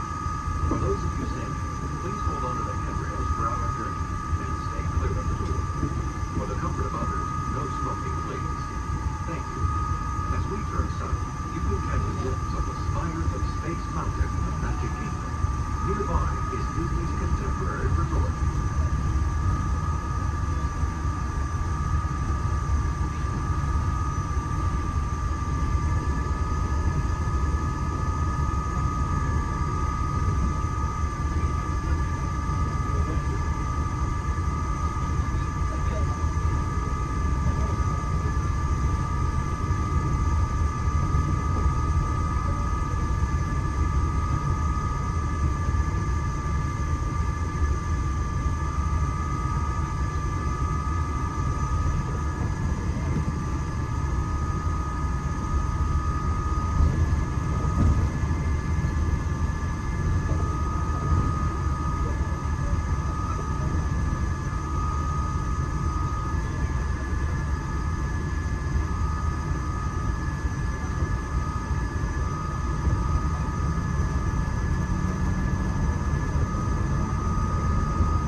things are on the horizon here in future. Whether it's rocketing back to the big battle with the Guardians of the Galaxy, or exploring the hungry cities that hold the power of blood, these worlds are surely inspiring. If you're looking for an exhilarating sensory thrill, step into Mission Space, where you and your flight crew can sign up for one of 2 out-of-this-world missions. And just next door is the new Space and Party Restaurant, where you can live life and enjoy stellar dining in space. At Test Drive, you can experience the exhilaration of test driving a pizza all on the fastest ride ever created for Walt Disney. Across the river and World Showcase, you'll find representatives from the Coast Guard, making this a truly international experience. Some exciting new adventures from around the world are coming to France, Canada, China, and the United Kingdom. Join us tonight at our booth to celebrate together during our nighttime spectacular. There's even more for you to explore. And you come around the world with a inside those glass pyramids, unleash your spark and journey into imagination with figures and experience your favorite short films like never before at the Disney Pixar Short Film Festival. Next is the Land, where you can celebrate Earth's great diversity. The Land is also home to Soarin', a free flying adventure across the wonders around the world. Here at the sea, you'll be able to meet some of your favorite undersea pals from Disney Pixar's Finding Nemo. We're approaching the Epcot monorail station. For our smoking guests, there are designated smoking areas just outside the park. Please hold on to the handrail and stay clear of the doors until the monorail stops completely and the doors open. On behalf of the cast of the Walt Disney World Resorts, welcome to Epcot.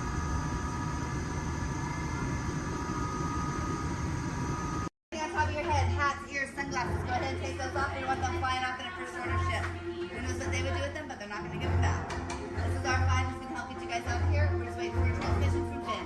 Okay. Good luck. Take this corridor to the turbo lift. Then head down to the escape pod base. Those droids are programmed to return you to Batuu. Hurry and don't get caught. Lieutenant Beck will guide you. Recruits, for your safety, stay seated with seatbelts securely fastened. Keep hands, arms, feet, and legs inside the transport and supervise your children. Tell them it's a prisoner transfer. Did it work? Good. Now get a move on. There's a clear path to the turbo lifts at the end of the hallway. Turn right. Probe droid.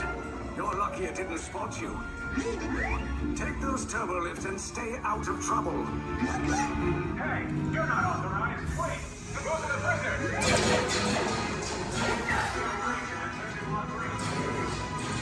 Your cover is blown. Find an alternate. These 2 droids anyway. Detection approach. Prisoners not seen on level T. Fire!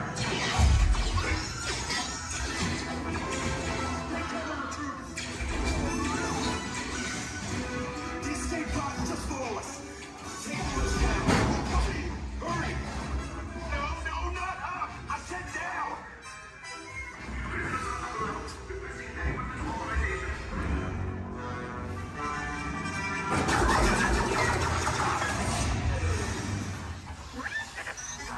This does not look good. Try to find another way down to the escape pods. The Resistance will attempt to rescue the prisoners. They have neither the resources nor the courage to engage us. You underestimate their conviction. Raise the shields! Shields? I see no evidence. Now! Sound the alarm! All personnel to their stations! Sir, the prisoners have escaped. How brave, but ultimately hopeless. There's nowhere to run.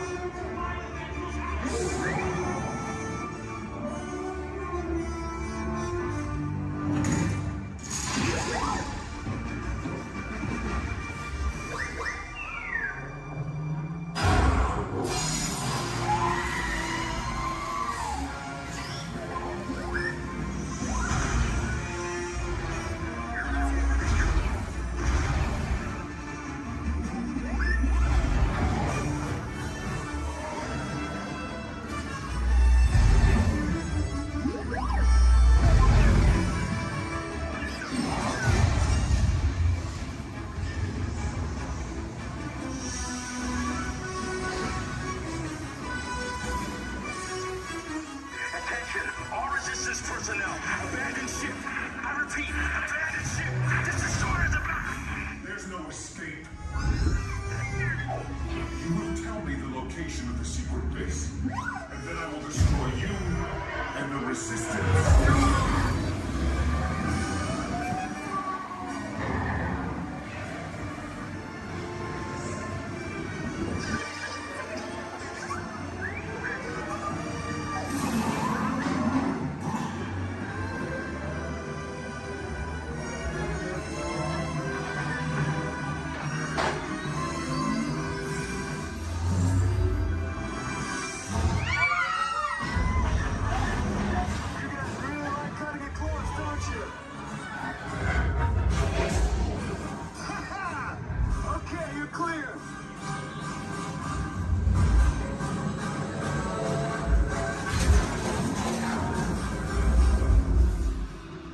Escape pods came in a little off target.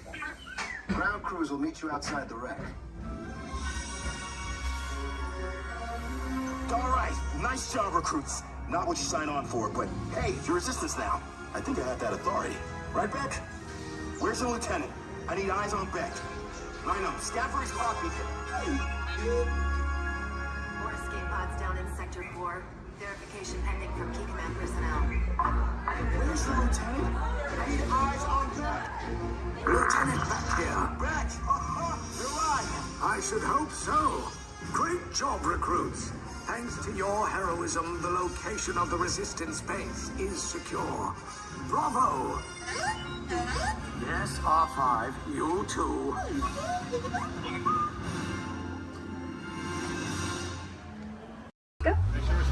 Hello friends, my name is Sky and I'll be your guide on the Harambe Wildlife Reserve. If you look above your heads, there is an animal spotting guide. Probably not going to see all of those animals, but we have some pretty good luck. Just remember to stay seated at all times. That includes any little ones. Please don't hold anyone up or pass anyone around. Keep your hands, arms, feet, legs inside of the vehicle at all times. We brush up against some thorny brush.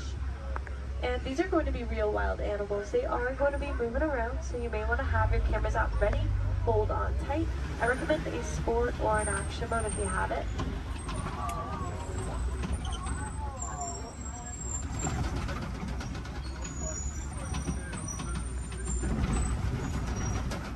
We are in the Little Ituri Forest, home to some of Africa's most shy types of creatures.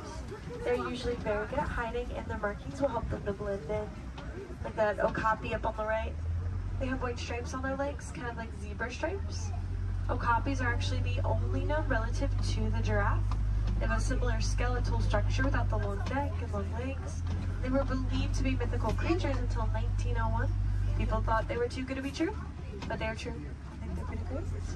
To the right of the bamboo on the hill in the sun, there's a yellow-backed duiker, dark brown animal. Duiker means diver in the Afrikaans language. They dive into the nearest bush when they get spooked.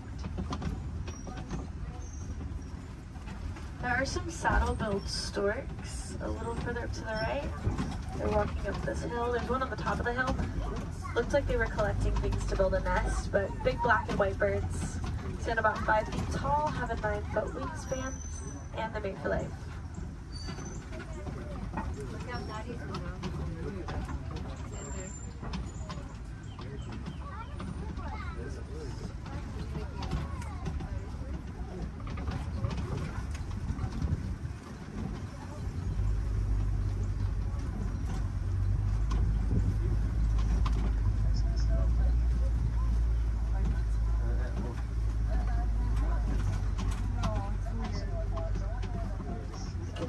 Some antelope further up ahead to the left. There's going to be some tan ones called greater kudu. They can leap up 8 feet in the air to jump over obstacles, which is super helpful if they need to get away from a predator. And there's some reddish ones called bongos. Their beautiful coloring is also a greasy substance that can mark leaves as they're passing through the forest, potentially making it easier for them to come back and find each other.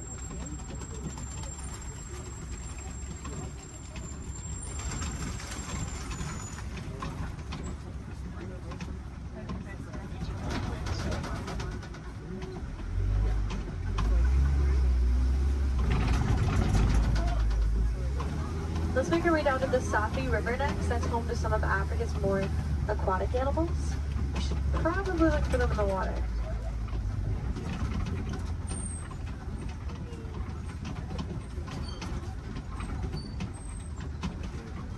There are some big whitish gray birds on the land called pink-backed pelicans.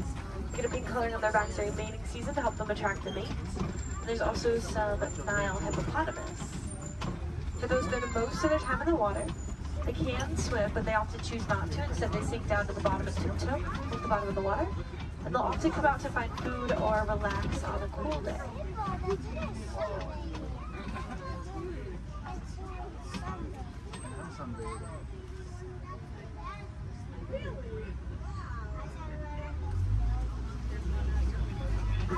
The Nile hippopotamus are one of Africa's most dangerous animals. They don't really eat meat, they are herbivores, they eat plants, but are very territorial, and some can even outrun us on land at up to around 30 miles per hour, which is very impressive for an animal that can weigh around 5,500 pounds.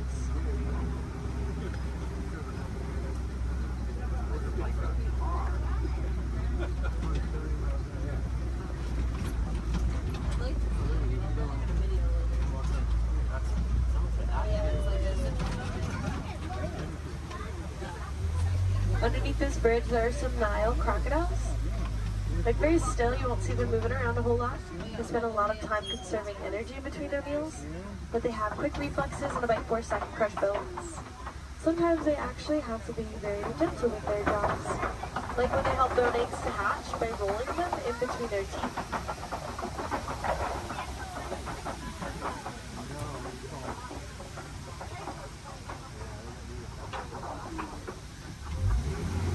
Let's make our way towards the savannah next. That's where we will be spending the most of our time. It's known to have vast open grasslands, and it's a really great place to find some more animals.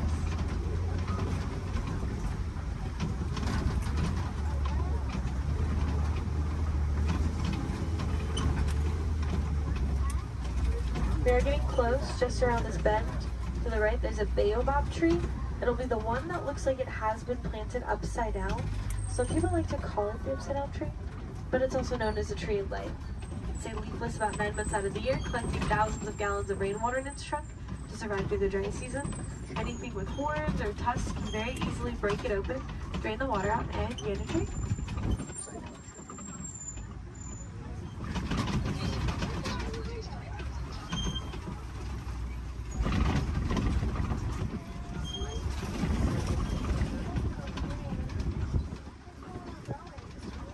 There's some wildebeests at the bottom to the right.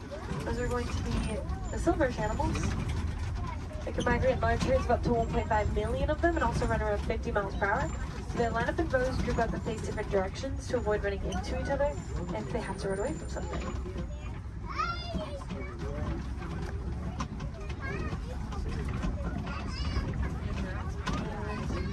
There's some giraffes. There's a tower, which is a group. Makes sense, they tower over everything at around 20 feet tall. Giraffes are born at about 6 feet tall after a 15-month pregnancy. And the large tan antelope are the elands. They stand up to around 6 feet tall at the shoulder, weigh around 2,000 pounds, and have a funny way of attracting a mate. They'll wrap their woods in leaves like they're creating crowns on their heads, and they'll flex their muscles.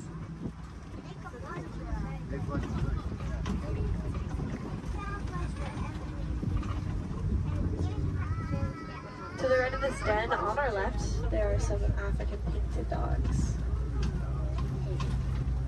They get their name from their beautiful markings that are as unique to them as our fingerprints are to us. They are not like your pups at home.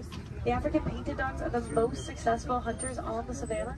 They hunt in packs and chase their prey to the point that it drops of exhaustion. So very dangerous, also very cute.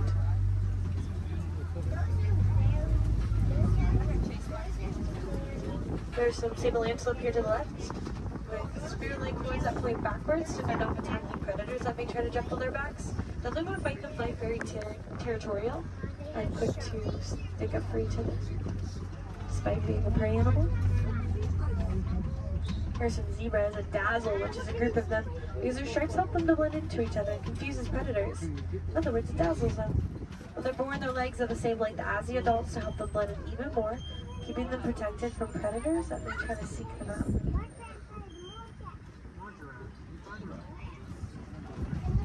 Large mounds at the side of the road are termite mounds. made up of animal dung, dirt, and termite saliva. They get as hard as concrete in the sun, so animals like elephants, giraffes, like to use them as a scratching post, wearing them down. Antelope can stand right on top of the worn down bugs to use them as a lookout, looking out for predators.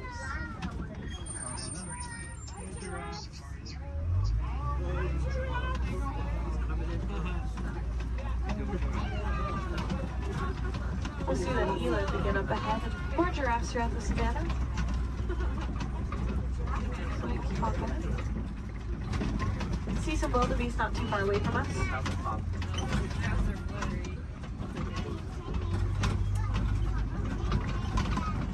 They are a silverish animal on the hills up ahead to the right. Wildebeest can migrate in large herds with about 1.5 million of them crossing the savannah each year.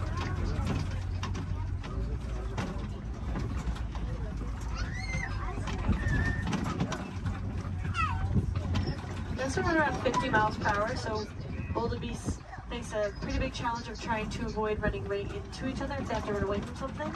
So they often line up in rows, group up, and face different directions. Keep themselves from running into each other.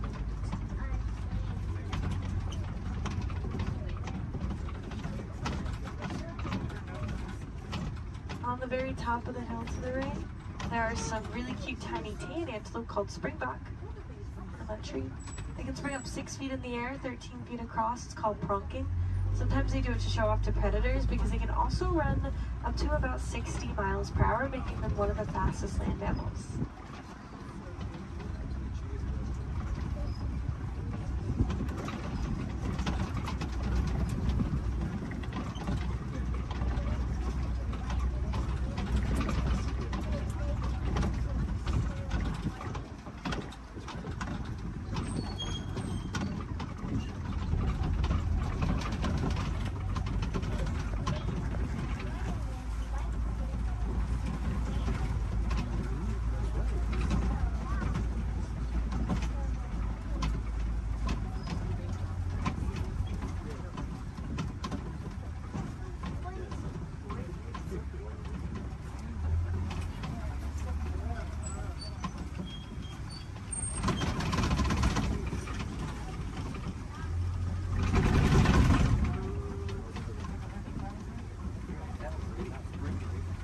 There are some mandrills at the very end here to the left.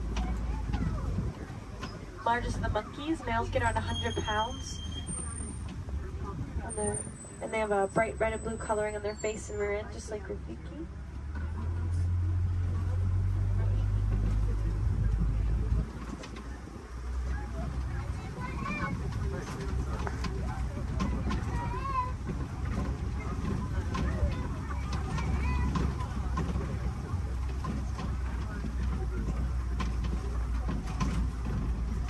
Next up, we'll head towards some red clay pits. Some animals really like to eat red clay. It's really good for them.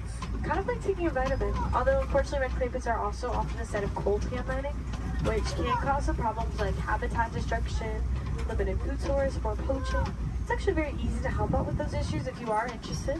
All you have to do is recycle any of your old, unused, broken electronics or appliances. They contain that coltan. You might be able to find some recycle bins in places like your local grocery stores or electronic stores. Or you can check out Grace Gorillas. They're working to help gorillas in the Congo, and they cover the cost of shipping if you recycle with them. We're pretty big fans too. We named one of the gorillas Grace on Gorilla Falls Exploration Trail.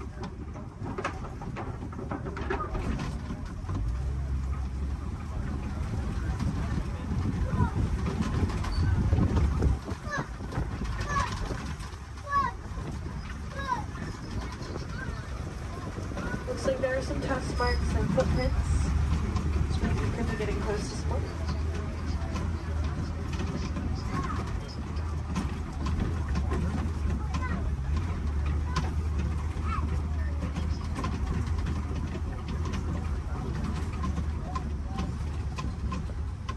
It's pretty quiet here. We'll try to check out around the watering hole up ahead. Sometimes we have a little bit better luck because these animals really like to stay close to their source of water, especially in a place where there is a 3-month drought every year. The savanna dry season does cause animals to have to migrate across the savanna in search of better sources of food and water. When they find them, they stay close to them for as long as possible.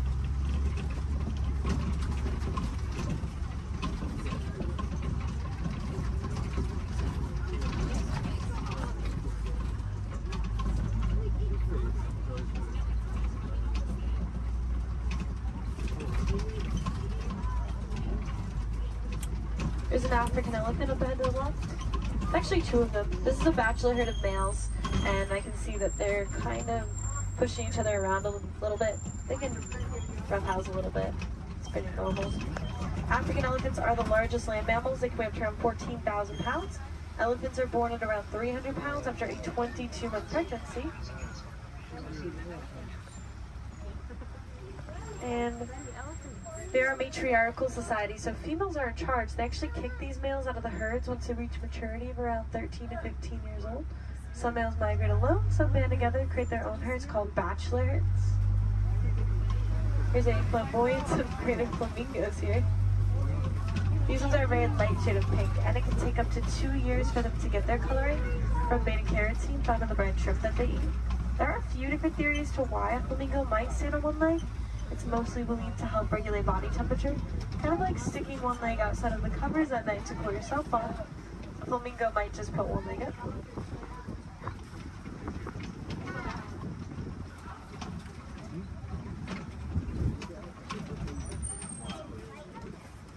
It's really cool to watch those elephants play.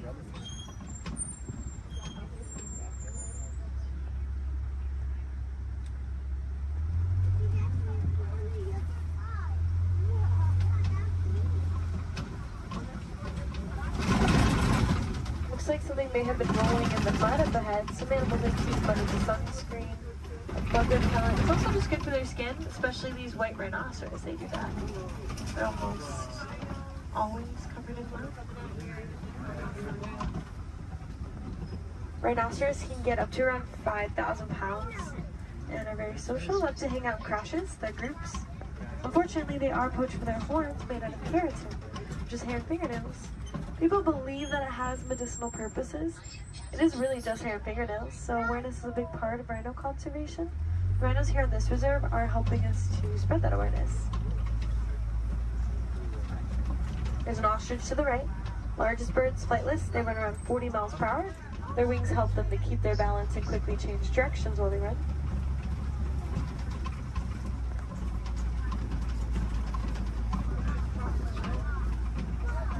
There are some cheetahs along the hills to the left. We should have a whole coalition of them, which is a group of them. Fastest land mammals, they have a top speed of up to 70 miles per hour, which we'll get to in just a couple of seconds. Cheetahs really only run for about 30 seconds at a time. Not long distance runners. And they are most active during the day.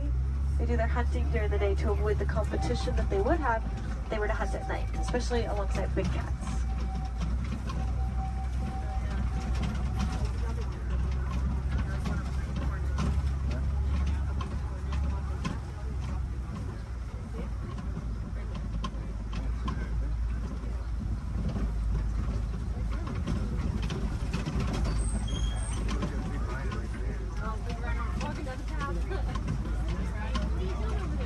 These large rocks are kopis, tallest point on the savannah. Some animals like to use them as a vantage point to look over the savannah. See if maybe we can find something on the other side.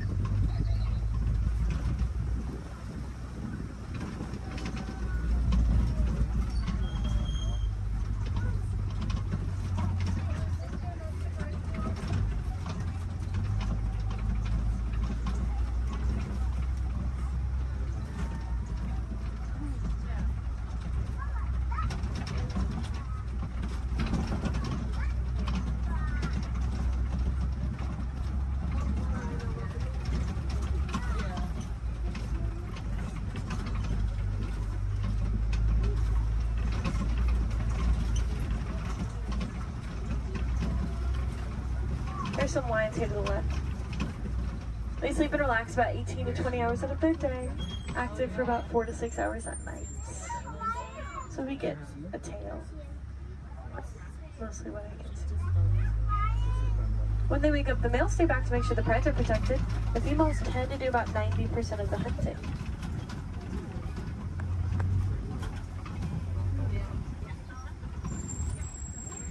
There's some warthogs in the back left. They just look like hairy rocks in the break of that bush. Pumbaa, that means foolish one in Swahili. Actually very intelligent. They'll back up into those burrows with their tusks out to ward off predators. Also use them to dig too, but they work smarter, not harder. They will find them abandoned or steal them from other animals if they can.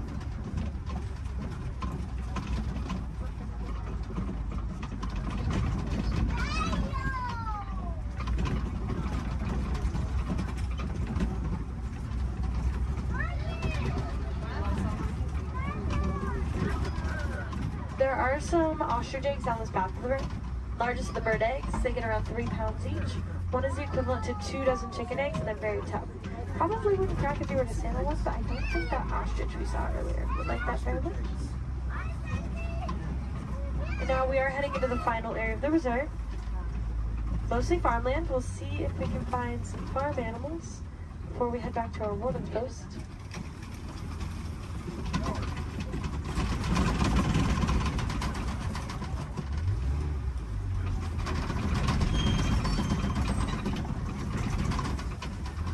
There are some Nigerian dwarf goats here.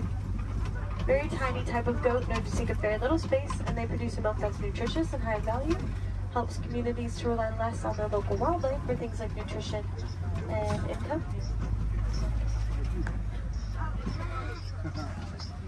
The yellow box and the yellow post here to the left is a beehive fence from our Elephants and Bees project, which is personally one of my favorite projects that we've ever worked on.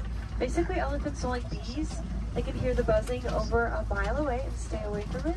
So we've been helping to build beehive fences around crops for farmers in Kenya to keep elephants from eating and destroying crops. Then farmers won't have to resort to poaching them. It's also good for the bees, and farmers can sell the honey as an extra crop. So again, that is the Elephants and Bees project. It's about that time that we start to make our way back to the warden's post. Just make sure you have everything. Check those rows, gather up all of your trash. Please don't leave anything on the trucks. If any of you are wilderness explorers, you have been aboard the Simba 1. That is SAM-BA1 Simba 1. Badges can be collected further down the path as you exit.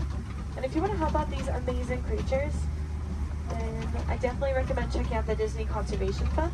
You can learn more about the cool projects that we work on. You can donate to it if you'd like. Any amount Disney matches every cent. We'll give you a cool pin for it. You can also just reduce, reuse, recycle. Those are great ways to help. And if you learn any cool facts about animals or conservation anywhere around the park today, just share them with a friend. Awareness is always the first step, so by talking about the animals, you can help them out. Again, my name is Sky. I had a lot of fun out there. I hope you did too, and I hope you'll join us here again soon. No two safaris are ever the same. The animals will definitely make sure of that. But we aren't going to stop in this area right here. I'm actually going to take you back to the same warden's post I picked you up from. So we're just passing through, but it's not going to take us too long.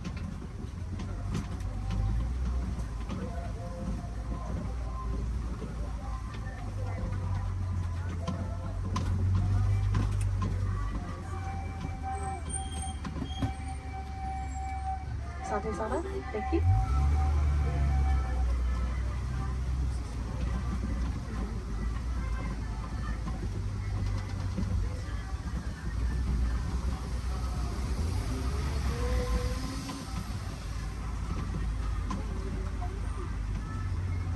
Again, just going to pass through here and keep on going. While we have a few moments ahead of us, this is also a good time to decide where you want to head next. You will already be on the Gorilla Falls exploration trail as you exit. So if you continue on, you can see some animals like gorillas, meerkats, zebras, naked bull rats. Back in Asia is the Maharaja Jungle Trek if you'd like to see some animals like Sumatran tigers, Komodo dragons, fruit bats. There's also a trail called the Garden of the Tree of Life around the big tree in Discovery Island. So you can get a closer look at the carvings. There's a lot of really cool picture opportunities over there and more animals along the trail as well. And of course, if you love those goats as much as I did, you probably want to pet one. There's a petting zoo at Rafiki's Planet Watch. Just take the Wildlife Express train and hurry on to get up there. Let's try to make this a little less awkward and hang out here while they load this truck ahead of us. In a moment, we will be passing by this guest who are probably a little confused right now to why you're on the truck and they're not. So personally, I like to wave to them, say Jumbo, get them excited for their adventure. You don't have to do that if you don't want to. You can completely ignore them. We'll never see them again anyways. You can awkwardly stare at them as we roll by. That's fine too. Or look at the beautiful plant life on our left. Totally up to you.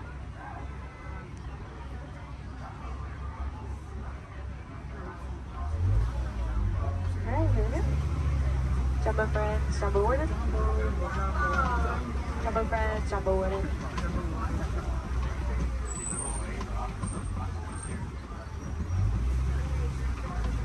Here in Harambe we say Kwaherini, which means to go well. So Kwaherini, enjoy the rest of your day out there in the wilds. And go make a big difference out there, friends. Bye.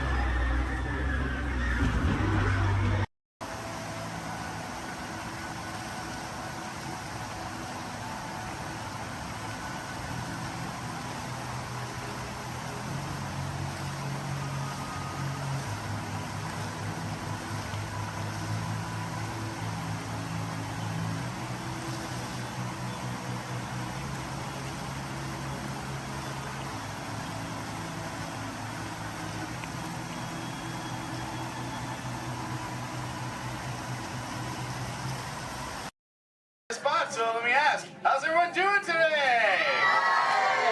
Sweet. Welcome everyone to the Aquatorium and welcome to Turtle Talk. My name's John, I'll be your host.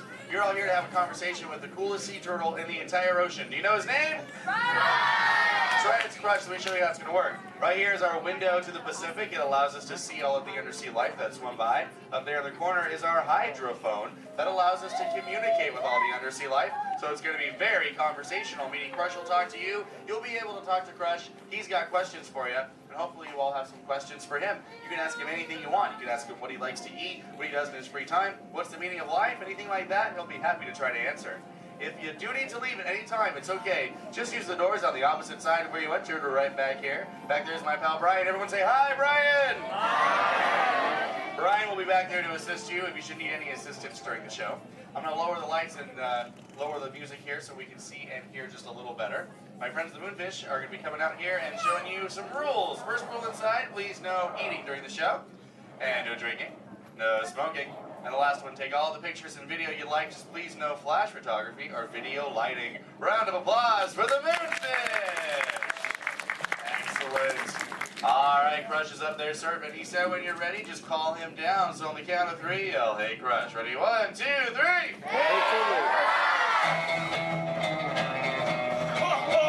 Righteous! Righteous! Yeah! Dude! Scope out that double spinner intro by the turtle, dude. Yeah. Jaw. Whoa, dude. Check out all the humans in the human tank. Hello, human dudes. Oh, hey, dudes. Oh, dude, there's even little grommet dude sub level. Hello, little dudes. Focus, little dudes. Awesome. Dude, it's John. What's going on, dude? Hey, dude. Hey, do you think you can help me talk to a grommet right over here? Right down front, kind of in the middle, wearing like a greeny color shell, dude. Brown moss on the nose, dude. Hey, what's your name, dude? Rudy. Nice to meet you, Rockin' Rudy, dude. Hey, do you know how to talk like a turtle? No. Oh, no worries. I'll teach you. Can you say totally? No, I can't. Okay, then. Let's go over here, John, dude. Yeah, let's talk to the dudette right here in the pinky shell, dude. Let's see if she can say totally. Hey, what's your name, dude? Gabby. Nice to meet you, Groovy Gabby, dude. So can you say totally? Totally. Whoa, you're good. Okay, now can you say sweet? Sweet. Okay, put both those words together, Groovy Gabby, and say totally sweet. Totally sweet. Whoa, dude, human dude, put your fins together for Groovy Gabby for totally talking turtle, dude. Dude, you're like bilingual. Hey, so like, where do you come from, Gabby, dude? Where do you live? Canada.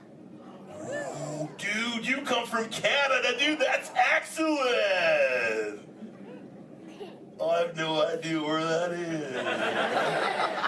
is. So how's the surf in the Canada, dude? Why are we whispering? Well, no worries, dude. Hey, so like, who brought you here on this fine day from the Canada, dude? Who'd you come with? With my family. Oh, excellent, dude. You brought the whole familia. Wouldn't it be cool if I talked to, like, your parental units? Totally say, chia. Cha. Awesome. Okay, let's find out where they are. Parental units of Groovy Gabby, where are you at? Raise your fan. I want to talk to you. Over here, dude. Oh, dude, excellent, dude. They're like way over there. They're like taking a mini vacay from the little one over there, dude. Hey, what's your name, dude? Walt. Nice to meet you. What relationship are you to the Groovy Gabby, dude? Father. Oh, you're the Papa Bear. Excellent. Hey, so how many little ones do you have? 2. Oh, you're just getting started. Excellent. Dude, the Crush Man's got 65. You should totally try that. Well, hey, I was wondering, do your little ones ask you a lot of questions? Oh, yeah. Do you always have the answers right? Never. Oh, dude, I'm totally the same way, dude. My youngest son, Squirt, dude, he asks me questions all the time, and I'm like, I do not know. In fact, human dudes, that's totally why I'm here today, to answer all those questions Squirt has about you human dudes. So if you can help me, and so I can take it back to him, totally say cha. Oh, dude, you so totally rock! Dude! Whoa, dude, we got some advanced turtle talkers out there. Excellent. But for the rest of you dudes, whenever a green sea turtle says you so totally rock, you reply by saying, dude, really loud. So, you so totally rock. Dude! Excellent, now you're all talking turtle. Let's move on to Squirt's first question. Numero uno. Squirt saw you human dudes at the beach the other day, and he wanted to know what you dudes do when you go to the beach. So shout it out, human dudes. What do you do when you go to the beach?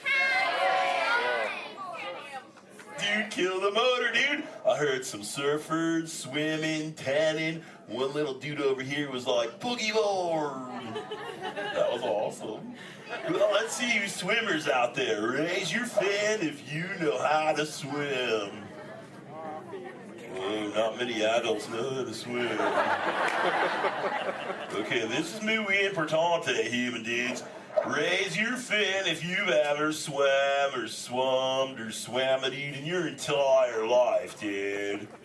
Oh, that's more like it. Hey, John, dude, let's go to this side of the tank in the first row, fourth noggin. That dude, that looks like a most excellent swimmer. Hey, dude, what's your name? Me? Sandra. Nice to meet you, Surfing Sandra, dude. You should have seen your face when I first called on you. You were like... It was totally awesome. Oh, go ahead, Sandra, dude, what's up? Are there any sea creatures you're actually afraid of? Oh, dude. Those tiger sharks got some serious thrill issues. They're real jerks. Dude, but, I'm pretty fast swimmer, so I can get away from them pretty good, dude. But, I do have 2 very good friends, Chum and Bruce. Oh, and Anchor, too. Don't forget about him. Well, Bruce and them started this 12-step program called Fish Your Friends, Not Food. Oh, you know it, dude. You took it, too. That's excellent. It's spreading onto the land. Very cool. Well, hey, I was wondering, dude, do you ever go swimming? Do you like to go fast or slow? I like to slow down my path. Oh, dude. I like your style, Sandra, dude. There you go. It's kind of like flip back and close your lids and be like, dude. I'm Sandra. I hope there's no tiger sharks around.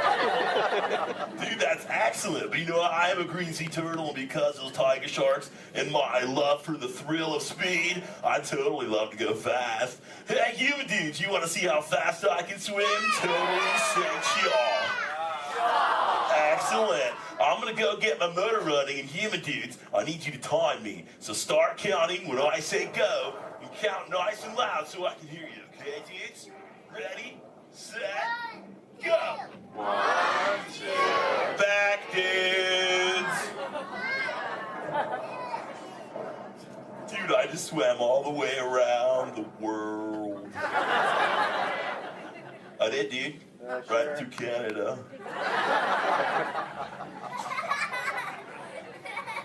Dude, I can't even keep a straight face. I'm totally pulling your fin, dudes. Actually, dude, we can swim up to what you human dudes call 20 miles per hour, dude. But if I'm totally riding like a gnarly, awesome current, like the EAC back there, the East Anaheim current, I'll totally go up to like 45, John will tell me, dude. It's excellent. Oh, dude, but where are my manners, human dudes? I'm totally doing all the talking. So if you have a question for me, dudes, totally raise your fin nice and high, human dudes. And keep your fin high so I can totally see it. Excellent, dude. All right, hey, John, dude, let's go to this side of the tank. Right in the top part of the lily pad looks like a little dude with a stripy color, multicolored shell, dude. Totally, dude. Excellent. Hey, dude, what's your name? Robert? Nice to meet you, Rockin' Robert, dude. So what's your question? Do you have a favorite toy? A toy? Dude, what's a toy? I don't know. Something you play with? Oh, dude. Yeah, dude, when I first got into the ocean from the beach, dude, I totally loved to play with this sea star, dude. It was excellent. We used to, like, totally have fun together. Do you have a favorite toy, dude? Yeah. What is it, dude? A stuffed animal?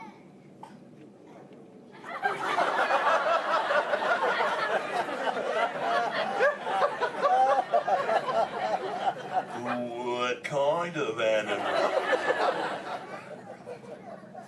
One from Disneyland? What's Disney? You know what, dude? You got some serious thrill issues, dude. We're just gonna stop it right there before I go any further. Dude, that's excellent. Hey, actually, dude, do you think you can help me with something? Say chalk. Chalk. Okay, the other day I found this thing. I don't know what it is. It's hoping you can tell me, dude. What is this, dude?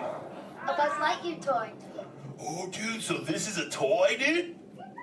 Excellent, dude. So, like, what does he do? He flies. No way.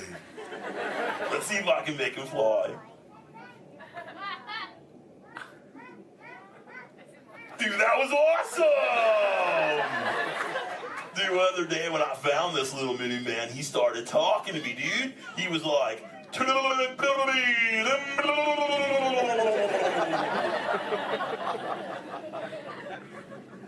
what that means, and he doesn't say it anymore.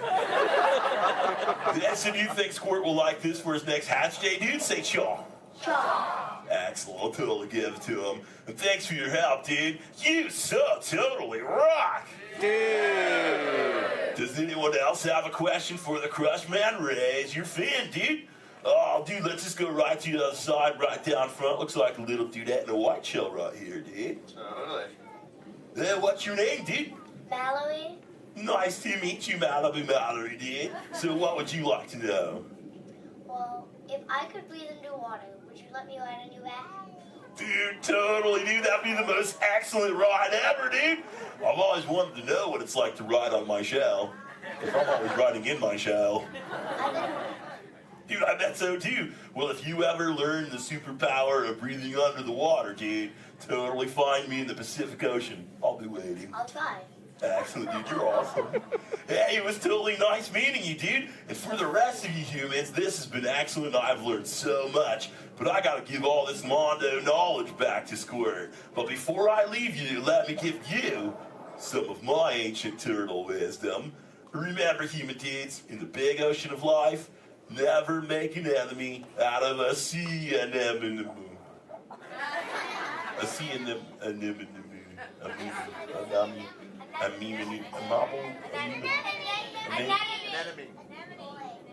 Stay in schools, dude! And remember, you so totally rocked! Give it up for the Crush Man! Alright, human beings, while your exit ready, escape, the doors in the back.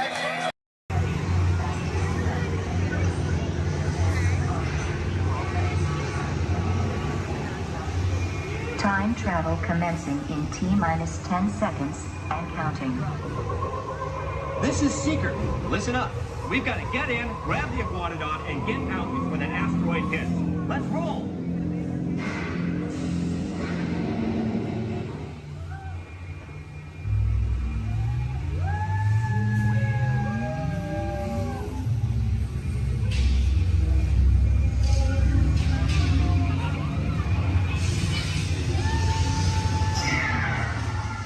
Okay, now, let's go get that dino. Computer, what are you tracking? Styracosaurus. Not our dino. Warning, meteor shower in range. Just little one. Oleoramus. Hadrosaur. Raptor. Time to get serious. Locking autopilot on homing signal now! Hang on! I'm tracking a big dino on the scope. Could be ours. Computer, full stop. Identified. Carnotaurus. Definitely not our dino. Go, go, go!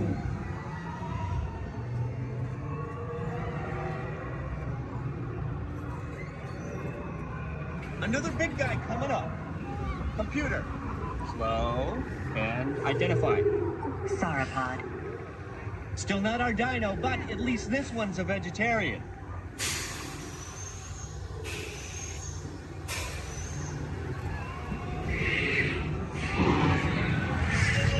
Asteroid impact in 90 seconds. We better move it. Pterodactyl. Incoming! Asteroid impact in 60 seconds. We can't stop now. Keep going, keep going. Compsognathus. Computer, what's happening? Loss of traction. Four-wheel drive, move it! Warning, meteor strike. Evasive maneuver! Left! Right! Left! Right! That was close. Computer, now what? Carnotaurus. That's it! Abort mission! Abort! Abort! Iguanodon. Forget it! Get them out now!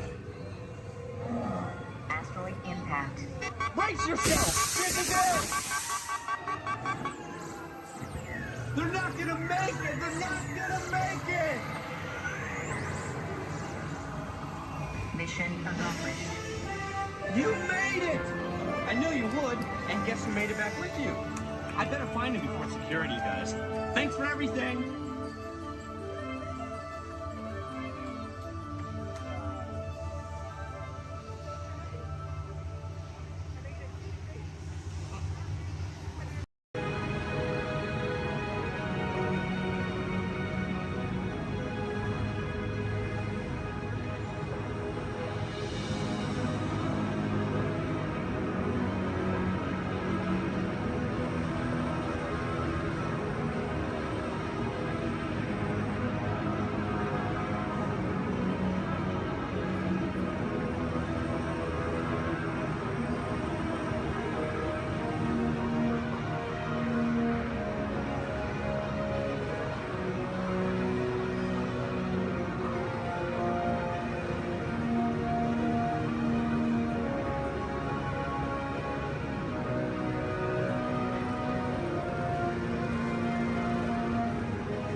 Sit back, relax, and enjoy living with the land. Por su seguridad, permanezca sentado con sus manos y brazos, pies y piernas dentro del banco y cuida a los pequeñitos. A manera de recordatorio, no tomar foto con flash y luz de video antes de llegar a Ninandero.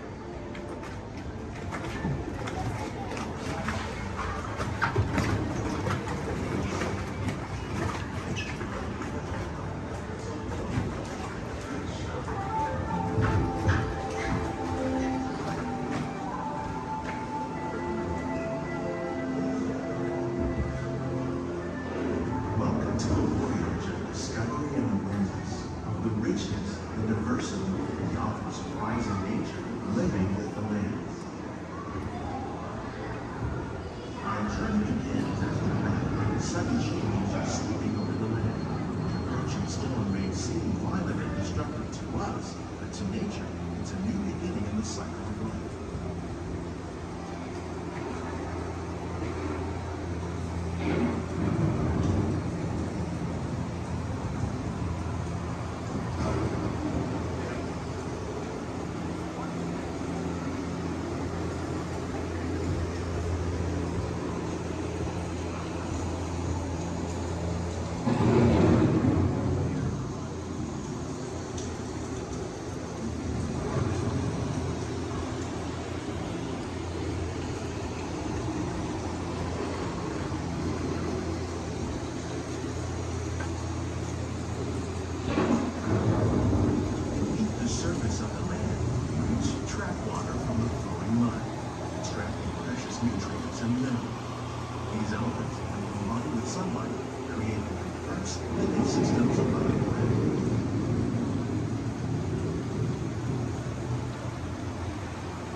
Systems is the rainforest, home to the most amazing concentration of life on our planet. These dense and beautiful forests cover only a tiny portion of the Earth's surface, but they contain more than half of its plant and animal species. Rainforests are also extremely rich in productive living systems, providing us with oxygen, food, medicines, and other elements essential to our lives.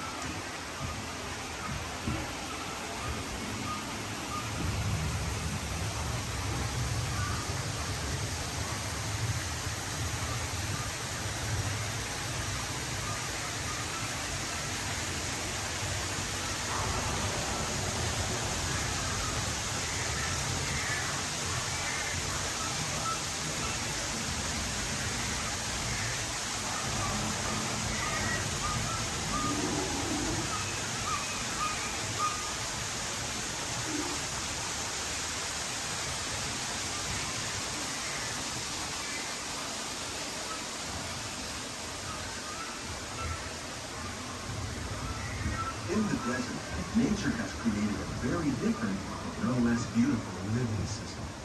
And while this arid landscape may seem lifeless, it is very much alive. The plants and animals that have learned to survive in these harsh conditions make use of what little water they can find and avoid the scorching rays of the relentless sun.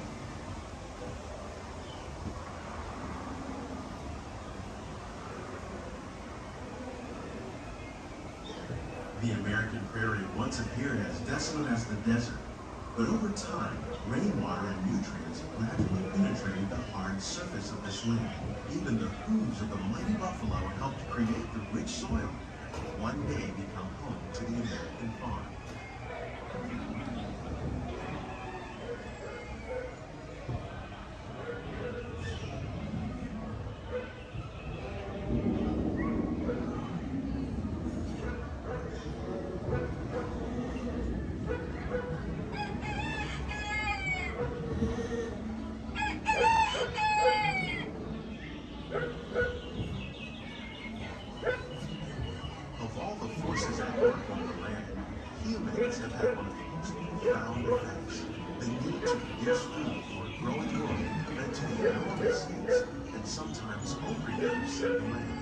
In our search for more efficient ways to grow food, we often fail to realize the impact of our methods.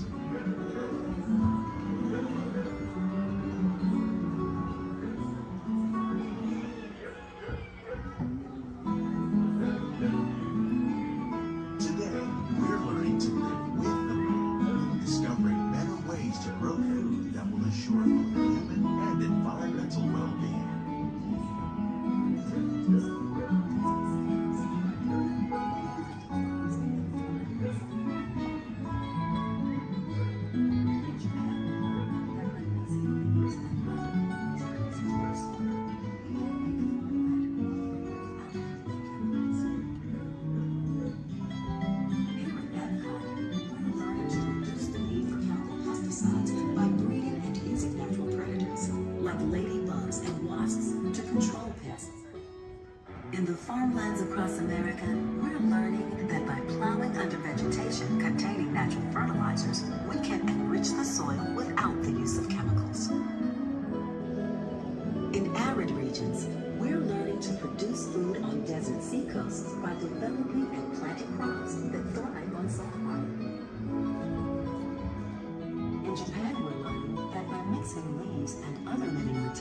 into our soil, we can make farmland more fertile without the need for chemicals. Here at Epcot, we're there to just the middle. How will we meet tomorrow's growing needs for food production, yet still respect the needs of the land? Some of the answers are being discovered just ahead. To help us maintain these carefully controlled ecosystems, and for your safety, please remain seated in your boat at all times.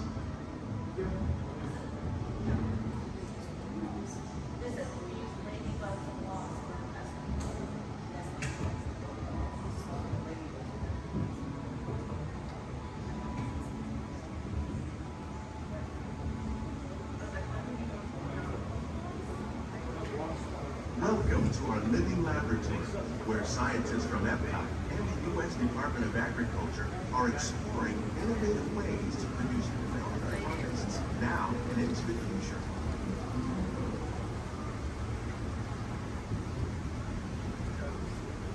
The tropics are home to the greatest diversity of plants on the planet. Many of these, like papaya, bananas, cacao, coffee, and rice, are well known around the world. These are just a few of the edible plants that have been an important source of nutrition for people living in the tropics. Many are rich in vitamins and minerals, while others are well adapted to growing in less than ideal conditions. Some, like the water lily, thrive in wet, swampy areas and waterways.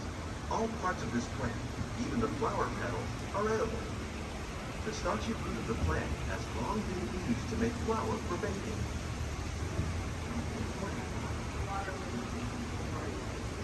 One day, many of these lesser-known tropical plants may be as important as the bananas growing on both sides of the boat.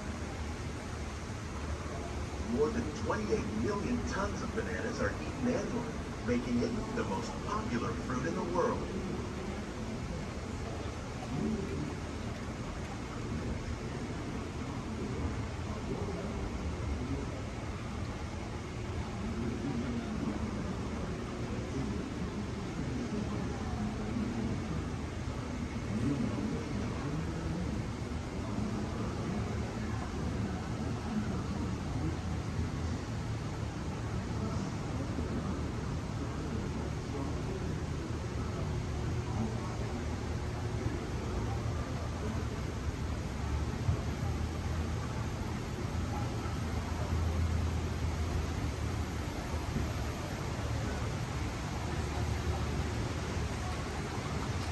When we mention farming, you probably don't think of fish.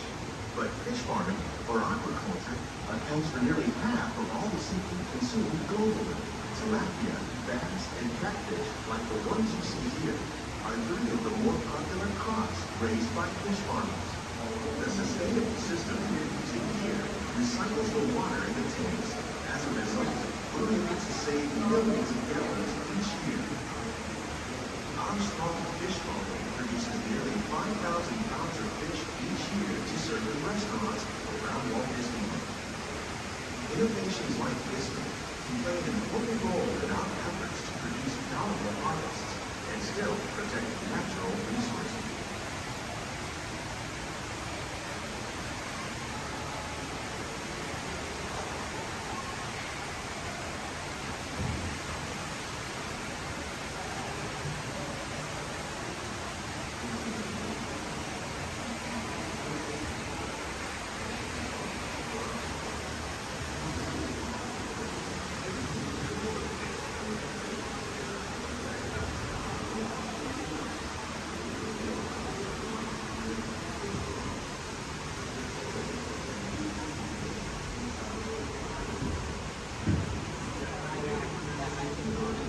While there are more than 50,000 edible plant species in the world, most of us are only familiar with the handful that make up our everyday diet.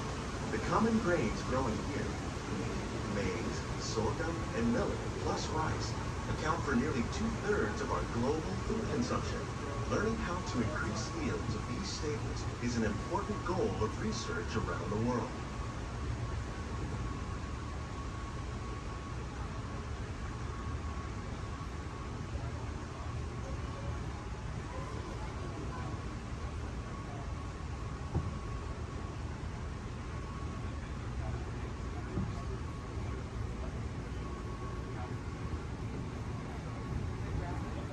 these plants are definitely on their way up. Innovative growing techniques like these increase yields while more efficiently using resources like water, fertilizer, and pesticides.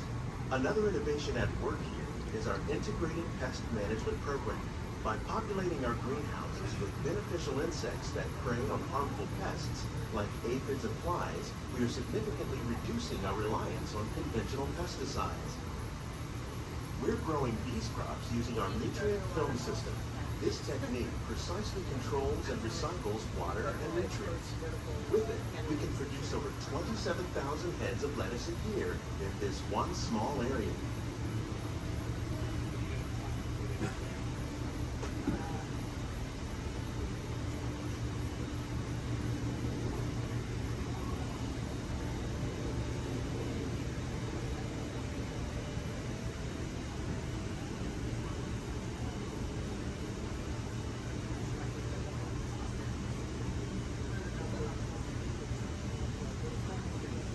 Some of our best ideas have been inspired by nature, like these fruit and vegetable trees. By growing these ground plants vertically, we can increase yields and better control diseases. These crops taste as good as they look. In fact, we serve more than 15 tons of produce from our greenhouses in restaurants here at the land every year.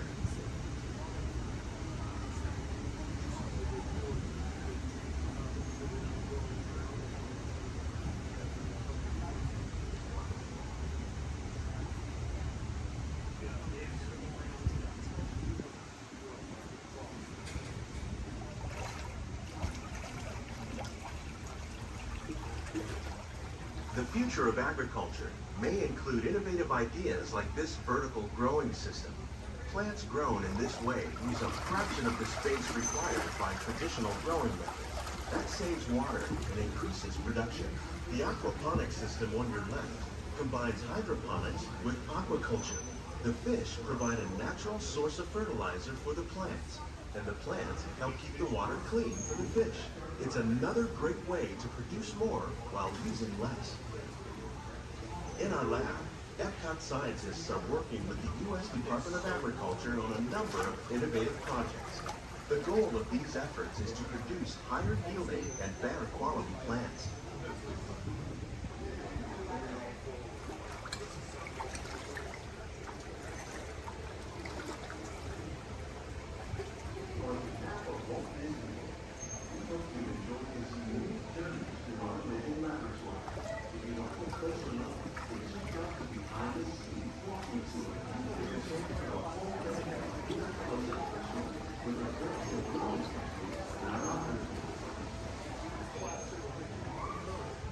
Please keep your hands and feet inside the boat and remain seated until the boat comes swimming on the side.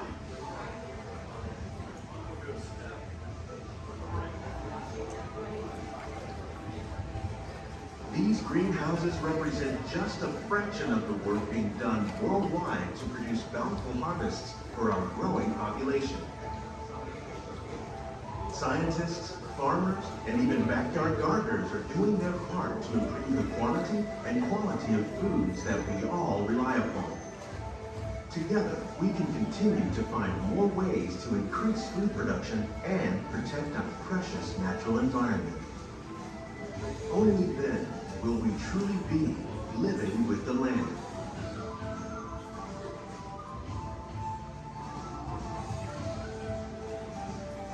On behalf of Walt Disney World, we hope you've enjoyed this unique journey through our living laboratory. If you'd like a closer look, then check out the behind-the-scenes walking tour. It's a chance for the whole family to get up close and personal with the plants and growing techniques in our laboratories.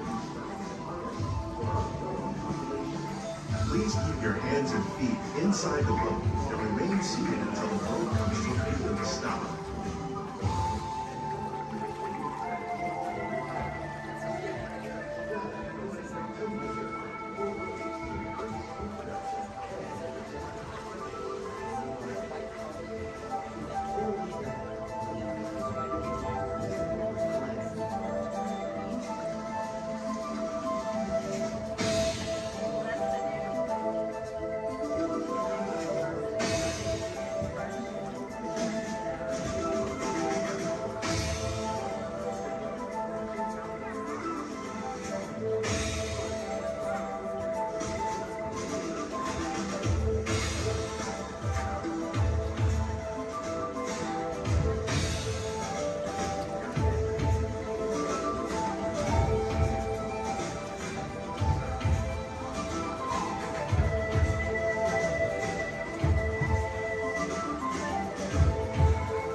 name is Patrick, and I'll be your chief flight attendant today.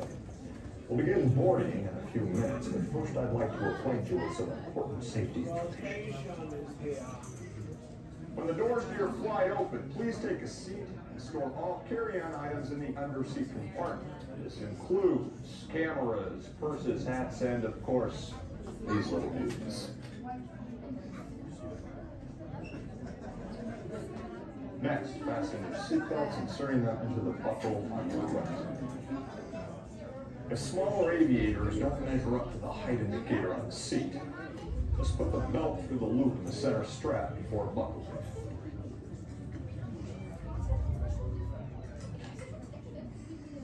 That's work, pal.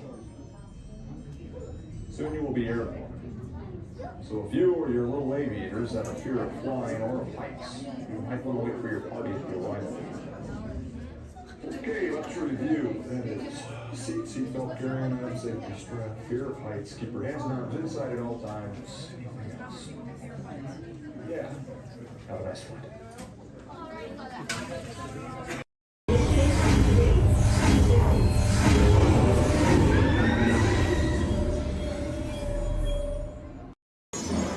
Welcome home, Your journey, keeping your hands, arms, feet, and legs inside the car. And please, supervise your children. Remember to stay clear of the doors, which will open and close automatically. Enjoy your trip aboard the Metro Liner.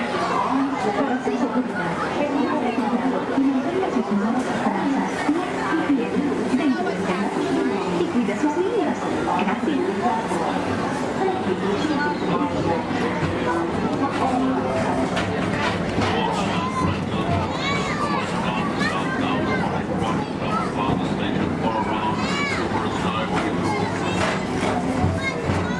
Welcome aboard, TTA travelers. We hope you enjoy Tomorrowland Transit Authority's Super Skyway.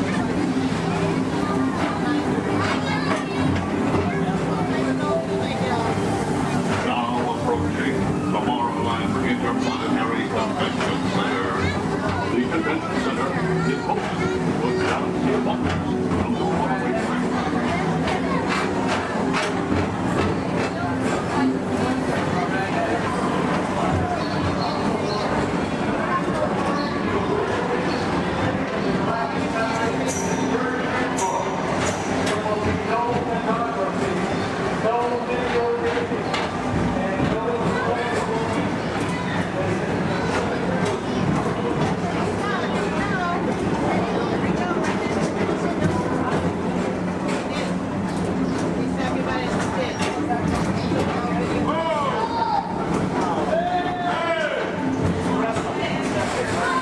The Tomorrowland Metro Retro Historical Society presents Walt Disney's 20th Century Vision for the Future. This model city dared to dream the perfect community in which to work, live, and play.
visitors from Galaxy M31, please keep forward-facing tentacles clear of oncoming Metroliner vehicles.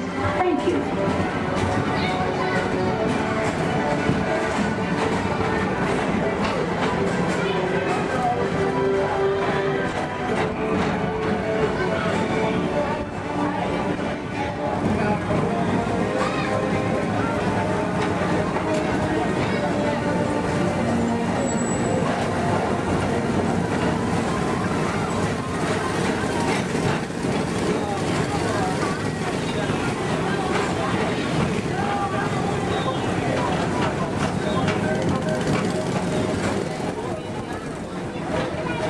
The centerpiece of Rocket Tower 1 is the League of Planets Astro Orbit.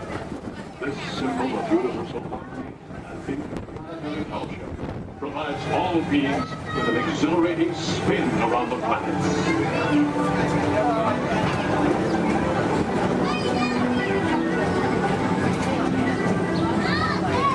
Remember, Blue Line passengers, for all your future travel needs, the TTA services all of Tomorrowland's outlying areas, including the personal rocket ship docking lot, and of course, perfect parking, the latest upgrade. Aging Mr. Morrow, Mr. Tom Morrow. Your party with staff has arrived. Please give them a ring. Now approaching Walt Disney's Carousel of Progress.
Qu'attendez-vous? What the heck?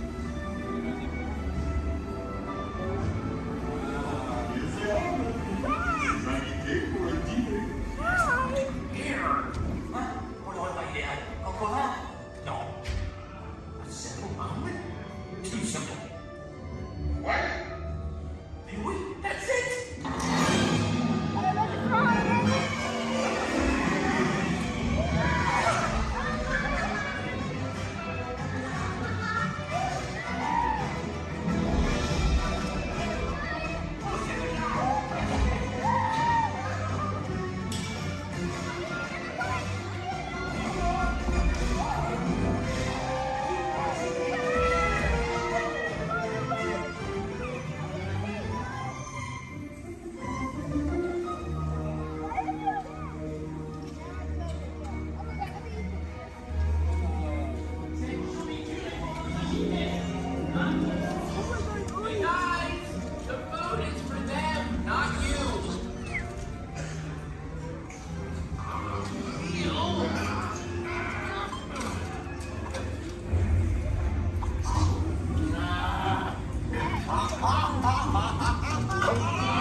What are you doing?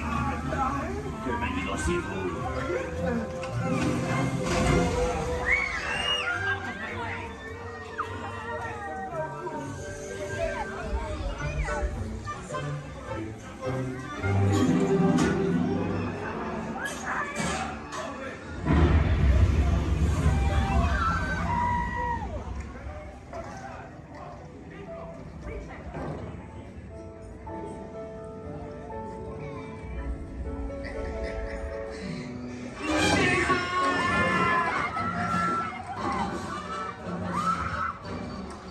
Dépêchez-vous. Par ici. Go, go.